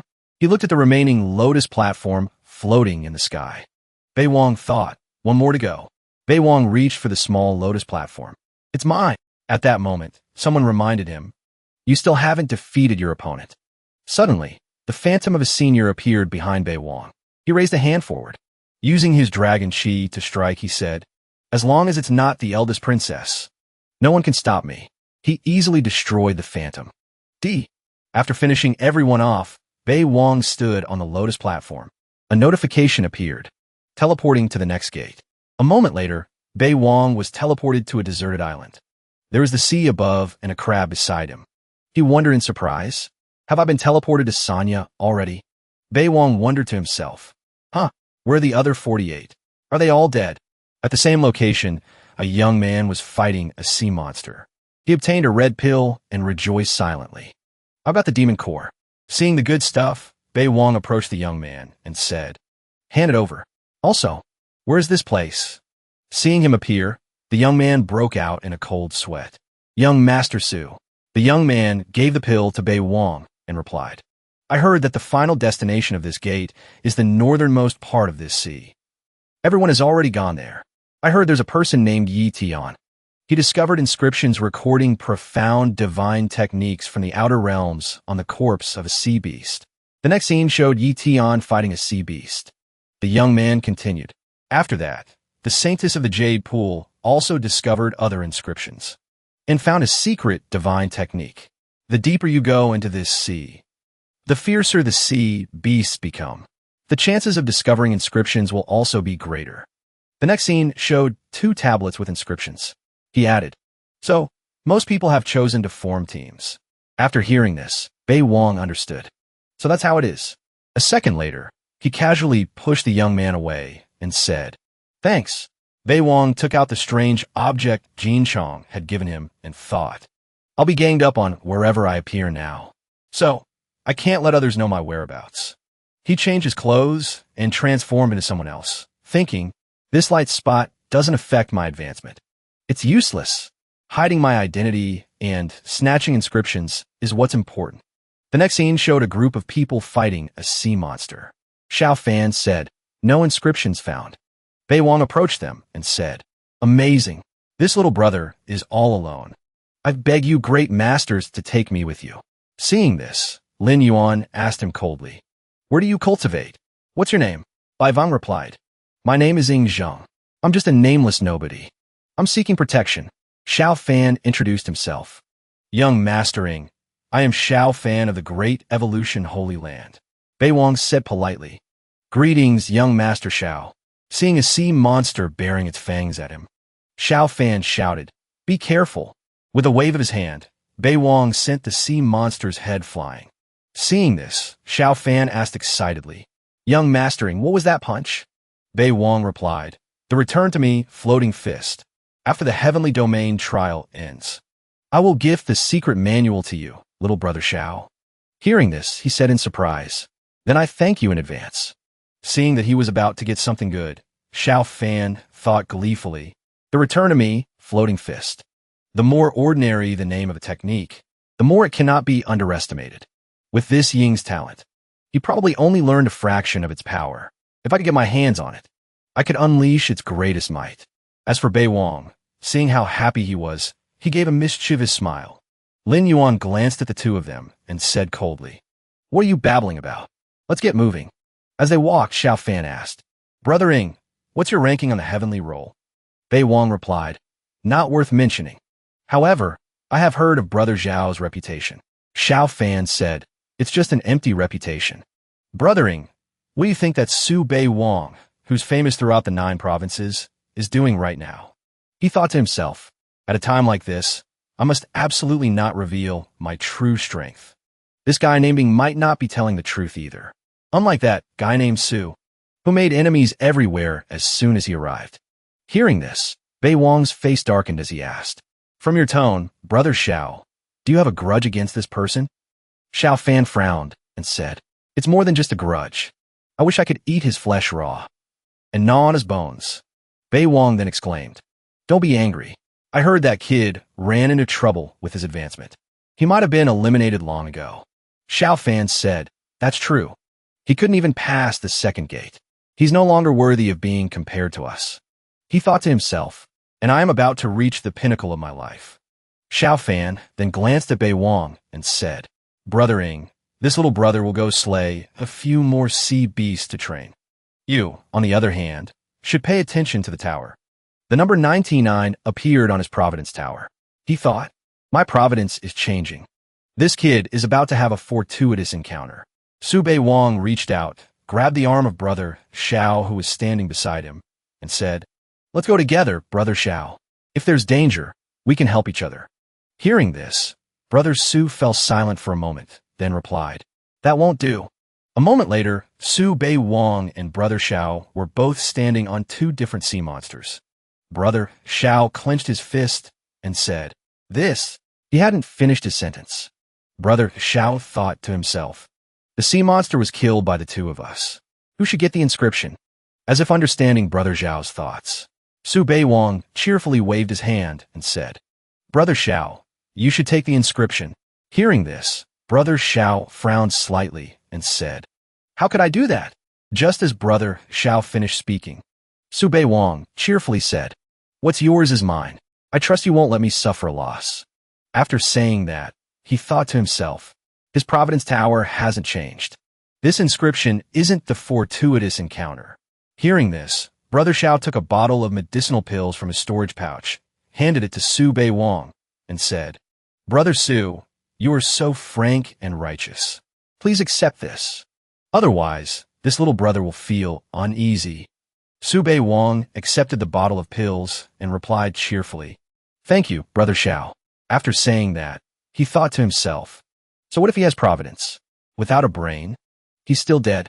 The inscription is yours for now, but sooner or later it will be mine. Regardless of what the two of them said, or what they thought, the sea waves continued to crash. The waves grew larger and larger. Seeing this, Su Bei Wang and Brother Xiao quickly spread their arms to steady themselves. Suddenly, a stream of golden spiritual energy shot towards the two of them. Brother Xiao quickly shouted, Be careful!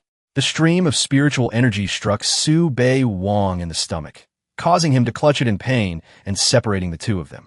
Seeing this, Brother Xiao shouted loudly, Brother Su! Seeing Brother Xiao wanting to approach him, Su Bei Wang quickly advised, Don't worry about me. Go quickly. On the other side, Brother Xiao's face was covered in sweat, worried. He looked down at the whirlpool at his feet, where Su Bei Wang had fallen. Then he said, Brother Su, this little brother has failed you. Su Bei Wang was falling down. He looked up at Brother Xiao, who was speaking, but couldn't hear what he was saying. Some time later, Su Bei Wang stood before the skeleton of a beast. He felt the pressure around him. He thought to himself, The oppressive feeling emanating from the skeleton is very pure. Suddenly, the drop of blood on his shoulder emitted a pressure that countered the pressure from the skeleton. Seeing the spiritual energy surrounding him, he thought to himself, It's still the eldest princess's blood that's helping me. The spiritual energy from his body was slowly pushing towards the skeleton. A moment later, Su Bei Wang touched the skeleton, and he said happily, It really is the bones of a Kuan-pa. I've really struck it rich this time. Su Bei Wang's hand clenched tightly around a part of the skeleton. He clearly felt the energy within it. The soul of the Kuan-pang skeleton suddenly flew out. A stream of blue spiritual energy surrounded it. Seeing this, Su Bei Wang frowned and began to activate the Northern Darkness divine art. He thought to himself, With this drop of the eldest princess's blood, I don't even need to worry about backlash. With that thought, Su Bei Wang focused and began to absorb the power within the Kuan-pang skeleton. The skeleton gradually merged into Su Bei Wang's body. Sometime later, Su Bei Wang finished absorbing the skeleton. A stream of golden light shot from the bottom of the sea into the sky. A moment later, Su Bei Wang flew up to the surface of the sea. He clasped his hands behind his back and sighed. Son-in-law Xiao is nowhere to be seen. He really is a coward. He sure runs fast. Suddenly, there was a sound behind Su Bei Wang. He thought to himself, That was fast. The person who arrived was Jun Si Lai, holding a spear with a sharp gaze, and said, If you don't want your corpse to be taken by sea beasts, hand over the inscription. After saying that, he thought to himself, The Celestial Palace has a divination art that can calculate the future. This kid definitely took the inscription. These words from Jun Si Lai made Su Bei Wang a little silent. He lowered his head slightly and continued, If I could be buried in this place, it wouldn't be so bad. Hearing this, Jun Si Lai said with some amusement, You're quite sensible. Hearing this, Su Bei Wang smirked and said, I was talking about. He paused for a moment. Then he shouted, You. After speaking, Su Bei Wang began to remove all his disguises. Su Bei Wang's true form began to appear. Seeing the person before him, Jun Si Lai was a little scared and leaned back slightly. A moment later, Jun Si Lai finally reacted and said with difficulty, You. After saying that, he shouted loudly, Su Bei Wang. Then, the two of them gathered their spiritual energy and clashed. One water, one fire, rushed toward each other. A moment later, the tide of the battle was turning in Jun Si Lai's favor. However, this victory was still a bit difficult. At this moment, Jun Si Lai was clenching his jaw, holding his weapon and pushing hard against Su Bei Wang's hand. Seeing this, Su Bei Wang's eyes became sharper as he said, "You're dead." Sometime later, the two of them separated by a distance. The aura on Jun Si Lai's body began to rise. The aura of a fourth-grade grandmaster began to emerge. A man entirely in gold appeared behind Jun Si Lai.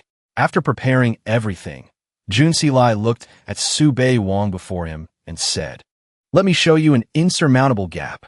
Seeing this, Su Bei Wang also summoned the soul of the Kuan Peng.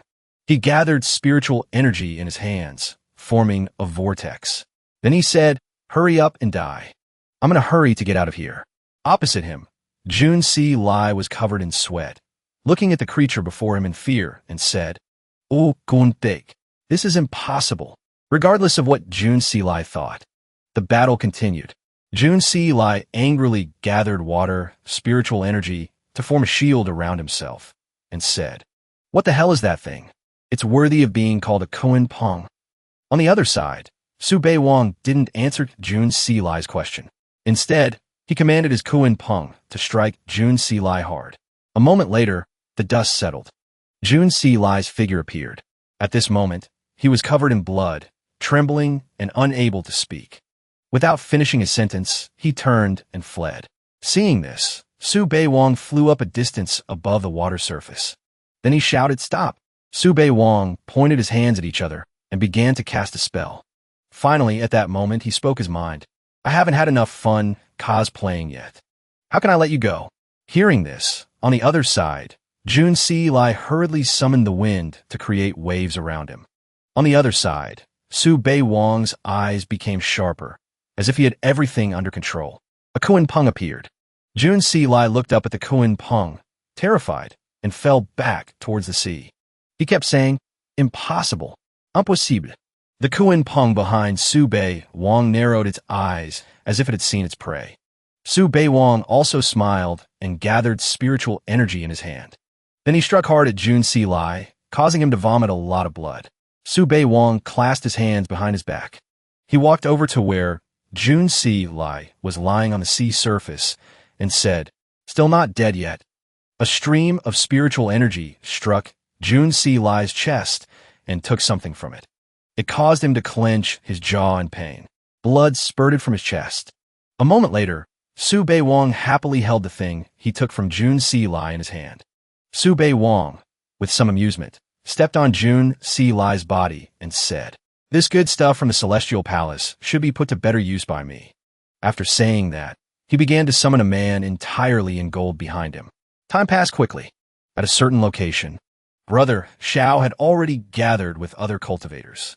Ignoring everyone's conversation, Brother Xiao stood to one side and thought to himself, "I wonder if Junlin found Brother Ing." A figure flew towards them. Seeing the person before them, the blonde cultivator said happily, "Jun Si Lai is back." The person who arrived was Su Bei Wang, cosplaying as Jun Si Lai. Seeing that the people around him didn't recognize him, Su Bei Wang thought happily, "Looks like my cover isn't blown. For someone like me who doesn't like disguises, imitating this flashy genius is still quite difficult." Seeing that Jun Si Lai had returned, Brother Xiao clasped his hands in front of Su Bei Wang, bowed his head, and asked, "Jun Si Lai, did you find Brother Ing?" Hearing this, Su Bei Wang thought to himself, "So he ran back to find Junlin to look for me." With that thought, Su Bei Wang said, "He found the inscription. He refused to hand it over. So I killed him." As if seeing Brother Zhao's unwillingness, Su Bei Wang asked again, "Are you not satisfied?" Hearing this, Brother Zhao's face was covered in sweat. His jaw clenched tightly. He hissed at Su Bei Wang's question. Brother Xiao did not answer. Brother Xiao walked away. After walking for a while, Brother Xiao turned to look at Su Bei Wang's back and reassured himself, "I must endure. I must definitely endure. Right now, I can't even protect my own life. Brother Ing, wait until this little brother stands proudly over the 9 provinces. I will definitely avenge you, so you can rest in peace." After Brother Xiao left, Su Bei Wang looked at the people around him and asked, "If anyone else is not satisfied, speak up." As soon as he finished his question, everyone looked at each other, not knowing what to say. Not hearing an answer, Su Bei Wang smirked slightly and said, "If there's no more nonsense, We're heading to the northernmost sea region now. Sometime later, Bei Wang and the others arrived at the northernmost sea region. But when they got there, someone had already arrived before them. The person before them was a man in a blue and purple robe with his hair in a double ponytail, leading a group of cultivators. Seeing the person before him, Bei Wang grabbed the spear on his back. Then he thought to himself, they've arrived too. Before Bei Wang could finish his thought, a staircase leading to the sky appeared. A blue dragon also broke through the water and flew up. Seeing it, Bei Wang's eyes sharpened as he thought. The heaven-stepping staircase. High in the sky, the blue dragon let out a roar and said, "This gate is the trial of the heart. There are rewards for the top 5. Ascend the staircase quickly." After hearing these words, Bei Wang felt a little worried and thought to himself, trial of the heart? A psychological test? Regardless of what Bei Wang was thinking, the other cultivators had already started to fly up. The wave still lapped gently. A moment later, Bei Wang's foot touched the staircase. Looking up, Bei Wang saw Brother Xiao and a man in a blue and purple robe with a double ponytail some distance away from him. He was a little silent, not knowing what was happening. Then Bei Wang also turned his head to look. He saw that behind him, there were also some people at varying distances from him. As if understanding something, Bei Wang thought to himself, so it's based on the order of one's karma. With that thought, Bei Wang crossed his arms. He put a finger to his chin and recalled the scenes of his evil deeds. He began to feel regret. If I had known this earlier, I wouldn't have been so ruthless. His thoughts cleared. Ignoring the people behind him, Bei Wang began to ascend. Seeing that Bei Wang had started to ascend, the cultivators standing close to each other behind him began to discuss. The cultivator in dark gray robes bowed his head in fear and said, "Can we even go?" The cultivator in green robes replied, trembling, "There's a trap, right?" A cultivator with a green outer robe and a yellow inner robe saw that someone had started moving. He shouted angrily, "This king is here. Who dares to claim to be invincible? Who dares to say they are undefeated?" With that, he shouted at the people behind him, "Let's go. Don't let him get there first." Hearing this, Bei Wang silently turned his head to look at them. Looking into Bei Wang's eyes, the cultivator with the green outer robe and yellow inner robe suddenly widened his sparkling eyes and looked at Bei Wang. Seeing this, Bei Wang stopped in his tracks. He frowned and thought to himself, why did he stop? And that look is full of longing and reluctance. With that thought, he ignored the people behind him. Bei Wang continued to step firmly up the stairs. Looking at the mountain of gold and jade before him, Bei Wang clenched his fist. He thought, as expected, to be fooled by this, I must be an idiot. Let's continue. With that thought, Bei Wang stepped forward again. This time, in front of Bei Wang were beautiful women. They were striking seductive poses, inviting him. The beauty in purple with purple hair called out sweetly, "Handsome, come here." The beauty wearing gold around her neck also gracefully called out, "Handsome." Looking at the beauties before him, Bei Wang closed his eyes tightly and thought, compared to the eldest princess, they are all mediocre. As if understanding Bei Wang's heart, a fiery beauty in a red dress appeared. That beauty had the face of the 5th Jin Chong. She charmingly and gracefully seduced the person before her. "Come here, please." Hearing the familiar voice, Bei Wang opened his eyes. Seeing the person before him clearly, he silently called out, "Eldest princess." While Bei Wang was thinking, the beauty in red had already run over, wrapped her arms around his neck, and pulled him close to her face. Looking at the beautiful face before him, Bei Wang had to constantly remind himself to maintain his composure. It's fake. It's all fake. But the beautiful face of the woman in red before him always stirred his soul. Bei Wang hugged the beauty in red tightly. He buried his head in her, inhaling her scent, and thought, I understand the logic. But, regardless of what Bei Wang was thinking, a group of people dressed entirely in black, with their heads covered, approached them, descending here from the abandoned world, creating an impossible myth, crossing the long river of time. The Lord is the underworld. But in the end, Bei Wang's body fell from the sky. Those people in black looked down, opened their mouths to reveal sharp fangs of disgust. I heard his corpse can prolong life. As Bei Wang was falling, he opened his eyes wide, looked at his fluttering hair, and thought, I am screwed. A ray of light broke through space and shot towards him. A moment later, the figure of a girl with a hairpin in her hair loose, wearing an off-the-shoulder dress, began to appear. That girl was the fifth Jin Chong. She looked at the person falling and said, "You're dead." Looking at the person approaching him, Sube Wong thought to himself, "Eldest princess. This is the real eldest princess." Seeing that the person before her said nothing, the fifth Jin Chang's eyes welled up as if she was about to cry. She clenched her jaw. "Speak." Seeing his eldest princess about to cry, although Sube Wong was still falling, he clenched his fists and thought, "Eldest princess, don't cry." The space around the sky began to crack. Sube Wong clenched his fists and stepped onto the 99th step. He had passed all the heart trials. Seeing this, the cultivators behind Sube Wong shouted in disbelief. Jun Si Lai is the first one to reach the highest level of the heavenly steps. At this moment, Sube Wong seemed to remember something. His eyes became sharp. He thought to himself, "Eldest princess, rest assured, I'm not that weak." With that thought, Sube Wong thought of the image of his eldest princess silently shedding tears. He thought with determination, "How could I bear to let your highness cry?" With that thought, Sube Wong looked down at his feet. At this moment, he was standing on a lotus platform. Around him were 7 other empty lotus platforms. Seeing this, he suddenly realized, it seems 8 people can pass this stage. Suddenly, a book enveloped in golden spiritual energy flew towards Sube Wong. It was a cultivation technique that could devour the divine souls of others to strengthen one's own divine sense. Cultivating to the 1st level can unleash attacks of the divine sense. The 5th level can seize the memories of the devoured person. Sube Wong reached out and took the technique manual. He held it tightly in his hand and thought, "So this is a reward? I'll take it for now." Although it's still not as good as the Northern Darkness blood-devouring divine art, it's more than enough to suppress the cultivation techniques of the 9 provinces. While Sube Wong was thinking about the technique, the cultivator in blue had also, through his efforts, stepped onto the 99th step. Hearing the sound beside him, Sube Wong looked over. Seeing the person who arrived, he thought to himself, having providence really makes a difference. He actually managed to make it to the end. The cultivator in blue clutched his chest. His face contorted in pain as he thought, "I've been looked down upon since I was a child. My cultivation path has been ridiculed many times. I was even humiliated by that villain, Su.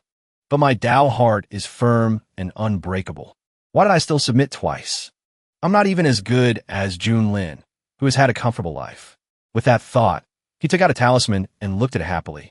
Behind him, the red-haired cultivator also led several other cultivators over. For talismans hung in the air, ready to strike. Observing what had happened so far, Sube Wong thought to himself, 8 spots. 4 paths. It's very likely a 2x2 grouping. If that's the case, then I must choose someone who is not a threat but can provide assistance. Preferably someone trustworthy. With that thought, Sube Wong turned around. He extended his hand towards Brother Xiao, who had just stepped onto the 99th step. "Little Brother Xiao, come here. I've saved this spot for you." Before Brother Xiao could step up, a cultivator clenched his fist and rushed up. He shouted, "What the hell are you?" Hearing this, Sube Wong turned and glanced at that cultivator. Then Sube Wong sent a spell towards that cultivator, knocking him backward. After striking, he turned back to look forward. After striking, Sube Wong asked the people below, "Does anyone have any objections?" Hearing this, Brother Xiao turned to look at Sube Wong, his face covered in sweat, and asked, "Jun Si Lai, what is the meaning of this?" After saying that, he thought again, "I'm not close to you." Hearing the question, Sube Wong turned to look at Brother Xiao, smiled, and said, "Brother Xiao, it's me, your little brother Ingzheng. Although Jun Lin killed me, I cultivate a special soul technique. I easily seize his body." Hearing this, Brother Xiao's face was covered in even more sweat as he said, "This." Before Brother Xiao could finish, Sube Wong began to recount. "I remember Brother Xiao saying you wouldn't let me suffer a loss." As soon as Sube Wong finished the sentence, Brother Xiao clenched his fist. He clutched his sleeve and thought to himself, "Jun Lin reached the Grandmaster realm long ago, but the true chi in his body now is at most upper stage 5th grade. It's definitely a different person. Besides, I said that to him when I got the inscription. With that thought, Brother Xiao said to Sube Wang, I originally sent Junlin to help find you. Who knew he would be so ruthless? Brothering, I'm sorry. On the other side, Sube Wang was smiling so much his eyes were slits. Brother Xiao, we are brothers. There's no need for this. From now on, we must work together. After saying that, he thought, son-in-law Xiao has fortuitous encounters and is not a threat. I can't let him get away. While Sube Wang was thinking, Brother Xiao had already run over and grabbed his arm with both hands. Brother Xiao's whole body was radiating pink bubbles as he said happily to him, Brothering, if I, Xiao Fan, ever betray you in this life, may I be struck by lightning and fall into the 18th level of hell forever. Faced with Brother Xiao's verbal onslaught, Sube Wang thought in fear, holy crap, is he gay? Don't touch me. While the two were being affectionate, on two other lotus platforms, the red-haired cultivator was holding the hand of a cultivator with a green outer robe and a pink inner robe. He thought to himself, Junlin is truly cunning. If we're forming groups of two, I must act first to be safe. With that thought, the red-haired cultivator said to the person beside him, You are my 13th generation nephew. Hearing this sentence, the cultivator beside him replied softly. At the same time, a female cultivator in a pink robe rushed over. That cultivator approached a cultivator in a brown robe with a red sash. A moment later, the male cultivator said to the female cultivator in pink with disdain, You are not my niece. I only want to choose the strongest. I don't want to go down there. Hearing this, the female cultivator in pink frowned angrily, but she said nothing. Beside them, two cultivators also took two lotus platforms. They held each other's hands tightly. One of the two cultivators thought to himself, First come, first served. Slow hands get nothing. Seeing this, the cultivator in a gray-green robe with a yellow sash clenched one fist and shouted, I was the second one to ascend. On what grounds do you all? Hearing this, the cultivators behind him also shouted, Yeah, on what grounds? The words of those cultivators only made Sube Wang ponder for a moment. Then he said, Everyone, shall we work together to take out the trash? With that, he glanced at the red-haired cultivator and thought, Since I have this Leek Xiao Fan here, it doesn't matter if the others don't listen. Bei Wang raised his hand, channeling spiritual energy in his arm, and looked at the leak before him. Xiao Fan, seeing what he was about to do, questioned in shock. Why did Bei Wang's spiritual power move to block the attack from the little fish in the air, aiming at Jiao Hen? Thanks to his help, Jiao Hen had a moment to catch his breath.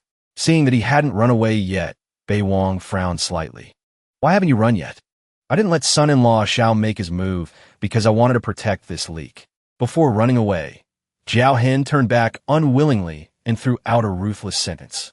Xiu Fein, Yun Lin. I will not share the same sky with you. After speaking, he crushed the teleportation talisman in his hand. As soon as he saw Jiao Hen had escaped, Bei Wang turned back to look at the two women behind him fighting fiercely over the Heavenly Emperor's treasure.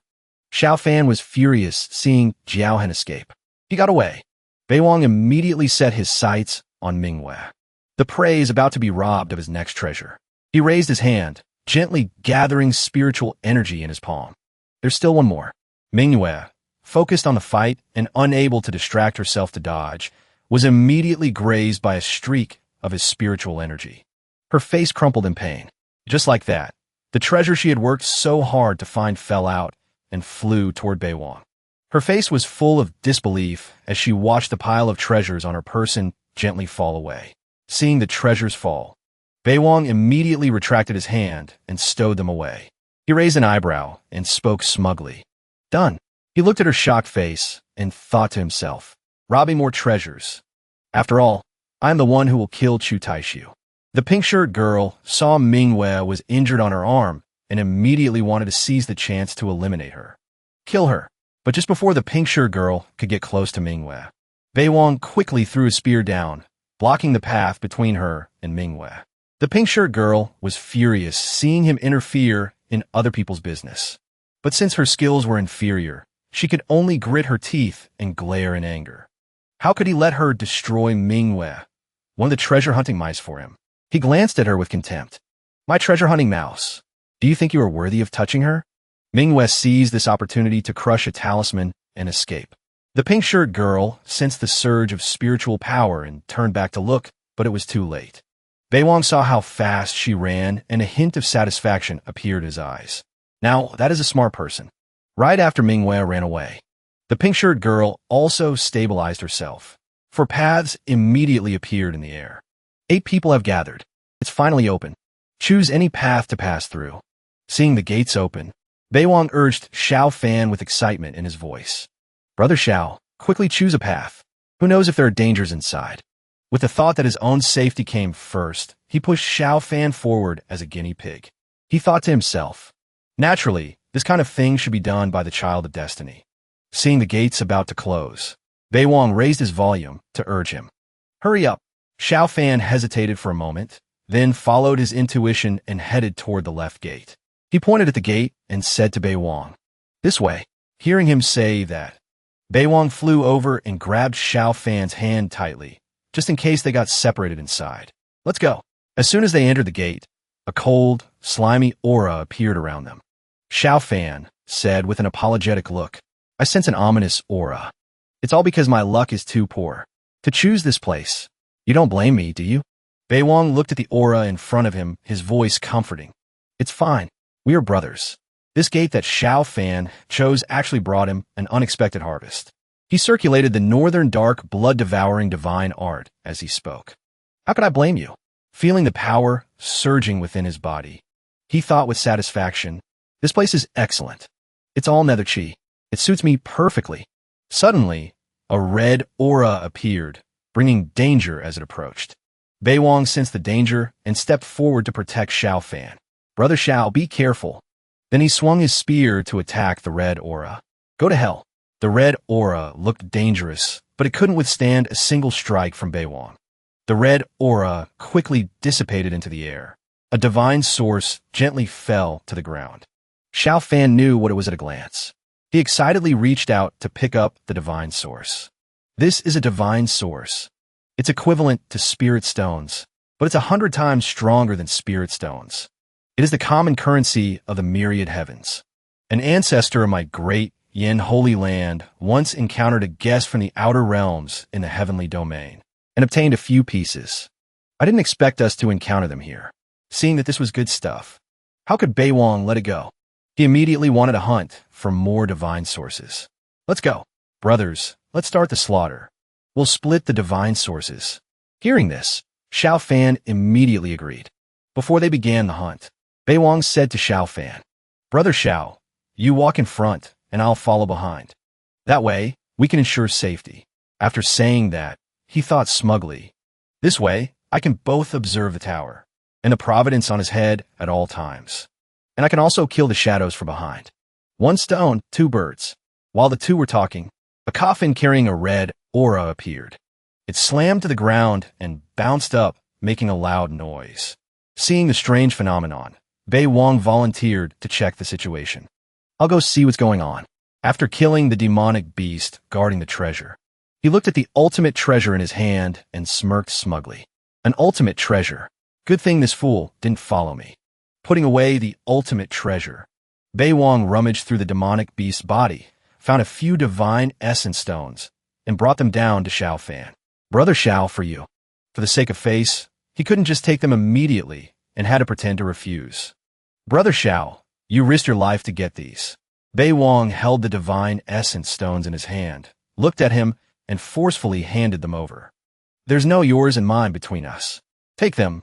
After that, the two continued to walk in this space filled with nether energy. Seeing that they had reached the end and there were only a few treasures, Xiao Fan said apologetically, Is this the end?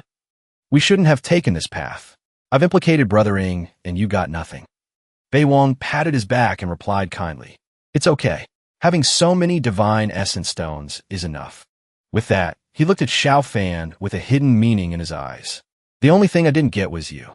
A sentence so full of gay vibes, anyone who didn't know better would think Baewang had designs on Xiao Fan. He didn't expect that not only did he not blame him, but he even comforted him. Xiao Fan looked at him, moved, and said, Brother Xiao, I've decided to be your friend. After saying that, the two of them entered the teleportation gate in front of them. The others had already arrived at the final point. They raised their heads to look at the massive heavenly domain floating in the air. The girl in the pink dress looked at the heavenly domain, which was emitting a huge pressure, and couldn't help but exclaim, "Is this the throne of the heavenly domain's peak?" Right after being teleported to the final point, Bei Wong looked at the crowd in front of him and immediately chuckled, his voice teasing. You all arrived quite early. At this time, the Lotus platform was suffused with dragon chi. A notification appeared. Only one person will remain. Ascend the Lotus platform. When you can obtain a wisp of primordial purple chi, you can no longer transcend. The others were surprised to hear this. Chu Tai Su turned to Jiang Wuji, grabbed his neck, and said, "Crush your light spot." He thought to himself, "I have lived 2 lives just for this peak. Anyone who dares to stand in my way must die, including this nephew." Seeing this, Jiang Wuji broke out in a cold sweat and looked towards the Lotus platform. A second later, Chu Tai Su crushed his light spot. Then he turned to look at the others and thought, just a little bit more. As for Bei Wong, knowing Chu Tai Su's intentions, he said to Xiao Fan, "We'll team up to kill him first." He agreed, saying, "Brother Ing is right." Zhang Hao ran, ready to fight, said, "That's what we should do." After saying that, everyone there rushed forward to attack Chu Tai Su. Seeing this, he thought, "Can't you just die quietly? Must you struggle so meaninglessly?" A second later, Chu Tai Su summoned a giant blade and slashed it towards the sources of power in front of him. Everyone who was hit was seriously injured. They exclaimed, as expected of the number one, "He's not human." Chu Tai Su spoke up. "Is this the power of your combined forces?" With that, he used an attack. A golden dragon appeared and rushed towards Zhang Haoran. "Now it's my turn." Seeing this, he took out a scroll with ancient writing on it and thought, "How could I have underestimated him?" A second later, the dragon clashed with the power of Zhang Haoran's ancient scroll. But due to the huge power difference, after only a moment of fighting, the ancient scroll was torn. Zhang Haoran looked worried. He suddenly felt that something was wrong. He glanced towards Bei Wong. He also looked back at him and smirked. At this moment, Chu Tai Su used a move to finish off Zhang Haoran. His tree branch broke. Zhang Haoran was now seriously injured and collapsed to the ground. He said, "Jun Lin." Zhang Haoran used his last bit of strength and rushed towards Bei Wong, saying, "Let's die together." He looked at him and smiled lightly. After that, Zhang Haoran was stabbed, right in the middle of his chest. It was as if all his spiritual energy was sucked out. His whole body became emaciated and he fell down. Seeing through his identity, Xiao Fan spoke up. "You are that villain Su. You've been playing with me all along?" Bei Wong returned to his original form and said, "Brother Xiao, you don't recognize your brother anymore?" Hearing this, Xiao Fan trembled with anger and said, "You?" Bei Wong said, "Forget it. We're brothers. Scram. I won't make things difficult for you." He glanced at Chu Tai Su and said, "And you people, scram quickly. Don't force me to act." He frowned at Bei Wong and said, "That's what we should do." The others were now sweating and thinking, "I'm no match for him at all. Instead of dying here, it's better to first." Bei Wong then rushed towards Xiao Fan and attacked. Knowing what he was about to do, he crushed his own light spot. Then he disappeared. At this time, the Lotus platform was still surrounded by dragon chi. Bei Wong asked the crowd below from above. He was sensible. "What about you all?" Chongqing also attacked and said, "You despicable ant. How dare you insult me like this?" Bei Wong smiled lightly and said, "Do you think you're stronger than Zhang Haoran? Then give it a try." He calculated in his mind.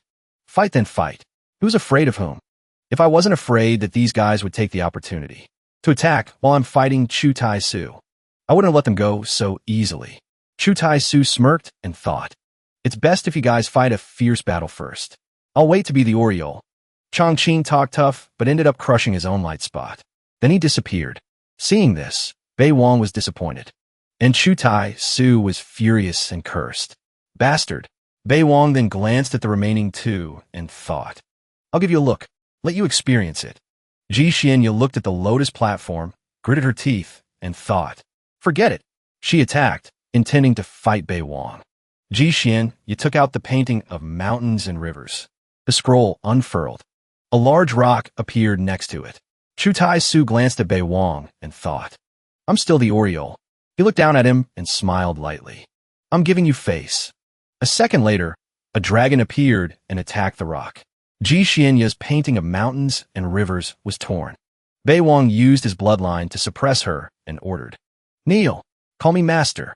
Ji Xianya's face turned pale as she called out, "Master," Bei Wang said to her, "Tell your mother. She owes me a favor." He thought to himself, as long as you're alive, Wu Zhao will always have a weakness. At this moment, Chu Tai Su spoke up. "Looking at you, it seems you're confident of victory." Bei Wang replied, "That's right. Killing you is as easy as flipping my hand." Chu Tai Su frowned and said, "Truly, the ignorant are fearless." A second later, a large mountain appeared behind him. "Chu Tai Su Sai, I'm afraid you haven't seen the power of the Grandmaster realm." He controlled the rock to rush towards Bei Wang and said, "I'm not afraid to tell you. In my previous life, I used this to kill dozens of Saint Realm experts. Crushing you now is as easy as flipping my hand." Bei Wang sneered, summoned a medicinal herb, and said, "Is that so? I don't need you to feel anything. I need me to feel it." The giant medicinal herb then flew towards the large rock.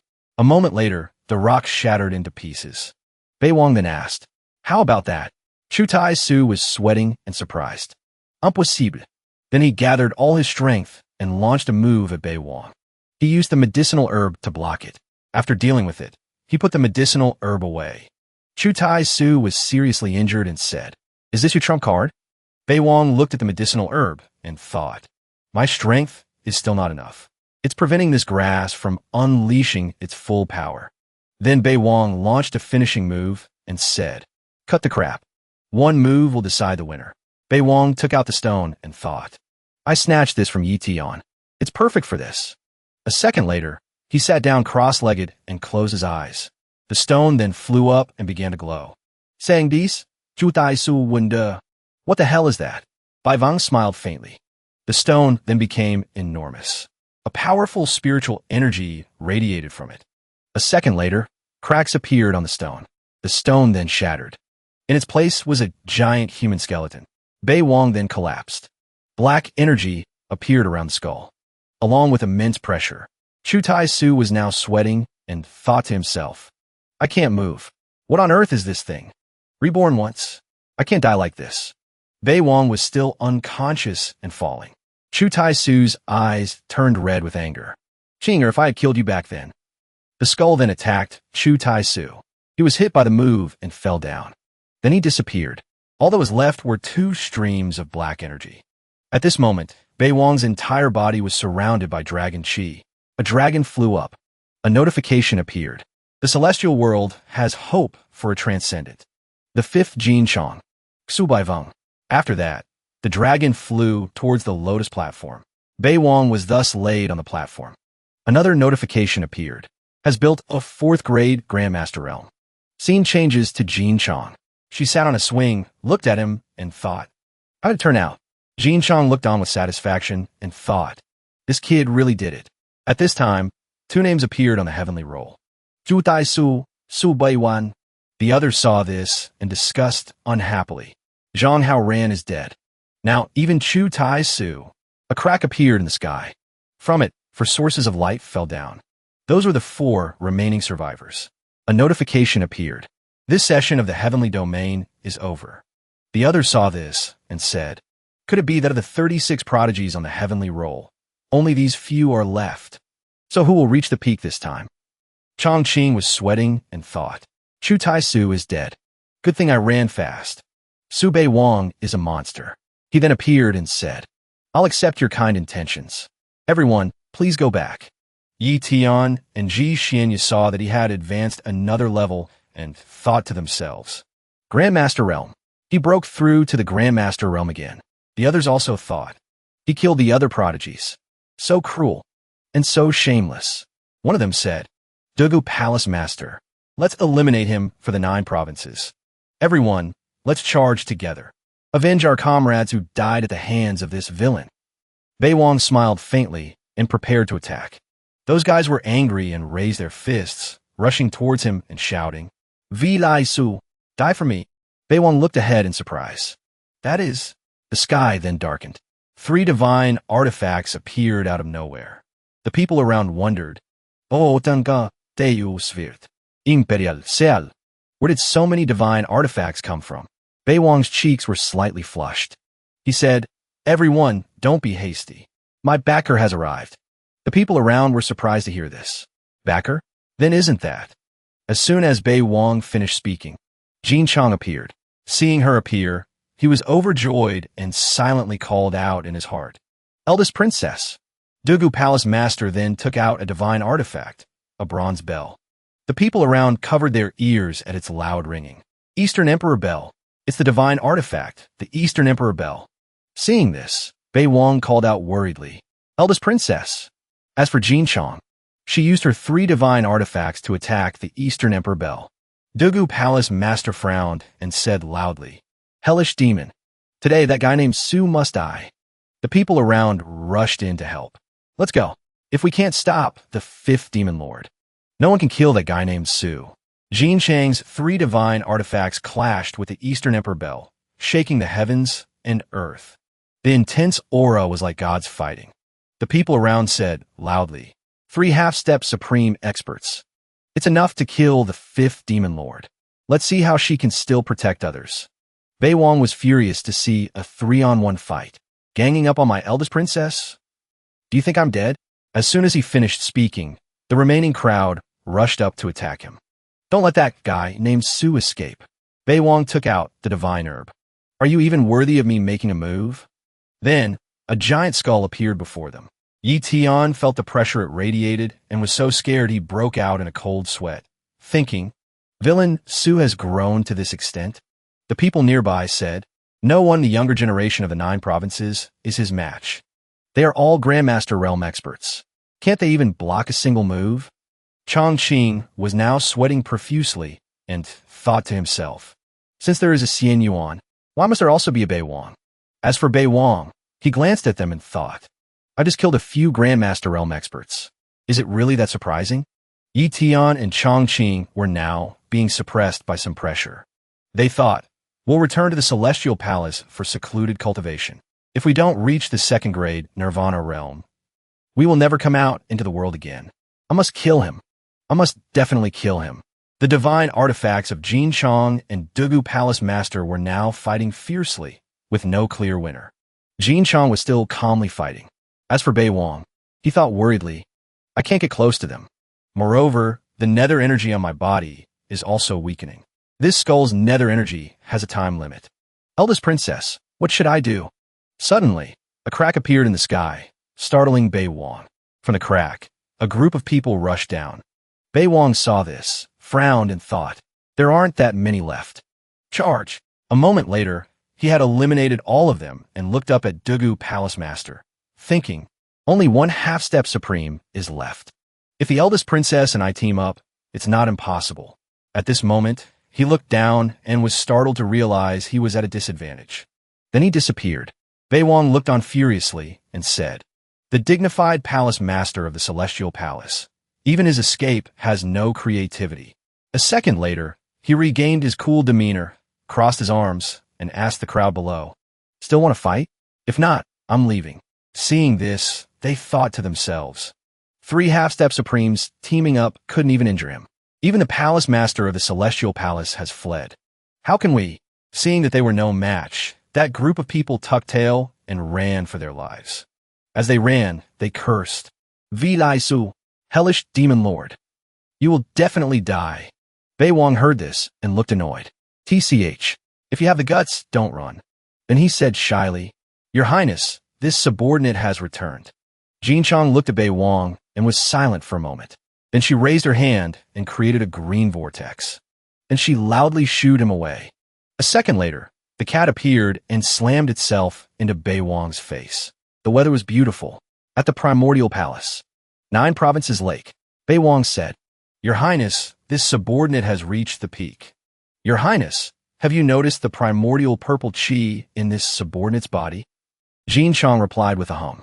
He blushed and said, "So, the question is, so what?" Bei Wang said, "The reward. Half an incense sticks time. Is the eldest princess going to go back on her word?" "What should I do now?" Jin Chang blushed and said, I was just joking. She turned to ask him, do you really want to joke with me? Bei Wang waved his hands and said, I wouldn't dare. He asked with a disappointed expression. Wait, is the eldest princess trying to go back on her word? He sadly recited a poem. From now on, remembering our meeting, several times in the soul's dream. It's like meeting in a dream, Bei Wang said with a look of longing. This subordinate went through life and death, brushing past the god of death every time. At that time, only your highness was in my mind. Lying in a desperate situation, it was your highness who gave this subordinate the will to live on. Jin Chong said huffily, I think you had it pretty easy. He frowned and said, actually this time.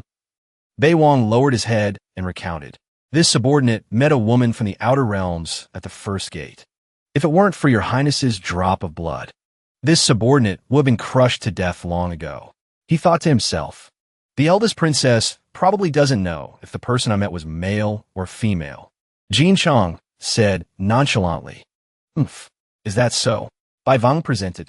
She was as beautiful as a goddess. She was willing to do anything to become my Tao companion. She even said something about how one day she would make this subordinate transcend. Jin Chong listened in silence.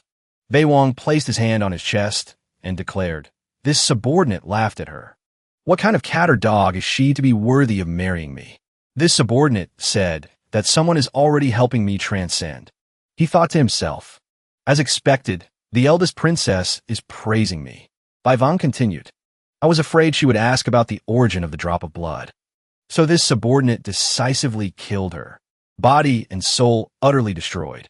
Jin Chong praised him with a satisfied expression. Well done. Hearing this, he was overjoyed and thought, the eldest princess is happy. Everything is easy. Jin Chong then asked, as beautiful as a goddess. Just how beautiful was she? Bai Wang explained awkwardly. She's beautiful compared to others. But compared to your highness, she's unbearable to look at. Seeing that she seemed to understand, he breathed a sigh of relief and thought, I'm really too smart. The eldest princess's personality. I have it all figured out. A moment later, Bei Wang was teleported to a place. He was startled. Before Bei Wang was a familiar scene. He realized, this is the eldest princess's main hall. Did the eldest princess agree? Then Bei Wang smiled, so much his eyes crinkled and said, Your Highness, this subordinate is ready. Jin Chong frowned and asked, Are you sure? Bei Wang raised a finger, and a large candle appeared. He said, It's a little big. Jin Chong materialized a candle and said, If I am to give you a reward, this incense will be decided by me. Seeing this, Bei Wang asked disappointedly, Can't we change it? Jin Chong said firmly. No, he said. All right then. Then Bei Wang moved closer to Jin Chong. He placed his hand on her thigh. Jin Chong was now a little red-faced. She thought, could it be that he wants to? Bei Wang saw Jin Chang's expression and thought, the eldest princess is shy. A second later, he held her shoulder with one hand, wrapped his other arm around her waist, and brought his face close to hers. Then he gave Jin Chong a kiss. Bei Wang's hand touched a sensitive spot of hers. At this moment, Jin Chong exclaimed, Keep your hands to yourself. He smiled lightly and said, This subordinate's hands have nowhere else to go. The two of them kissed just like that. The candle had now burned out. Jin Chong pushed Bei Wang away and said, Are you looking to die? She raised her leg and looked at him angrily. Seeing this, Bei Wang broke out in a cold sweat and thought, the eldest princess is flustered. Better dodge first. Jin Chong sat up. She cursed in embarrassment. You rotten kid. You're dead meat. Scene changes to the Imperial Palace. Bei Wang was kicked here by Jin Chong. He fell to the ground, then sat up, holding his head and thinking, I really did it. As long as I'm bold, the eldest princess will give me a vacation too. Bei Wang imagined himself and Jin Chong being intimate day and night and thought, that day is definitely not far away. At this moment, the imperial carriage appeared. Inside, Wu Zhao asked him angrily, What did you do to Xianya? Bai Wang asked nonchalantly, What do you think I did? Wu Zhao frowned and thought, this little brat. After reaching the peak of the heavenly domain, he won't even pretend to be respectful in front of me anymore. He said, I just made her kneel and call me master, that's all. Say that again. Her Highness the Princess, in order to survive, knelt on the ground and called me master. This commoner spared her once. Otherwise, killing her would be easier than crushing an ant. Hearing this, Wu Zhao was furious and was about to attack. You're looking for death. Bai Vong replied, Heavenly Empress. I spared her out of respect for you. For you. I heard she cultivates an extremely powerful Buddhist technique. Buddhism values cause and effect. You owe me a favor. After hearing this, Wu Zhao was suspicious. There's a hidden meaning in this kid's words. Bai Wang crossed his arms and asked bluntly, Heavenly Empress, what is it you want? Just say it. He thought to himself. She's so agitated. Does she think I've defiled her daughter? I have someone I'm pursuing, you know. Wu Zhao was suspicious. This kid was able to reach the peak. He must have brought back a lot of treasures. If he didn't mess with Xianya, I'll spare his dog life for now. I'll deal with him after I've taken all his treasures. Then she turned and left. Bai Wang knew her intentions and thought, the Heavenly Empress really is very ambitious. She's already calculated everything in her mind. I'll wait for you to make your move. Then he ignored it and turned to leave. I need to go see the eldest princess quickly. Comforting her is very important. Arriving at the primordial palace, the cat jumped up excitedly. Bai Wang held it back and said, I don't just kiss anyone, you know. Hearing this, the cat sadly walked away. When he arrived, Bai Wang saw Jin Chong sitting on the swing, waiting for him. Bai Wang was captivated by the sight before him. The eldest princess's emotions are quite stable, but why did she suddenly change her dress? What does it mean? Jin Chong then glared at him. Bai Wang knelt down and said, I beg your highness to forgive this subordinate's offense. Jin Chong spoke up. Don't do it again next time. He replied. Bai Wang looked at Jin Chang's expression and thought to himself, how many times has the eldest princess said, don't do it again next time? She must be too embarrassed. And she's even showing such an expression. Bai Wang asked, eldest princess, how did it feel just now? Jin Chong replied bluntly, I felt nothing. I just found it very annoying. Hearing this, he was sad. What? That's it. Jin Chong then gestured for him to come closer. He brought his face close to hers and thought, could it be that the eldest princess wants to experience a little more? Jin Chong couldn't stand it and kicked him to the ground. My poor heart is so tired. I don't know how the eldest princess is going to torture me next. She turned away and said, go cook. Hearing this, Bai Wang was puzzled. Cook. The eldest princess isn't angry. He continued to approach her and asked for a gift. Your Highness, is there a reward? He thought to himself. Not being angry means she liked it. If she liked it, asking for a small reward isn't too much. Jin Chong lifted his chin and said sternly, if you dare mention this again. She looked toward his crotch and said, I will make you. Seeing this, Bai Wang was startled and replied, this subordinate understands. Bai Wang left. He thought, the eldest princess is angry. Time to scram. Scene changes to 9 Provinces Lake. Bai Wang brought the food. Your Highness, please enjoy. Jin Chong took a bite, her expression satisfied as she thought. As expected, it's still the familiar taste. Seeing her expression, Bai Wang realized. No wonder she told me to go cook. If I think about it, I've been gone for so long. The eldest princess must have had a hard time holding back.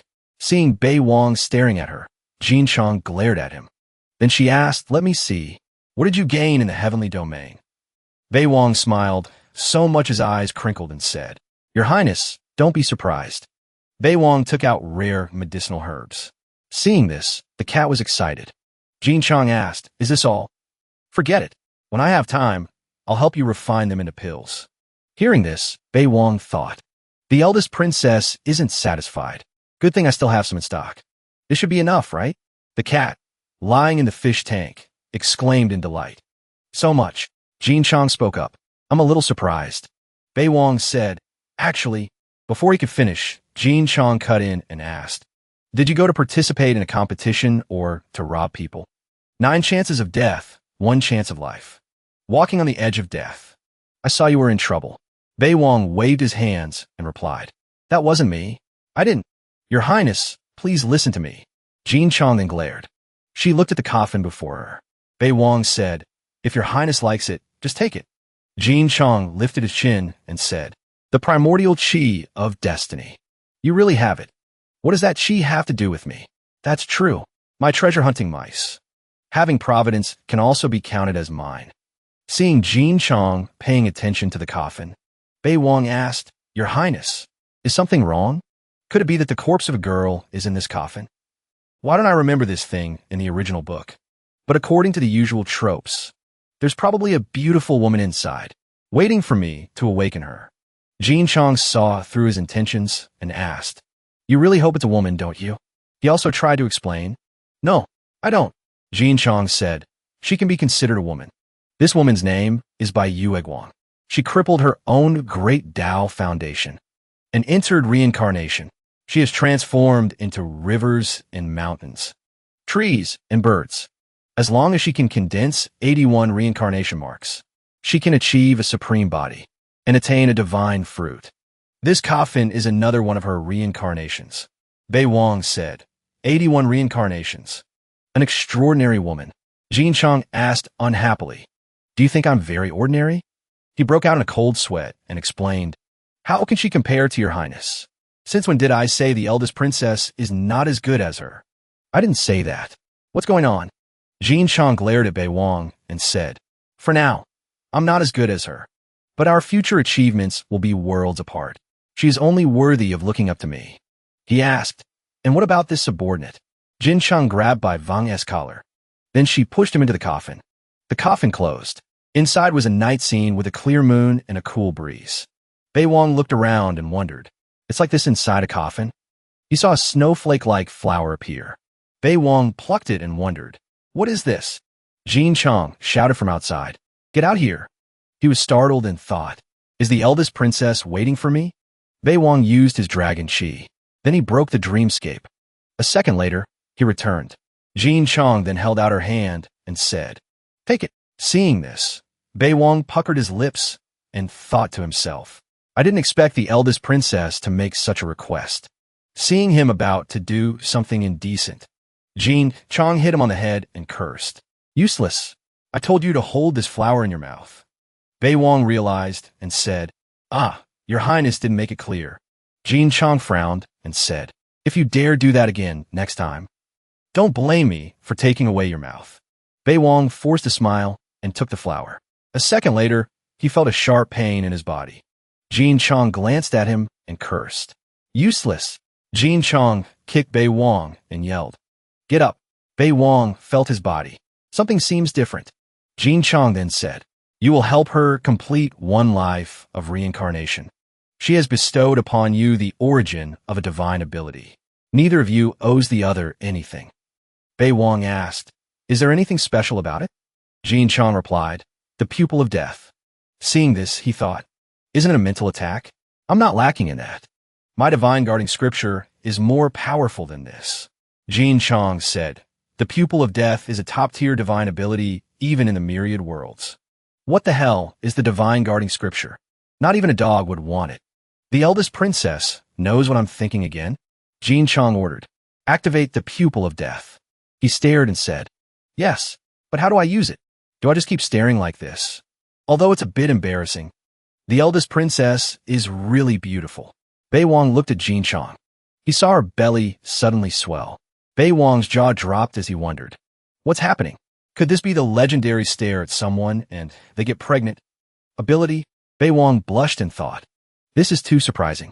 I wonder what the eldest princess and I will be like when we grow old." He thought of her graceful figure. Jin Chong waved her hand. Bei Wang snapped out of his dream. He looked at Jin Chong in front of him. His eyes spun like a pinwheel as he thought, "It was all fake. So it was my illusion?" Jin Chong frowned at him. Then she kicked Bei Wang away. Kicked again? Could it be that the eldest princess saw through it? Bei Wang was kicked into a bush. He was still thinking about the image of Jin Chong when she was old. But is this the power of the pupil of death? It's quite interesting. Thinking of this, he frowned. Bei Wang remembered what the eldest princess said. The divine guarding scripture is just a street-level technique in the outer realms. Not even a dog would bother to practice it. He placed his hand on his chin and thought. So, the eldest princess and the expert are from the outer realms? She's definitely a big shot among big shots. Then the problem arises. What should I do? How can I pursue the eldest princess? There must be a way. Status must be created, not waited for. Then Bei Wang left. 2 months later, under heavy snow. After finishing his training, Bei Wang thought, the eldest princess was right. This pupil of death has hidden depths. I'm only just discovering them now. Jin Chong said loudly. Get over here. Bei Wang walked over to her and said, Eldest princess, those pills. Did you remember me? Eldest princess? Jin Chong spoke up. Your cultivation can be considered diligent. Bei Wang held up a cup of bubble tea and said, Thank you, eldest princess, for helping me refine the pills. Eldest princess, you've worked hard. This is the bubble tea this subordinate prepared for you. Jin Chong took a sip. She exclaimed, So sweet. Bei Wang then asked, Doesn't your highness like sweet things? She replied, I like it moderately sweet. Yes, this subordinate will remember. It seems I can't use full sugar next time. 70% sugar should be fine. Jin Chong then called out, I want to eat hot pot. A moment later, the hot pot was ready on the table. He said, Your highness, the hot pot is ready. After you break through to the great Grandmaster realm, make a trip to the demon's den in the far north. He replied, Yes. Jin Chong frowned and asked, You don't seem to feel any sense of urgency. She said, In just 3 short years. In 7 more years, I will have transcended. Seeing this, he was startled and thought to himself, This is truly despairing. He thought of the scene of the eldest princess ascending to the heavens alone while he was on the ground. Bei Wang said, This subordinate wants to follow your highness for all eternity. I want to be your lackey forever. Then depends on your ability. Since you met a guest from the outer realms, you should understand that. This is not some 9 provinces world. Once my cultivation reaches a certain level, I can no longer stay in the celestial world. Hearing this, Bei Wang was startled. Jin Chong continued, Cultivating to the supreme realm in a few years is impossible to avoid being left behind. But I hope you can create a miracle. Bei Wang said, Your highness, if you kiss me a little, this subordinate will be full of motivation. Cultivating and stepping into the supreme realm will be as easy as flipping my hand. With that, Bei Wang moved closer to Jin Chong and kissed her. Jin Chong was confused at this moment. Why is my heart beating so fast? While enjoying the sweet moment, Jin Chong felt something was wrong and pushed Bei Wang away. She said unhappily, You dared to stick out your tongue? Give you an inch and you take a mile. This is the last time. Bei Wang smiled, so much his eyes crinkled and said, Your highness, calm down. This subordinate couldn't help it. Looking at the eldest princess's expression, it's not like she didn't enjoy it. Jin Chong said shyly, This is my limit. If you dare to cross it again, I will really make you. Get lost and go cultivate. Don't let me see you again. Bei Wang said, As you command. Then he left. As he was leaving, he dropped a book on the ground. Jin Chong picked it up and opened it to read. What trick are you up to now? Inside the book were lines filled with emotion. Made buns for the eldest princess. The eldest princess was very satisfied. I looked closely at the eldest princess's noble beauty. I couldn't help but kiss her. As a result, I was kicked away. Extremely happy. Finished sewing the stockings. I personally presented them to the eldest princess. I asked to put them on for the eldest princess myself. The eldest princess looked unhappy, but she didn't refuse. I couldn't control myself. As soon as I touched her great leg, I was kicked away again. I landed on Mount Mang. Today, the eldest princess. Eldest princess. Reading up to here, Jin Chong closed the book. She thought of Bei Wang and blushed. This rotten kid. He's actually quite thoughtful. As for Bei Wang, he put his hand inside his shirt and thought, I got kicked again today. I must remember to write it down. Not finding it, he panicked. Where's my diary? Bei Wang remembered he had dropped it at the eldest princess's place and thought, No way, no way. Could it be? I have to find an excuse to get it back. Suddenly, someone shouted loudly, Xu Bai Veng, get out here. Seeing this, he said unhappily, What kind of thing dares to block my door? A eunuch appeared and said, Young Master Su, someone wants to challenge you. This person is from the 4 Symbols Holy Land. His name is Li Hao Chun. He wants to seek justice for his fellow disciple who died in the heavenly domain. Bei Wang placed his hand on his chin and asked, What is this person's cultivation level?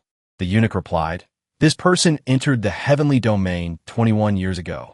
He was called the most outstanding person. His cultivation is mid-stage great grandmaster. 21 years ago. The same generation as Wu Zhao. But Wu Zhao didn't even make it into the top 5. They are both in the Nirvana realm. How is this one only a great grandmaster? The gap in talent is called chasm. The gap in cultivation will only grow larger. But this person has been a great grandmaster for many years. His foundation is extremely deep. Bei Wang replied, "It's fine, since he dares to show his face. There's no reason not to kill him. But I have to report to Her Highness first." Scene changes to the Primordial Palace. 9 Provinces Lake. Bai Wang reported, "Your Highness, a great grandmaster has come to my door to challenge this subordinate." Jin Chong said, "If you can't even beat a great grandmaster, don't follow me anymore." Bai Wang demanded, "Then if this subordinate wins, is there a reward?" Jin Chong said angrily, "If you dare mention the word reward again, I will take away your mouth." Seeing this, he replied, "All right, Your Highness. The heavenly domain from 21 years ago. Who were the people in the top 5? The so-called prodigies of the heavenly domain last time all died at the hands of the eldest princess. But the time before that, they are probably still alive. What if they have great providence? I need to expand my team of providence leaks. These 3 are not enough now. If I can find one from the first generation, or 2. Jin Chan spoke up. "I have never cared about these ants. My mother, the 5th he, seems to have been in the top 5. Bei Wang asked, "Then who is your father?" She replied, "I don't have a father." He was surprised. What? Something seems wrong. He thought to himself, Her Highness descended into this abandoned world. She appeared directly in the womb of the 5th he and was born in 2 months. Thinking of this, he felt a headache. So that's how it is. My mother-in-law is truly innocent. I've heard of being a happy stepfather, but this is the first time I've heard of being a happy stepmother, meaning to be a father to the child of the person you like. But it's not your biological child. Jin Chong glared at him and said, "Are you thinking about another woman? This subordinate just wants a chance to pay respects to Your Highness's mother." Jin Chong angrily shouted, "No one is allowed." She replied coldly, "As you command." The eldest princess is really possessive. Jin Chong held up 3 fingers and said, "3 moves." She continued, "If you can't deal with the great grandmaster in 3 moves, get out of the Primordial Palace."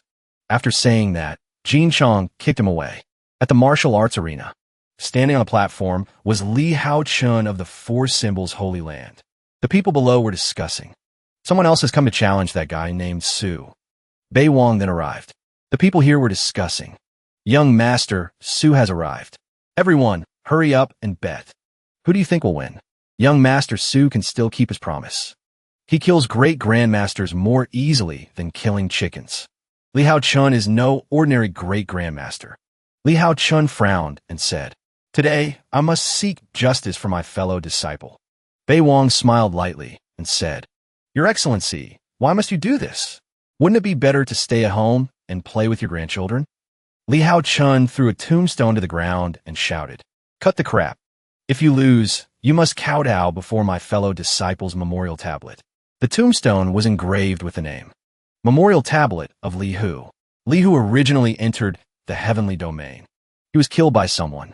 Bei Wang smiled lightly and said, "Many have died at my hands in the heavenly domain. I really don't remember this one." However, he took out another tombstone and wrote something with a brush. "What was your name again?" He shouted loudly. "Li Hao Chun." He said, "All right." After writing, Bei Wang threw the newly written tombstone to the ground. Everyone around was shocked. It was a tombstone with the words, Memorial Tablet of Li Hao Chun.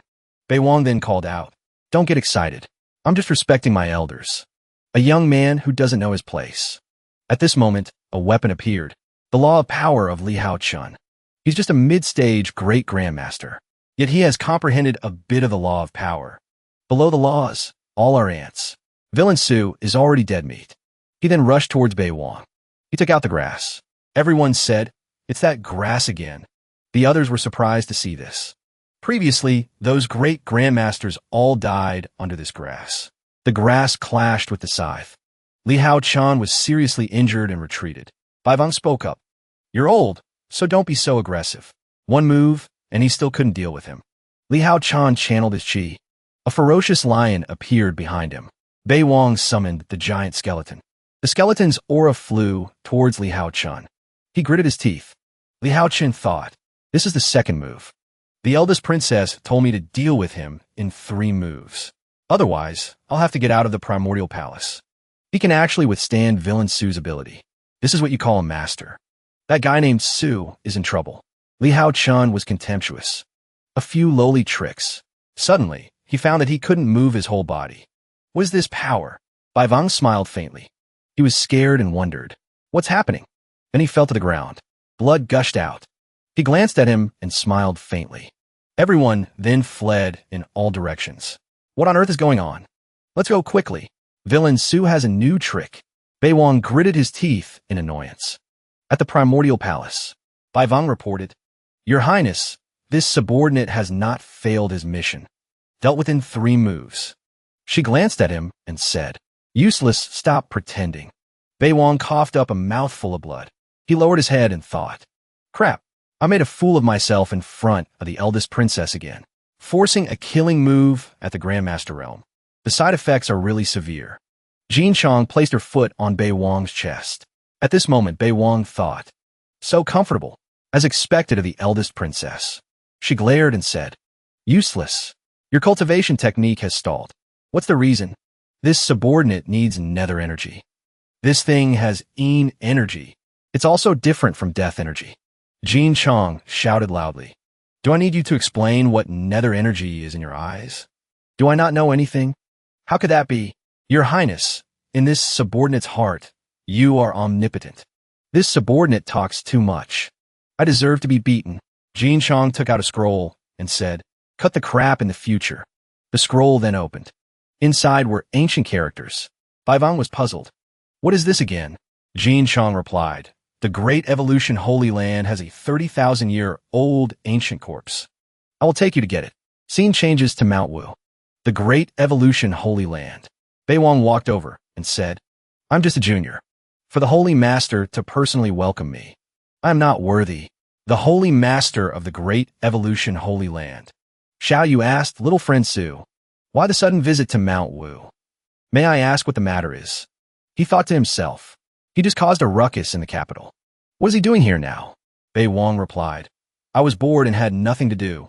Just wandering around. Little brother Xiao, long time no see. How have you been? Hearing this, Xiao Fan was furious. Xiao Yu stopped him and said to him, Little friend Su, did you come here specifically to mock my son? Bai Wang said, Of course not. I heard your esteemed land has a 30,000-year-old corpse. Could I borrow it for a while? The others were indignant and said, That guy named Su, who do you think you are, to say such shameless words? Borrow it? Were you? Just a Grandmaster realm cultivator, yet you dare to be so insolent in the Great Evolution Holy Land. Xiao Yu spoke up. This joke isn't funny. Bai Wang frowned and said, I came all this way from 1,000 miles away. Just to joke around? Xiao Yu angrily shooed him away. Get out immediately. Otherwise, don't blame me for being impolite. The others shouted. Get out. Bai Vang spoke up. A little reminder. I am a trusted aide of Her Highness the eldest princess. Don't bring trouble upon yourselves. Xiao Fan shouted loudly. I spit on you. Still not getting out? You will die here today. At this moment, Bai Wang's eyes flashed with the aura of dragon power. Then it controlled Xiao Fan. Xiao Yu used his chi to strike his head and shouted, Wake up! Bai Wang looked at the aura of the chain and just smiled faintly. At this moment, 3 pieces of stone hit his chain. A leaf unexpectedly flew toward Xiao Yu. Then it fell to the ground and was torn in 2. Next, a green aura struck him. Xiao Yu was seriously injured. He coughed up a mouthful of blood. It turned out that aura was from Jin Chong. She appeared and spoke up. I'm just borrowing it. Why make such a mess? Seeing this, everyone knelt down in unison. Greetings, Your Highness the eldest princess. Bai Vang was secretly happy. It's great to have the eldest princess. Xiao Fan supported his father and thought, without the 5th demon lord, you would have died 10,000 times over. This is just too much bullying. Bai Wang looked at Xiao Fan, smiled faintly, and thought, if you're not satisfied, then endure it. Xiao Fan broke out in a cold sweat and said, We're just lending it to young Master Su. Remember to return it. The others around were horrified and thought, that guy named Su will never return it. Is my Great Evolution Holy Land going to suffer such a humiliation? Bai Wang replied with satisfaction. Rest assured, my character has been witnessed by many. Son-in-law Xiao is as cowardly as ever. It wasn't easy for my Great Evolution Holy Land to last until now. I absolutely cannot lose face like this for a moment. Xiao Fan then clenched his fist. His hand again. Then a large rock appeared. Inside was the silhouette of someone. Seeing this, Bei Wang smirked and thought, such dense nether energy. It seems this thing is probably from the outer realms. It really is a treasure. This is the ultimate treasure of my great evolution holy land. But if I don't hand it over, I'm afraid my great evolution holy land won't be able to keep it. I have to ask the eldest princess when I get out. Bei Wang stored the rock in his ring and said, Great evolution holy land. I will remember this favor. I will definitely repay it another day. Little brother Xiao, this brother will take his leave first. At this moment, the saintess of great evolution, Xiao Fan's fiancé, Zhu Jihan, ran over and called out, Young Master Su. Xiao Fan stopped her. Jihan, don't go over there. She pushed his hand away and said, From today onwards, my name is Zhuo Nangue. Young Master Xiao, please have some self-respect. I possess the water spirit body. I am now at the peak of the 4th grade. Why should I waste my time on a good-for-nothing like you? Hearing this, Xiao Fan was stunned. Nangue, isn't that a perfect match for Bei Wang? Then he cursed, You are truly shameless. Jihan approached Bei Wang and said, This little girl has admired young Master Su for a long time. Young Master Su, take me with you. We can also become a legendary couple. This guy named Su has already obtained the primordial purple chi. Following him is more beneficial. Young Master Su, don't laugh at me. He thought to himself, I'll just sit back and watch you perform. Jin Chang then disappeared. Bei Wang realized this and was startled, turning back to look. Crap! Bei Wang chased after her and thought, Didn't the eldest princess leave already? Why did she suddenly come back? Arriving at a place, Bei Wang looked around and wondered, Where did the eldest princess go? Jin Chang spoke up. From now on, don't come near the primordial palace anymore. Hearing this, Bei Wang anxiously ran over. But he was blocked by an invisible wall. Jin Chang said, I am old. My beauty is faded. I'm not as good as a 15-year-old girl. You, stay at the great evolution holy land. With that, she disappeared. Bei Wang sat alone, heartbroken, with tears streaming down his face. Eldest princess, you don't need me anymore? Chapter 99. Then he regained his spirits and thought, So what should I do now? The eldest princess is being possessive. A second later, Bei Wang heard a cry. The cry of a phoenix. Did I hear that right? The eldest princess's phoenix. Then it flew towards him. A wild mountain scene with a river appeared.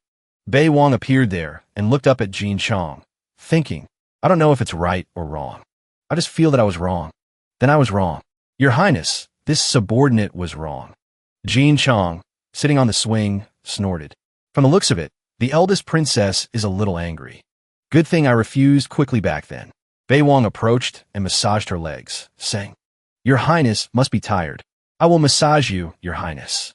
Good thing I refused fast enough. Otherwise, I would have really lost these divine legs. Jin Chang asked, What do you think of that little girl? I, on the other hand, think she's a rare beauty. Hearing this, Bei Wang's face turned pale as he thought, Why are we back to this question again? How am I supposed to answer this? Then he imagined the scenario. Beautiful? That depends on who you're comparing her to.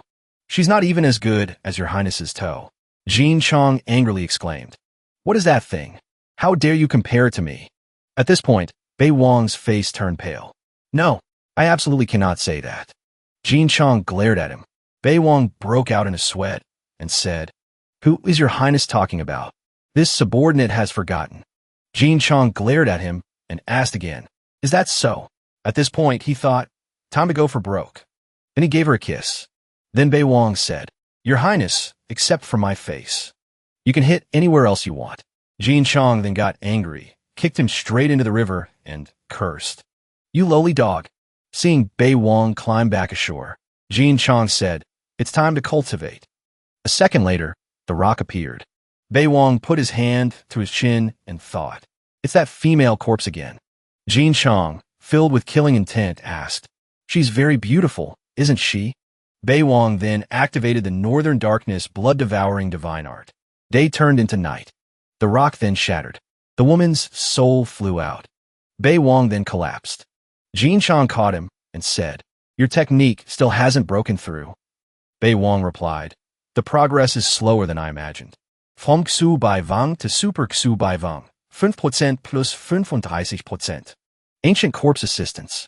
At this rate, when will I be able to break through to the next level? Jin Chang spoke up. What are you whining about? The Jixia Academy of the Chu Kingdom has a 20,000-year-old corpse. Before he died, he was at the quasi-saint realm. Go get it and try. A dignified quasi-saint. Why would his body be immortal? Isn't this demonic cultivation? Could it be that he gave up martial cultivation for transcendence and was killed by those old Confucian bastards? Jin Chang said, You're not that stupid after all. Remember, in the celestial world, only cultivators who cultivate literary qi can absolutely not transcend. Good thing I refused the inheritance of some sage at the Confucian temple of Great Qian back then. Bai Wang understood. So that's how it is. Jin Chang said, Let's go to the Chu kingdom. Bai Wang said, How can I let your highness travel? So much for me. After all, it's getting dark. Let's rest for a night. We'll set off tomorrow. Let's rest here tonight. Jin Chang waved her hand and said, All right. A second later, a room appeared. She said, Sleep here tonight. Bai Wang asked, Your Highness, where does this subordinate sleep? She said, Sleep with me. Bai Wang then exclaimed, Happiness came so unexpectedly. What position will please the eldest princess? Su Bai Wang happily thought to himself, The night is long, no need to sleep. But as soon as he stepped in, he was immediately blocked, hitting his head on a glass door. Jin Chang said unhappily, Do you think that's possible? Hearing this, he immediately put on a weak and pitiful look and called out, Eldest princess. Hearing this, she glanced at him, sighed, and snorted. Finally, Su Bai Wang managed to persuade the eldest princess, making her soften.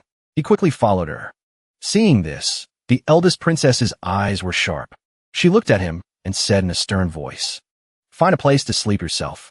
Hearing this, Su Bai Wang happily hugged the fifth thigh and said, Thank you, Your Highness, for your mercy.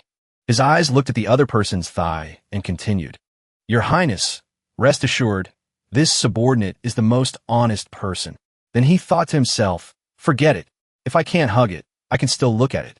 Jin Chang realized this, immediately poked him in the eye, and said, Your eyes need to be honest too.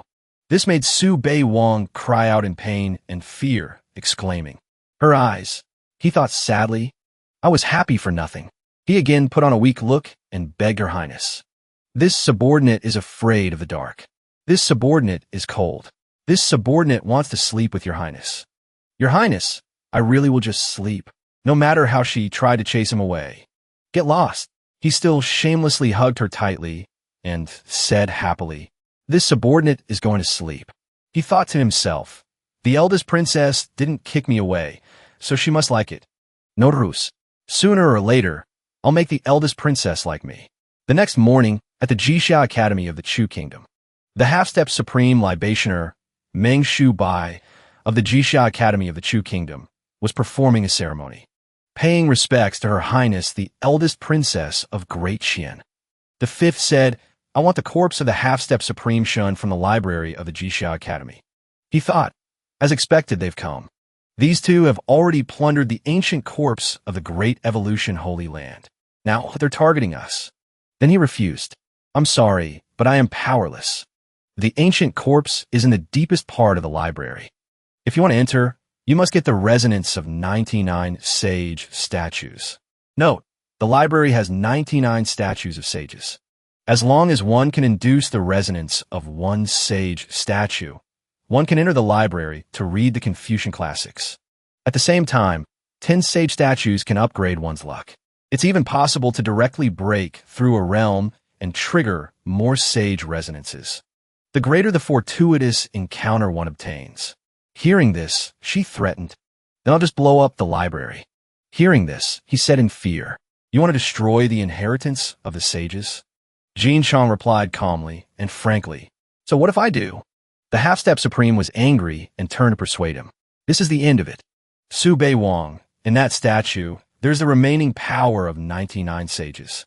Even if it's destroyed, Her Highness the eldest princess will suffer a backlash just to get a corpse for you. Are you really that heartless? He thought, I can't use force against the fifth demon lord. It would be good if I can persuade this lackey.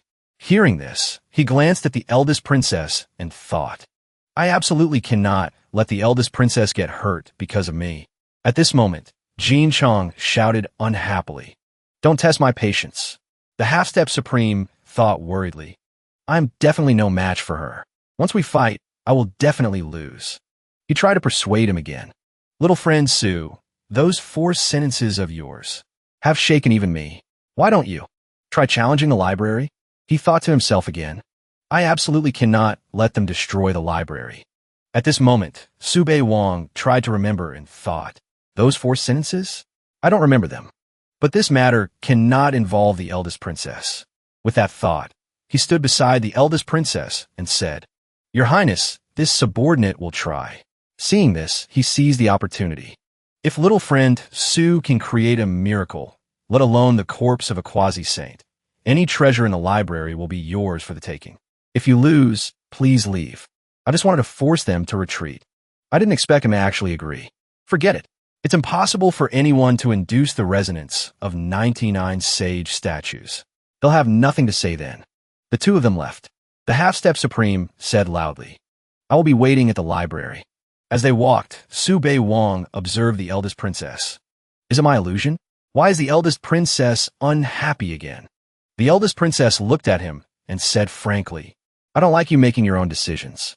Hearing this, he quickly admitted his mistake. This subordinate was wrong. Jin Chong questioned again. What do you mean by that? He asked in surprise. What? Xu Bai Veng. The puppy blinked its eyes and whispered. This subordinate is afraid your highness will get hurt. The eldest princess asked back. Hurt? The eldest princess glanced at him and affirmed. Let alone a statue. Even if 99 living ants joined forces, they couldn't hurt me. The 5th demon lord wondered. Is this guy worried about me? Su Bei Wong, with a scholar's face. This subordinate also wants to be independent for a bit. I can't let your highness protect me forever. The 5th demon lord's voice was low, with a hint of anger. Insolent! You dare to leave me. Xu Baivang was dejected. Your highness, you don't believe this subordinate can do it. The eldest princess's anger rose. She crossed her arms and asked back. Should I believe it? Su Bei Wong put his hand on his chest and affirmed. Then let's make a bet. If this subordinate succeeds, your highness must give me a reward. The 5th demon lord asked. What reward? Xu Baivang was secretly happy. The eldest princess is really simple-minded. To fall into such a trap. The eldest princess's face darkened, her voice low. Speak. Xu Baivang was timid. This subordinate wants to eat milk. The eldest princess waved her hand. Lewd. Su Bei Wong held his head. Then can this subordinate just touch it a little? Dangerous, dangerous. He looked at the 5th demon lord meekly and softly. After all, this subordinate can't do it. The eldest princess closed her eyes and turned away. Fine, if you fail, you'll wash my feet. His eyes widened. In his heart, flowers bloomed. Although one pair of the eldest princess's jade feet is enough for me to play with for a year, measuring the eldest princess's 36C, that feeling. Su Bei Wong smiled and obeyed. I have to give a try. The eldest princess kicked Bei Wong far away. Now get your ass to the library. In the forest, Crown Prince Jiang sat on a tree, holding a book. Elder Yin, I have entered the 6th grade realm of scholars. This path was the right choice. I must thank you for your guidance. Elder Yin replied with his eyes closed. Tianer, I have seen all your hard work recently. Crown Prince Jiang remembered when he had failed in the martial path, and Elder Yin had shown him another way. At the library, a crowd gathered at the steps. Su Bei Wong approached the man, standing at the top. He leaned in and said, Crown Prince Jiang, long time no see. But today I don't have time to reminisce.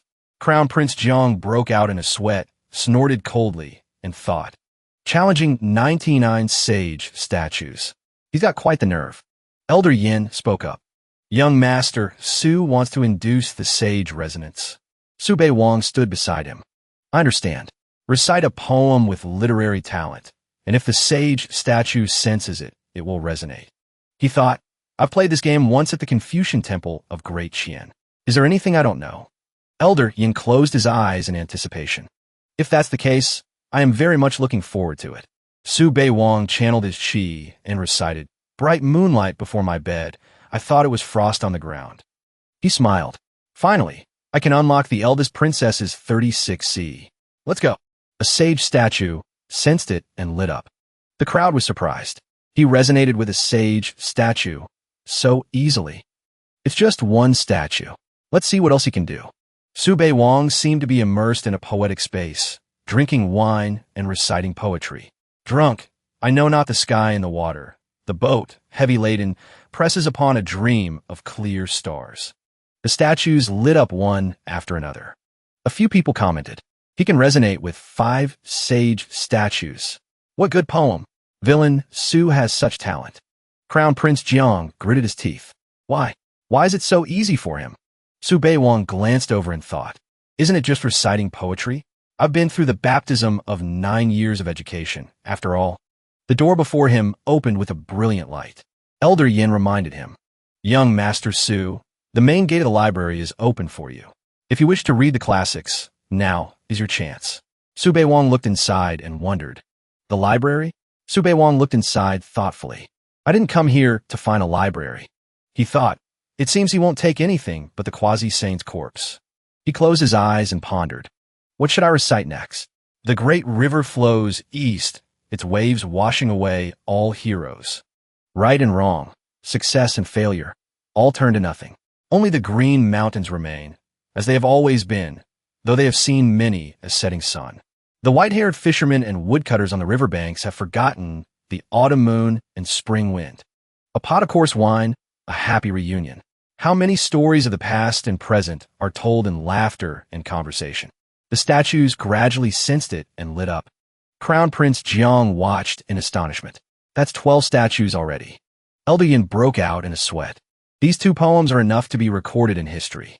Does Villain Su really have such literary talent? Su Beiwang closed his eyes and focused. The sound of poetry echoed continuously. A fish in a golden basin is not a thing of the pond. Once it encounters wind and clouds, it transforms into a dragon. The great rock rises with the east wind, soaring straight up to the heavens. I draw my sword to the heavens and laugh, leaving my courage and loyalty for the 2 Kunlun. Crown Prince Jiang couldn't believe his eyes and wondered. 64 statues. Why is it so simple for him? Is he even human? The eldest princess recalled Su Beiwang's confident look, and her face darkened. So that's how it is. Even I was tricked. As heaven maintains vigor through movement, a gentleman should constantly strive for self-perfection. As the earth's condition is receptive devotion, a gentleman should hold the outer world with broad virtue. Crown Prince Jiang gritted his teeth. Why can he be so brilliant and stunning? What is the reason?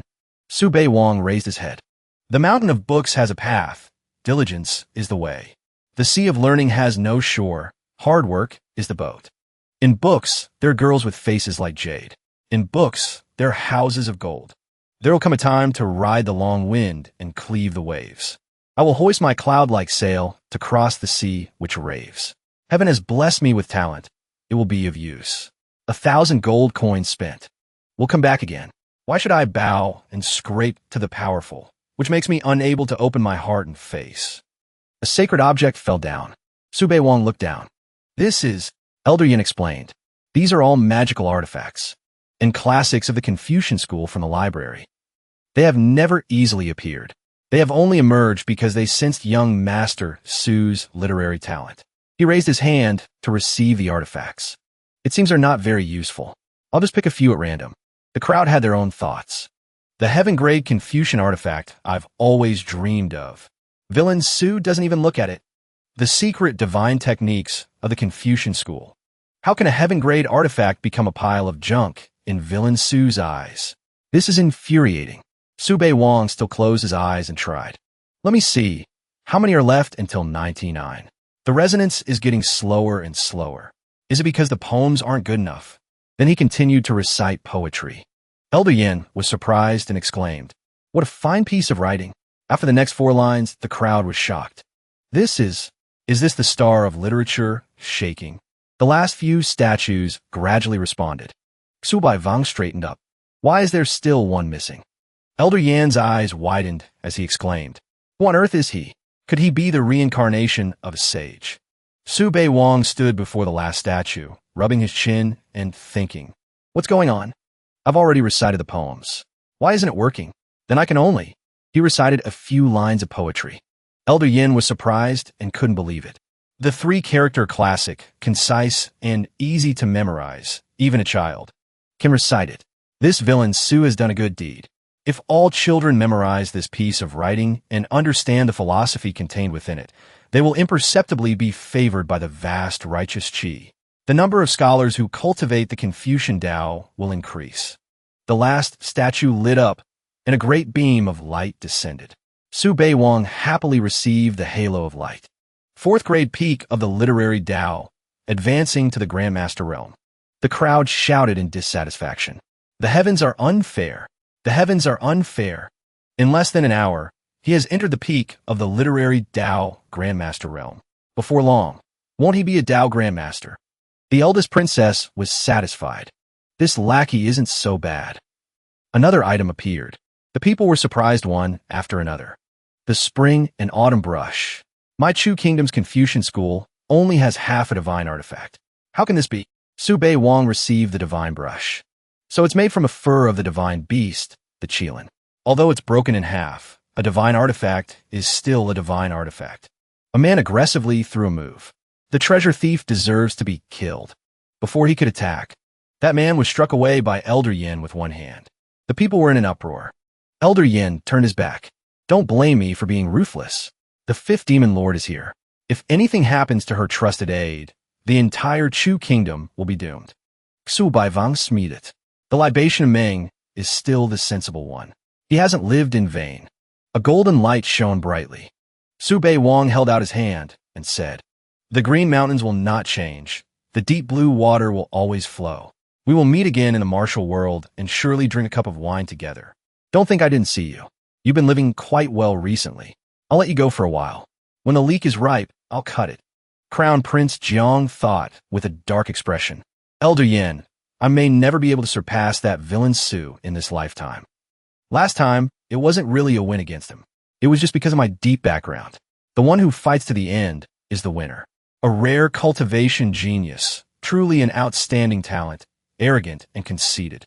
Su Bei Wang closed his eyes and reported, "Your Highness, this subordinate has not failed his mission.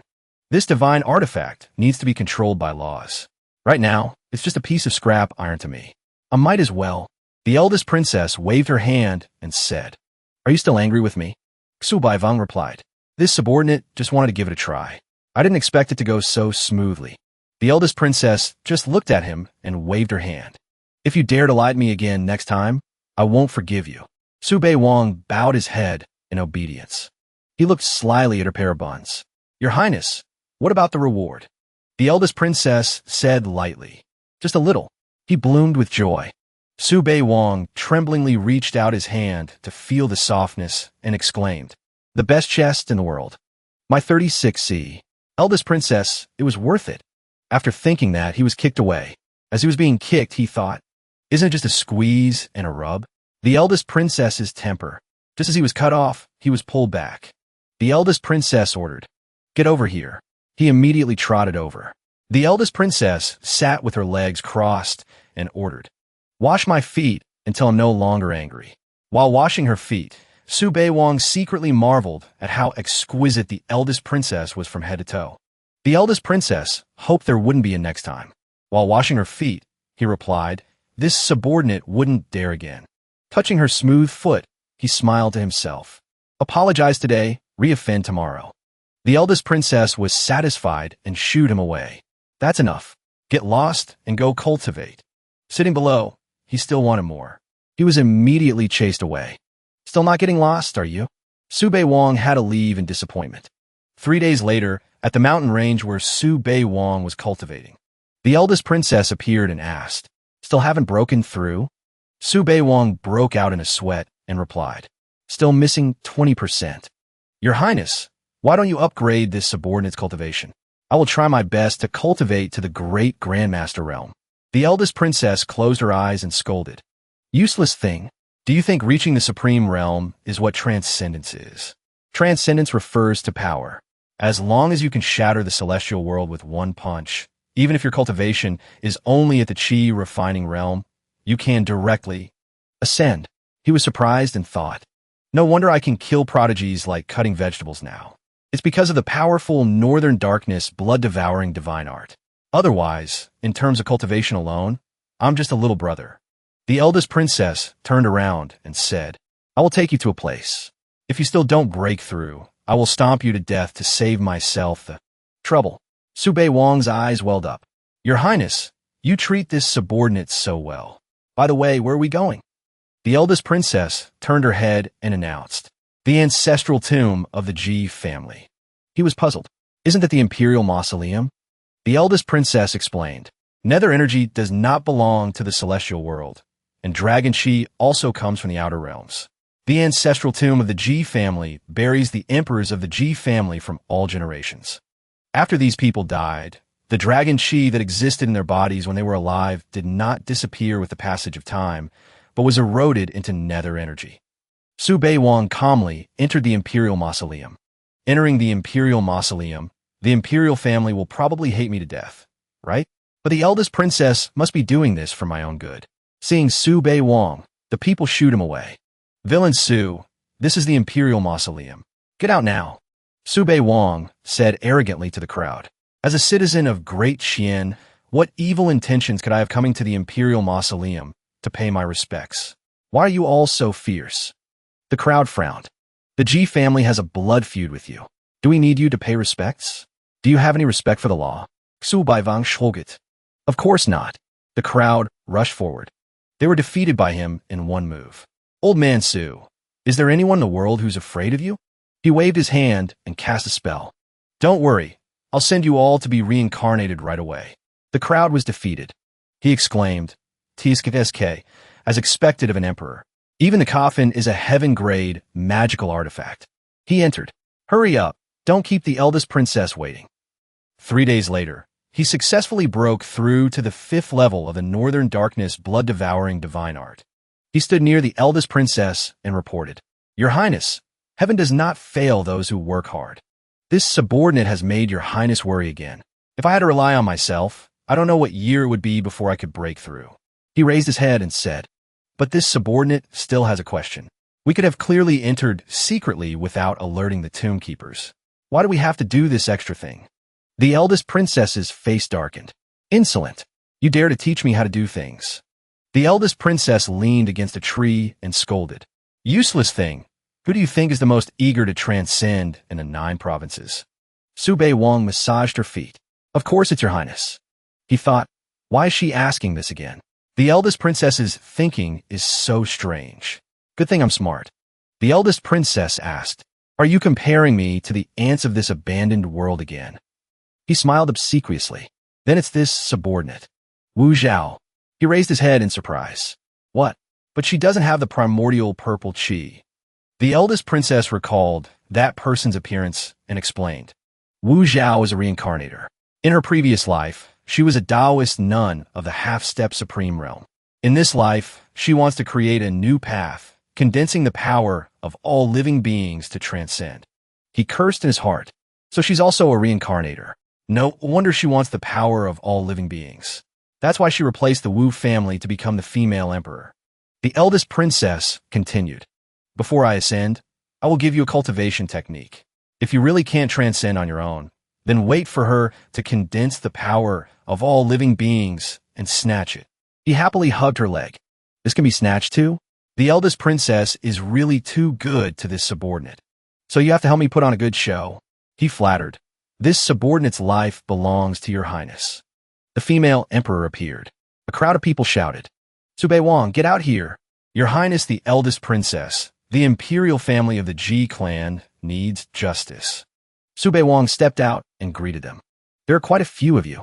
Everyone, you've misunderstood. I haven't damaged the mausoleum at all. If you don't believe me, you can go and see for yourselves. The Chi King of Great Xian, a grandmaster, rushed forward. That guy named Su, I want to chop you into 100 pieces. Defeated in one move. The female emperor thought, his cultivation technique has improved again. Xu Baivang explained. Everyone saw it. He was the one who attacked first. Imperial tutor, you've really misunderstood. I was truly following the orders of Her Majesty, the Heavenly Empress, to find something. The female emperor was angry. Nonsense. You dare to throw dirty water on me. Chapter 105. The man shouted, "That guy named Su, stop playing tricks." He took out a stone tablet. "Everyone, please look. This is what Her Majesty the Heavenly Empress asked me to find." The tablet was engraved with the words, "The Wu clan will prosper forever." The crowd was confused and thought, Wu is the Heavenly Empress. How could such a thing appear in the Imperial mausoleum of the Ji clan? Could it be that she wants to replace the Ji with the Wu? The female emperor angrily attacked, playing tricks and pretending to be a ghost. "I'll warn you, don't try to fool me." She frowned and thought, what kind of sinister plot does this rotten kid have? I can't let him ruin my good plan. Su Bei Wang remained calm and smiled, saying, "As they say, there cannot be two suns in the sky, nor two kings on the earth. I beg Her Majesty the Heavenly Empress not to refuse. Please follow the will of heaven." The old man beside him squinted and calculated. He has never liked the Heavenly Empress, but now he's like this. Could it be that he has long been in collusion with the Heavenly Empress? The so-called dislike is just a smokescreen. But isn't he a trusted aide of the eldest princess? Her Majesty, the Heavenly Empress, has always been very ambitious. Could it be that even the heavens? The female emperor refuted Su Bei Wang's words. Nonsense. My dear ministers, don't listen to him. She thought, although I don't know what he's plotting, I definitely can't let him lead me by the nose. Now is not a good time to seize power. Su Bei Wang pointed his finger. The will of heaven cannot be defied. Please change the dynasty of the Ji clan to the Wu clan. The old man's face turned pale. No. Although Wu Zhao is ambitious, she can't possibly be in league with villain Su. Could it be that something has happened?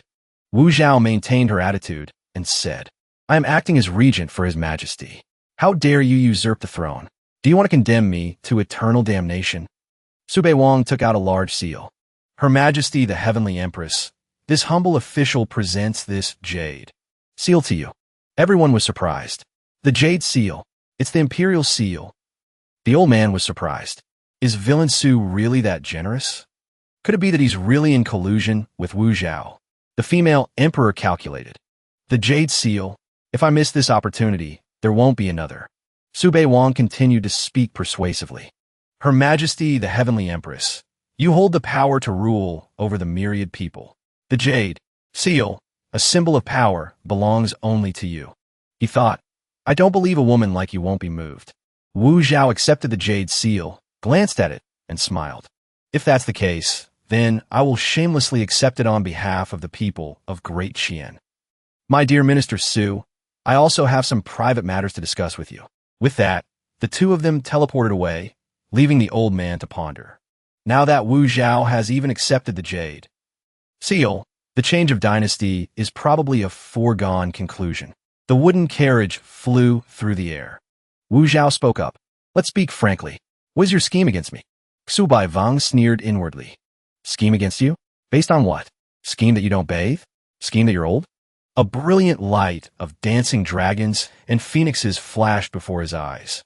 Su Bei Wang looked at the scene before him and thought, trying to scare me? Wu Zhao said seriously, I'll give you the bones of a true dragon. You and I will be even. Su Bei Wang reached out to accept the gift from the female emperor. Thank you, Your Majesty the Heavenly Empress, for your gift. Looks like I've struck it rich. This woman really took the bait. Wu Zhao saw him accept the gift with regret. So eager. Forget it, I'll see him off. The female emperor reached out and attacked Su Bei Wang, who was absorbing the blood essence. He frowned and assessed. I've just finished absorbing the true dragon's blood essence. The true dragon treasure art. I haven't finished learning it yet. What a vicious woman. Wu Zhao smiled challengingly, thinking that without anyone to protect him now, he would be easy to eliminate. He smiled. The jade seal was just a loan to Her Majesty the Heavenly Empress. Wu Zhao was furious. Red bone patterns surrounded her. What did you say? Su Bei Wang clasped his hands and explained. I didn't make it clear just now. I beg Your Majesty's forgiveness. Getting free stuff, he actually felt a little embarrassed about that gift. Wu Zhao couldn't believe it and pointed her finger. In front of so many people, you yourself said you were giving it to me. Su Bei Wang immediately said seriously, that's probably enough. The eldest princess's things are not so easy to take. Don't make her come here herself. Wu Zhao frowned, her face serious. You. Wu Zhao stared, unwilling. What a pity, my dragon bones. In 2 lifetimes, I have never suffered such a grievance. This rotten kid, Xu Baivang, was disdainful. Blame me? A treasure delivered to my door. How could I not take it? Su Beiwang spoke, but it seemed more like an announcement. Heavenly Empress, after returning to the capital, I must return the jade. Seal to Her Majesty, the Imperial Consort. Actually, is it really that important that the jade seal is not with you? The whole world thinks you have it. That's enough. As long as the jade seal is no longer seen, who will know where it is? Wu Zhao gritted her teeth in hatred, staring at Su Beiwang. If now wasn't the time to provoke the 5th Jin Chong, I would definitely chop you into 100 pieces. Xu Baivang sneered. You stingy woman, still not taking it out? Wu Zhao had no choice but to reluctantly take out the jade seal. Su Beiwang took back the jade seal and said, I will take my leave, Heavenly Empress. If you need anything, I will lend it to you again. Are the eldest princess's things something you can have? Wu Zhao stared intently, trying to figure out his intentions. What is your purpose? Su Beiwang bowed and said, in a tone that was both flattering and not, to help the Heavenly Empress ascend the throne. If there is half a lie in my words, may I be struck by lightning and have my providence stripped away by the heavens.